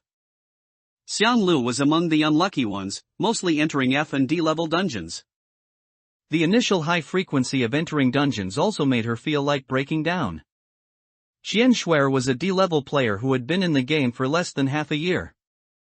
The two of them were a couple. Ever since meeting in a dungeon, they had always agreed to enter dungeons together. According to them, this was their first time entering a B-level difficulty dungeon. The level they usually entered most was C-level dungeon.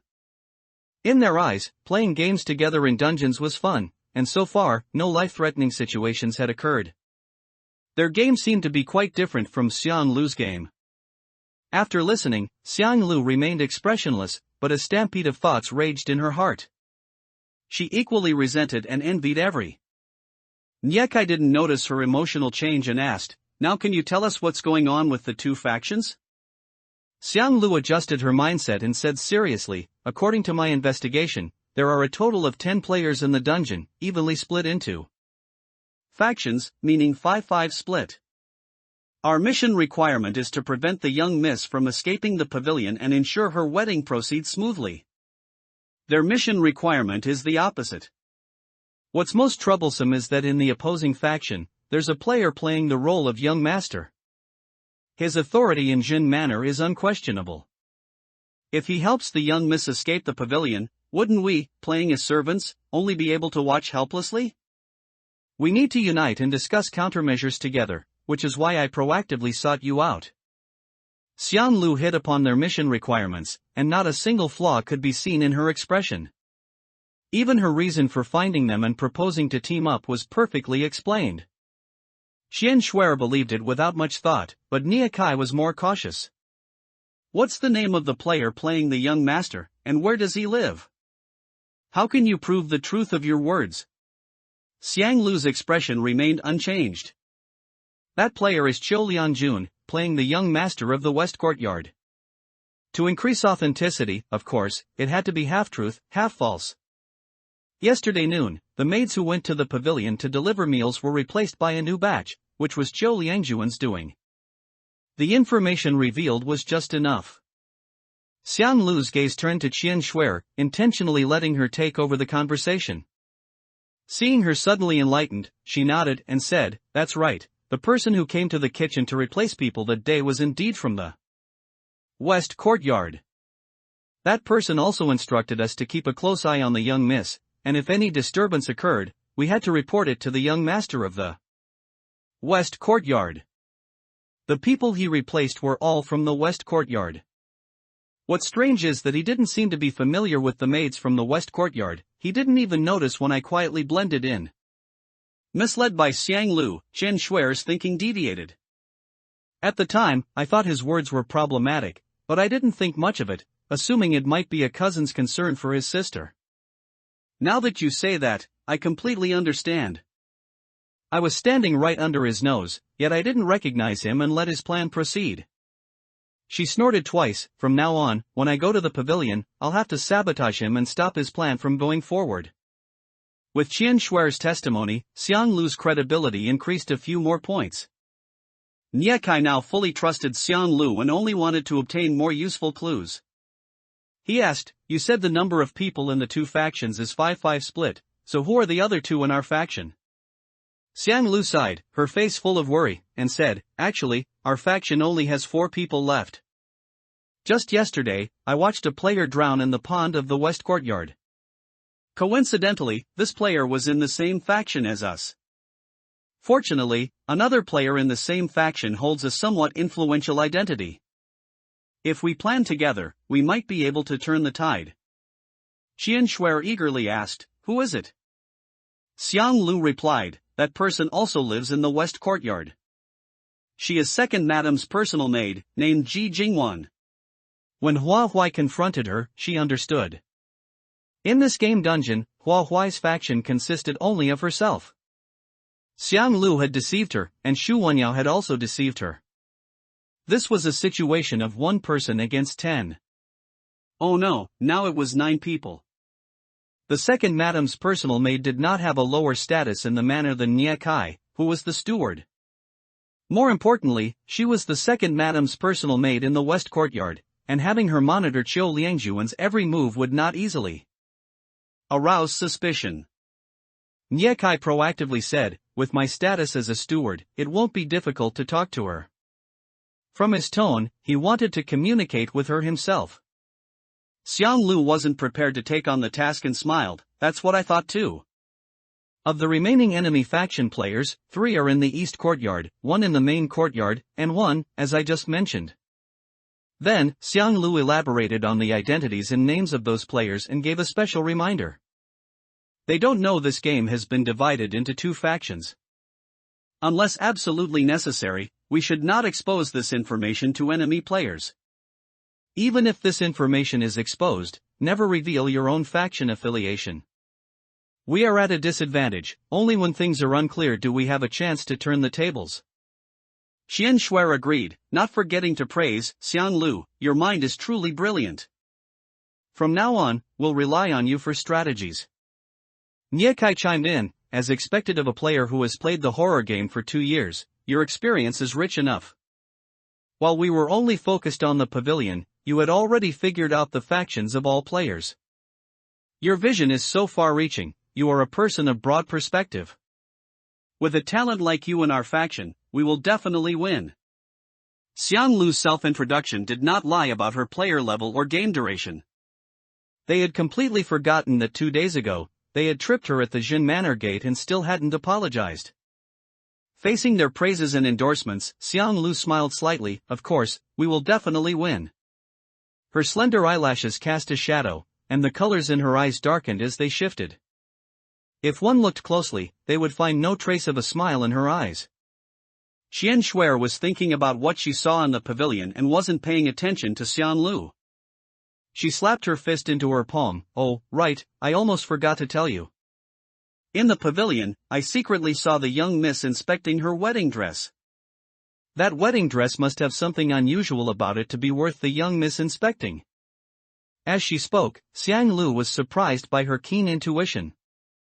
Unexpectedly, her next words made Xiang Lu retract her surprise and feel a wave of speechlessness. "Do you think the young miss might be looking forward to marrying into the Yi family?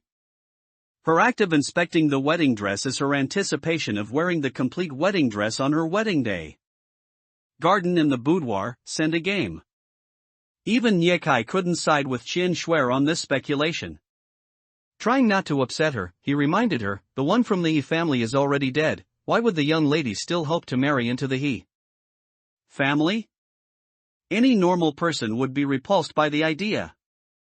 But Qian Shuer's way of thinking was anything but normal. With innocent eyes, she said, "What girl could resist a beautiful wedding dress? A wedding day is the most beautiful moment in a girl's life. Besides, the Jin family are merchants, the lowest rung in this era. Who's to say the young lady doesn't want to marry into power and nobility?" It sounded almost reasonable. At least, only Niekai thought so. Xiang Lu remained silent. Forget it, she couldn't be bothered to explain. Qian Shuer had a thoroughly modern mindset, and she hadn't spent much time in-game. She'd cleared levels too easily and never tasted true cruelty. She couldn't place herself in Miss Shin's shoes. If she ever shifted her perspective, she'd realize this was a suffocatingly terrifying tale. Expanding on Qian Shuer's line of thought, the two of them kept discussing while Xian Lu listened quietly, with no intention of joining in. At lunchtime, the maids delivering the meal headed to the pavilion right on schedule. Even after every dish was laid out, Hua Huai still hadn't gotten out of bed. The maid in charge, basically their group's little supervisor, had some authority. She approached the bed alone, apparently to wake Hua Huai, but Qian Shuer blocked her.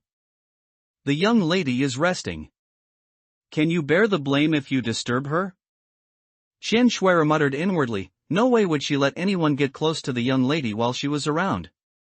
The maid, displeased, challenged her, "So what do you suggest?" Qian Shuer smiled smugly, staying firmly between the maid and the bed. "Even if we wake her, it has to be done gently. If you don't know how, step back. I'll wake the young lady myself." Ever since entering the dungeon, Hua Huai hadn't been able to fall into deep sleep. A sliver of vigilance always remained. The faintest noise could jolt her awake. It seemed to be her body's defensive instinct rather than anything deliberate. So the moment they entered the room, she was already conscious. Qian Shuer, a player, deliberately approaching the sleeping her, hardly with good intentions. Her breathing stayed even, but beneath the quilt her fingers silently tightened around the rib bone dagger. If Qian Shuer dared make a move, Hua Huai would slash her face first. Footsteps drew near, Qian Shuer leaned slightly down, and Hua Huai could even hear her breathing. The air shifted, Hua Huai was like an arrow knocked on a bowstring, ready to fire. But what she got was Qian Shuer's soft voice, "Young lady, it's time for lunch." A few days earlier, news that Hua Huai had caught a cold and was unwell had spread through the entire manor. A cold could cause drowsiness, matching her current behavior. "Let Shuer attend you while you eat, alright?" That morning, when Xiang Lu had offered to team up with Qian Shuer, Hua Huai had stood by the door and heard every word. What was this? A provocation against her? Or had Xiang Lu not told Qian Shuer that she herself was a player? Hua Huai put away the rib bone dagger. Feigning she'd just woken, she yawned sleepily, let the group attend her washing up, and sat at the table. Qian Shuer eagerly piled food into her bowl, smiling sweetly. "Young lady, one servant like me is enough, those four combined can't match me." Before Miss Hua Huai, the other four dared be angry but not speak. Only if the young lady showed dislike for Qian Shuer would they dare retort. Yet Hua Huai went along with her. Then send them out." Instantly, Qian Shuer beamed. She thought to herself, this mission is so easy to fool. Once everyone else had left the pavilion room, Qian Shuer could finally speak her mind. With barely any preamble, she dropped several chopsticks of food into Hua Huai's bowl. Young lady, this servant knows you long to marry into he manner. She brimmed with confidence. Hua Huai had no idea how she'd reached that conclusion. Before Hua Huai could decide how to respond, Qian Shuer continued, but someone in the manor wants to ruin your marriage, utterly despicable. A clue. Was she referring to that young man? Hua Huai's expression shifted slightly. Who wants to ruin my marriage? Qian Shuer had no concept of hiding. She listed every enemy faction player in her mind. Hua Huai memorized every one of those players' names. Were it not for them, Hua Huai would have suspected Xiang Lu had lied about the clue. Clearly Xiang Lu was also an enemy faction member. Why had every clue she'd given been true? Hua Huai's heart swirled with confusion. She couldn't fathom Xiang Lu's motive. Qian Shuer mistook her silence for worry and comforted her. Don't fret, miss. If you see them, quietly tell me. I won't let them succeed. After a long pause, Qian Shuer finally realized, young lady, you probably don't recognize them. No matter. If you spot anyone suspicious, just let me know. Miss Shen hadn't left the pavilion in ages. Recognizing those players would be the real surprise. Hua Huai nodded. If I really meet them, I'll tell you. Pleased with the answer, Qian Shuer became even more attentive in serving her food. Lunch ended, and everyone dispersed. Xiang Lu appeared at the door, grinning unabashedly. Giving you a free round. So no one can say I'm bullying a kid and winning unfairly.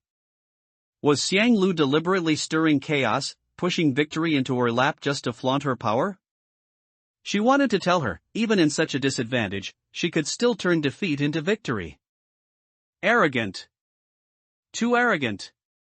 Since Xiang Lu was bent on fighting a brilliant battle, Hua Huai couldn't fall behind. She would become an opponent worthy of her.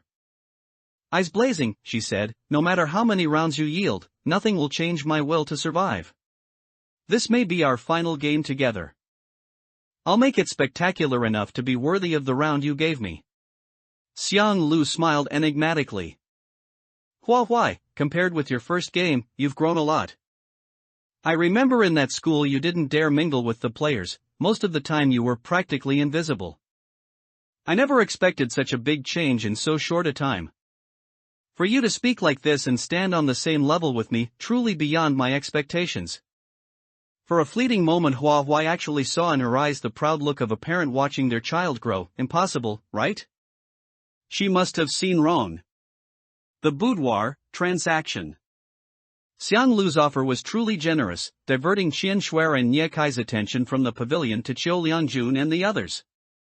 Could it be that she believed she could defend this pavilion by herself? Was she overly arrogant, or was there another hidden reason? Hua Huai couldn't understand Xiang Lu. She was like a fog, making it impossible to see clearly. Let's make a deal. This notebook will be updated daily, in exchange for my freedom of movement every night. Last night, Hua Huai wasn't sure if the notebook would have new content, so she didn't immediately propose this as a trade. Today, she found new additions, suggesting it was a diary-like booklet. An ordinary diary would naturally be useless to players. But this one was a bizarre diary. It might contain clues about the bizarre law of slaughter. Any player in the dungeon would surely be tempted to obtain the contents of this notebook. Xiang Lu had seen the new content in the notebook on the first night, so she knew Hua Huai wasn't lying. But she didn't immediately agree, asking with a smile, you won't take advantage of the night's free movement to just run away, will you? In Jin manner, that young man remained a mystery in Hua Huai's eyes. Moreover, Hua Huai stated directly, that wedding dress, I'm sure you've noticed it too. I probably can't leave Jin manor before it's finished being embroidered. I estimate that wedding dress will take 3 more nights to embroider. For these 3 nights, you don't have to worry about me leaving directly. Most of the clues they both received were the same. What Hua Huai could think of, Xiang Lu could also think of. To get the contents of the notebook, Xiang Lu relented, deal. After dinner, as night fell, Xiang Lu indeed unlocked the door, allowing Hua Huai to come and go freely. Hua Huai confidently handed the notebook to Xiang Lu. Put it back on the dressing table after you're done reading. This is a bizarre item. If you hide it, be careful, the bizarre entity might come looking for you in the middle of the night. Xiang Lu handed the prepared handheld lantern to Hua Huai, reminding her, "Little Hua Huai, I am your enemy now." "Are you telling your enemy to be careful?" Hua Huai's hand, which was reaching for the handheld lantern, paused slightly. "I'm afraid if you die, no one will open the door for me." The brief conversation ended, and Hua Huai quietly left the pavilion. After nightfall today, there was no strange sound by the window, and the young man didn't come either. Perhaps, with the increased patrol teams at night, the young man couldn't appear. Usually at this time, the lanterns below the pavilion would already be lit, but now there wasn't a single flicker of light. The patrol team also found it strange. "Why is no one lighting the lamps tonight? It made me go back and get a handheld lantern. It must be the lamp lighter in the manor being lazy. Tomorrow, we must tell the steward to punish him." Hua Huai barely heard these two sentences and didn't dare to linger near them for too long. She carried the lantern and went to the small courtyard from last night. Meow. The sudden, mournful cat's cry in the silent night made one's scalp tingle. Hua Huai froze in place, searching for the cat's figure. The cat's agility was extraordinary. Before Hua Huai could even find the cat, it darted out on its own, leaping high, nearly leaving claw marks on her face.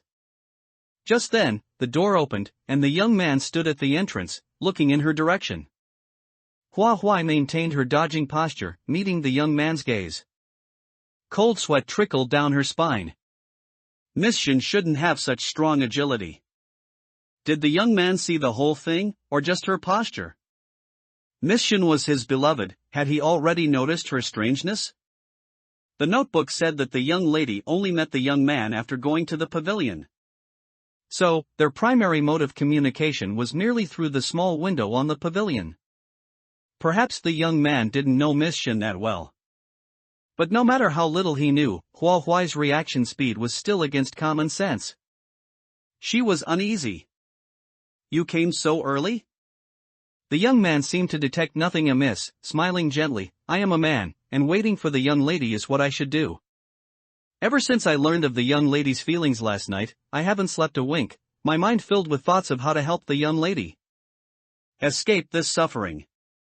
At this moment, the cat ran far away. The light from the handheld lantern vaguely revealed that the cat had black fur. Hua Huai retracted her gaze and walked into the house. The young man casually took the lantern from Hua Huai's hand. She noticed that he used his left hand. But she was clearly standing on the young man's right side. Wouldn't it be awkward to use his left hand? Or was this young man left-handed and accustomed to using his left hand? The young man's words interrupted her thoughts. "Young lady, I've thought about it. There are two ways to leave Jin Manor. The first method, money, is the easiest thing to tempt people. We can use money to distract the patrol personnel and the household guards." This method sounded simple to execute and very effective. The second method, directly drugged the patrol personnel and household guards that night, making them sleep for the entire night. This method was more likely to expose them. Once someone discovered the unconscious personnel, it would surely alarm the entire Jin Manor. To Hua Huai, neither of these methods was a good strategy. But from the young man's perspective, this was the limit of what he could think of. Hua Huai chose the one that was more likely to succeed. "Let's use the first method. I still have many hairpins and ornaments in my trousseau that can be exchanged for silver." She reached out to grasp the young man's right hand. "You quietly come back with me to get them." The young man subtly avoided her touch. "I cannot approach the pavilion, I will be discovered." Hua Huai reached out again, still aiming for his right hand. This time, he couldn't avoid it. Almost imperceptibly, his brow furrowed, then quickly smoothed out. "I said quietly, I didn't tell you to stand right under their noses. Don't worry, I won't let them discover you." Even with this assurance, the young man still wasn't at ease. He hesitated repeatedly. I'll still wait for you here.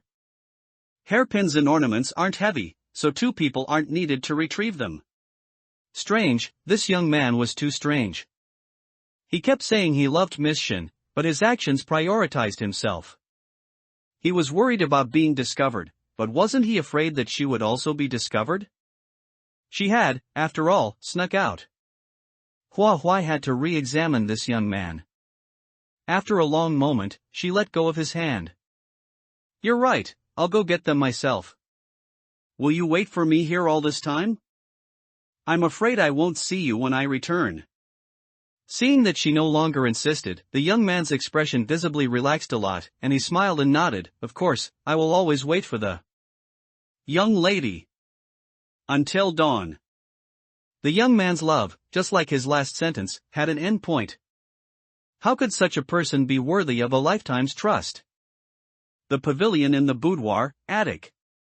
Hua Huai left the courtyard, preparing to return to the pavilion.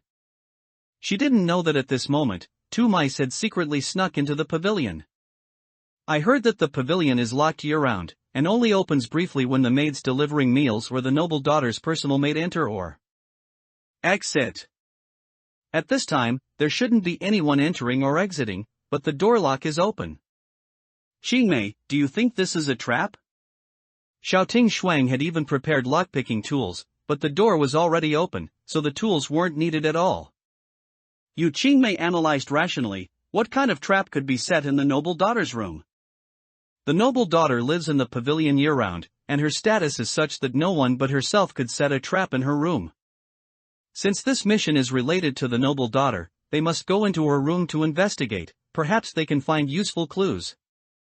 Xiaoting Shuang nodded, you're right, it must be that the maids who entered and exited forgot to lock the door. Humans err, and horses stumble. When doing the same thing for a long time, mistakes are inevitable. The door was pushed open, and the pitch-black interior came into their view. The light from the handheld lantern could only illuminate the area around them. For some reason, the interior of this room was unusually dark, as if it possessed a devouring nature that pressed down on them, squeezing the already scarce light. The moment they stepped into the room, they inexplicably felt watched, but upon closer inspection with the lantern, there was nothing. Xiaoting Shuang said in a very soft voice, I'll go see if the noble daughter is asleep.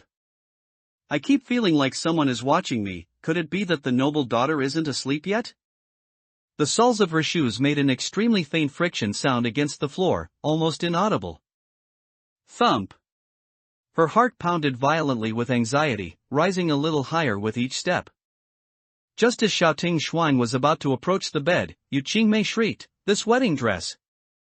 Xiaoting Shuang was almost startled into jumping, and quickly asked, what about the wedding dress?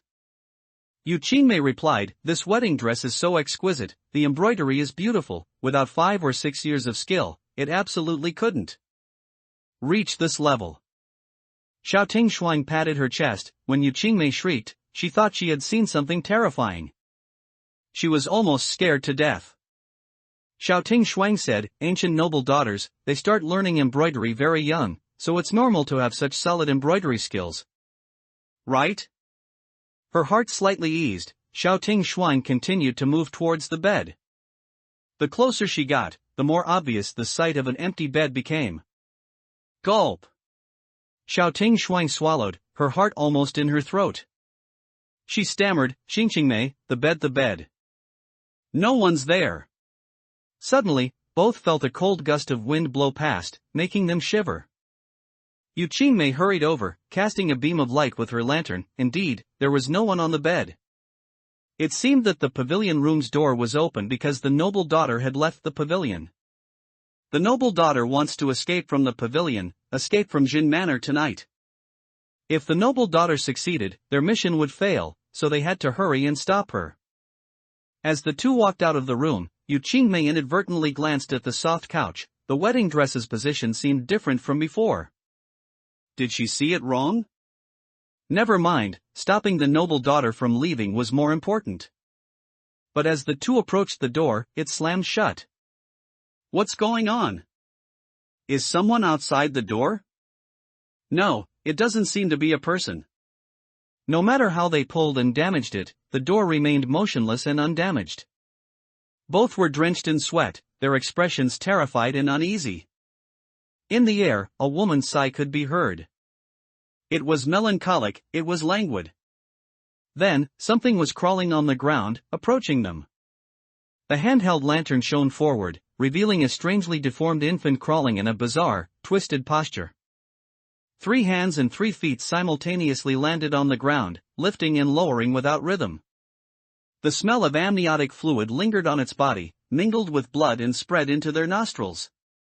Its 3 eyes blinked at different frequencies, one eye closed, another opened, and yet another was half closed. This was the monster born by the third madam. They had been misled by the mission's requirements, mistakenly believing that the deceased person from the He family was the boss of this dungeon.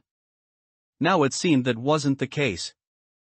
The true dungeon boss, as the dungeon's name suggested, should revolve around the pavilion. Unfortunately, they understood too late. The 2 continuously pounded on the door, trying to make the person outside hear the commotion and come to rescue them. However, no matter how much they pounded until they were exhausted, no one heard their struggles in the pavilion. The monster climbed onto Xiao Ting Shuang's shoulder, and its mountain-like weight immediately forced her to her knees. Crack! That was the sound of a kneecap cracking. Unprecedented terror, pleading for mercy brought no pity. The weight continued, and the shattered kneecap pierced through flesh, creating a bloody scene. Xingqingmei! Xiao Ting Shuang's tears and sweat flowed together, clutching Yu Qingmei's clothes tightly. It hurt so much. It hurt so much. Her eyes were bloodshot, silently begging Yu Qingmei to save her. Yu Qingmei was powerless, she could barely save herself. The woman's sigh sounded again. This time, it was resentment. The biting cold wind penetrated layers of clothing, striking Yu Qingmei's soul directly.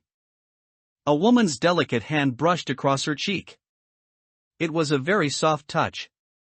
Just as Yu Qingmei thought the eerie presence would spare her, the spot on her face that had just been caressed was torn open, flesh exposed.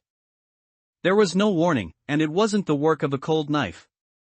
She wanted to cover her face in pain, but she dared not touch it at all. It hurt too much. Touching it would only make it hurt more. They couldn't get out, the eerie presence had no intention of letting them go. Blood spread across the pavilion floor, seeping out from under the door. The woman said softly in an ethereal, melodious voice, "Eat it cleanly, don't dirty my pavilion. I don't want a young to see it and be scared." The monster seemed to understand the command in that voice. It gnawed vigorously on the corpse, the dense chewing sounds continuing for a long time. In the east courtyard woodshed. A table, a stool. A plate of peanuts, a bottle of wine. Meng Mingjun drank heartily, as comfortable as if he were at home. Drunken words tumbled from his mouth. "Those 2 women are crazy, it's a sure win just by lying down, but they insist on investigating clues. I don't care about them, I'll drink my wine, eat my food, and sleep my sleep. Life is so beautiful, why bother looking for trouble?" He gulped down a bowl of wine, and a wine-scented burp escaped his mouth. The next second. Clang! He collapsed drunkenly, sprawling on the woodshed table, fast asleep. The boudoir, she is it. Hua Huai returned to the pavilion and found that the room where Xiang Lu was staying was not lit. She must have also gone out under the cover of night. A faint scent of blood permeated the surroundings. The pavilion room was unlocked, and the door was slightly ajar, as if inviting someone to investigate. Perhaps Xiang Lu had entered the room and forgotten to close the door properly when she left. Pushing the door open, she saw that apart from the placement of the wedding dress, the other items showed no signs of being moved. Strange, where was this bloody smell coming from? The bloody smell inside the room was even stronger. Hua Huai, holding a lantern, checked every corner of the room but found no bloodstains. Could it be that something was wrong with her sense of smell? Having little time to ponder this, Hua Huai retrieved the hairpins and jewelry from the dressing box and left the pavilion with the lantern. After going back and forth many times, Hua Huai was generally able to figure out the frequency of the patrol teams. It became increasingly easy to bypass them and return to that courtyard. Just as she stepped into the courtyard, the black cat darted out from the darkness again, its sharp claws tearing her sleeve. Hua hadn't expected the black cat to attack her a second time. The woman and the cat stared at each other. She saw the black cat's fur bristling, its golden vertical pupils sharp and wary, baring its fangs as if issuing some kind of warning to her. Just then, a stone flew over and struck. Startled, the black cat disappeared without a trace again. The stone hit exactly where the black cat had been standing moments before. The young man walked over. "I don't know where this stray cat came from, sneaking into the manor." He looked at Hua's sleeve and asked with concern, "Miss, are you all right?" Hua shook her head. "I'm fine, just my sleeve is torn." She was about to hand the retrieved hairpins and jewelry to the young man, but her hand trembled, and all the hairpins and jewelry fell to the ground. Hua didn't rush to pick them up, waiting for the young man to act. She looked flustered, creating the impression of being clumsy. "I'm really useless, I can't even hold on to these few things." Clumsy, self-reproachful. If the young man cared about Miss Shin, he would immediately bend down to pick up the hairpins and jewelry and comfort Hua, telling her not to blame herself. While he was bending down, Hua would find a way to lift the sleeve of his right arm. Conversely, the implication would be even clearer. Hua was already suspicious of the young man, and this test would only expand her doubts. No matter what the young man chose, she could verify her suspicions. The final result was that the young man bent down.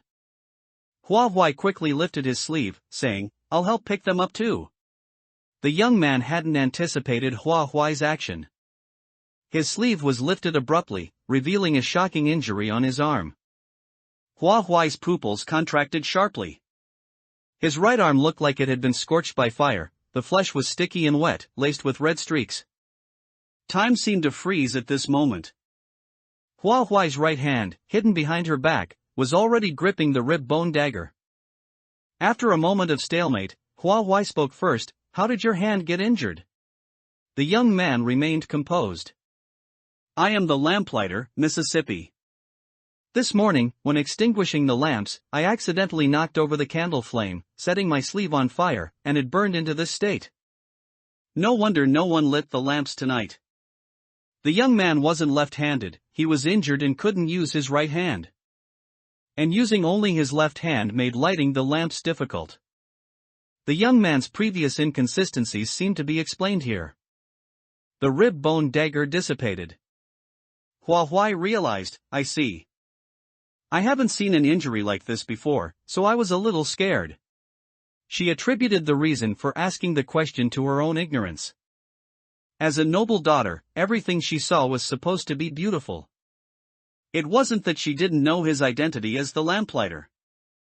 Maintaining his bent posture, the young man said with a dim expression, "I apologize for startling Miss. Please allow me to put my sleeve down." Hua obediently let go, bending down to pick up the hairpins and jewelry with him. The young man's previous strange behavior might have another hidden reason that she hadn't yet discovered. After all, he was the person Miss Shin was fond of, he shouldn't be what she suspected. According to the young man's plan, he would use money to sequentially tempt the patrol personnel and the gate household guards on the night 4 days. Later, he analyzed, previously, Miss has never behaved inappropriately. The patrol personnel that night will definitely be as lax as usual, and the gate household guards will be the same. I will use the daytime hours over the next few days to rent a carriage outside the manor, preparing for our escape. As Hua knew, a carriage's speed couldn't compare to riding a horse directly. If someone in Jin Manor knew how to ride a horse, catching up to them would not be difficult. But riding a horse directly wouldn't work either. Hua couldn't ride, and given her height, she would struggle to handle an adult horse. Hua looked at the young man and blurted out, "Do you know how to ride a horse?" Horses were very expensive modes of transportation in ancient times. The young man was merely a servant of Jin Manor, and his monthly salary couldn't afford a horse. Unexpectedly, the young man nodded. He said, "A little. My master took me riding when I was young." Hua blinked. Master? Speaking of this person, the young man smiled, genuinely happy. My master is a very capable person. He knows everything, nothing can stump him. Horse riding is just one of his many abilities. He gradually became dejected. Unfortunately, he knew a bit of everything but mastered nothing, simple like an idiot. Who describes their master like that? Hua Huai's inner thoughts were vivid and complex, but she dared not show them on her face. She held back and asked, "Then where is your master now?" The young man replied, "Dead." That's simple and direct. There wasn't much sadness on his face. He changed the topic, saying, "Did Miss want to ride a horse that day?" The topic shift was too abrupt. It was clear that the young man didn't want to continue talking about his master. Hua Huai denied it. "No, let's stick to the carriage." Having learned it as a child didn't mean he could ride skillfully now. The atmosphere on the night of the escape would definitely be tense, making mistakes more likely, and horse riding carried a high degree of danger. The two of them reviewed the plan for that day, confirming the timing of every step.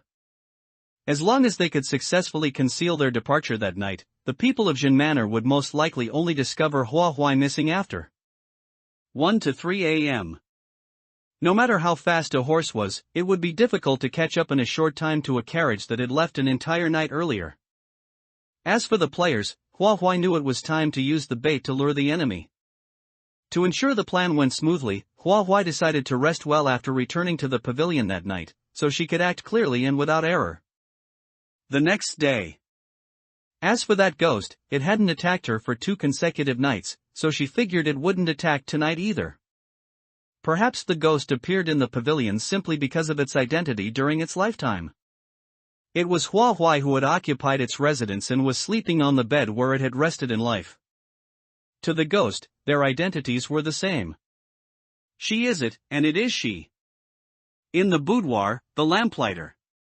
Hua Huai relaxed slightly, allowing the anomaly to move in the darkness and watch her. Although she still couldn't fall into a deep sleep, she was gradually becoming able to ignore the anomaly's presence. As soon as 1 to 3 a.m. passed, all traces of the anomaly vanished from the room. Hua Huai woke up and immediately checked the contents of the notebook. On the 3rd page, brand new text had appeared. "A young, 2 little mice snuck into the pavilion last night, attempting to obstruct our escape plan. What concern is it of theirs that I want to escape the pavilion and escape Jin Manor? How could they be so wicked as to try and stop me? Fortunately, though, I have a new little pet. It eats a lot, and it eats very cleanly." A crucial clue appeared in the newly added content. A yang, this name had not appeared on the previous 2 pages. Considering the content of the first 2 pages, it was easy to deduce that a yang was the beloved person of Miss Jin. But Hua Huai frowned as she finished reading the rest of the content. 2 little mice? What mice? Also, what did it mean by saying she had acquired a little pet? A pet that eats mice, could it be a cat? Hua Huai recalled the black cat she had seen last night, which had attacked her twice in succession. If the first time was because Hua Huai appeared in the courtyard and startled it, leading to the attack, that would be understandable. But it had clearly left, yet when she entered the courtyard a second time, the cat attacked her again. It was as if it was following her, intent on harming her. Wait, she seemed to understand something. The cat only attacked her when she entered the courtyard. It was telling her not to enter that courtyard. Could a cat be that smart? In the dungeon, where anomalies exist, a cat possessing advanced cognitive abilities didn't seem entirely unbelievable. Still having doubts, Hua Huai decided not to rush into the next step of her plan. When the meal-serving maids arrived, Hua Huai pretended nothing was amiss and asked the one leading them, was the area below the pavilion not lit? Last night? The maid replied, I heard the lamplighter was accidentally injured, and there was no spare person available to perform the task of lighting the lamps. Last night, so they weren't lit. Hua Huai scooped up some porridge with her spoon and put it in her mouth, asking casually, what are the names of the lamplighters? The maid glanced at her, but seeing no further reaction, assumed it was just a casual question. Feeling relieved, the maid answered truthfully, originally, there were 2 lamplighters below the pavilion, one named Lu Yang, and the other named Wu Jiang. It seemed that Yang's full name in the notebook must be Lu Yang. However, Wu Jiang mysteriously disappeared in the last 2 days, and no one throughout Jin Manor can find him. It's rumored that he stole valuable items from Jin Manor and ran off to a pawn shop to exchange them for money and live extravagantly. Hua Huai grasped the crucial piece of information the last 2 days. Lu Yang's right arm was injured yesterday at 1 to 3 a.m. Did that also fit the description of the last 2 days? Why such a coincidence? Was there a connection between them? To solidify her suspicions, Hua Huai asked again, how long has Wu Jiang been here? Why would he suddenly steal valuable items from the manor to pawn? Confusion flashed in the maid's eyes. About a year, I think. She was very hesitant about this question. But when it came to the next question, her answer was much smoother. Perhaps he never had the chance before. The position of lamplighter usually only requires lighting the lamps and extinguishing them at 1 to 3 a.m., meaning they don't interact with the masters of the manor. Valuable items are usually kept within the activity range of the masters. With people constantly coming and going, even if he had 10 times the courage, he wouldn't dare strike. The maid stopped there, but Hua Huai understood immediately. After a whole year, Wu Jiang never had the opportunity, so why would he suddenly have it in the last 2 days? The more she asked, the more suspicious the whole affair became. Unfortunately, she couldn't ask any more questions, or these maids would start to suspect her. Especially Qian Shuer, who was a player. Her idea of using Qian Shuer as bait hadn't changed, she just needed to change the method. Just like yesterday, have Shuer serve me my meal. Hua Huai affectionately called Qian Shuer by name, and several gazes immediately fell upon Qian Shuer. Qian Shuer smiled smugly and said to the others, "What are you looking at?" "Miss said she wants me to serve her meal." "You should withdraw." They were indignant but could not disobey Miss Jin's order, so they had to withdraw. Once they left, Qian Shuer solicitously put food on Hua Huai's plate. "Miss, this dish tastes exquisite." Hua Huai didn't move, saying with a worried expression, "Shuer, I truly saw suspicious people. They want to ruin my marriage, and they look absolutely terrifying. I was afraid they would harm me, so I agreed to their demands for now. What if they really take me away?" Given Hua Huai's age, her portrayal of weakness was completely natural and seamless. Upon hearing this, Qian Shuer asked nervously, "Do you know their names? Are they male or female? When are they planning to take you?" Hua Huai gave the time, 3 nights from now, they plan to take me through the back gate. That night was precisely the night before Miss Jin was to be married.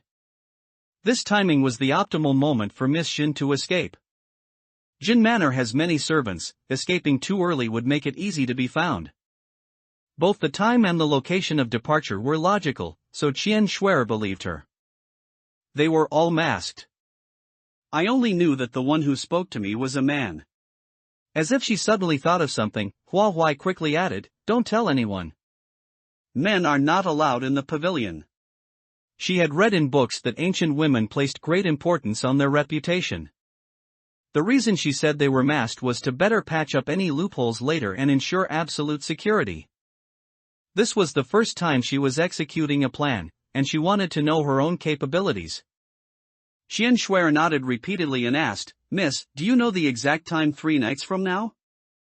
Hua Huai hesitated, they said, "Hi sure." As if unsure, she added, "Can you really help me?" Qian Shuer was extremely confident. Of course, servant dares to say that among everyone in this manor, only servant can help you. She had entered the dungeon as a player, while the other meal-serving maids were just NPCs. Although they were sent by the opposing faction, they weren't soldiers who could be commanded precisely. The information they obtained was limited, and the clues they could transmit outside were even more limited. It was only because Qiu Liangjun was a man that, even if he assumed the identity of a young master, he couldn't openly approach the pavilion himself. Qian Shuer's confidence was exactly what Hua Huai needed. To boost Qian Shuer's confidence, Hua Huai smiled gratefully. Thank you, Shuer. You truly are the kindest person to me in the manor. It would be best if she became so confident that she would spread the news, letting it fall into the ears of the players she believed to be in her faction. Discussion on the boudoir. Just after the hour of Nie Kai, the head steward of Jin Manor, received a message. 2 female players from the East Courtyard were missing. They couldn't be found anywhere in the entire Jin Manor. Originally, these 2 were supposed to guard the first half of the night, but when the relief maid went, the area outside 3rd Madam's room was empty. Immediately after, Qian Shuer returned from the pavilion and relayed Hua Huai's oral account to Nie Kai. The 2 incidents overlapped, but Nie Kai couldn't connect them. He was particularly focused on the incident that directly related to the mission requirements. The enemy faction wanted to force Mission to leave Jin Manor, so they had to be prepared. Yesterday afternoon, Nie Kai found Ji Jingwan, invited her to team up, and informed her that there were 2 factions in this dungeon. Ji Jingwan agreed without hesitation. And she told him something. Ji Jingwan had already suspected that this dungeon had 2 factions. After all, it was a B-rank difficulty. If everyone in Jin Manor was doing the same thing to prevent Mission from escaping the pavilion, what difficulty would there be? That would completely not match the dungeon's rank. Nie Kai's words merely confirmed her suspicions. During the day, Ji Jingwan played the role of 2nd Madam's personal maid, making it difficult to get away. Nie Kai couldn't always use an excuse to take her out. He could only wait until night, after 2nd Madam rested, to discuss countermeasures with her. Nie Kai asked, "Where is Xiang Lu?" Compared to Ji Jingwan, Xiang Lu had much more freedom of movement. She didn't seem to be afraid of Miss Shin in the pavilion. Indeed, Miss Shin was trapped in the pavilion, wanting to complain but unable to step out even half a step. She needed someone to help her relay information, and anyone who could relay information couldn't escape the eyes of the players in Nie Kai's faction. In short, since information couldn't be passed upwards, Xiang Lu naturally had no need to worry. Speak of the devil, and he shall appear. I know what happened to those 2. Xiang Lu walked over from a distance, her expression solemn. They are probably dead. Yesterday was the 3rd night. 2 players died in one night. This was a game dungeon world. If those 2 players really died, it was highly likely related to the eerie occurrences. Nie Kai quickly asked, "Where did you go? Also, how do you know?" Adding the player who died on the first day, a total of 3 players had died in the dungeon. Both factions had suffered player losses, making it impossible to fathom the eerie rules of conduct. Xiang Lu explained, "I went to the East Courtyard. Meng Mingjun and those 2 female players often sat together to discuss things. This time, he was the first to discover they were missing. He seemed to have pitifully little game experience, and he looked like he hadn't fully sobered up from being drunk. Dazed, he spilled the information he knew. I didn't have to put in much effort." Nie Kai eagerly asked, "What information?" Xiang Lu spoke word by word, her eyes unblinking, staring straight at the 2.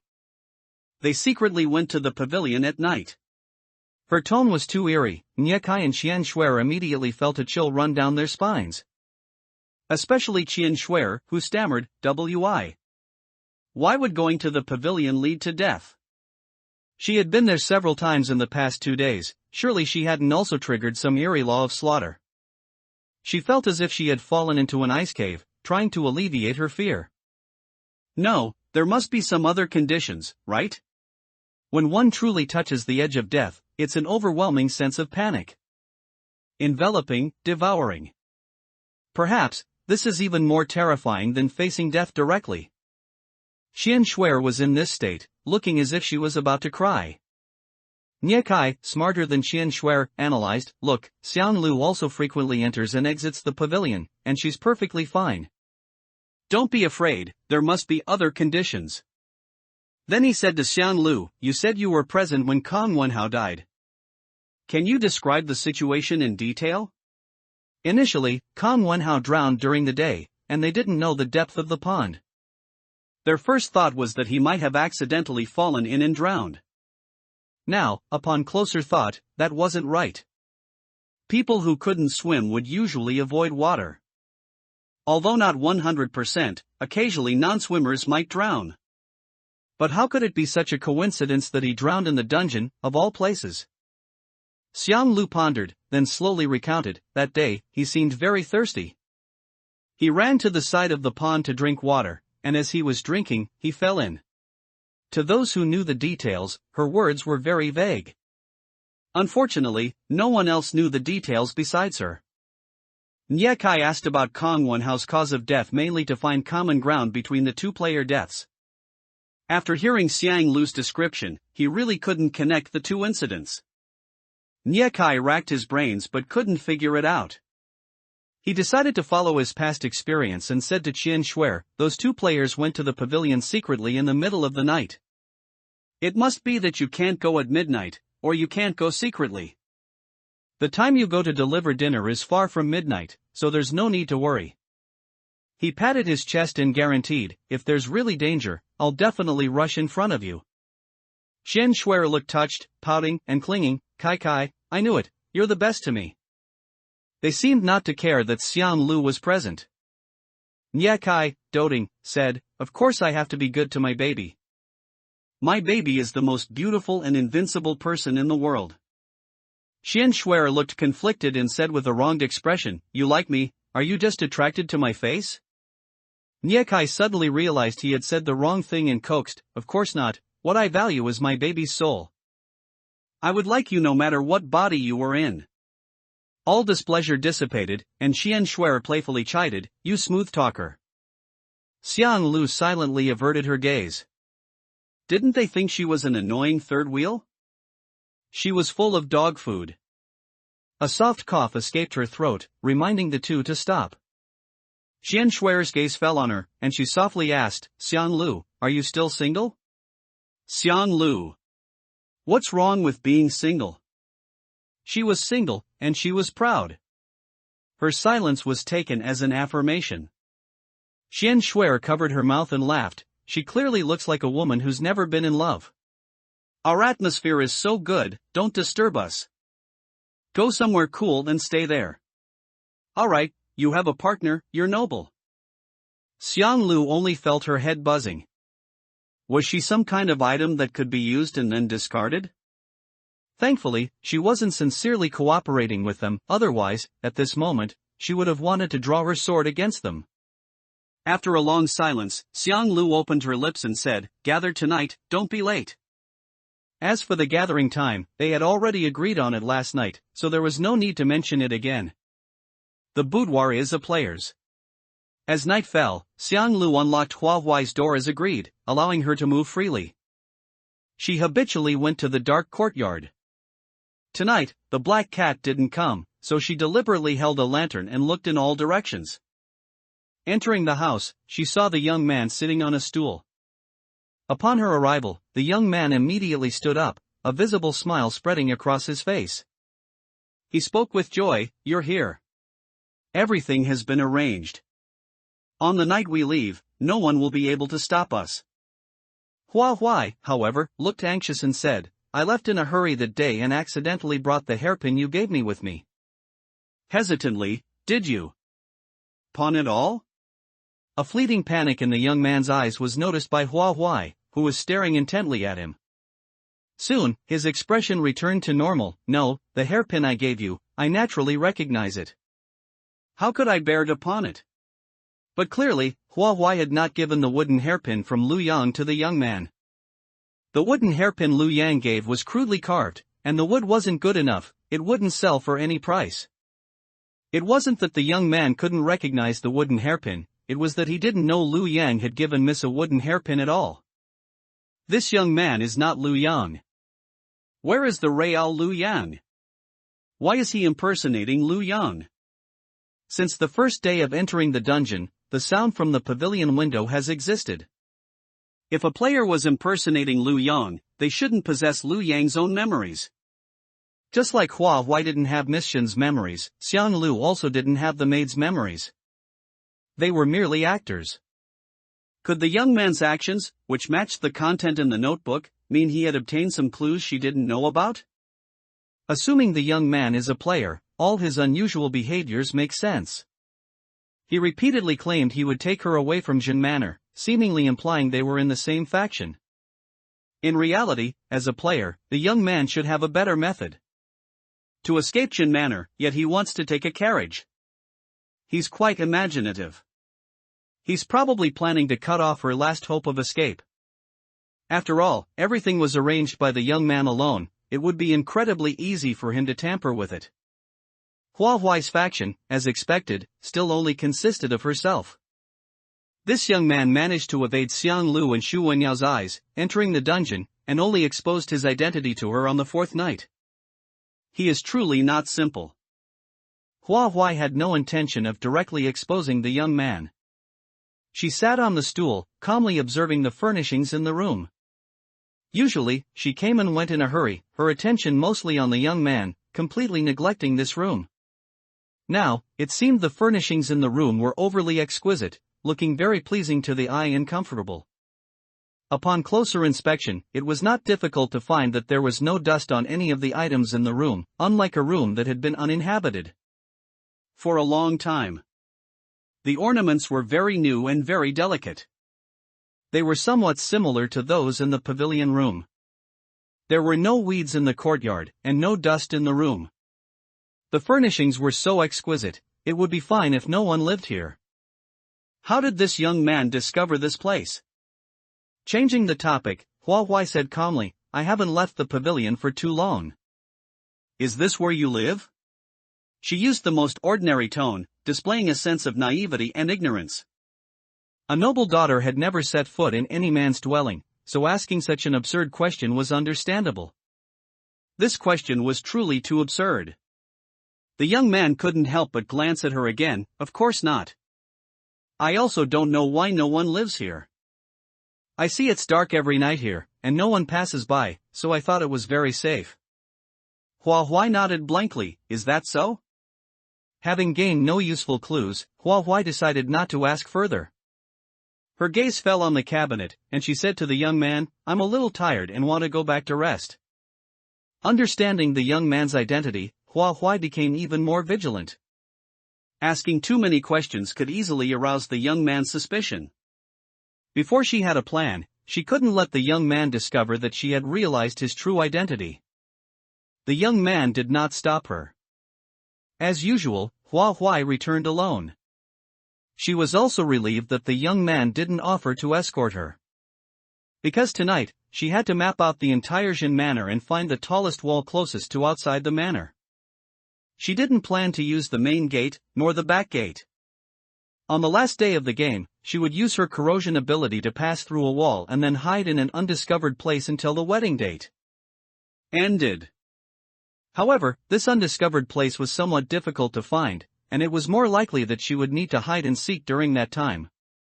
It could be considered a large-scale game of hide and seek. Jin Manor was too large, it would take Hua Huai a long time to explore every corner of it. Since she couldn't use the main gate, that naturally included the high walls near the main gate. She simply skipped the main gate and back gate, focusing her search on the courtyards on the east and west sides. Last time, Hua Huai hadn't ventured deep into the west courtyard. Compared to the two courtyards, she was more familiar with the east courtyard. To find a suitable escape location more quickly, Hua Huai chose to investigate the east courtyard first. As she passed the east courtyard woodshed, she saw candlelight inside. Just as she was about to get closer to investigate, the bloodstains on the ground made her stop. Following the trail of blood, the fingertip of a woman in red was dripping blood. Its hand was extremely pale, a stark contrast to the fresh blood. There were no wounds on its hand, blood dripped out of nowhere, becoming less and less. Hua Huai quickly determined that this was not its blood. How could a ghoul bleed? It had clearly killed someone.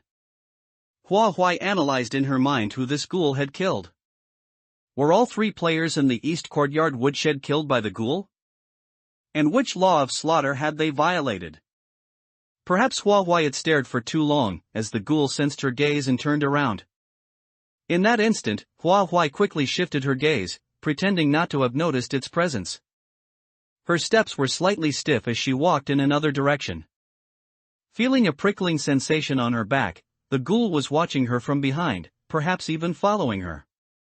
Hua Huai's palms were sweating, concentrating all her senses on her back. Once she detected any tendency for the ghoul to attack her, she could immediately take countermeasures. Fortunately, the ghoul did not act against her.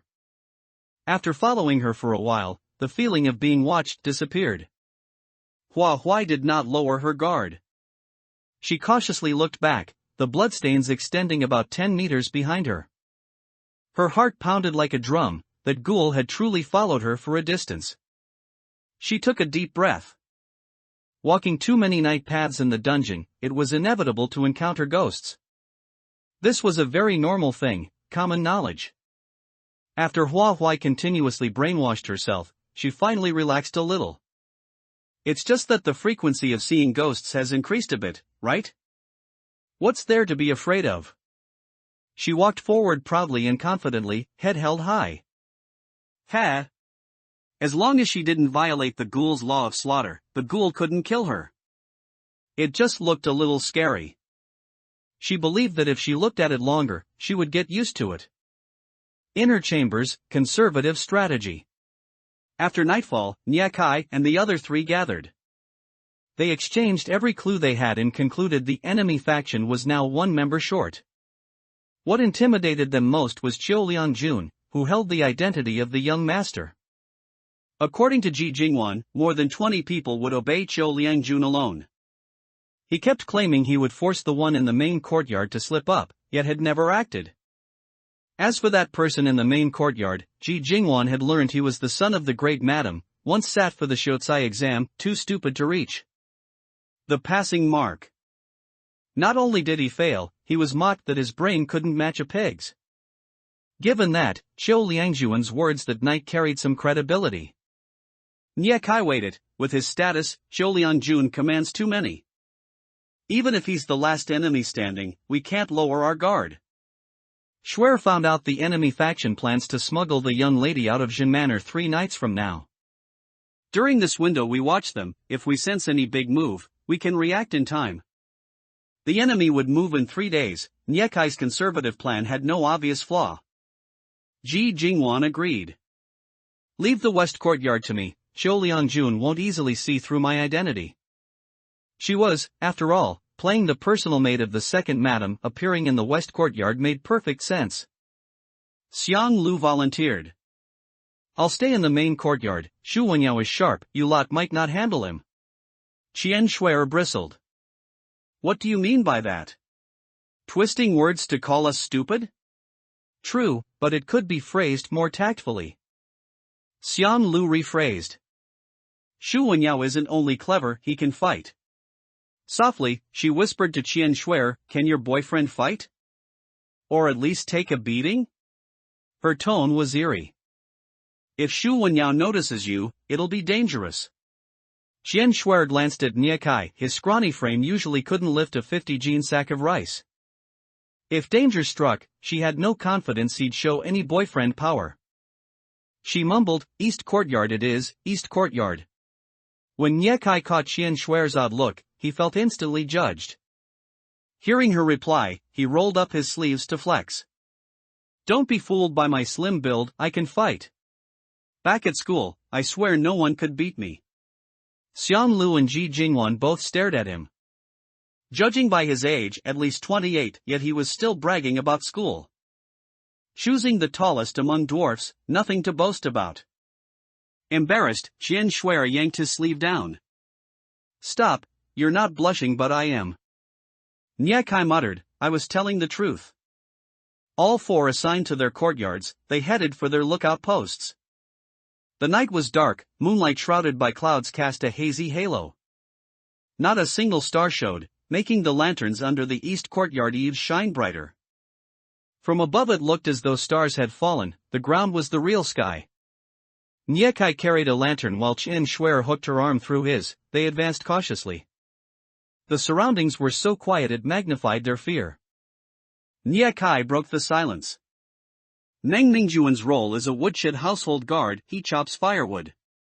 At night he doesn't need to chop, surely he isn't hiding in the woodshed drinking again? Qian Shuer disagreed. With the two female players on his side dead, he can still feel like drinking? I bet he's trembling under his quilt right now. Nie Kai answered, still, Meng Mingjun is a player, trembling in bed can't be right.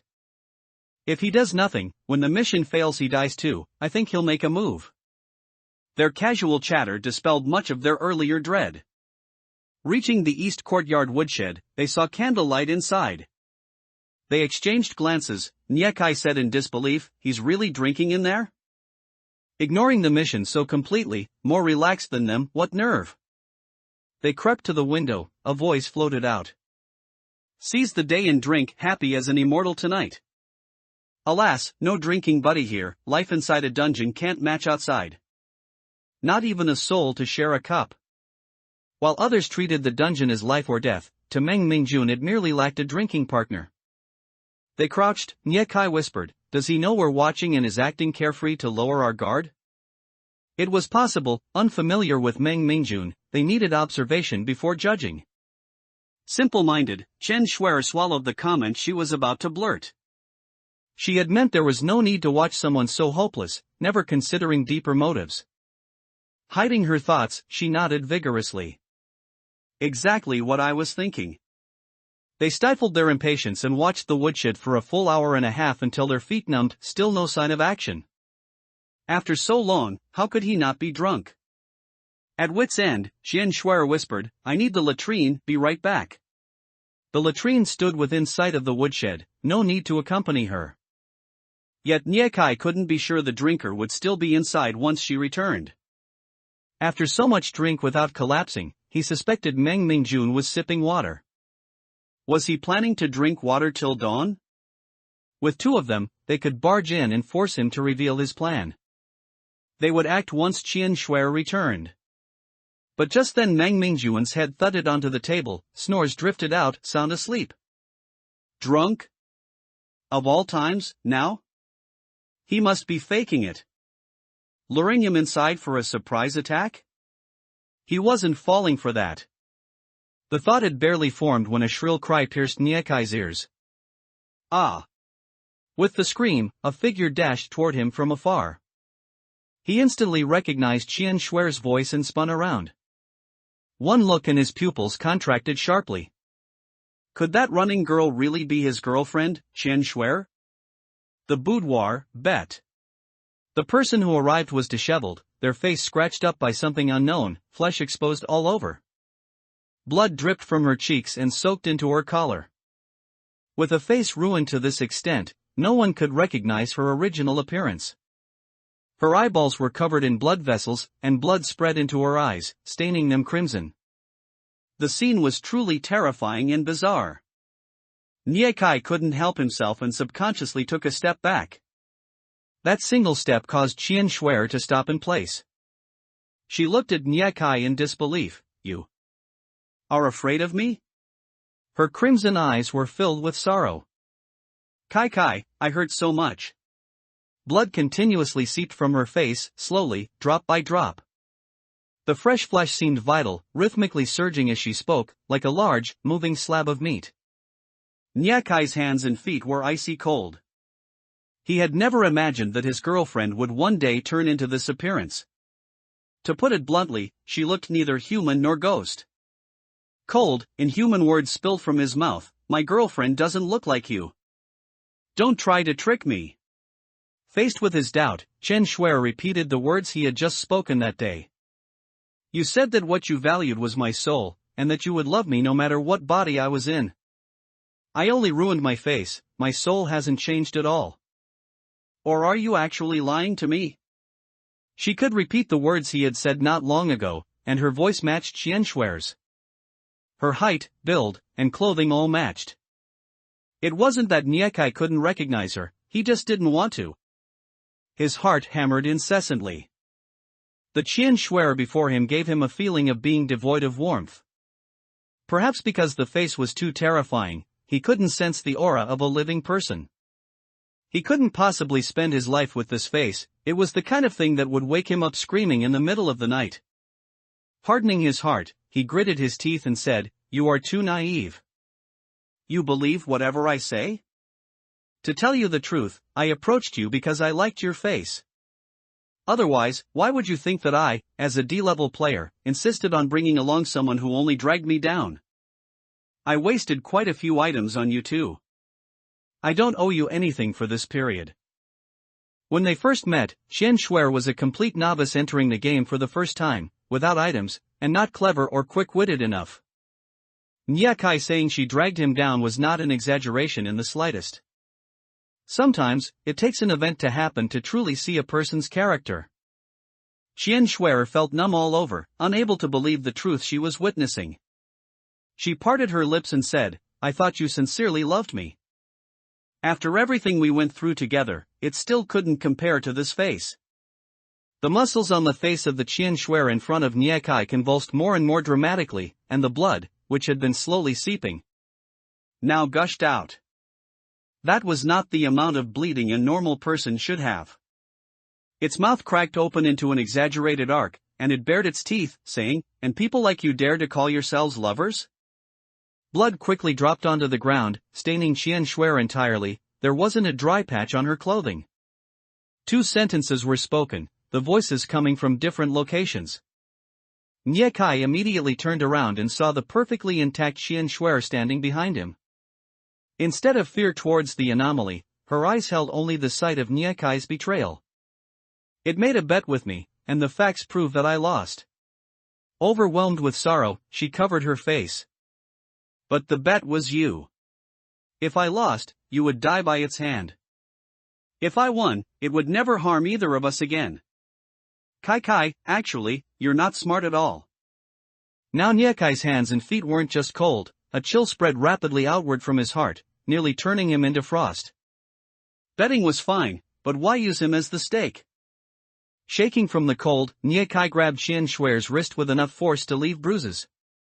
She had never seen him use so much strength before. Was this the fear of imminent death?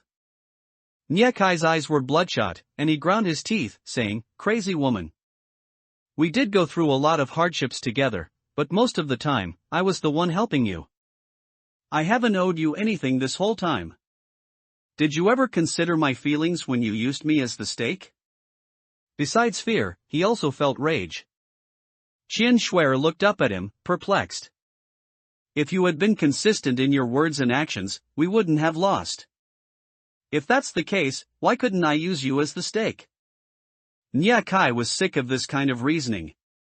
Like an enemy, he recounted Qian Shuer's past actions. "Even outside the game, you were like this, constantly checking my mobile phone and investigating my movements. You even needed to know exactly what I said to whom. I admit you have some looks, and I was willing to tolerate you. But you disrespected me too much. Your only value was your face. Now, you tell me your face is ruined? Do you expect me to face an ugly monster from now on? In the game, minor injuries can heal once you leave. But if the entire face is destroyed, problems won't immediately arise right after leaving the game. However, shortly after, her face would be ruined in various ways. Unless she underwent plastic surgery. With such extensive damage, Nyakai didn't think any plastic surgery hospital could restore her face. Nyakai was too emotional to notice the anomaly approaching. When he glanced sideways, the anomaly's face was close, making him gasp in horror. "Cold and infinitely chilling," it said, "You are inferior to a yang." A slightly contemptuous laugh escaped its throat, and a strange-looking baby crawled up Nyakai's trousers. "Eat! Eat!" Nyakai tried to kick the monster away, but no matter how hard he kicked, the monster clung tightly to his leg. The monster opened its mouth, a mouth that clearly had no teeth, but with a single bite, it instantly fractured his leg bone. Cold sweat and tears poured out simultaneously. Nyakai cried out in pain and cursed, "Look at what you've done, crazy woman. I shouldn't have saved you back then." He reached out to push the monster, trying to shove it away. Unfortunately, to the monster, his hand was also food, and it bit down without hesitation. Around them, the sound of chewing continued, and the screams of agony gradually subsided. Xian Shuer watched helplessly as Nia Kai was devoured. Blood spread to her feet, soaking the soles of her shoes. She broke down, tears streaming down her face, and said in a trembling voice, "I'm sorry. I didn't know I caused you so much trouble. But I truly loved you. Even if others said you were terrible in every way, I thought you were the best. I thought you felt the same way." Biting her lip, "Before this, you never did anything to hurt me. It's not your fault that you don't love me. The fault is mine, for loving you even though I knew you didn't love me. Without you, I don't know what I'll do next. Why don't I go with you? Kai Kai, wait for me. In the next life, please love me sincerely, okay?" Peeping into the boudoir. The high wall closest to outside the manor was not hard to find. At night, Hua Huai had ample time to explore the entire east courtyard. She meticulously recorded every path she took in her mind, reconstructing them into a complete map. She picked out the most suitable escape route and committed it to memory. Crouching by the corner of the wall, she could clearly hear the night watchman's cries from the street. "Dry weather, be careful of fire." Judging by the volume and clarity of the sound, the wall Hua Huai was crouching beside was indeed the closest point in the east courtyard to the street outside the manor. She silently noted this location, then prepared to head to the west courtyard. One should always have a fallback plan, and the more fallback plans, the better. Since she had the energy to do her utmost, she should try to make it foolproof. Going to the west courtyard inevitably meant passing the pond. Hua Huai felt a chill in her heart and couldn't help but quicken her pace. Fortunately, the terrifying thing she imagined did not happen. Passing through the archway, just like in the east courtyard, Hua Huai prepared to use the remaining time to reconstruct the map of the west courtyard. Once she had a complete map, she could quickly choose the fastest route to get close to outside the manor. In this process, Hua Huai needed to walk through the entire west courtyard. It was already the second watch of the night, and most people's rooms no longer had candlelight. This made the rooms that still had candlelight appear particularly conspicuous. There was no one in the courtyard, so Hua Huai quietly approached and pushed open a crack in the window. "I know you're peeking. Come in and talk directly." Hua Huai. She had just pushed open the window a tiny bit, intending to sneak a peek. Was she discovered so quickly? Just as she was hesitating whether to slip away, the person in the room continued, "I've been observing you for several days. I know you're a player. How did Xiaoliang Jun observe?" He seemed unable to approach the pavilion personally. Could it be that he disguised himself as a woman and secretly came in? Hua Huai's imagination was truly wild, her whimsical thoughts were unstoppable. It was extremely quiet outside. As Hua Huai felt uneasy, the person in the room spoke again, "Ji Jingwan, our factions are the same. You don't need to stare at me. The problematic person is Xiang Lu, not me. You've been deceived by Xiang Lu. She should be the one from our hostile faction." So, someone else was also peeking. The person Xiaoliang Jun discovered was not Hua Huai, but Ji Jingwan. The door was pushed open, and Ji Jingwan appeared. "What do you mean?" Xiaoliang Jun said unhurriedly, "This dungeon is a role-playing type. In fact, don't you think it's like werewolf? We don't know each other's identity cards and have to rely on everyone's actions and words to determine identities. However, this dungeon is a bit harder than werewolf. We need to break through 2 layers of identity cards. The first layer of identity cards is the role identity played by the player, and the second layer is the player's faction identity. Only players with consistent factions can truly work together to break the situation. When digging out someone else's identity, you cannot expose your own identity, otherwise, just like werewolf, you might inadvertently die at their hands during the day or night. Werewolves and werewolf only act at night, but the dungeon is not a true werewolf game after all. There are many ways to die at the hands of players. They can use anomalies or NPCs. After all, this is an ancient dungeon. The lives of maids and household guards are not worth much. Players playing these roles are at a great disadvantage. Werewolf was once a very popular game, and Ji Jingwan had played it in the real world. Werewolves are the ones who tell the most lies in the entire game. And now, the two factions can be said to be werewolves to each other. Every player might be lying. Xiaoliangjun is no exception. Ji Jingwan did not step into the room and said vigilantly, "In that case, why should I believe you?" Xiaoliangjun curled his lips and said confidently, "Because I will tell you information that Xiang Lu has never revealed to you." Have you never known that the young lady in the pavilion is played by a player? The identity Ji Jingwan played had both advantages and disadvantages. The advantage was that, besides the authority of the Jin Manor Masters, she also had some say. The disadvantage was naturally that it was difficult to leave the second madam's side even for half a step. She only had some free time after the second madam rested. She had never approached the pavilion and had no idea about this. Seeing Ji Jingwan's pupils widen in surprise, Xiaoliangjun smiled even more confidently, as the young lady's personal maid, Xiang Lu couldn't possibly not know this. Not telling you, and instead pointing the finger at me, she wants our faction to fight among ourselves. Ji Jingwan's expression softened slightly, and she said, "Empty words. What's the evidence that the young lady is a player?" The premise of everything was that the young lady was indeed a player. If Xiaoliangjun couldn't produce evidence, there was still a possibility that he was deceiving her. Xiaoliangjun's face stiffened. He really couldn't provide 100% evidence. This piece of information was learned from the deceased player, Kang Wenhao.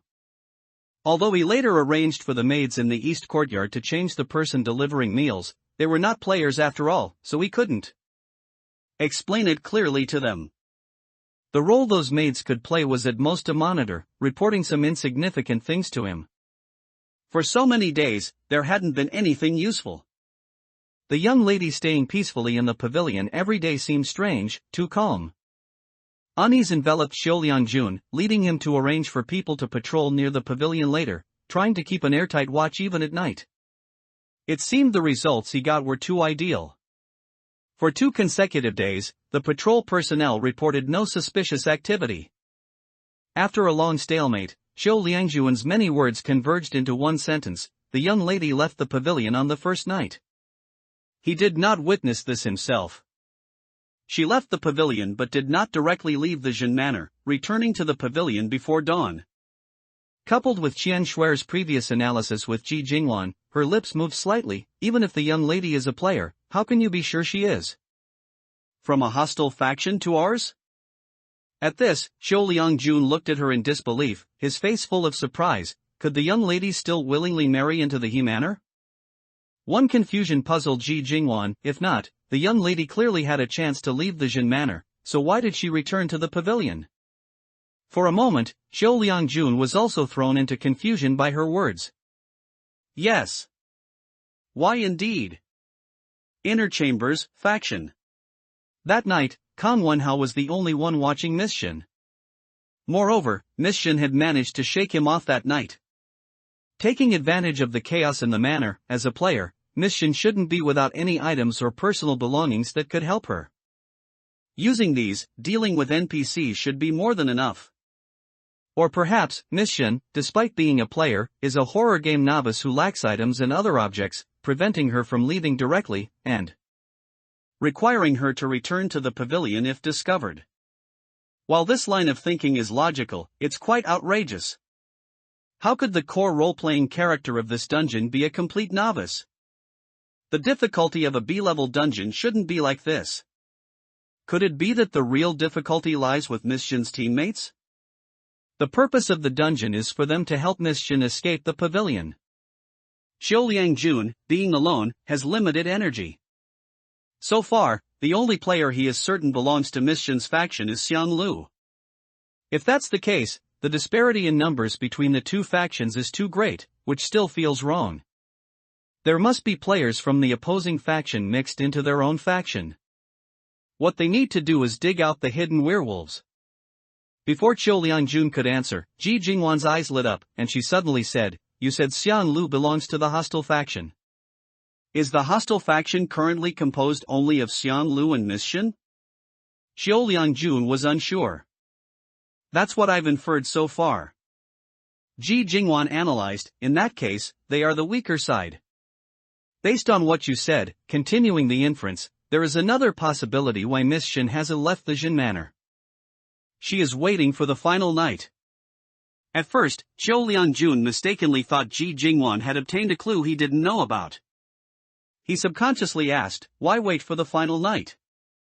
Ji Jingwan didn't keep him in suspense and stated directly, because they are in a weak position, the earlier they leave the Jin Manor, the greater the chance they will be caught and brought back.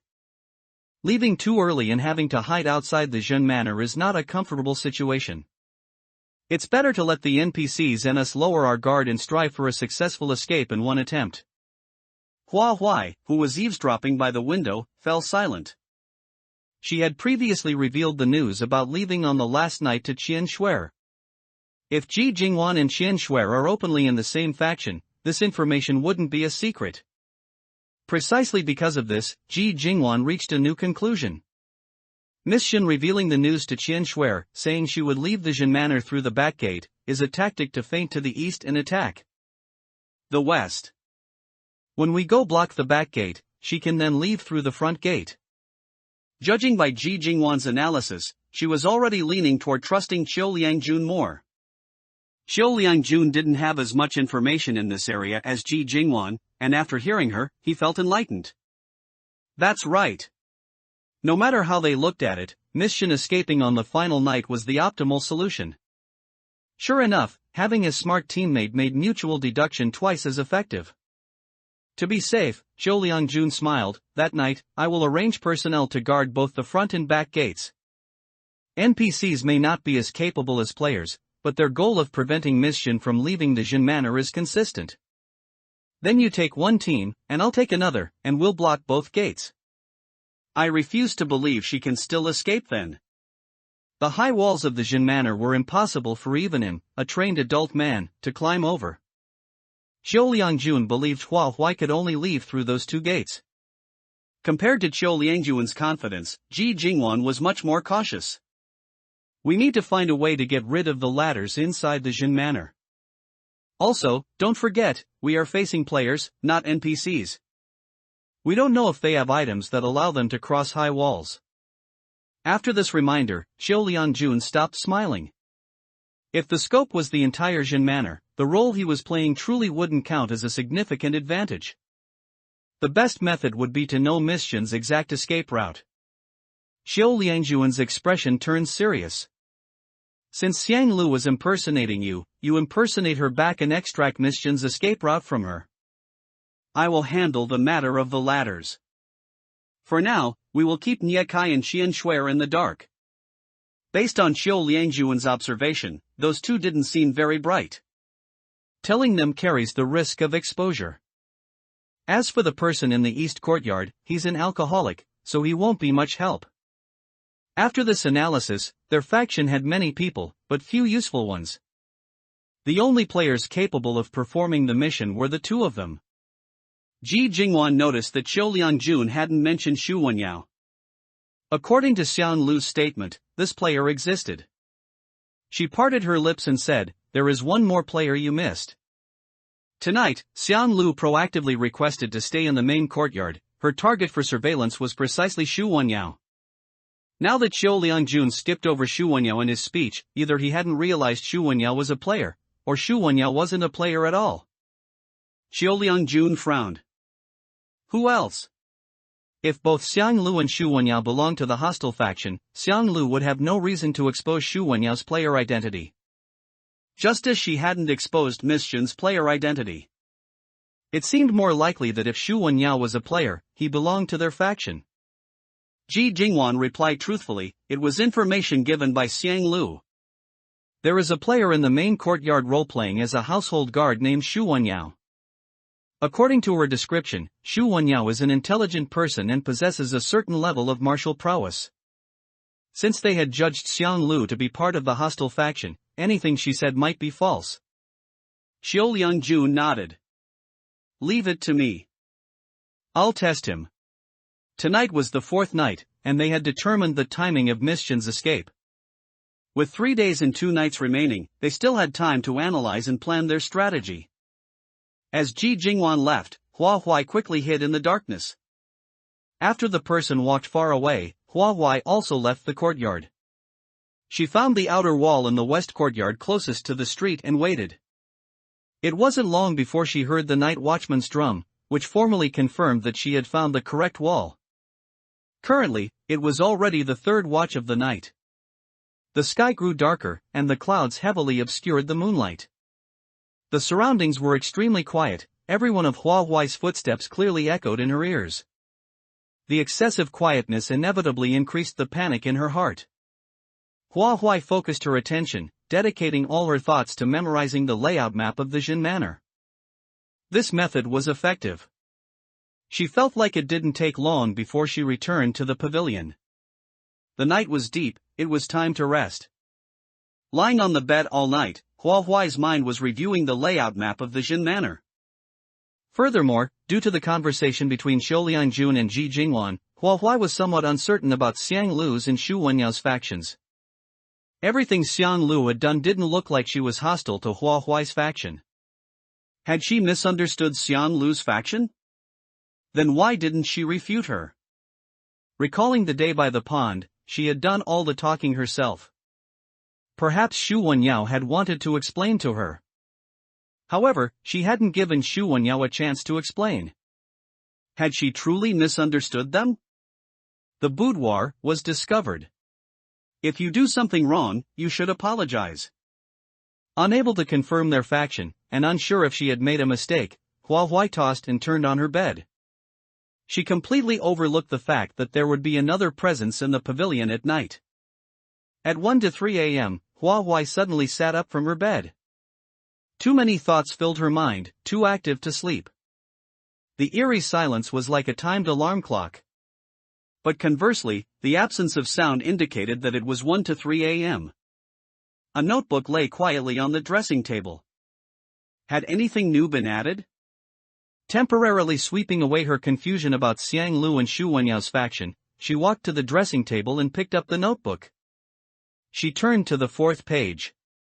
Lovers should be together forever, but true lovers are rare. More often, it's just a facade. They are not like you, nor are they as good as you. Tonight, my little pet had another hearty meal.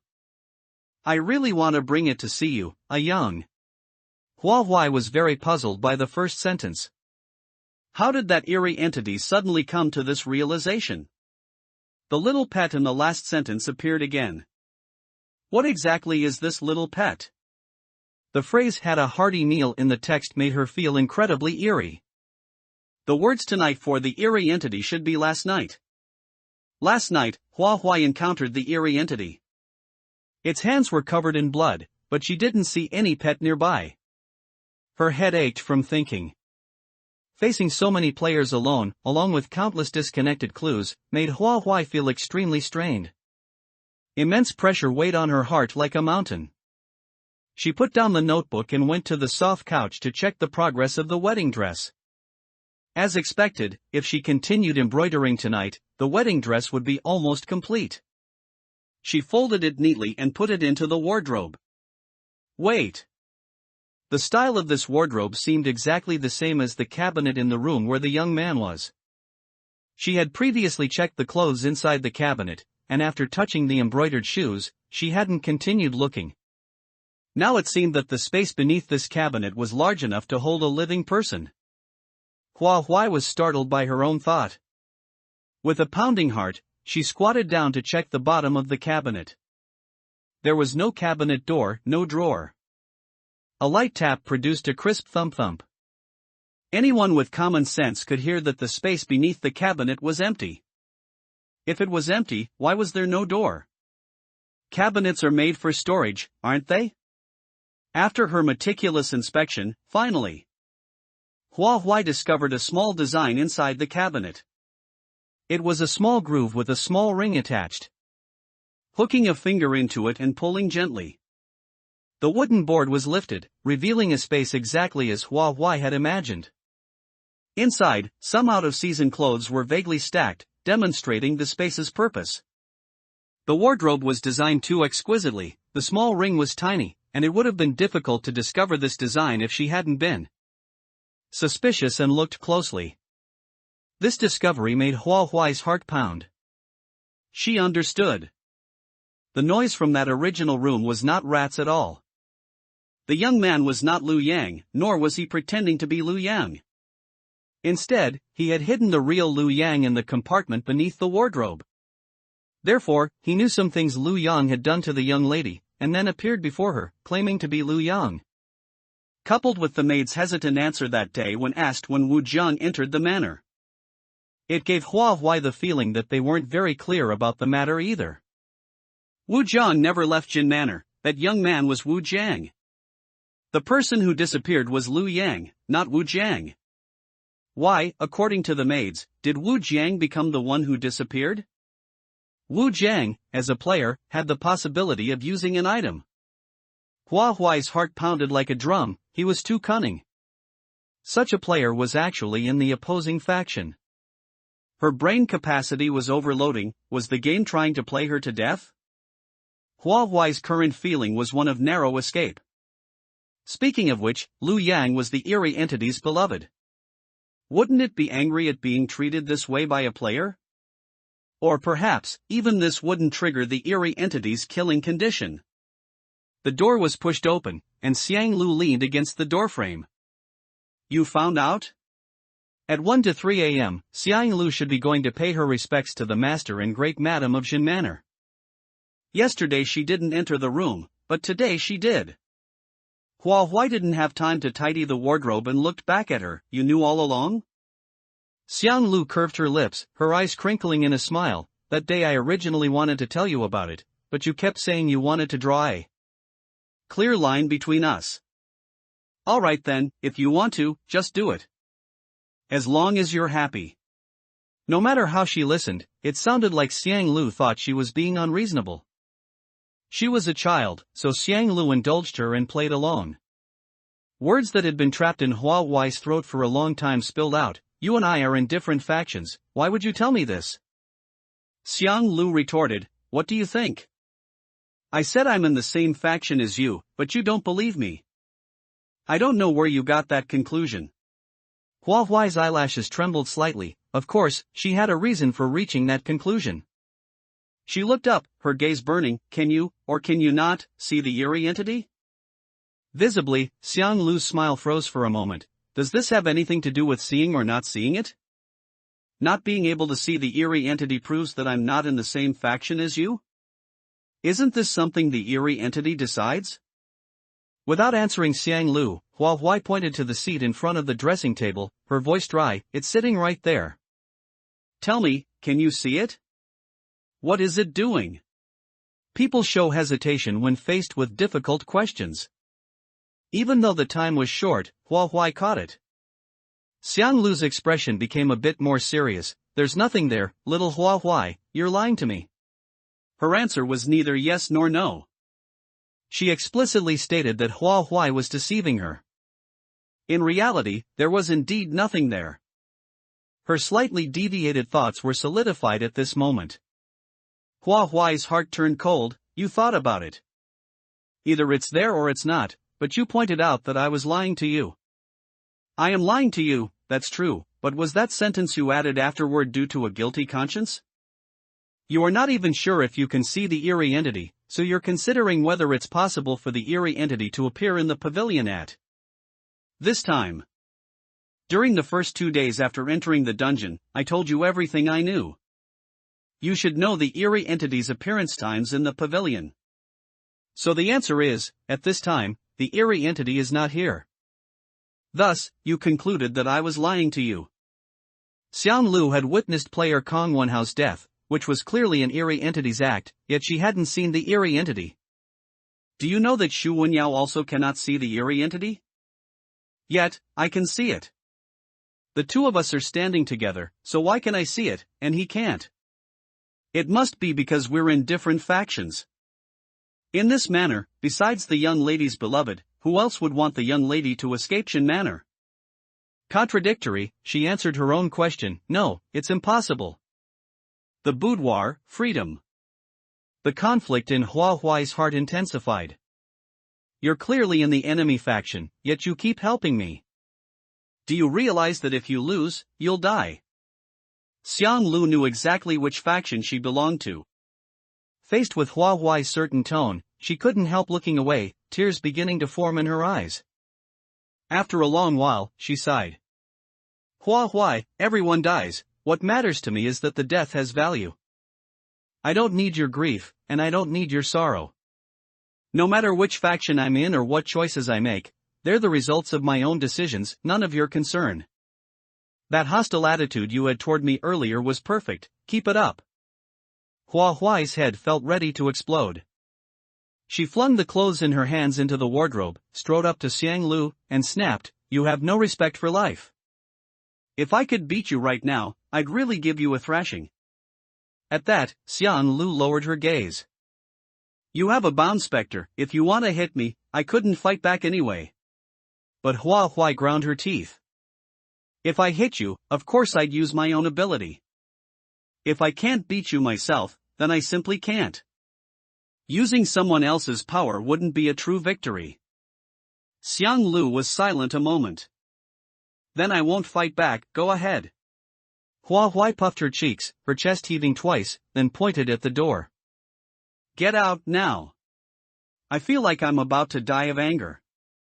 She'd never intended to lay a hand on Xiang Lu, those words were only bluster. Xiang Lu didn't budge, so Hua Huai forcibly shoved her out and slammed the door. People from two enemy factions should be busy scheming against each other. She'd made it crystal clear, yet Xiang Lu, the blockhead, insisted on this self-sacrificing stunt. Acting as if the two of them were lifelong friends willing to die for each other. It was all Xiang Lu's fault, making her own convictions waver. If she lived, it meant Xiang Lu and Xu Wenyao would die. Could she really watch them die with her own eyes? Did they truly mean nothing to her? Player Hua Huai requests to summon Spectre Zhao Ling.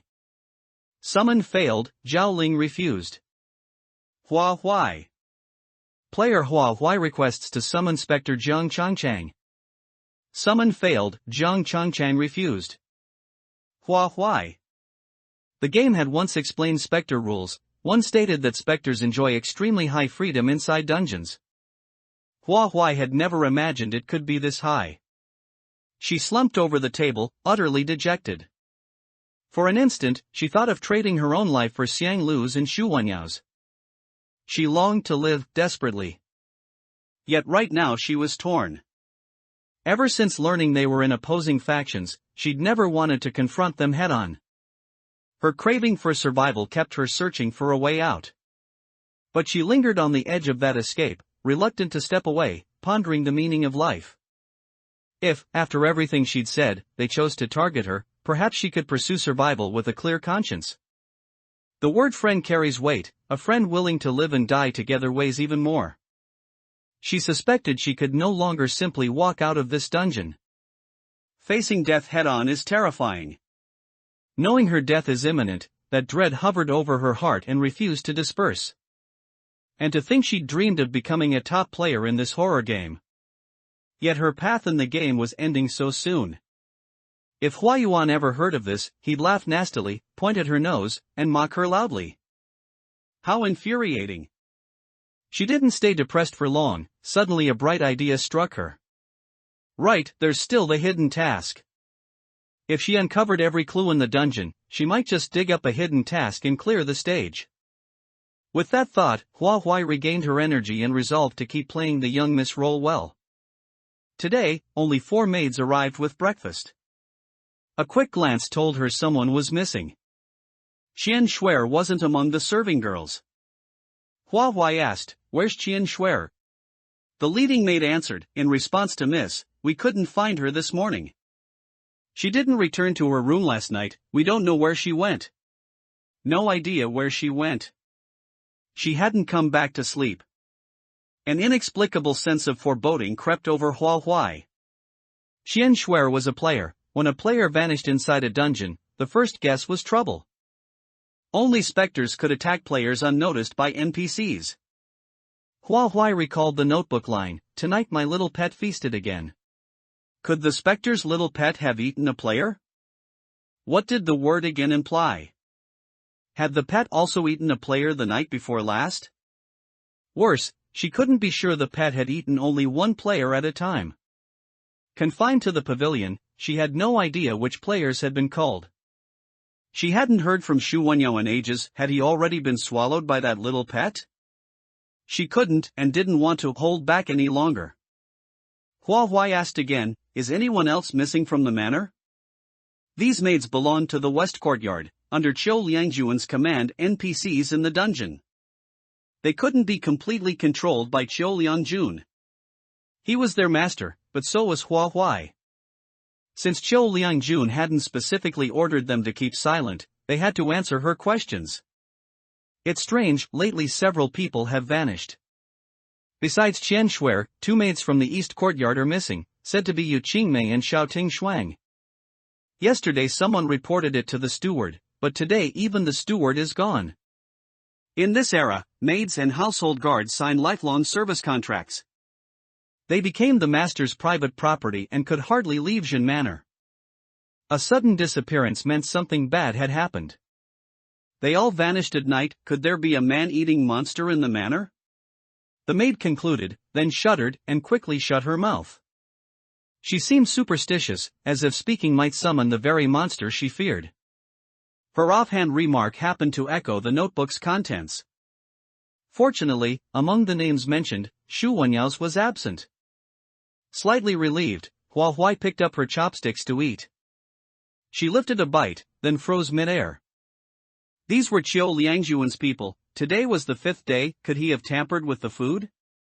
Qiu Liangjun knew she was a player, so he wouldn't poison the meal. But he might slip in something to restrict her movements. If her actions were limited, escape would be impossible. Even if she had teammates in the same faction, carrying a burden like her would only slow them down. The game wasn't over yet, her fate wasn't sealed, and Qiu Liangjun had no right to decide her life or death. Dry rations in the inner chambers. Hua Huai retracted her hand and said to the 4 maids, it's too lonely eating alone. Sit down and eat with me. Not eating was also not an option. There were still 2 days left. Although not eating wouldn't lead to starvation, she would lack stamina and be unable to handle emergencies. In the dungeon, no matter how desperate the situation, Hua Huai always made sure to maintain ample physical strength. The 4 maids exchanged glances. No one dared to sit at the young lady's dining table. Hua Huai petulantly placed her chopsticks on the table. If you don't eat, I won't eat either. It's so boring eating alone. No matter how bored she was the young lady, the mistress. Today, whether they wanted to or not, they had to eat. The maids hesitated. Young lady, this is against the rules. Hua Huai sat steadily, not shedding her identity as the young lady. In the pavilion, my words are the rules. Or are you saying you want to complain to my mother, saying I'm breaking the rules? It's true that I'm getting married soon, only 2 days left. Can't you indulge me? Using both carrot and stick, Hua Huai's assumed identity was clear. If they truly resisted, the maids would not have a good outcome. At the same time, Hua Huai's words revealed a piece of information. She knew her actions were against the rules and wanted to temporarily break them.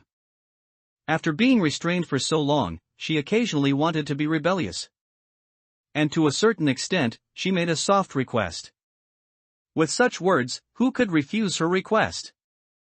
Unless the food really had been tampered with. The maids reluctantly said, then. All right.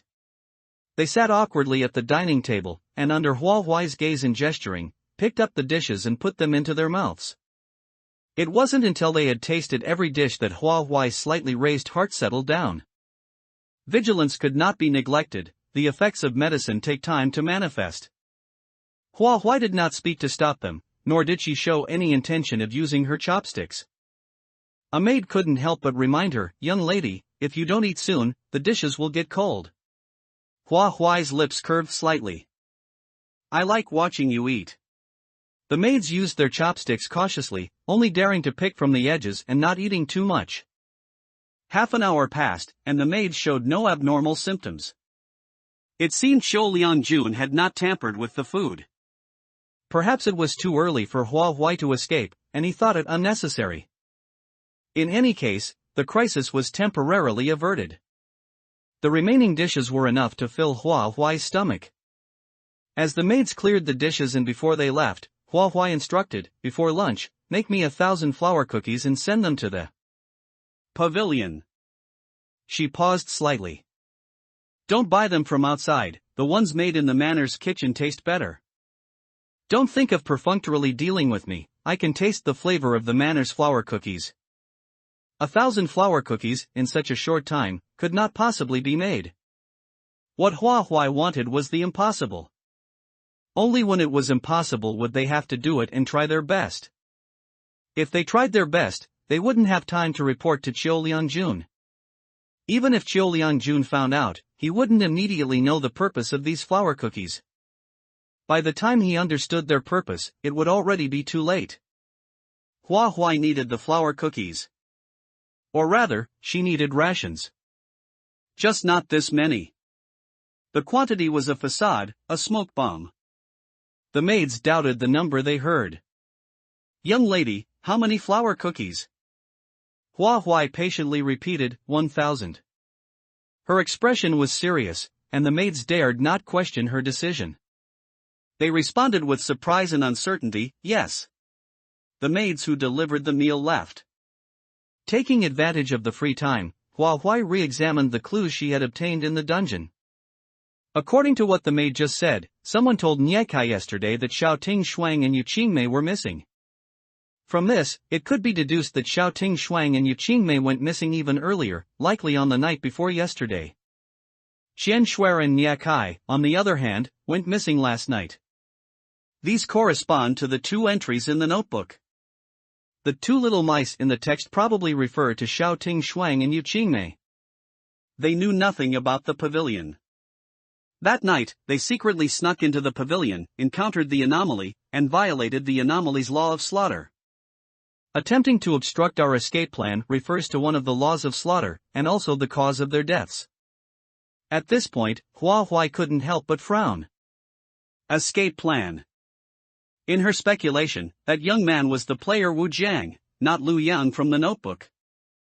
All along, the character discussing escape with her was Wu Jiang. The we in the anomalous notebook should not include Wu Jiang, so the escape plan should not be valid. If that's the case, how did those two violate the law of slaughter? Compared to these two, the notebook entry that appeared yesterday made her reread it. She focused on the first two sentences. Lovers should eventually be together, but there are too few true lovers, and many more are merely grandstanding. They are not like you, nor are they as good as you. Xian Lu had told Hua Huai about the relationship between Niekai and Chen Shuer. These two sentences suddenly made the matter much more profound. Between these two, someone likely couldn't withstand the test of love, thereby violating another law of slaughter of the anomaly. Regarding this particular law, Hua Huai naturally had no need to worry. At her age, she didn't even understand what love was, so it was absolutely impossible for her to violate it. Closing the notebook, she thought, she understood one thing. The reason her faction had only her was because the anomaly also stood in her faction. Furthermore, this anomaly was the boss of this dungeon, possessing the authority to hunt players. Her faction was strong enough, so it was matched with a corresponding number of players. That notebook was specifically written for her to read, it was a hint from the dungeon. No one else had it, only her. All in all, this dungeon was fair. The two factions should be evenly matched in strength. As the players in the opposing faction dwindled, she was the one gaining the upper hand. By utilizing this notebook, perhaps she could even wipe out all the players in the opposing faction. Gradually, Hua Huai recovered and was startled by her own thoughts. This was her fifth dungeon, and perhaps from playing too many games, she had become indifferent to the lives of strangers. When that thought emerged, her first reaction was to consider Xiang Lu and Xu Wenyao. Everyone else was insignificant in her heart. At that moment, she felt that someone dying was as simple as eating a meal. Hua Huai took 2 deep breaths, adjusting her thoughts. Thinking this way was wrong, every life had weight. She silently repeated this multiple times in her mind, trying to brainwash herself and return to her original nature. The boudoir, mysterious pet. At this moment, the main kitchen of Jin Manor was bustling with activity. To complete the mission as quickly as possible, they even borrowed the kitchens from the east and west courtyards. Still not enough. They couldn't finish, simply couldn't finish. Besides the 1,000 flour cookies Hua Huai had ordered, they also needed to prepare meals for the other masters in the manor on time. Such a massive workload created a considerable stir. It was known throughout the entire manor. But no one knew the purpose of so many flour cookies. The great madam expressed that since the young lady was getting married and wanted to be willful once, she would let her be willful. After all, the Jin Manor had no shortage of silver. As Hua Huai expected, by lunchtime, even with 3 large kitchens mobilized simultaneously, they still couldn't complete the mission she had assigned.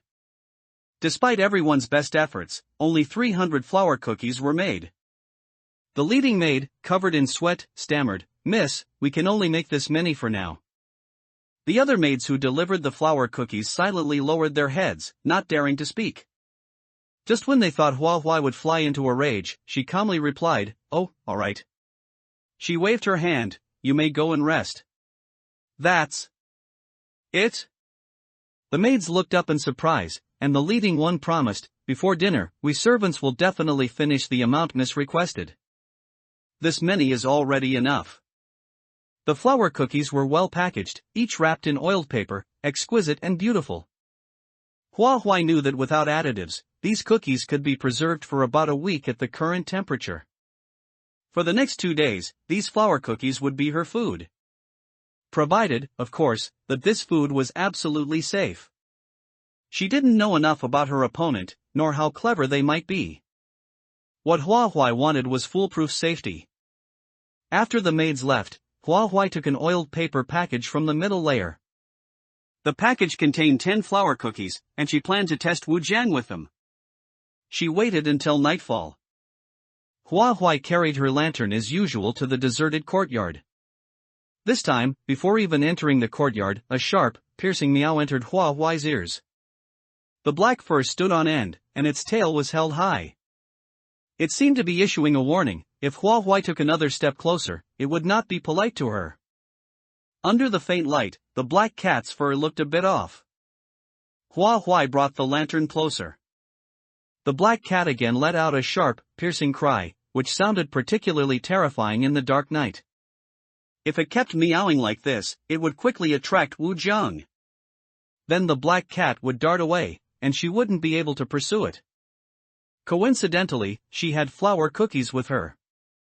Why not use them to lower the black cat's guard? With the food placed before the black cat, its gaze shifted, and its golden vertical pupils softened considerably. Hua Huai finally got her wish and saw what was wrong with the black cat. It had a whip mark on its body. The black fur around the whip mark had fallen off, revealing slightly blackened flesh. It looked like the whip mark had been there for a few days. The black cat didn't approach the flour cookies, and Hua Huai wasn't planning on giving them to it. Cats have many dietary restrictions, and she wasn't sure if cats could eat them, and there was a possibility of additives in the flour cookies, so she simply put them away again. Its golden vertical pupils followed her movements, as if protesting that the food that was almost in its mouth had been taken away again. Hua Huai smiled, "Although I can't give you flour cookies, I can give you fish. If you're willing to come with me, how about I get you a fish?" The black cat blinked, took elegant steps, turned its back to her, and then looked back slightly, half raising its head, as if saying, "You think one fish can buy me off?" This black cat was quite intelligent. Hua Huai upped the ante, too, no more than that. At night, fish could be obtained either from the Jin Manor kitchen or the river outside the manor. At this time, the fishmongers would have long since closed their stalls. Otherwise, saying a few more would not have been a problem. Outside the game dungeon, I could feed you until you burst. The balance in her horror game key was more than enough to buy fish. The black cat didn't react much to Hua Huai's first sentence, but as soon as the latter sentence came out, a crimson interface immediately unfolded. Before her. Spirit pet Heiyu requests to bind with player. Do you agree? It was one thing for there to be spirits in the dungeon, but how could there be spirit pets too? This black cat was not a living creature after all. Hua Huai was stunned for a moment, and the crimson interface refreshed. Gentle reminder, after binding with a spirit pet, the player will be able to understand the spirit pet's language, which will be of great help in clearing this dungeon. Hua Huai immediately recalled the little pet in the notebook. Could it be referring to this black cat? She quickly looked around, searching for the spirit's figure. She didn't find it. That's not right. If this black cat was the spirit's pet, there was no reason for the spirit not to be nearby. Could it be that the little pet was another spirit? Since it would help clear this dungeon, and she was currently on the verge of life and death, perhaps she could rely on this spirit pet to break the situation. Her gaze fell on the black cat. As a spirit pet, did it not look a bit too ordinary?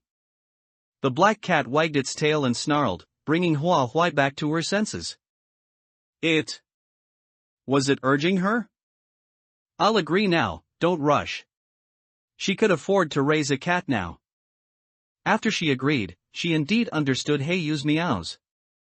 You stupid young lady, the person inside isn't Liu Yang, are your eyes bad? Last time I told you not to come, and you still came. You'll be happy when you die by his hand one day. If it weren't for Liu Yang, I wouldn't want to help you. Hua Huai's previous guess was correct, Heiyu was indeed stopping her from entering the courtyard. Following Heiyu's words, Hua Huai asked, why for Liu Yang's sake? Are you Liu Yang's pet? Hua Huai could understand Heiyu's words, and it was clear that Heiyu was out of the loop. It froze for a moment, walked closer to Hua Huai, circled her once, as if scrutinizing her. Finally, it stopped in front of Hua Huai, not a pet, but family. Liu Yang likes you and sees you as more important than his own life. As his family, I naturally have to give appropriate warnings when he can't take care of you. Hua Huai squatted down so Heiyu wouldn't have to crane its neck so much. Then do you know where Liu Yang is? Heiyu snarled in anger, he's hidden by that bad guy in the courtyard. I can't beat him. As a spirit pet, it couldn't beat a player. Could it be that spirit pets don't have special abilities and are not much different from when they were alive? After all, its previous attacks on her were indeed very basic. The scars on Heiyu's body were probably caused by resisting Wu Jiang. Therefore, every time it saw Wu Jiang, it would flee as quickly as possible. What it feared was not the small stones Wu Jiang threw, but Wu Jiang himself. Theft in the inner chambers. Hua Huai could not open Heiyu's panel before leaving the dungeon, so she could only speculate. Heiyu is Liu Yang's pet. Perhaps before leaving the dungeon, Heiyu would choose to unbind itself and follow its original owner. That wasn't important. What was important was that Heiyu could provide her with clues right now. Hua Huai stood up and walked around Heiyu. Then don't enter the courtyard. You can wait for me here. Heiyu quickly darted in front of her. Stupid miss, not only are you stupid, but are you also crazy? Even I am not his match. Do you expect a good outcome if you go in? There was a loophole in Heiyu's words, so Hua Huai corrected it, Miss and Liu Yang are deeply in love. How could Miss not recognize Liu Yang? That can't be explained by stupidity. It should be described as having poor eyesight. Heiyu thought for a moment and asserted, that makes sense. Miss, you have poor eyesight. Its way of thinking was too simple, it couldn't contemplate deeper things. Hua Huai paused, deciding to explain it clearly to Heiyu. I'm saying this because I want to tell you that I know the person inside isn't Liu Yang, but we need to rescue Liu Yang, don't we? He is your family. After rescuing the real Liu Yang, Hua Huai might be able to solve all the mysteries and obtain clues for the hidden task. If she had any desire to live, then Liu Yang absolutely had to be saved. Heiyu agreed with this point very much. As expected of Liu Yang's beloved, she at least had some conscience. Liu Yang would definitely be touched when he learned she used such a weak body to fight the villain. He Yu was overthinking things so much that it didn't even notice when Hua Huai stepped into the courtyard. When it came back to its senses, the area in front of it was already empty. Wait a minute. If Miss got into trouble, Liu Yang probably wouldn't want to live anymore. It had to stop Miss. Standing outside the courtyard, He Yu peeked inside and saw Hua Huai and Wu Jiang chatting and laughing. Immediately, it felt like its worries had been thrown to the dogs. Miss wasn't trying to save anyone, it looked like she had fallen for someone else. Hua Huai rubbed her nose, indicating she couldn't fall for him, not even a little bit. Watching her open her clear, innocent eyes, beaming with smiles, she took out the flour cookies with great anticipation. Yang, I specifically asked the kitchen to make these. To show sincerity, she exaggerated slightly, I asked them to make 1,000, but their capabilities were truly limited, so they only made 300. This packet contains the 10 most exquisite ones I selected from the 300. Hurry and try them. How do they taste? The flour cookies in Hua Huai's hand were the ones originally intended for He Yu. He Yu lay on the window ledge, using its claw to tear a hole in the paper window, constantly peering inside. Seeing this scene, it bared its teeth. The scraps it wouldn't eat weren't fit for this villain either. Miss really had fallen for someone else. Wu Jiang stared at the flour cookies in her hand. The kitchen had been bustling that morning, and he had naturally heard the news. He just hadn't expected that the reason Hua Huai wanted so many flour cookies was actually to please him. He had wasted an entire day thinking, running various conspiracy theories through his mind, yet he couldn't confirm the exact purpose of the flour cookies. Ultimately, Hua Huai was just a little girl. He had overestimated her. Taking the flour cookies, he took a small bite and flashed a perfect smile. They are delicious. Miss is very thoughtful. Hua Huai pushed the remaining flour cookies into Wu Jiang's arms. If that's not enough, I have more here. Enough to guarantee you'll be full. With this many, if something had been added, even an ox should be knocked out. Wu Jiang accepted them, looking overwhelmed. Miss, I can't eat this many. Hua Huai laughed, it's fine. I like watching you eat. She had used this sentence for the second time today. How could he not finish the flour cookies when dealing with his eagerly anticipating beloved? In the silent night, Hua Huai sat quietly, her gaze fixed unwaveringly on Wu Jiang. She was really planning to watch him finish them. Wu Jiang finished one, then gritted his teeth and picked up another. He hesitated, unsure whether to put it into his mouth. Hua Huai was so attentive and stared at him so intently that it made him easily suspect that ingredients had been added inside. Even if something was added, he had already eaten one. If it was poisoned, eating one seemed to make little difference compared to eating two. Having weighed his options, he finally put the second one into his mouth. After an unknown amount of time, Wu Jiang finished all 10 flour cookies. He really finished them? Her gaze unintentionally swept toward his abdomen. Good appetite, to be able to finish so many. There was no tea in the room, so Hua Huai asked, are you thirsty? Flour cookies are dry pastries. Eating so many in one go would inevitably lead to thirst, but Wu Jiang shook his head. I'm not thirsty. Hua Huai ruthlessly exposed him. Nonsense, don't lie to me. Wu Jiang hesitated. Then, I'm thirsty? Hua Huai nodded. Yes. We can definitely find tea in the kitchen. Should we go to the kitchen and steal some? As Miss Shen, how could she say such a thing? Stealing, even if it was from her own home, was still stealing. The etiquette Miss Shen had been taught since childhood shouldn't allow for this. Wu Jiang frowned. You? Hua Huai chuckled lightly. What's wrong? Wu Jiang, don't you know I'm a player too? Why are you showing that expression? From the moment Hua Huai speculated that the young man was Wu Jiang, she understood that Wu Jiang also knew she was a player. Only by knowing she was a player would he know that she couldn't recognize Liu Yang. They did not carry any memories of the roles they played. The moment Wu Zhang's name left her mouth, his 5 fingers instinctively clenched into fists, and his eyes sharpened considerably. He watched her warily, like some fierce, yet not very large, beast. For example, a wolf. Hua Huai looked at the oiled paper package. Isn't it too late to be wary of me now? You've already finished them. Wu Zhang's breathing was unsteady, and he said fiercely, "What did you add inside?" Hua Huai replied calmly, "I added the 10 fragrance softening powder, the kind that can knock out an ox." Hearing the name of the medicine she claimed to have added, Wu Zhang's fierceness dissipated slightly, and he said, quite speechless if I recall correctly, "That's the name of a poison from wuxia novels." Hua Huai showed no irritation at being exposed. Is that so? I don't have much common sense regarding medicine, I just thought that name sounded familiar. She raised her lips and smiled, I'm lying to you. I didn't add anything. As for whether Qiu Liangjun added anything, she didn't know. Wu Zhang's fierceness completely vanished. It turned out she was just a child, very playful. Then what do you mean when you say I've finished them? Hua Huai blinked. Since you've finished, it's time to go steal some tea. Are you really not thirsty?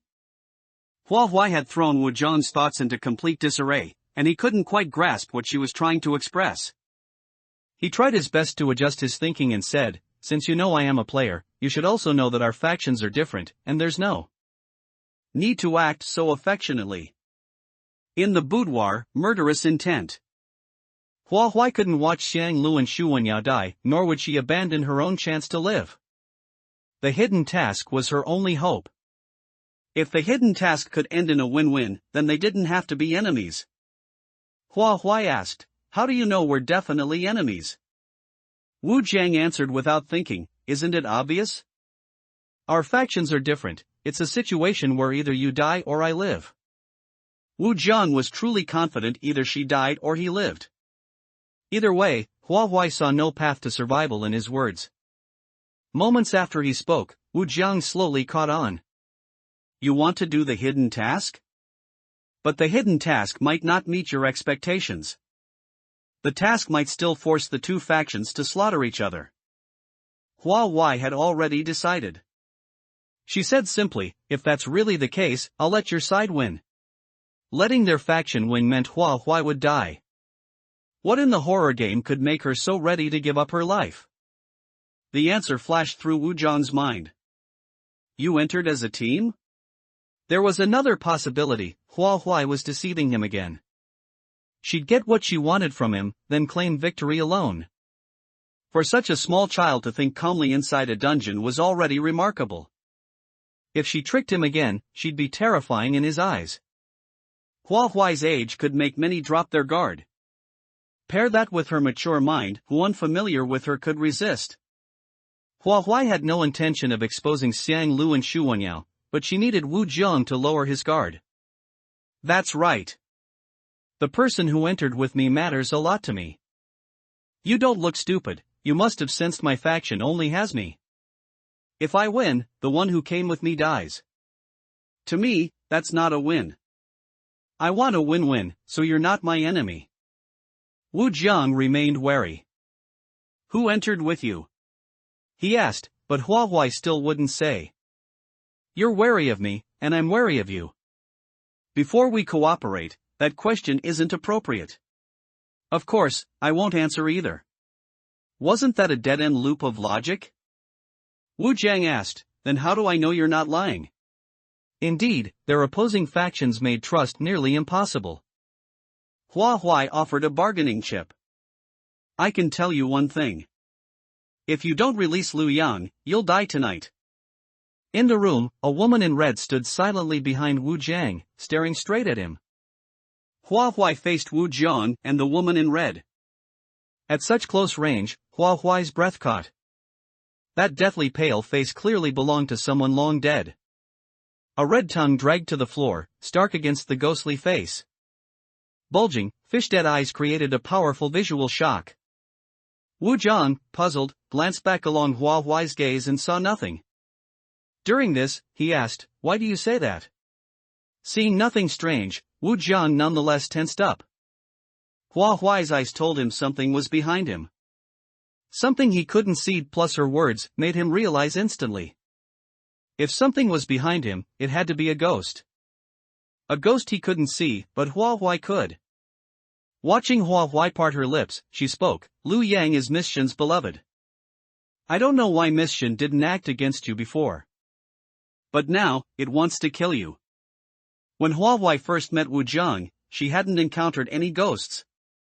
But tonight, after exposing Wu Jiang, a ghost appeared behind him, eyes locked on him. Wu Jiang had already guessed about the dungeon's abnormal boss. At first, like the other players, the mission requirements misled him into thinking the deceased member of the He family was the boss. As time passed and players died, his speculations shifted. Linking the dungeon's name, he overturned his earlier guess and the answer surfaced. That answer matched what Hua Huai had just said. This dungeon's abnormal boss was Miss Shen. From Hua Huai's tone, she'd known this long ago. Skipping who the boss was, she went straight to the point. Wu Jiang knew the headcount of both factions, and his confusion cleared at once. The ghost is on your side. Right, since the dungeon used a two-faction mode, how could it leave the sides unbalanced?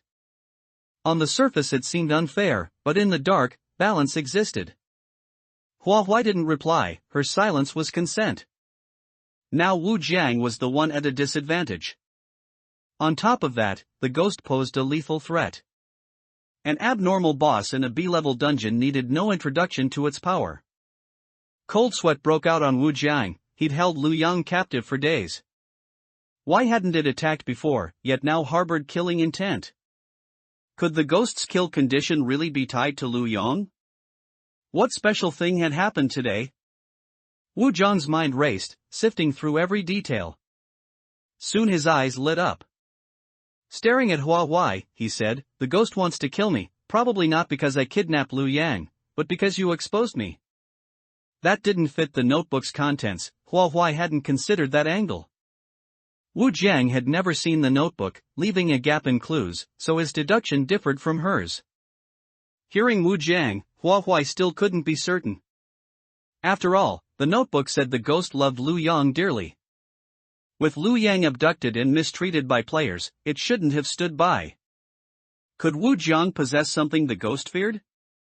No, that didn't fit either. If it feared something, why now stand behind him brimming with killing intent? Had the thing it feared gone missing today? Collecting herself, Hua Huai asked, so, will you release Lu Yang or not? If he refused, it meant he had no intention of cooperating. She needed clues for the hidden task, and Lu Yang was indispensable. When necessary, she wouldn't shy from force. With his life on the line, Wu Jiang bargained. Release Lu Yang, can you guarantee I won't die? That would be impossible. Hua Huai grinned. Either way you'll die if you don't. Why not release him and gamble? Maybe you'll live. I can see ghosts, I'll check whether the ghost's attitude changes. In the boudoir, worry is written all over her face. Wu Jiang's suspicion was quite strong. You still might be lying to me. If the abnormal boss was truly behind me, why wouldn't it attack me directly? You and the abnormal boss are in the same faction, can't you communicate with it? To be able to say such words, Wu Jiang's horror game experience must not be short. His fear of the abnormal boss was limited. Even knowing that the abnormal boss might be behind him, he remained calm and logical. Hua Huai said directly, you're asking too much of me. I don't know. Her eyes were full of sincerity. Under her gaze, Wu Jiang was silent for a moment. Hua Huai was so young. He reflected that he was indeed asking a bit much. When he was her age, he wasn't as capable as Hua Huai. In this way, his life was in his own hands. If he wanted to live, he had to take action. After weighing the two options, Wu Jiang chose to temporarily trust Hua Huai. He stood up and said to Hua Huai, follow me. After Hua Huai noticed the unusual cabinet that night, Wu Jiang had moved Lu Yang. Not in this room, nor in this courtyard. but in the large dormitory where the household guards rested at night. So many household guards, people coming and going. Wu Jiang was truly bold to hide Lu Yang in such a place. No matter how others thought, they would never guess that this was the real hiding place. To avoid being discovered by NPCs, Wu Jiang usually delivered food to Lu Yang at night, after all the household guards in the dormitory had gone to rest. Wu Jiang claimed that Lu Yang was a stubborn person, initially unwilling to eat, and it was only by threatening him with mischief that he barely managed to keep Lu Yang alive. Initially, the reason for keeping Lu Yang alive was that he needed information about mischief from him. Later, he kept Lu Yang alive because he was wary of mischief, who was an abnormal boss. The two hid in the shadows, waiting for all the household guards to enter their rest period. Taking advantage of the free time, Hua Huai asked, "Since when did you replace Lu Yang?" Certainly on the first day, but at what specific time on the first day, she didn't know. Only on the first day had she not opened the window of the pavilion. Since his identity was exposed, there was no need for Wu Jiang to hide. On the evening of the first day, he repeated his actions twice in a row. I noticed the anomaly and thought of a way to replace him. His performance was too obvious. It was clear at a glance that the person he loved was in the pavilion. Of course, I not only noticed his anomaly but also yours. Otherwise, this method of replacement wouldn't work. On the first day of entering the game, without direct contact with Hua Huai, he realized she was a player. And she was hidden so deeply that Hua Huai only discovered his player identity on the fourth night. Hua Huai couldn't help but ask again, "What was unusual about me? Before nightfall, I didn't leave the pavilion, so you shouldn't have seen me, right?" Wu Jiang chuckled lightly, "You didn't leave the pavilion, and you didn't open the window in time." So, Lu Yang left disappointed both times. His eyes seemed to say, "Does Miss Shin not like me anymore?" A boy with anxiety written on his face, at an age where he can't hide his thoughts. Household guards and Miss Shin, the two were inherently incompatible. Lu Yang was like mud on the ground, looking up at the clouds in the pavilion. His time was limited. After finishing his work, he couldn't linger too long near the pavilion. Hua Huai didn't open the window in time, missing clues about Lu Yang, which Wu Jiang happened to exploit. At the same time, because of this, Wu Jiang's suspicious nature made him highly likely to guess she was a player. After nightfall, Kang Wenhao caused too much commotion, and Wu Jiang's guess turned into certainty. On the morning of the second day, when Wu Jiang appeared in Hua Huai's line of sight, she didn't recognize him. She wasn't the real Miss Shin, so of course, she wouldn't recognize him. The enemy was hidden while she was exposed. That was a great disadvantage. Later, when interacting with Wu Jiang, if she couldn't deduce his identity, she would probably only know the full truth when she was on the verge of death. Fortunately, Wu Jiang was also just a young man. He said Lu Yang had anxiety written on his face, but wasn't his own acting clumsy? He didn't understand what love was, couldn't act out affection, yet thought he was doing a great job. Although Hua Huai also didn't understand love, she believed love brought warmth, and she didn't feel that from Wu Jiang. The surroundings gradually quieted down. It was late at night. The household guards were sound asleep in the dormitory. It was time for Wu Jiang and Hua Huai to act. For the first time, Hua Huai entered the dormitory room and found that the area inside was vast, with no partitions. Carrying a lantern, she saw dozens of people lying in one room. The room smelled of sweat and foot odor. Wu Jiang whispered, "He's in the cabinet up ahead." The cabinet in this room looked much simpler. It was just a few wooden boards pieced together, looking as if it would break with a slight force. To reach the cabinet, one had to pass through a narrow path beside the dormitory. This path was slightly narrow, only wide enough for two normal-sized adults to pass simultaneously. Wu Jiang wanted to go first, but Hua Huai stopped him. "I'll go first." If she walked behind, wouldn't she directly run into the abnormal boss? Walking side by side also gave her the creeps. That's right. The abnormal boss had been following Wu Jiang closely, never leaving his side, from earlier until now. During this time, it didn't attack Wu Jiang, and she didn't know what it wanted to do. Could it be that he triggered the abnormal boss's killing condition, but not completely, and still needed some kind of catalyst? Without crucial clues, she couldn't figure it out just by thinking. Hua Huai temporarily gave up on this question and walked forward along the narrow path. Suddenly, white steamed bun, delicious. Accompanied by smacking lips, a hairy leg stretched out in front of Hua Huai, blocking her way forward. At that moment, Hua Huai's heart skipped a beat, almost thinking this person had woken up. But after a long while, there was no movement. It turned out he was just talking in his sleep. Slightly raising the lantern, the household guards in the dormitory were sleeping in very casual, haphazard positions. After seeing clearly, Hua Huai lowered the lantern, carefully pressed against the wall, and walked around the hairy leg. After some effort, Hua Huai finally arrived in front of the cabinet. Opening the cabinet door, she saw a young man tied up, with a cloth stuffed in his mouth to prevent him from making noise. He looked to be about the same age as Wu Jiang. So late at night, he wasn't asleep. The moment the cabinet door opened, he immediately opened his eyes. In the dim light, he seemed to recognize Hua Huai, and his expression was extremely agitated. Unable to speak, he could only manage to make muffled sounds.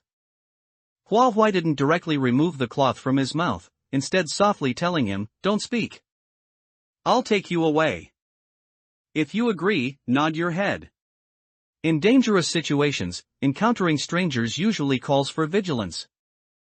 Hua Huai wasn't sure if Lu Yan recognized her assumed identity as Miss Shen. Stealing fish in the boudoir. Lu Yang nodded his head like garlic, cooperating very actively, with a very high level of trust in Hua Huai. After reaching a consensus, Hua Huai went to remove the cloth strip from his mouth. It must be said that Wu Jian was truly ruthless. It was stuffed so tightly that she had to exert a lot of effort to remove it. Having that thing stuffed in for so long, his jaw must have been dislocated. Lu Yang recovered for a long time, and his jaw finally returned to its original position. He was obedient and didn't speak. However, when he saw Wu Jiang behind Hua Huai, a fierce expression appeared on his face. Just as he was about to speak, he met Hua Huai's gaze. He forcibly swallowed all his words back down. At the Demon Guild, Hua Huai not only underwent daily training, but later also added various trainings beneficial for dungeon escapes. One of them was about rope tying methods and how to escape from restraints.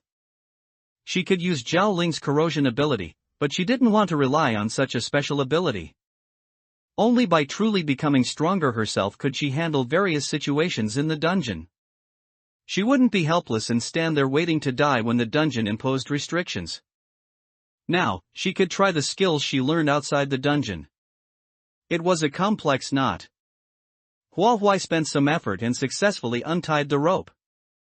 Untying it with her own hands was a very satisfying achievement. Hua Huai smiled and motioned for Lu Yang to follow her. Lu Yang did follow her, but Wu Jiang also followed behind her. Only the anomaly was gone. It seemed the anomaly was indeed watching Wu Jiang because of Lu Yang. Arriving at a deserted place, Heiyu darted out from somewhere, clawing at Lu Yang's clothes on his chest and meowing. No one but Hua Huai could understand what Heiyu was saying.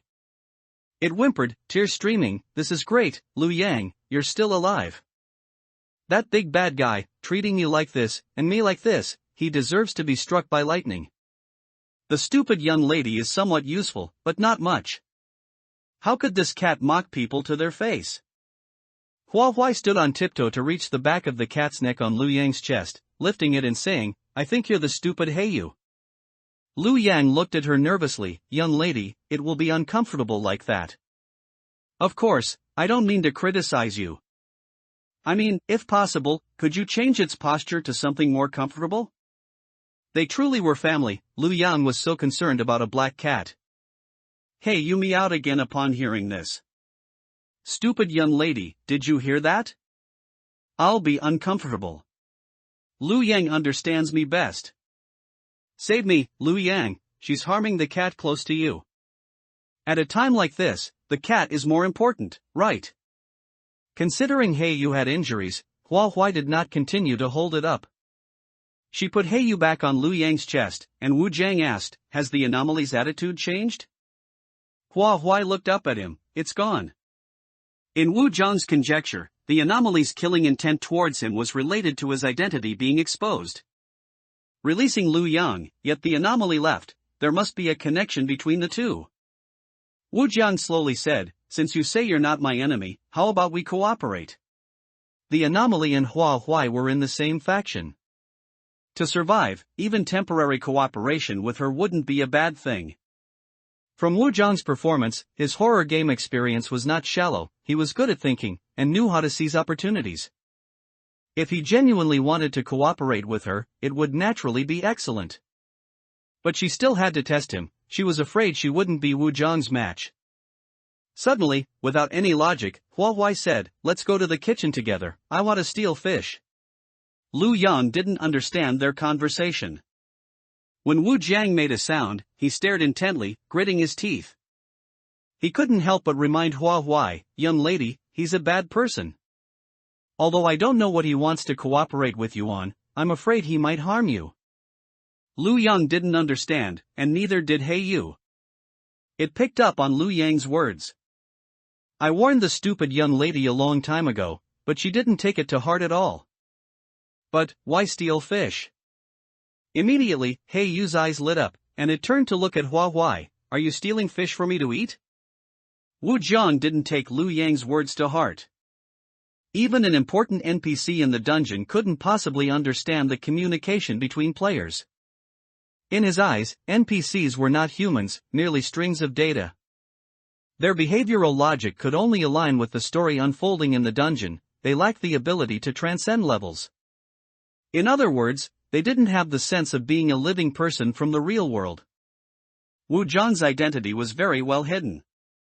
Hua Huai was the first player in the dungeon to expose his identity. Therefore, Hua Huai's actions could not be illogical. Moreover, this wasn't the first time she mentioned stealing from the kitchen. Perhaps there was a deeper meaning. Wu Zhang agreed, all right. Wu Zhang didn't understand He Yu's meows, and neither did Lu Yang.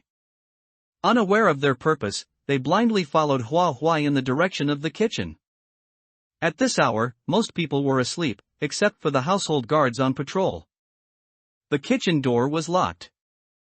The Demon Guild taught its members how to pick locks. However, Hua Huai was in the dungeon, and due to the anomaly's special ability and her relatively short time in the guild, the order of learning had priorities, causing this skill to be postponed. She couldn't pick locks for now. Hua Huai could, of course, use her corrosion ability to enter the kitchen, but with Wu Zhang by her side, she had no idea what abilities he possessed. Wu Zhang had no qualms about harming Lu Yang and He Yu, and he might not hesitate to harm her either. Exposing her abilities first would give Wu Zhang a countermeasure. Perhaps this very point could lead to her defeat, which was absolutely unacceptable. Furthermore, once this lock was corroded, it couldn't be restored. The servants working in the kitchen tomorrow would immediately notice the abnormality. It was not advisable to alert the enemy before deciding how to act. Hua Huai said dejectedly, there's a lock. It seems there's no way to steal fish. Her eyes darted around as if she had thought of something, and she smiled at Wu Zhang, you're so powerful, can you pick locks? Just right, to test Wu Zhang. For such a small matter, Wu Zhang didn't even need to use an item. He pulled out a golden hairpin from his embrace, fiddled with it in the keyhole for a moment, and quickly opened it. Hua Huai recognized that this golden hairpin was the one she had given to Wu Zhang that day. As expected, it hadn't been sold. The 3 people and 1 cat entered the kitchen. It was empty inside, and everything was pitch black. Lu Yang, holding He Yu, spoke with some apprehension, young lady, isn't this wrong? He Yu wagged its tail, looking lazy, the stupid young lady isn't quite like a young lady. What kind of young lady would steal? Its tone quickly shifted, if it's for me, then I didn't say anything. It meowed contentedly, a young lady who is good to He Yu must be a good young lady. The boudoir, extreme. With a lantern for illumination, finding fish in the kitchen was not a difficult task. There were very few vegetable ingredients in the kitchen, mostly radishes with dirt still on them, which could be stored for many days at room temperature. Skipping these ingredients, Hua Huai found live fish in a wooden bucket filled with water. Keeping live fish temporarily also ensured fresh ingredients. During the search, Hua Huai casually responded to Liu Yang, "What's so bad about it? Are you perhaps fond of Jin manor and can't bear to see me steal things from it?" Such a mission was a stranger Wu Jiang had never seen. In his eyes, Hua Huai actually resembled Wu Jiang somewhat. The mission didn't seem to care much about his thoughts. Instead, her attention was mostly on Wu Jiang. Wu Jiang is a bad person. Can't the mission see that? After much deliberation, Liu Yang finally blurted out, "Are you really the mission?" Hey, you wanted to wriggle out of Liu Yang's arms, jump to the edge of the bucket, and snatch the fish to savor the taste of fresh live fish. Hearing Liu Yang's words, its actions stopped.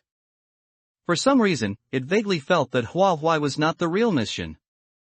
The air seemed to still at that moment. Wu Jiang quietly watched Hua Huai, wanting to see how she would answer this question. Hua Huai didn't answer directly. Instead, she countered, "If I'm not the mission, then who do you think I am? And where is the real mission? What should the mission's face look like?" Liu Yang's thoughts were confused for a moment. He couldn't remember, only knowing that the person in front of him was the mission. The mission should look like Hua Huai. Her attire and appearance all conformed to the mission's standards. Was he overthinking? Perhaps the mission had always had this personality, and it was only because he didn't know enough that he felt this sense of unfamiliarity. The love he felt for the mission could never be expressed towards Hua Huai. But he believed he still loved the mission. Contradiction was devouring him, unsure where the problem lay. Unable to answer Hua Huai, his struggle was evident on his face, completely undisguised. That Liu Yang could ask this question and show struggle indicates that he is indeed different from ordinary NPCs. In his mind, there seemed to be lingering memories of the original mission.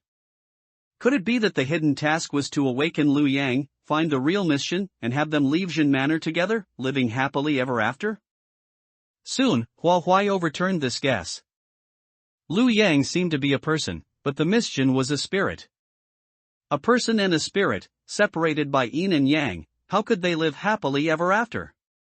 While Hua Huai was pondering, Liu Yang suddenly said, "I will listen to the mission. Whatever the mission wants to do, I will accompany her." The expression on Liu Yang's face turned firm, indicating he had accepted her identity as the mission. It seemed that what she did wasn't impactful enough for Liu Yang. After Liu Yang's affirmation, "Hey, you could no longer hold back." The entire cat sprawled on the edge of the wooden bucket, opening its mouth and dipping its head into the bucket, fiercely biting the live fish. No matter how the live fish struggled, it couldn't escape its sharp teeth. When the live fish was dragged out of the wooden bucket and landed on the dry ground, it lost even more ability to struggle. With its claws embedded in the fish meat, Heiyu contentedly savored the delicious meal. So fragrant. It's a pity you don't eat raw food, so you don't understand the deliciousness of fresh food. Stealing fish from the kitchen was a whim, but also a test. It wasn't just to test Liu Yang, but also to test Wu Jiang. Hua Huai wanted to know if she was different from the mission in Liu Yang's heart. One person cannot completely transform into another. Even an actor with superb acting skills would find it difficult to perfectly replicate someone one-to-one. Not to mention, Hua Huai didn't even understand the original mission at all, so how could she act like her? Even if she was 30% similar, Hua Huai would consider herself remarkable. Liu Yang loved the mission, he shouldn't fail to recognize her. Hua Huai didn't believe she could gain Liu Yang's recognition through acting, so she might as well do the opposite. The dungeon wouldn't present an unsolvable puzzle. If she couldn't act well, it would be unsolvable for her. So, was there a possibility that the dungeon never intended for her to act? It should be Liu Yang who exposes her identity and recalls what the original mission looked like. Testing Wu Jiang was incidental, she wanted to see how much tolerance Wu Jiang had for her. Heiyu finished eating the fish and contentedly licked its paws. During this time, Wu Jiang observed Hua Huai, finding her deep in thought, though he didn't know about what. Anyway, Wu Jiang now looked bewildered, not knowing the purpose of this trip. Currently, it seemed to be just to feed this black cat? Wu Jiang was speechless for a while. He really shouldn't have had too high expectations for children. Not everyone can have such mature thoughts at such an early age like him. Hua Huai was somewhat clever, but her childish nature was more dominant. Seeing a cute animal like a cat, she couldn't help but show favoritism. He somewhat regretted agreeing to cooperate with Hua Huai earlier. Children are a burden in dungeons. Moreover, Hua Huai's faction was opposed to his. Who knows when her childish nature might act up and lead to unexpected behavior? Wouldn't he die by her hands? Wu Jiang was the first to walk out of the kitchen. It's getting late. I still have to work tomorrow, so I'll go back and rest first. The black cat bared its teeth at his retreating figure, but as Wu Jiang looked back, it quickly scurried under the table. Wu Jiang chuckled softly, this cat is quite intelligent. With those words, Wu Jiang gradually walked away. Heiyu emerged from under the table again, yelling, "Humph, big bad guy. If you don't leave, I'll scratch your face, so you'll never be able to show your face again." With such a cowardly, bullying the weak and fearing the strong demeanor, Hua Huai really couldn't associate Heiyu with a spirit pet. Most people would probably agree if it were said to be an ordinary black cat. Hua Huai. Heiyu looked like an ordinary black cat, but was actually a spirit pet. Then what about Lu Yang? Could he not be human either? Something must have happened between them. The Mission became a spirit, and the black cat, Lu Yang's pet, became a spirit pet. Both this person and this cat could be connected to Lu Yang. They were the weak ones. Lu Yang didn't seem very strong, but as a man, he should have taken responsibility. When the Mission and Heiyu encountered danger, didn't Lu Yang ever stop it?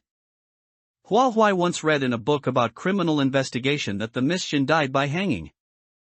Only those who hang themselves have drooping toes, bulging eyes, and a tongue protruding from their mouth. It wasn't necessarily suicide, but the probability of suicide was relatively high. The Mission marrying into He Manor was beneficial and harmless to everyone in Jin Manor. Their goal was for the Mission to marry into He Manor, not to take her life. Inferring from the direction of the Mission's suicide, combined with the contents of the notebook, it was most likely that their escape plan was discovered, and the Mission, disheartened and unwilling to marry, took extreme action. The boudoir is not human. The people in Jin Manor wouldn't harm a cat without reason. Because of Lu Yang, Heiyu might protect Miss. But Miss died by suicide. Heiyu couldn't protect Miss. The cause of its death is obvious. Heiyu died protecting Lu Yang. However, with Heiyu's body, it couldn't protect Lu Yang. The final result could only be that it was beaten to death, and Lu Yang couldn't be saved because of it. After this deduction, Lu Yang is also not human. Currently, in this kitchen, only Hua Huai herself is alive. If Lu Yang is a ghost, why was he tied up by Wu Jiang and hidden inside the cabinet? He really doesn't look like a ghost. Hua Huai calmed down to think, she must have missed a crucial clue. Her lowered gaze fell upon the handheld lantern. She quickly walked out of the kitchen and looked up at the sky. Above, it was as if covered by a dark curtain, making it impossible to find any trace of stars. The moon was hazy, its faint light struggling to peek through the curtain. Since entering this dungeon, the night sky has been like this every evening. Hua Huai called out, "Heiyu, can you jump onto the high wall?" A cat's jumping ability is excellent, but the high wall of Jin Manor is very tall, and she wasn't 100% sure Heiyu could do it. After eating its fill, Heiyu licked its paws, then walked out of the kitchen with an elegant stride, coming to Hua Huai's side. Its golden vertical pupils shifted, radiating confident pride. "Of course, I can." As the meow dropped, it leaped up, its sharp claws gripping the high wall, leaving a faint scratch mark. Using the momentum to leap upward again, Heiyu's entire back revealed smooth muscle lines, a display of powerful beauty. It was still different from an ordinary cat. That kind of jumping ability was exceptionally outstanding. Sitting on the high wall, it lowered its head and meowed, "But why did you ask me to come up?" Even without knowing the purpose, it blindly followed Hua Huai's instruction. "Did you see anything unusual up there?" The reason for asking was naturally that Hua Huai had noticed something unusual and needed confirmation, but since she couldn't climb the high wall herself, she had to trouble Heiyu. Unusual point. Heiyu looked up at the sky. Strange, the night seemed a bit off. It slowly stood up and walked a few steps on the high wall. Something's wrong, something is definitely wrong. Relying on its agile body, it began to run quickly along the high wall. At such a high speed, Lu Yang was very worried and anxious, quickly calling out, "Heiyu, slow down, don't run so fast. If you fall, you'll get hurt." Let alone Lu Yang, even Hua Huai watched with trepidation. Lu Yang was the first to follow Heiyu's pace, with Hua Huai close behind. Hearing the call, Heiyu didn't slow down, rushing determinedly in one direction. From its decisive and resolute actions, Hua Huai could easily tell that Heiyu had a destination in mind. The cat's figure was still too agile, and Hua Huai nearly lost track of Heiyu several times. Fortunately, Lu Yang seemed able to accurately pinpoint Heiyu's location. The two people and one cat finally stopped near the pond in the west courtyard.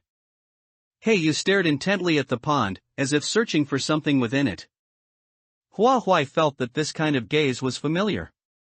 A sense of eeriness descended, and Hua Huai couldn't help but ask, "What are you looking for?" The ghost they saw when she and Shu Wenyao came to the edge of the pond that day was also searching within it. Before Heiyu could answer, Lu Yan looked like he couldn't breathe. He raised his hand to pound his chest, starting to cough violently. His back hunched over, and cold sweat quickly seeped from his temples. After the sweat seeped out, it gathered on his chin and dripped onto the ground. Drip drop. This sweat. Isn't it a bit too much? The sweat pooled beneath his feet, forming a small puddle. It's only been a moment, just a moment. If nothing was done, Lu Yang would probably die right here. Lu Yang was very important to the ghost, he definitely couldn't die in front of her. Hua Huai needed to know the reason to escape the current predicament. She tentatively asked, "Lu Yang, what's wrong?"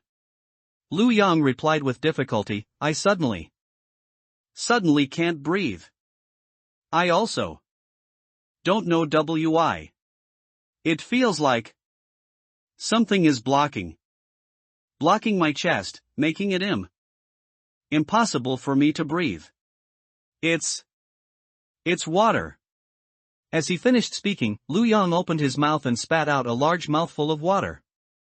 The water contained a large amount of impurities, dirt, algae, and a rotten smell.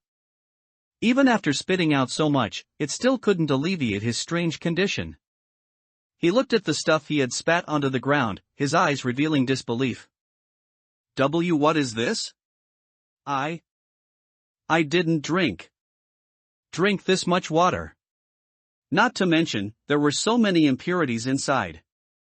According to Hua Huai's judgment, Lu Yang should be a ghost. The current situation is that even he himself doesn't know he is a ghost. The things he spat out might be related to his death. The pond. Miss Jin. Lu Yang. Hua Huai thought she could probably find the connection now.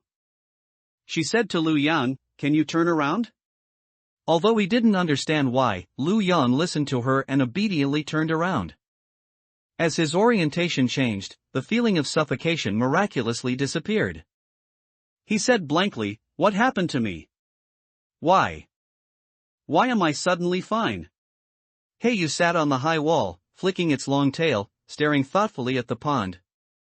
Answering Hua Huai's previous question, "I always feel like there's something inside the pond. My intuition tells me that whatever is inside is very important to me. But I really can't remember what this important thing is. Cats dislike water, but they naturally possess some swimming ability." Heiyu was hesitating whether to go down into the water to investigate. Even if it did enter the water, it didn't have the ability to dive. The surface of the water was completely visible, there was truly nothing to search for. Underwater, the answer to the hidden task might be hidden. Perhaps she shouldn't miss this opportunity. But Kang Wenhao's body was just retrieved from this pond not long ago, which made her feel unsafe about entering the water. She paced to the edge of the pond, the faint light of the handheld lantern reflecting on the water surface.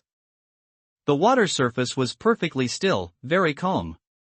Yet, she kept imagining a pale, icy hand reaching out from beneath the water, quickly grabbing her ankle and dragging her into the pond. Her palms sweated, and she clenched her fingers. No, Kang Wonhao's death had nothing to do with her, and she hadn't violated the game rules. Even if a hand reached out from the pond, it couldn't be Kang Wonhao's hand. Putting down the handheld lantern, Hua Huai took a deep breath. The opportunities presented for her to explore were few, she couldn't miss this one. The boudoir is being drained. She couldn't rely on others for everything, she was an independent individual and should have the ability to explore on her own. If she didn't even possess this much ability, her aspiration to become a top player in the horror game would simply be a joke. Her gaze gradually hardened, and Hua Huai removed her shoes and socks. "I'll go down and take a look." Before the cold pond water enveloped Hua Huai, she heard Lu Yang's anxious voice. Miss. You see can't. You see can't." Lu Yang turned around. The moment he turned, that suffocating sensation surged up again, causing his words to stutter and making it extremely difficult to speak. His words didn't have much effect, Hua Huai had already submerged herself in the pond water. It was too dangerous. Under the cover of night, the light near the pond was extremely faint, let alone trying to dive underwater. It was no different from a blind person crossing a river. Seeing this, Heiyu leaped into the water. Its eyes, unlike Hua Huai's, possessed excellent night vision capabilities. Normal cats cannot dive, but Heiyu was not a normal cat. After submerging, it was surprisingly in its element. "Stupid miss, going into the water when you can't see. How foolish. Don't end up needing me, a mere cat, to save you." "But that's strange, how can I dive? I seem to be able to breathe normally underwater." Hua Huai could hear Heiyu's words, but she couldn't open her mouth to communicate with it. Heiyu's uniqueness as a spirit pet was beginning to show. This unique quality was beyond Hua Huai's expectations. Since she was already in the water, Hua Huai had no intention of leaving just because Heiyu could dive. With her presence, the progress of exploring the pond would also be faster. The pond water below was pitch black, visibility was extremely low, and the deeper she dove, the darker and harder it became to see. In such an environment, the sudden appearance of light was exceptionally jarring. Underwater, something was glowing. Anything that could glow underwater wouldn't be simple or ordinary. Hua Huai let her thoughts wander. Many fish species can glow in the water, but they clearly wouldn't appear in this pond. Could it be an item like a luminous pearl? The glowing object was some distance away from her, and prolonged diving forced her to surface to breathe fresh air. The instant she was about to surface, something wrapped around her ankle, quickly pulling her back down into the pond water. Caught completely off guard, Hua Huai choked on 2 mouthfuls of water. The splashing sounds on the surface reached Lu Yang's ears. He strode towards the pond, and as the distance closed, the suffocating sensation intensified. He uncontrollably fell to his knees, gasping for breath, continuously spitting out water mixed with many impurities. "You see can't. You see can't, miss. Why you absolutely cannot let anything happen." His eyes were filled with despair. Miss was clearly in danger so close to him, yet he couldn't even get near the pond. Self-reproach swept through him, he was so useless. Under extreme emotion, tears gathered in his eyes, forming droplets that fell. Powerless, yet fighting with all his might against defeat. Veins bulged on his forehead. If he couldn't walk, he would crawl. He had to crawl into the pond and rescue Miss. In his understanding, it was common sense that Miss couldn't swim. Soon after he overturned this common sense, Hua Huai looked like she was about to drown. The common sense he had just rejected was now retrieved. He didn't even have time to notice how abnormal the foreign matter he was spitting out was. Hua Huai was not alone underwater. Heiyu sensed the danger and quickly swam toward her.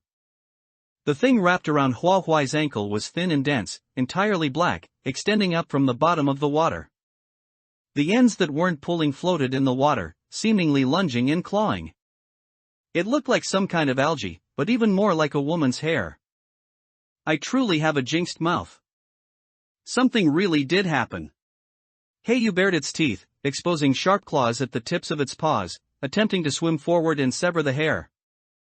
Unfortunately, its strength was too weak. Before it could exert its strength, the long hair wrapped around its body, tightening fiercely and dragging it toward the bottom of the pond. It happened too fast for anyone to react. Underwater, Heiyu's proud agility was significantly reduced. Furthermore, its strength was less than 1/10,000th of that black hare's. There was simply no possibility of resisting it. Failing to save someone and instead getting trapped itself, Heiyu was frantic and sweating profusely, but struggling desperately was useless. How could there be such long strands of hair at the bottom of the water? Huahua struggled twice but couldn't break free. The rib-bone dagger immediately materialized in her hand. After a brief moment of panic, she stabilized her heartbeat. She never believed the pond was safe, so this sudden attack didn't completely throw her into disarray. Getting farther and farther from the pond's surface, Huahua quickly curled her body, using the rib-bone dagger to cut the hair wrapped around her ankle. The special rib-bone dagger was very sharp. Where the dagger passed, the hair instantly broke and scattered across the bottom of the water. Under the extremely faint light, Huahua vaguely saw the severed hair at the bottom spreading out like a giant net. At the center where the hair converged, it was like a black hole, radiating an unfathomable darkness. Help! Asked someone. Water! In the pea pond. A voice came from the shore, but most of it was muffled by the surroundings water, making it intermittent and unclear. Stupid miss, I'm going to die, save me. Heiyu cried out. It would have been fine originally, it only got trapped because it tried to save Huahua. Now Huahua was fine, but its own situation was dire. Heiyu was black, almost merging with the hair, making it difficult for Huahua to pinpoint its location. Fortunately, its eyes were golden, emitting light in the pitch-black environment, acting like an indicator lamp. Heiyu's situation was urgent, its location was close to the center where the hair converged. Huahua couldn't help but wonder what would happen if it were dragged in. Of course, she wouldn't just watch Heiyu be dragged in. In this dungeon, Heiyu was a special existence and might play a significant role. She believed that everything that existed had meaning. Huahua surfaced to take a breath, only to see many people gathered on the shore, carrying lanterns and dressed in servants' attire. What was going on? Why were there suddenly so many people? She couldn't guarantee that everyone on the shore wouldn't recognize Miss. Someone pointed at the water surface and said, "Look. There really is someone." This was trouble. Not only did the people on the shore want to enter the water, but Heiyu was also in danger underwater. Illuminated by several lanterns, the scene on the shore was clearly visible. Lu Yang was kneeling on the ground, restrained by 2 household guards, unable to move. When he saw Huahua actively surfacing, he instantly panicked, his eyes showing astonishment, fear, followed by struggle. That meant, in his opinion, everything was over. Inner chambers, black hair. Hurry, you lot, get in the water and look. A pond where someone just died a few days ago, and people still dare to jump in, they really aren't afraid of ghosts. In this era, talk of ghosts and monsters is believed by most. A pond that just claimed a life is naturally taboo. The household guards about to enter the water froze when they heard the next remark. Ghosts? They were scared too. One of them gulped. She can't stay underwater forever, let's just wait for her to come up. The moment the words left his mouth, a slap landed on the back of his head. The pond's huge, what, are we supposed to surround it? Unless they did, the person in the water could simply turn around and climb out anywhere unguarded. Whoever sneaked into the water at midnight was definitely up to something shady. That very sneak, Huahua, took another breath and dove back under. Lu Yang's situation wasn't as urgent as Black Feather's, she had to save Black Feather first. That clump of long hair underwater was too bizarre. What had the glowing object been? Splash! Someone on the bank had entered. She was running out of time. The hair, black as night, wove itself into a net before she could get close, rushing straight at her. The net spanned 7 or 8 meters across. To Hua it felt like Buddha's five-finger mountain, crushingly oppressive. In the dim water no other player would see her use an aberrant ability. Since that was so, she saw no need to hide it. For a quick end, Hua chose Zhao Ling's power, corrosion. Substance darker than the hair itself drifted through the water, dissolving and staining the pond ink black. A faint stench of decay drifted upward. Everything felt wrong. The woven net closed in, then in the blink of an eye dissolved like fragile paper touched by water, breaking before contact. Unhappy with such easy failure, the hair reformed into a huge blade, lifted high. When it chopped down, the current split and the surface surged. Countless strands must have fused to create that force. The corrosion slowed. The water itself diluted the corrosion ability, further slowing the corrosive blade. Yet the hair pressed furiously, never giving corrosion time to finish. Hua sensed both Zhao Ling and Zhang Changchang begging to appear, blocking that blade would be simple for them. But no. Someone was watching her from behind. Eyes in the dark, she had no idea how long they'd been there. By the household guard's timing they should be near, so why couldn't she see them? If they saw the underwater battle they'd find it impossible, race ashore, and report it at once to get help. Yet she heard no commotion from the bank. Silence, unnatural silence. It was too quiet. Stupid miss, I think I'm dying, Hua. Black Feather's eyes brimmed with tears, its body was cocooned so tightly not a breath of water reached it.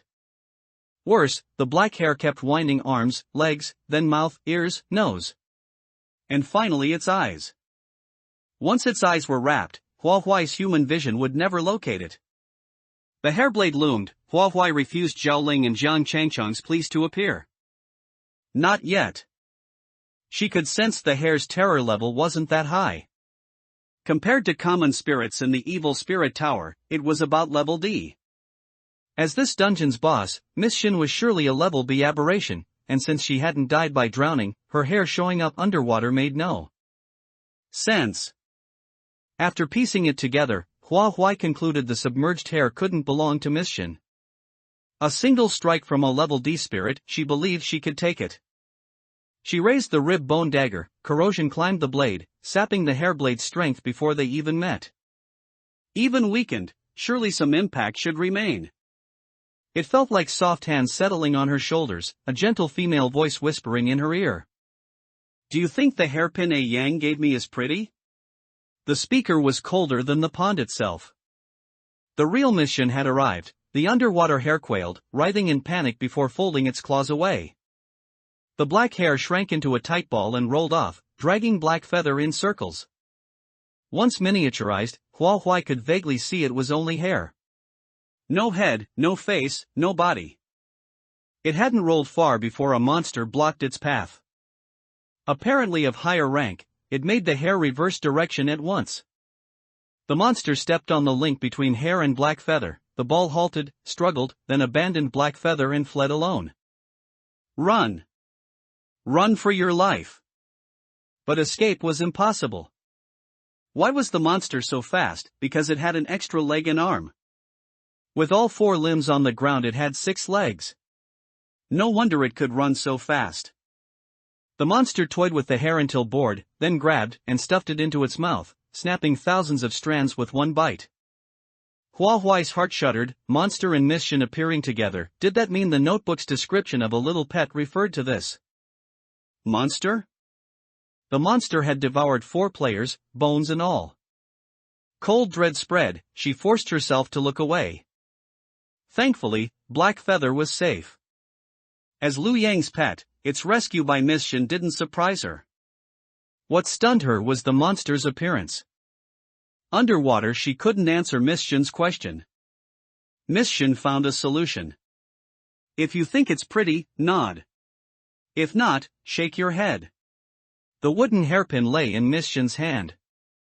Her skin was ghastly pale, nails finely trimmed, fingers long and elegant. An ordinary carved hairpin in her grip looked suddenly priceless.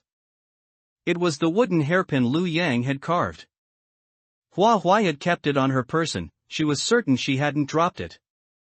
When had Miss Shin taken it? She hadn't felt a thing.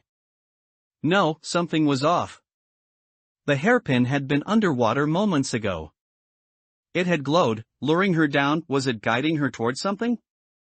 The boudoir was haunted. Hua Huai recalled the approximate location where the light had previously appeared underwater, estimated the distance from her current position, and silently noted it in her mind. After noting it, she nodded. The answer was beautiful. Miss Shin was sincere towards Liu Yang, and this wooden hairpin was a token of Liu Yang's affection for her. No matter how ugly it was, in Miss Shin's eyes, it should be perfect. It wasn't that she hadn't considered taking a different approach and shaking her head, but Hua Huai quickly rejected the idea. Right is right, and wrong is wrong. Being overly clever would only put her in danger. Unexpectedly, Miss Shin's voice turned cold. This wooden hairpin is crudely made, very different from those bought in shops outside. Do you really think it's beautiful? Could it be that the answer was wrong? If she answered incorrectly, what would be the consequences? Facing danger, her days lasted only a moment. Impossible. If it was Miss Shin behind her, there wouldn't be a second answer. Normally, a person hearing such a cold, questioning voice from a spirit pet behind them would probably, in their nervousness, deny their own answer. Hesitation makes it easier to anger a spirit pet. Miss Shin was setting a trap for her, wanting her to step into the wrong answer. This time, her answer was still a nod. The hand playing with the wooden hairpin paused slightly, and a gentle laugh bloomed in her ear. It's the answer I wanted, you are very clever. The icy hand moved from her shoulder, and the wooden hairpin was gently inserted into her hair bun. Don't take this hairpin off easily. Return it to me when you leave. As her voice fell, the chill behind her vanished without a trace. Black Feather, doing a dog paddle, came to her side. Stupid miss, don't you need to breathe? It seems you, like me, can breathe freely underwater? A cat that can dive, its swimming posture looked a bit comical. Breathe, oh right. When Miss Shin approached her just now, she hadn't noticed any need to breathe. Now that Miss Shin had left, that suffocating feeling immediately enveloped her. She needed to breathe right away. Just as she was about to surface to breathe, the sound of someone emerging from the water came from behind her. Someone. To find out, Hua Huai quickly surfaced. The lights on the shore were brighter, and even the scene on the other side of the pond was vaguely visible. That person was wearing household guards clothing, estimated to be about 1.8 meters tall, an adult man. Coming out of the water, his clothes would cling to his body, revealing his physique. In Hua Huai's opinion, compared to members of the Demon Guild, that person had strong muscles and a well-proportioned body, belonging to the physically powerful type. Black Feather didn't need to surface to breathe, but after the terrifying moment just now, it couldn't help but want to surface and seek comfort from Liu Yang. But seeing the scene on the shore, Black Feather was bewildered. How did so many people gather on the shore in such a short time? At this hour, few people would normally pass by the pond. Gathering here without reason was also unusual. Looking closer, why were these people escorting Liu Yang? Without much thought, Black Feather paddled towards the shore, but Hua Huai reached out and scooped it into her arms. Stop from acting, Black Feather bared its teeth. Stupid miss, don't stop me, didn't you see Liu Yang is in trouble? You heartless woman, Liu Yang was blind to fall for you. I must tell Liu Yang your true colors, woman. Having finished, without waiting for Hua Huai to explain, it opened its mouth to bite her arm. Its fangs were already against Hua Huai's arm, but it couldn't advance another inch. Only because its cat ears were pinched by Hua Huai. I think you're the one who doesn't know good intentions. If you absolutely have to go, I can let go. But let me ask you, with so many people on the shore, do you have some great skill to charge in recklessly? Liu Yang is a person, you are just a cat. Servants dare not casually execute a person, but they can casually execute that person's cat. Blackfeather was a spirit pet, and perhaps wouldn't die again. But Miss Shin would probably not just stand by and watch. Making a big fuss about this would not benefit the investigation in the slightest. On the contrary, the possibility of Hua Huai being exposed would greatly increase. In Blackfeather's understanding, it was a living cat, and hearing about the probability of death, it calmed down a little. It was true that it needed to save Lu Yang, but it couldn't die, otherwise Lu Yang would be sad. With Blackfeather's simple mind, it couldn't think of a solution, and weakly asked, "Then what should I do?" Hua Huai's gaze fell on the shore. They had sent people into the water. The 2 extra portable lanterns left on the shore were proof. Underwater, Hua Huai saw no one. Surfacing, she still couldn't sense any living presence. On the water's surface, there weren't even bubbles, it was extremely calm. Perhaps, the people on the shore couldn't approach her for now. Then, no rush. She told Blackfeather the location she had noted earlier, underwater. "Help me find out what's there, or if there's anything unusual. You tell me the answer, and I'll find a way to save Lu Yang." This trade sounded fair. She had once promised to save Lu Yang, so she should have a way to do it a second time. Blackfeather wriggled out of Hua Huai's embrace and dove back underwater. Someone on the shore began to grow anxious. "Young master, the 2 who just went into the water haven't come up yet. Could it be that there's really a ghost in the pond?" As the person spoke, he scared himself, and couldn't help but shiver all over. The night was too dark, and the light from the lanterns seemed so insignificant. Some people stared at the pond, some at the lanterns, and some at Hua Huai, who had surfaced. In the dark depths of the pond, something unspeakable seemed to be hidden, glaring covetously at the crowd, ready to devour them at any moment. The light of the lanterns seemed to twist and transform into man-eating demons, baring their fangs and cackling evilly. Even Hua Huai, in their eyes, became a terrifying presence, with long flowing hair, dressed in a soaking wet red dress, 8 feet tall, a horrifying sight that could scare away all wolves, insects, tigers, and leopards. The more they looked, the more their imagined scenes seemed to come true. Someone stammered, asking, "Is that really a living person in the pond?" In previous years, maids also drowned in the pond. It didn't matter how they died, deaths in the manor were commonplace. Even if it was fake, given their current state of fear, it could only be real. Someone echoed, "A pond where someone died just a few days ago, who would be so desperate to jump in, not even past their first 7 days?" In this servant's opinion, it's highly likely to be a ghost. Precisely because it was a ghost, the 2 who went into the water made no sound. It was normal for there to be ghosts in a dungeon, but for a player to encounter one head-on, they were most likely targeted. The distance was too great, and the lantern light couldn't reach Hua Huai's vicinity, so everyone could only vaguely make out that it was a woman.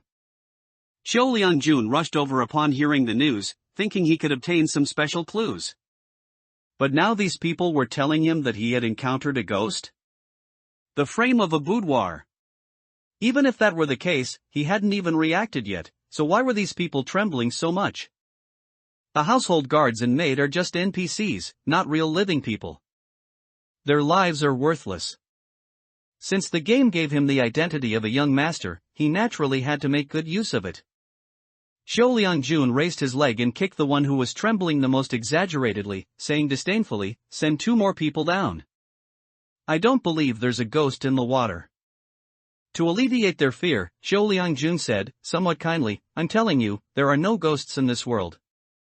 Ghosts are just lies made up by people, specifically to scare you cowards." Qiu Liangjun was not a particularly kind-hearted person. Seeing the servants hesitate, he added, "My patience has its limits. Do you choose to go into the water? Or do you choose to be beaten to death by me directly? Going into the water doesn't necessarily mean death." But the young master's words are his bond. Not going into the water definitely means death. But who should go into the water? Whoever is the weakest in the mansion must go into the water. Even among servants, there are still levels.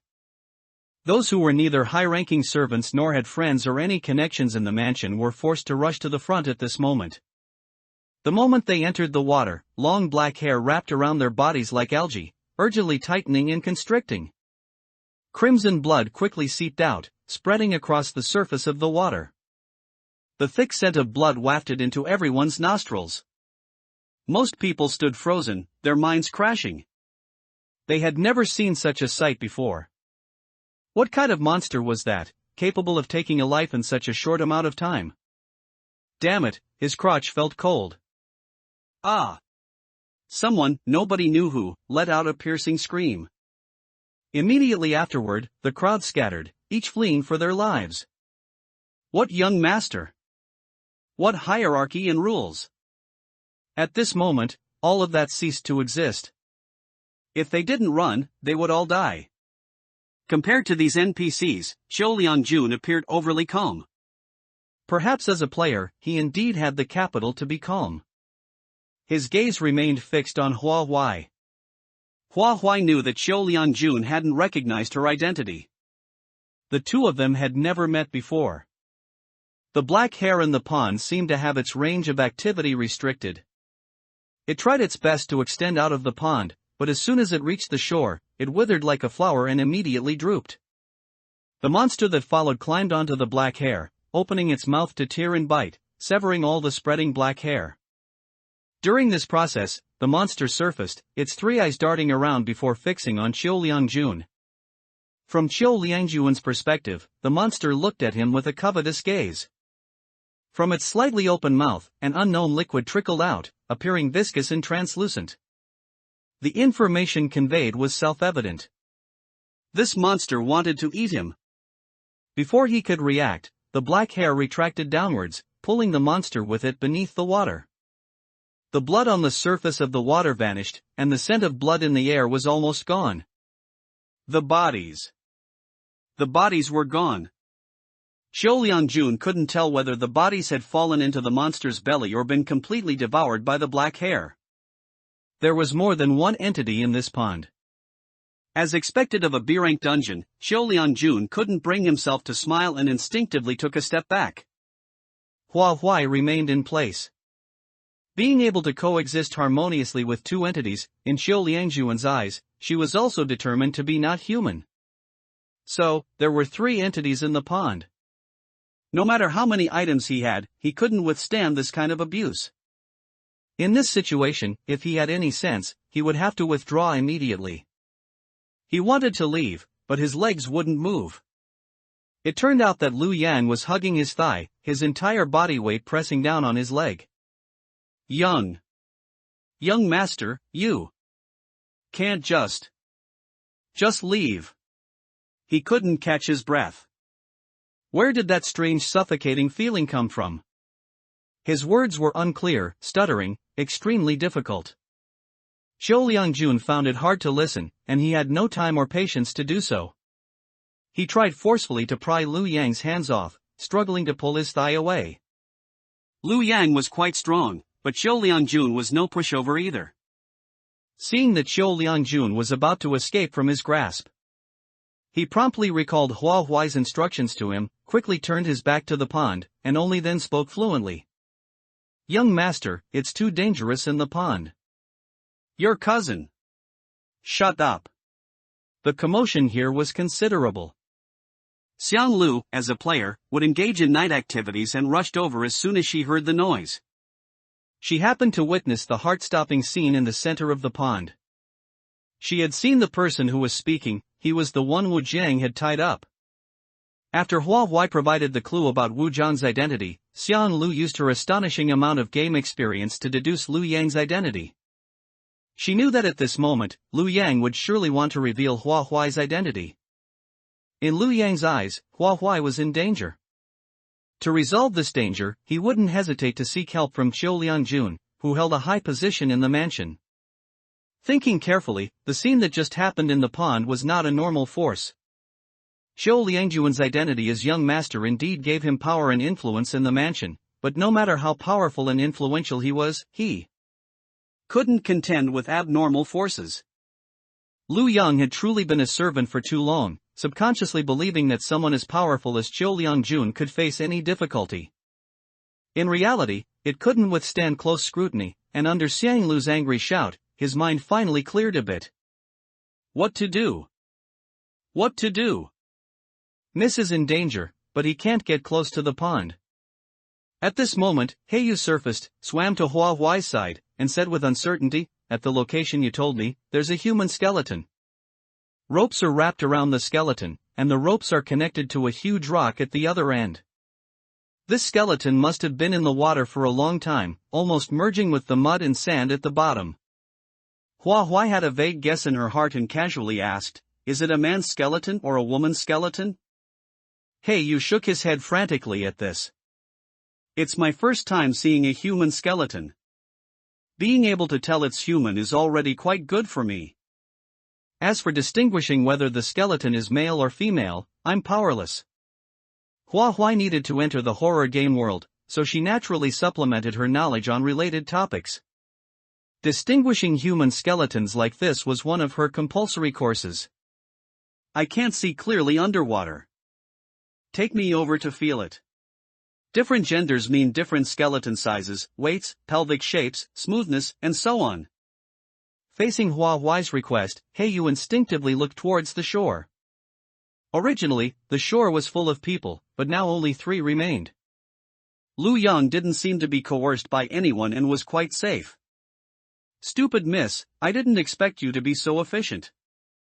Considering your high efficiency, I'll allow you to hold my tail and agree to your request." The cat's head was slightly tilted, a proud expression on its face. A desperate way to die in the boudoir. Blackfeather handed his tail to Hua Huai and Dove first. Hua Huai took a deep breath and followed him underwater. With Blackfeather guiding her, reaching the spot was much simpler. Just as Blackfeather had said, the skeleton had fused with the silt at the bottom, embedded so deeply that only its surface was visible. After carefully running her fingers over it, Hua Huai had a clear picture. Barring surprises, this was a male skeleton. Judging by its size and smoothness, its owner had not yet reached adulthood.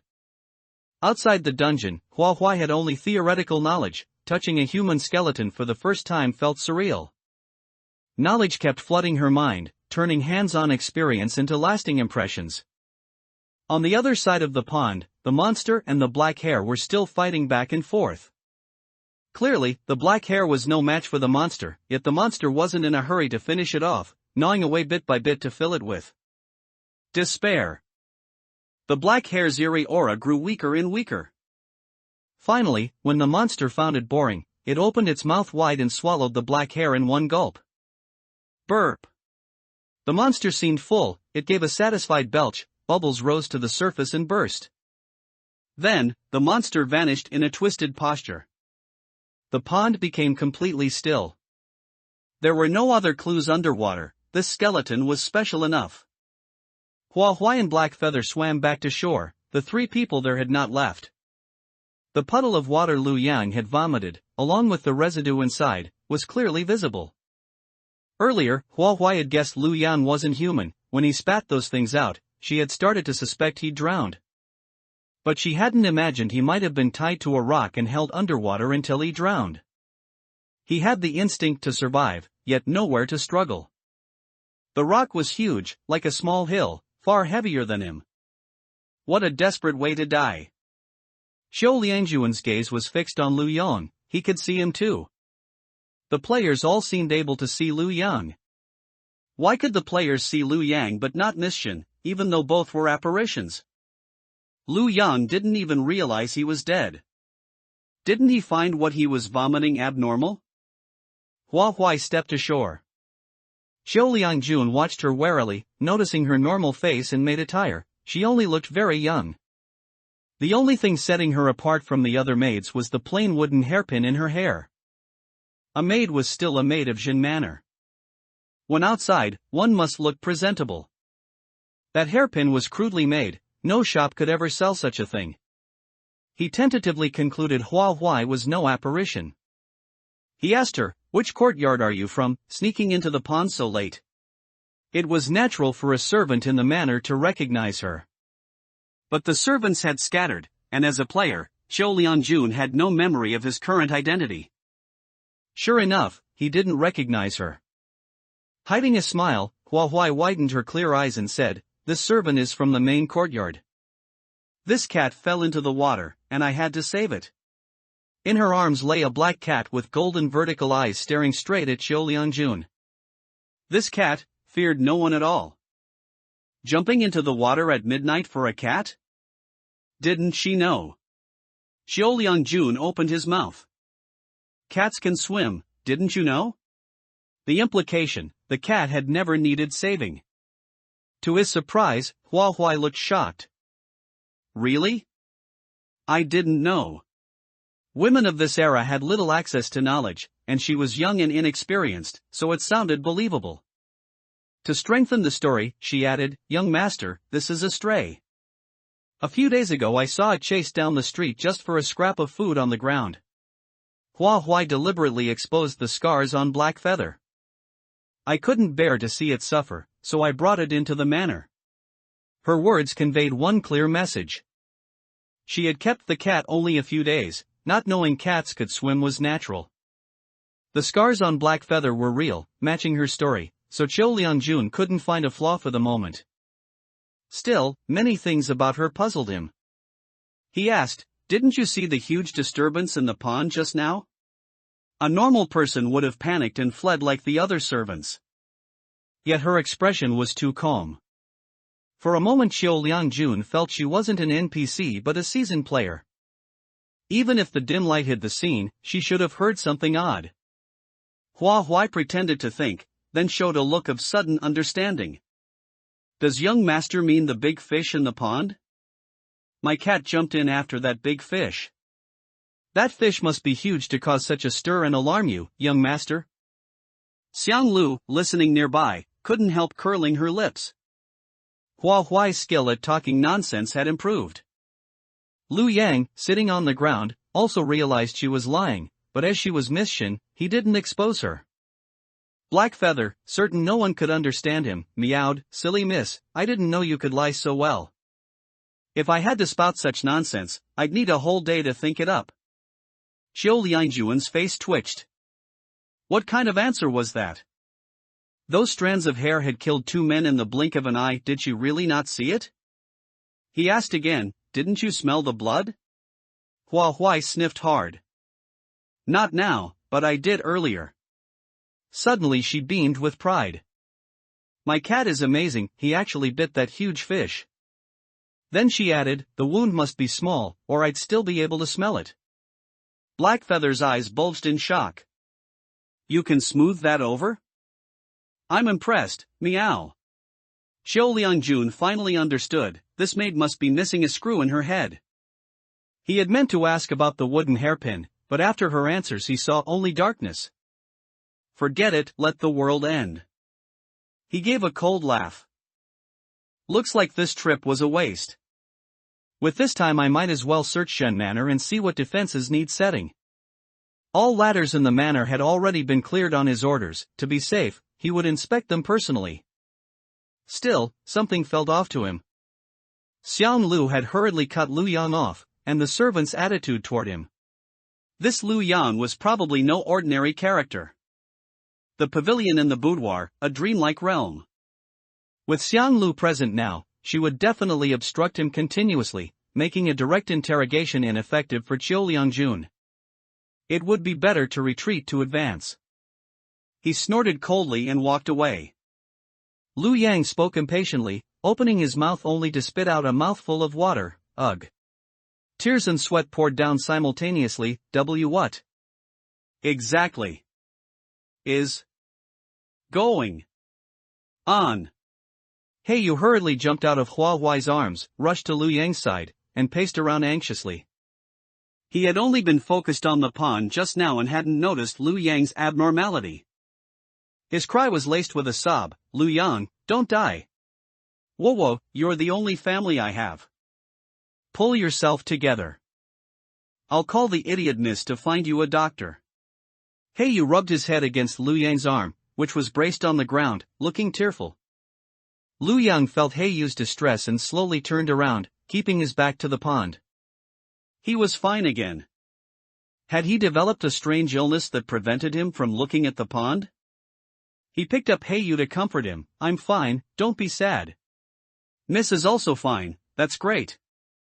Xianglu stopped beside Hua Wai. How did you manage to save him? Wu Jiang seemed very cautious and is an experienced player. Hua Wai replied truthfully, I laid my cards on the table.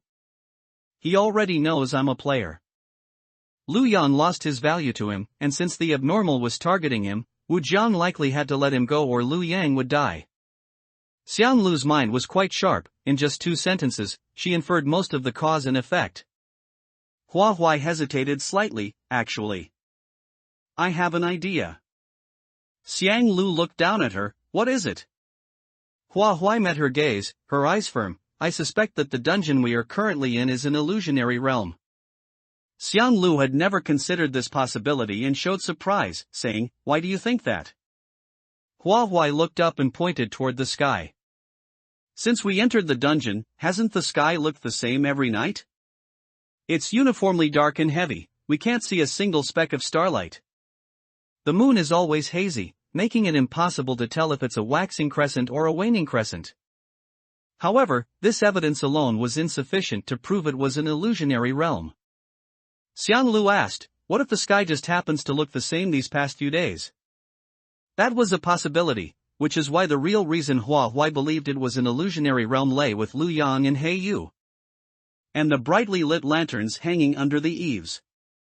Hua Wai squatted down next to Heiyu. Did you notice the lanterns when you were on the high wall just now?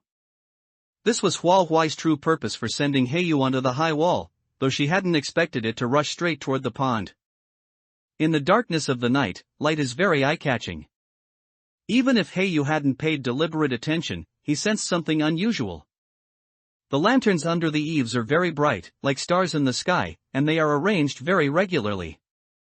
Especially since Heiyu ran across nearly half of the Jin Manor on the high wall, the lanterns left a deep impression on him. Getting closer to the answer, why do you say they are like stars in the sky? Heiyu recalled, when I had nothing to do before, I liked counting stars. I can remember the positions of many stars in the sky. See? She thought so too. The conversation flowed back and forth between the person and the cat. Xiang Lu couldn't help but ask, you can communicate with that black cat? In her 2 years of gaming experience, Xiang Lu had never seen anyone like Hua Wai. She seemed like a darling of the game. Not only did she bind an abnormal boss in her very first game dungeon, but now she also seemed to have gained the special ability to communicate with cats. Hua Wai nodded. The arrangement of the lanterns under the eaves probably references celestial phenomena. Do you think an ancient manor would deliberately reference celestial phenomena to arrange its lanterns? The night sky is constantly shrouded by a dark curtain, the purpose of which is to prevent us players from seeing the celestial phenomena and thus overlooking this important clue. The high wall was too high, ordinary people couldn't possibly climb it. But looking at the hanging lanterns from below provided a too limited perspective. It would take ordinary people an unknown amount of time to discover this. This clue was hidden too deeply. She returned to Xiang Lu's side, pulled her farther away, and deliberately put distance between them and Lu Yang and Heiyu. They are not alive.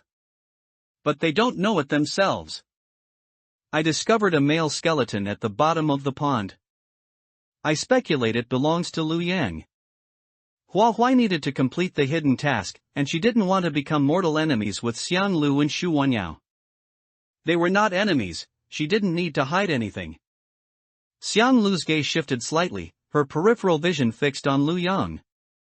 The water stains on the ground hadn't completely dried. Given the bizarre behavior he exhibited, Xiang Lu, as a player, was naturally paying close attention. If even Hua Wai said Lu Yang wasn't human, then he definitely wasn't. She trusted Hua Wai. Weaving the information provided by Hua Wai together, the word illusionary realm nearly leaped out of Xiang Lu's chest. Since she knew it was an illusionary realm, Xiang Lu asked, do you know how to break the illusionary realm? This illusionary realm was likely the key to the hidden task. She wouldn't have to die, and Hua Wai wouldn't have to die either. It was Hua Huai who had brought her a turning point toward survival. A hint of pride showed in her eyes. As expected of the person she valued. Before breaking the illusionary realm, Hua Huai didn't dare to state definitively that she had a method. She shook her head. I can only try. I'm not certain. Xiang Lu pondered. They don't know they are dead. Why don't we find a way to make them realize it? Lu Yang is a key figure in this dungeon. Perhaps once he understands this, the illusionary realm will be broken. Lu Yang's behavior was abnormal enough, yet despite this, he still hadn't realized he had died long ago. Should they tell him directly? Hua Huai pursed her lips. If Lu Yang's identity were to collapse, Miss Shen wouldn't just ignore it, right? Someone capable of creating such a large illusionary realm. Other than Miss Shen, who is the abnormal boss, Hua Huai couldn't think of who else could be responsible. There must be a cause for every effect. What was the purpose of creating this illusionary realm? The time period when Miss was about to marry certainly wasn't a fond memory for the abnormal. Did the obsession formed by its failure to escape mean it wanted players to complete it for her? If so, breaking the illusionary realm would mean opposing Miss Shen. Saying those words directly to Lu Yang right under Miss Shen's nose was no different from seeking death. Xiang Lu understood this too. This action needed to be carried out discreetly. The skeleton at the bottom of the pond, for instance, could be utilized. She raised the corner of her lips. Leave it to me. Since it concerns our lives, I will make Lu Yang understand this. When necessary, she wouldn't mind sacrificing some people's lives to achieve her goals. Having played the game for so long, it was impossible to say her hands were clean. It's just that every time, she managed to perfectly bypass the game's strict rules. Hidden players in the boudoir. The activity time tonight was too long. Hua Huai had to return to the pavilion immediately, otherwise, once 1 to 3 a.m. arrived, the servants active in Jin Manor would increase, exposing the fact that Miss Shen had left the pavilion. Before returning to the pavilion, Hua Huai introduced Xiang Lu to Lu Yang as her personal maid, who was loyal to her, thus causing Lu Yang to lower his guard against Xiang Lu. Xiang Lu's performance was exactly as Hua Huai had described. Earlier, Lu Yang almost exposed Hua Huai's identity, but Xiang Lu appeared just in time to stop him. Lu Yang nodded, indicating that he now trusted Xiang Lu. On the way back to the pavilion with Xiang Lu, Hua Huai still felt confused. Without expecting an answer from Xiang Lu, she casually said, "You saw the hair in the pond too, didn't you? If it was an illusionary realm created by Miss Shen, why would that hair be in the pond? I don't think it looks like Lu Yang's hair. The corpse at the bottom of the pond has already turned into a skeleton, so there's no reason for the hair to still be there. Moreover, that pile of hair seemed to have self-awareness and would spontaneously attack anyone who entered the water." Among the clues they currently had, there was none regarding the black hair beneath the pond. Underwater, Miss Shen had appeared, and her little pet ate the black hair. This indicated that the two were mutually exclusive. The black hair was not an illusion Miss Shen intended to create. Hua Huai's time in the game was still not long enough. The confusion that she couldn't figure out was easily solved by Xiang Lu. It's possible that a player brought it in. That black hair might not be an abnormality itself, but merely a product from an abnormality. Although it's not an abnormality, it still retains the aura of one. It lacks strong thinking ability, and killing has become its instinct. This type of product is usually also referred to as an item. However, compared to ordinary items, the difficulty of obtaining an item from an abnormality is much higher. That player's personal ability must be superior to this item, at the very least. Speaking of this, Xiang Lu fell silent for a moment, feeling a slight chill, and said, "This dungeon has a hidden player too." Time was moving forward. It was long past midnight now, the dawn of the 6th day in the game. There wasn't much time left, yet there was still a hidden player. No way. If there really was another hidden player, that would be too terrifying. Hua Huai couldn't help but ask, couldn't this item belong to Zhou Liangjun, or maybe Ji Jingwan? Xiang Lu denied it, it wouldn't be theirs. Your movements are restricted, so you haven't obtained as many clues as we have. Over the past few days, Xu Wenyao and I managed to gather clues about the obvious players. Judging by the actions of Ji Jingwan and Xiu Liangjun, their gaming abilities aren't outstanding. Obtaining an item like this would probably cost them a lot. Meng Mingjun has been drinking in the East Courtyard and hasn't shown any sign of doing the mission. At first, we thought he was faking it, but after observing for a while, we realized he completely has a let-it-rot mentality. He gives off the feeling that living is fine, but dying is also acceptable. Everyone enters the horror game because they've fallen into desperation, but not everyone can find a way out when facing death. Furthermore, desperation takes various forms, leading to different psychological states. If there were no hidden players, Wu Jiang would be the most likely person to have obtained such an item. She swallowed, but Wu Jiang doesn't seem like someone who acts rashly. The clues obtained by that hidden player, at least regarding the skeleton in the pond, he must have known about it earlier than us to arrange the item. Underwater. The act of waiting by the stump for a rabbit means the other party was certain you would enter the water. But the abnormal item only possesses the instinct to kill. If your ability were weaker than that abnormal item, you might have been strangled by it. An abnormality belonging to a player, or an abnormal item killing a player, would also violate the rule in the game rules, no infighting, but that player was risking violating the game rules just to test your ability. The gaze Hua Huai sensed during the underwater fight was not an illusion, she had also seen the man who came ashore on the other side. Thinking back, the probability of him being the hidden player was very high. Besides that, Hua Huai had a question: if an abnormal boss is bound to a player, and kills other players within the abnormal boss's dungeon due to a killing condition, does that count as violating the game rules? Xiang Lu hadn't seen this often, but she had witnessed it. Wasn't Hua Huai an example of this? Xiang Lu replied, no, it doesn't. Before leaving the dungeon, the abnormal boss is still the king of the current dungeon. It is independent and not subservient to the player. Only after leaving the current dungeon and following the player into a dungeon where it is not the boss, is it considered a player's subordinate. Regarding this, Hua Huai extended a new question: what if the abnormality voluntarily unbinds itself within the dungeon and then proceeds to kill? Xiang Lu smiled and shook her head. The horror game wouldn't allow such a bug to exist. After an abnormality voluntarily unbinds itself, it cannot perform any hunting behavior in the current dungeon. The horror game dungeon has a restriction that none of us can see. Abnormalities are constrained by this restriction and cannot escape it. Hua Huai's eyes were bright, showing a hint of admiration. Xiang Lu, how do you know so much? Xiang Lu raised an eyebrow. For a long time before I met you, I was entering dungeons almost non-stop. Everyone else is very afraid of death, but I wasn't as afraid as they were. She acted mysterious. Do you know what I was thinking at the time? Observing Xiang Lu's facial expression, Hua Huai guessed, you wanted to level up and become a top player in the game. Xiang Lu wagged her index finger. No. Constantly entering the game just to level up is not the best strategy. I simply found it challenging, and every dungeon has a different story. Uncovering those stories is also a very interesting thing.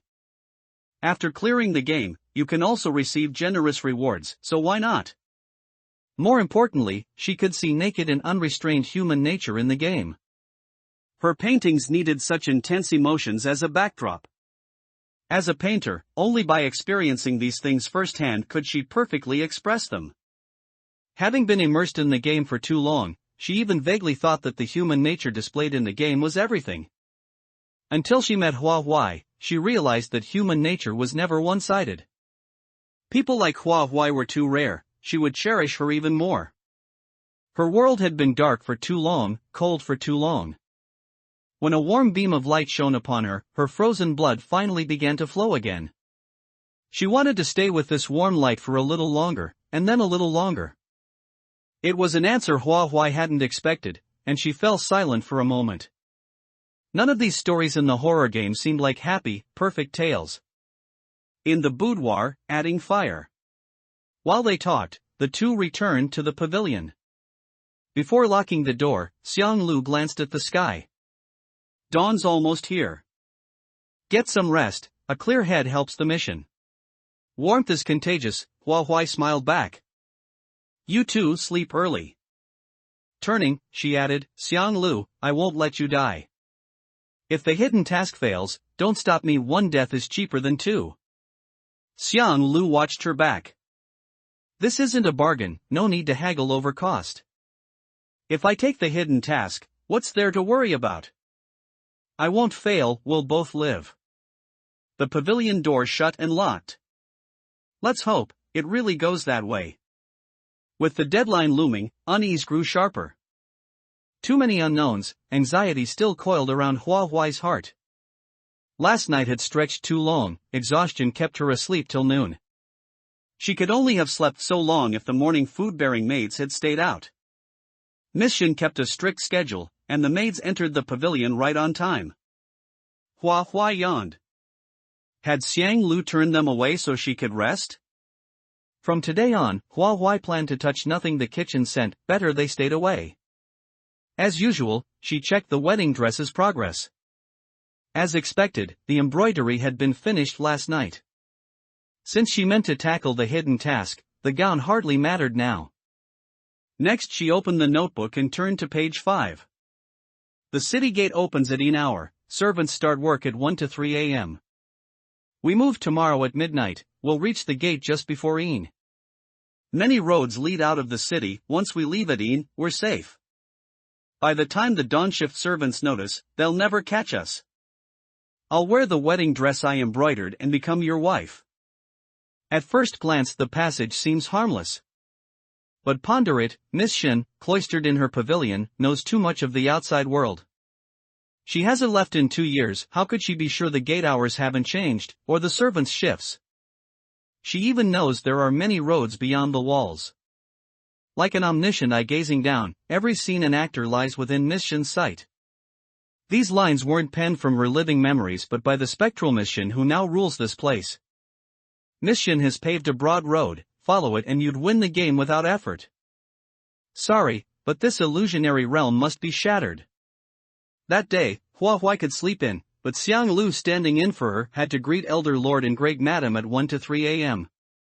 With a few words she sent the kitchen maids away. Today the miss wished to be served by her alone. As personal maid, her word carried weight. After dismissing them, she set off to pay respects. By now most servants were up, while the masters still stayed indoors, gossip blossomed. They say the pond in West Courtyard acted up again, ghost scene, plenty of witnesses. The claim drew a quick circle of listeners. What did it look like? None of them had seen a ghost, fear only sharpened their curiosity. The first speaker lowered her voice, a long-haired thing that drowned, hair keeps growing, strangled too in a blink. Both from West Courtyard, go ask, they're really dead. Every servant was listed, who was missing could be checked at once, no one joked about something so easily verified. Silence fell, dread crept into their eyes. At the speed they told it, soon the whole Jin Manor would know. Once they confirmed West Courtyard had lost people, unease would swell into panic. Time for Xiang Lu to toss on another log. Her fright outdid everyone else as she cut in, you only heard, I saw it myself. Last night. Her paws strung their hearts tight. Besides the long hair, there was a monster, 3 arms, 3 legs, 3 eyes. Ever seen anything like that? Small thing, but fierce as the ghost, they fought toe-to-toe, utterly terrifying. She ended with a warning, stay away from West Courtyard's pond, people die. Xiang Lu was a player, they were mere dungeon natives. Learning ghosts were real and seen sent thrills through them. Overstimulated, they had to share, hoping to smother their own dread. Before they could react, Xiang Lu checked the sky and hurried off. Work calls, I've got to go. The rest stood rooted, torn between leaving and staying. Words bottled inside would burst if not let out. Every servant moved, so news flew. When Xiang Lu reached the greeting hall, the masters had already heard. The pond lay far from their quarters, at dead of night the fleeing servants had hidden under quilts rather than report. Only at dawn, when chill faded, did they spill what they'd seen. Such tales were rare, first taken as jokes, but once West Courtyard's headcount dropped and more witnesses spoke, the tale raced outward. Elder Lord and Great Madam were told, the teacup in his hand shattered at her feet, tea splashing everywhere. Nonsense! How could ghosts haunt Jin Manor? The man in West Courtyard Pond slipped and drowned, no one else is to blame. Even if he became a ghost, he has no quarrel with us. Never speak such slander against our house again. The pavilion in the boudoir, salvage. The servants knelt in fear, stammering, but, the West Courtyard really is missing 4 people. These past few days, several people have gone missing from the manor one after another. Originally, they could forcefully explain that those people had left the manor privately and committed acts of betrayal against the Jin Manor. But now, it seemed those people had likely been attacked by the vengeful ghost in the pond. There were 4 people in total last night. The first 2 went into the water and never came up, but no one saw them die. The deaths of the latter 2 were indeed witnessed by someone. The day after tomorrow was Miss Shin's wedding day, and no matter what happened, it could not affect the proceedings. With people continuously disappearing from the manor, the Elder Lord and Great Madam, as masters, were not entirely oblivious. Now, they somewhat believed the servants' words, yet stubbornly said, "It's just a few servants missing. Go buy some more from the human trafficker later." It wasn't just a matter of a few servants missing, everyone in the manor was in danger. Why couldn't they understand? The threat to their lives seemed completely insignificant compared to wealth and status. The servant dared not even raise his head, fearing his expression would reveal his true thoughts. Unexpectedly, the Elder Lord added, "After you leave, don't spread rumors. If you affect Mrs. Wedding, your deaths won't be regretted." What else could he say? He had nothing to say. The servant retreated, and Xiang Lu stepped in. She bowed as usual, "On behalf of Miss, I greet Elder Lord and Great Madam." They saw nothing different about Xiang Lu from usual. Perhaps she hadn't heard about the incident, so her demeanor was normal. After the greeting ritual, Xiang Lu did not leave. She boldly said, "Elder Lord and Great Madam, are you truly prepared to ignore the pond?" Such a way of asking could easily anger the masters. Before they could get angry, Xiang Lu, feigning concern for them, continued, "If you completely ignore it, Elder Lord and Great Madam will also be in danger. No one knows if the vengeful ghost in the pond will crawl out and commit evil. For the reputation of the Jin Manor and to ensure the smooth progress of the Jin and He family's marriage, the Elder Lord and Great Madam probably wouldn't invite a Taoist priest to perform a ritual. But if it involved their own lives, they would at least start to deliberate. Which was more important, prosperity or their lives? Should they take a gamble? If they won, they would gain both their lives and prosperity. With so many servants in the Jin Manor, the vengeful ghost might not necessarily choose them. A death probability of nearly 1%. In other words, the survival probability was nearly 99%. It was still worth a gamble, wasn't it? Of course, they also didn't mind hearing what Xiang Lu had to say. After all, for them, there was no loss. "What do you want to say?" the Great Madam asked. Having gained time, Xiang Lu slowly explained, "Before entering the manor, this servant read some books, which coincidentally can be put to use now. That book said that vengeful ghosts that commit evil usually did not die by suicide, and after becoming a vengeful ghost, they would wander and commit evil near the location of their death. Initially, their resentment upon becoming a vengeful ghost wasn't strong, so they couldn't stray far from their already deceased bodies. But as time passed, the vengeful ghosts grew stronger, and they could then move away from their deceased bodies. There are 2 ways to get rid of a vengeful ghost. First, help the vengeful ghost find its killer and hand the killer over to the vengeful ghost for vengeance, to resolve its resentment. Second, find the vengeful ghost's corpse and suppress it with a special method. The Elder Lord and Great Madam had never encountered such eerie things. Listening to Xiang Lu, their heads felt dizzy. The Great Madam couldn't help but say, "Finding a killer is a matter for the yamen." Besides, wasn't that household guard in the West Courtyard just an accidental fall into the water? They hadn't heard that the household guard had made enemies with anyone. They forgot one thing: the household guard's corpse had already been salvaged. If there were still remains in the pond, it couldn't be that household guard. Gradually, they realized, "You mean, the vengeful ghost in the pond is another ghost entirely?" Xiang Lu affirmed, "Presumably so." Great Madam also said that the household guard fell into the water himself. He shouldn't have such great resentment. Slightly hesitant, she asked, "Elder Lord and Great Madam, do you remember anyone else in the manor who died in the pond?" They were nobles. How would nobles remember such trivial matters? There was a hint of confusion in their eyes. The Great Madam said with annoyance, "If we don't know who died in the pond, does that mean we can't find the killer of the vengeful ghost?" That was only natural. Xiang Lu's goal was to make the Elder Lord and Great Madam carry out the second method. Everything she had just said was made up by her.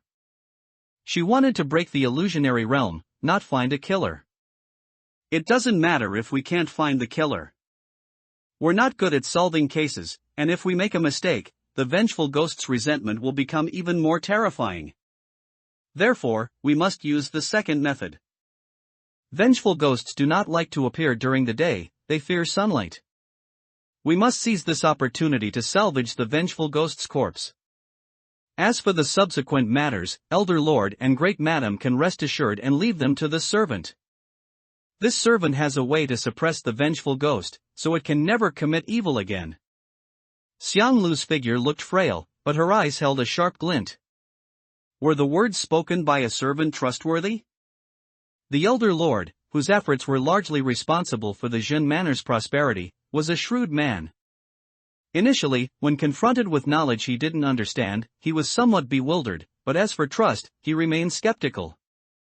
The Elder Lord said in a deep voice, "Then tell me again, what is the method for suppressing the vengeful ghost?" Xiang Lu was unhurried.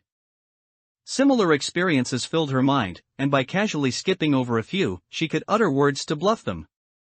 Speaking of this servant also needs to request the help of Elder Lord and Great Madam to send people to procure the necessary items for suppression. These include 10 caddies of glutinous rice, 1 copper coin sword, and 100 talismans that must be blessed by a temple abbot through chanting. To be effective. In addition, Xiang Lu listed nearly 10 more items, all sounding quite plausible. After speaking, she looked at the sky outside the window. The pond is not small. If Elder Lord and Great Madam deem this method feasible, please immediately dispatch people to the West Courtyard Pond for salvaging. Try to salvage the vengeful ghost's corpse before dark, to avoid any complications. Hua Hua had told Xiang Lu the location of the underwater skeleton, but she couldn't tell the Elder Lord and Great Madam directly. Otherwise, her situation would become dangerous instead. The Elder Lord and Great Madam couldn't find any flaws in Xiang Lu's words. They could have their servants fulfill Xiang Lu's requests, so there was no reason to refuse. Just as they were about to agree, someone stepped into the main hall, their footsteps calm and steady. "Father, Mother, your child heard about last night's events."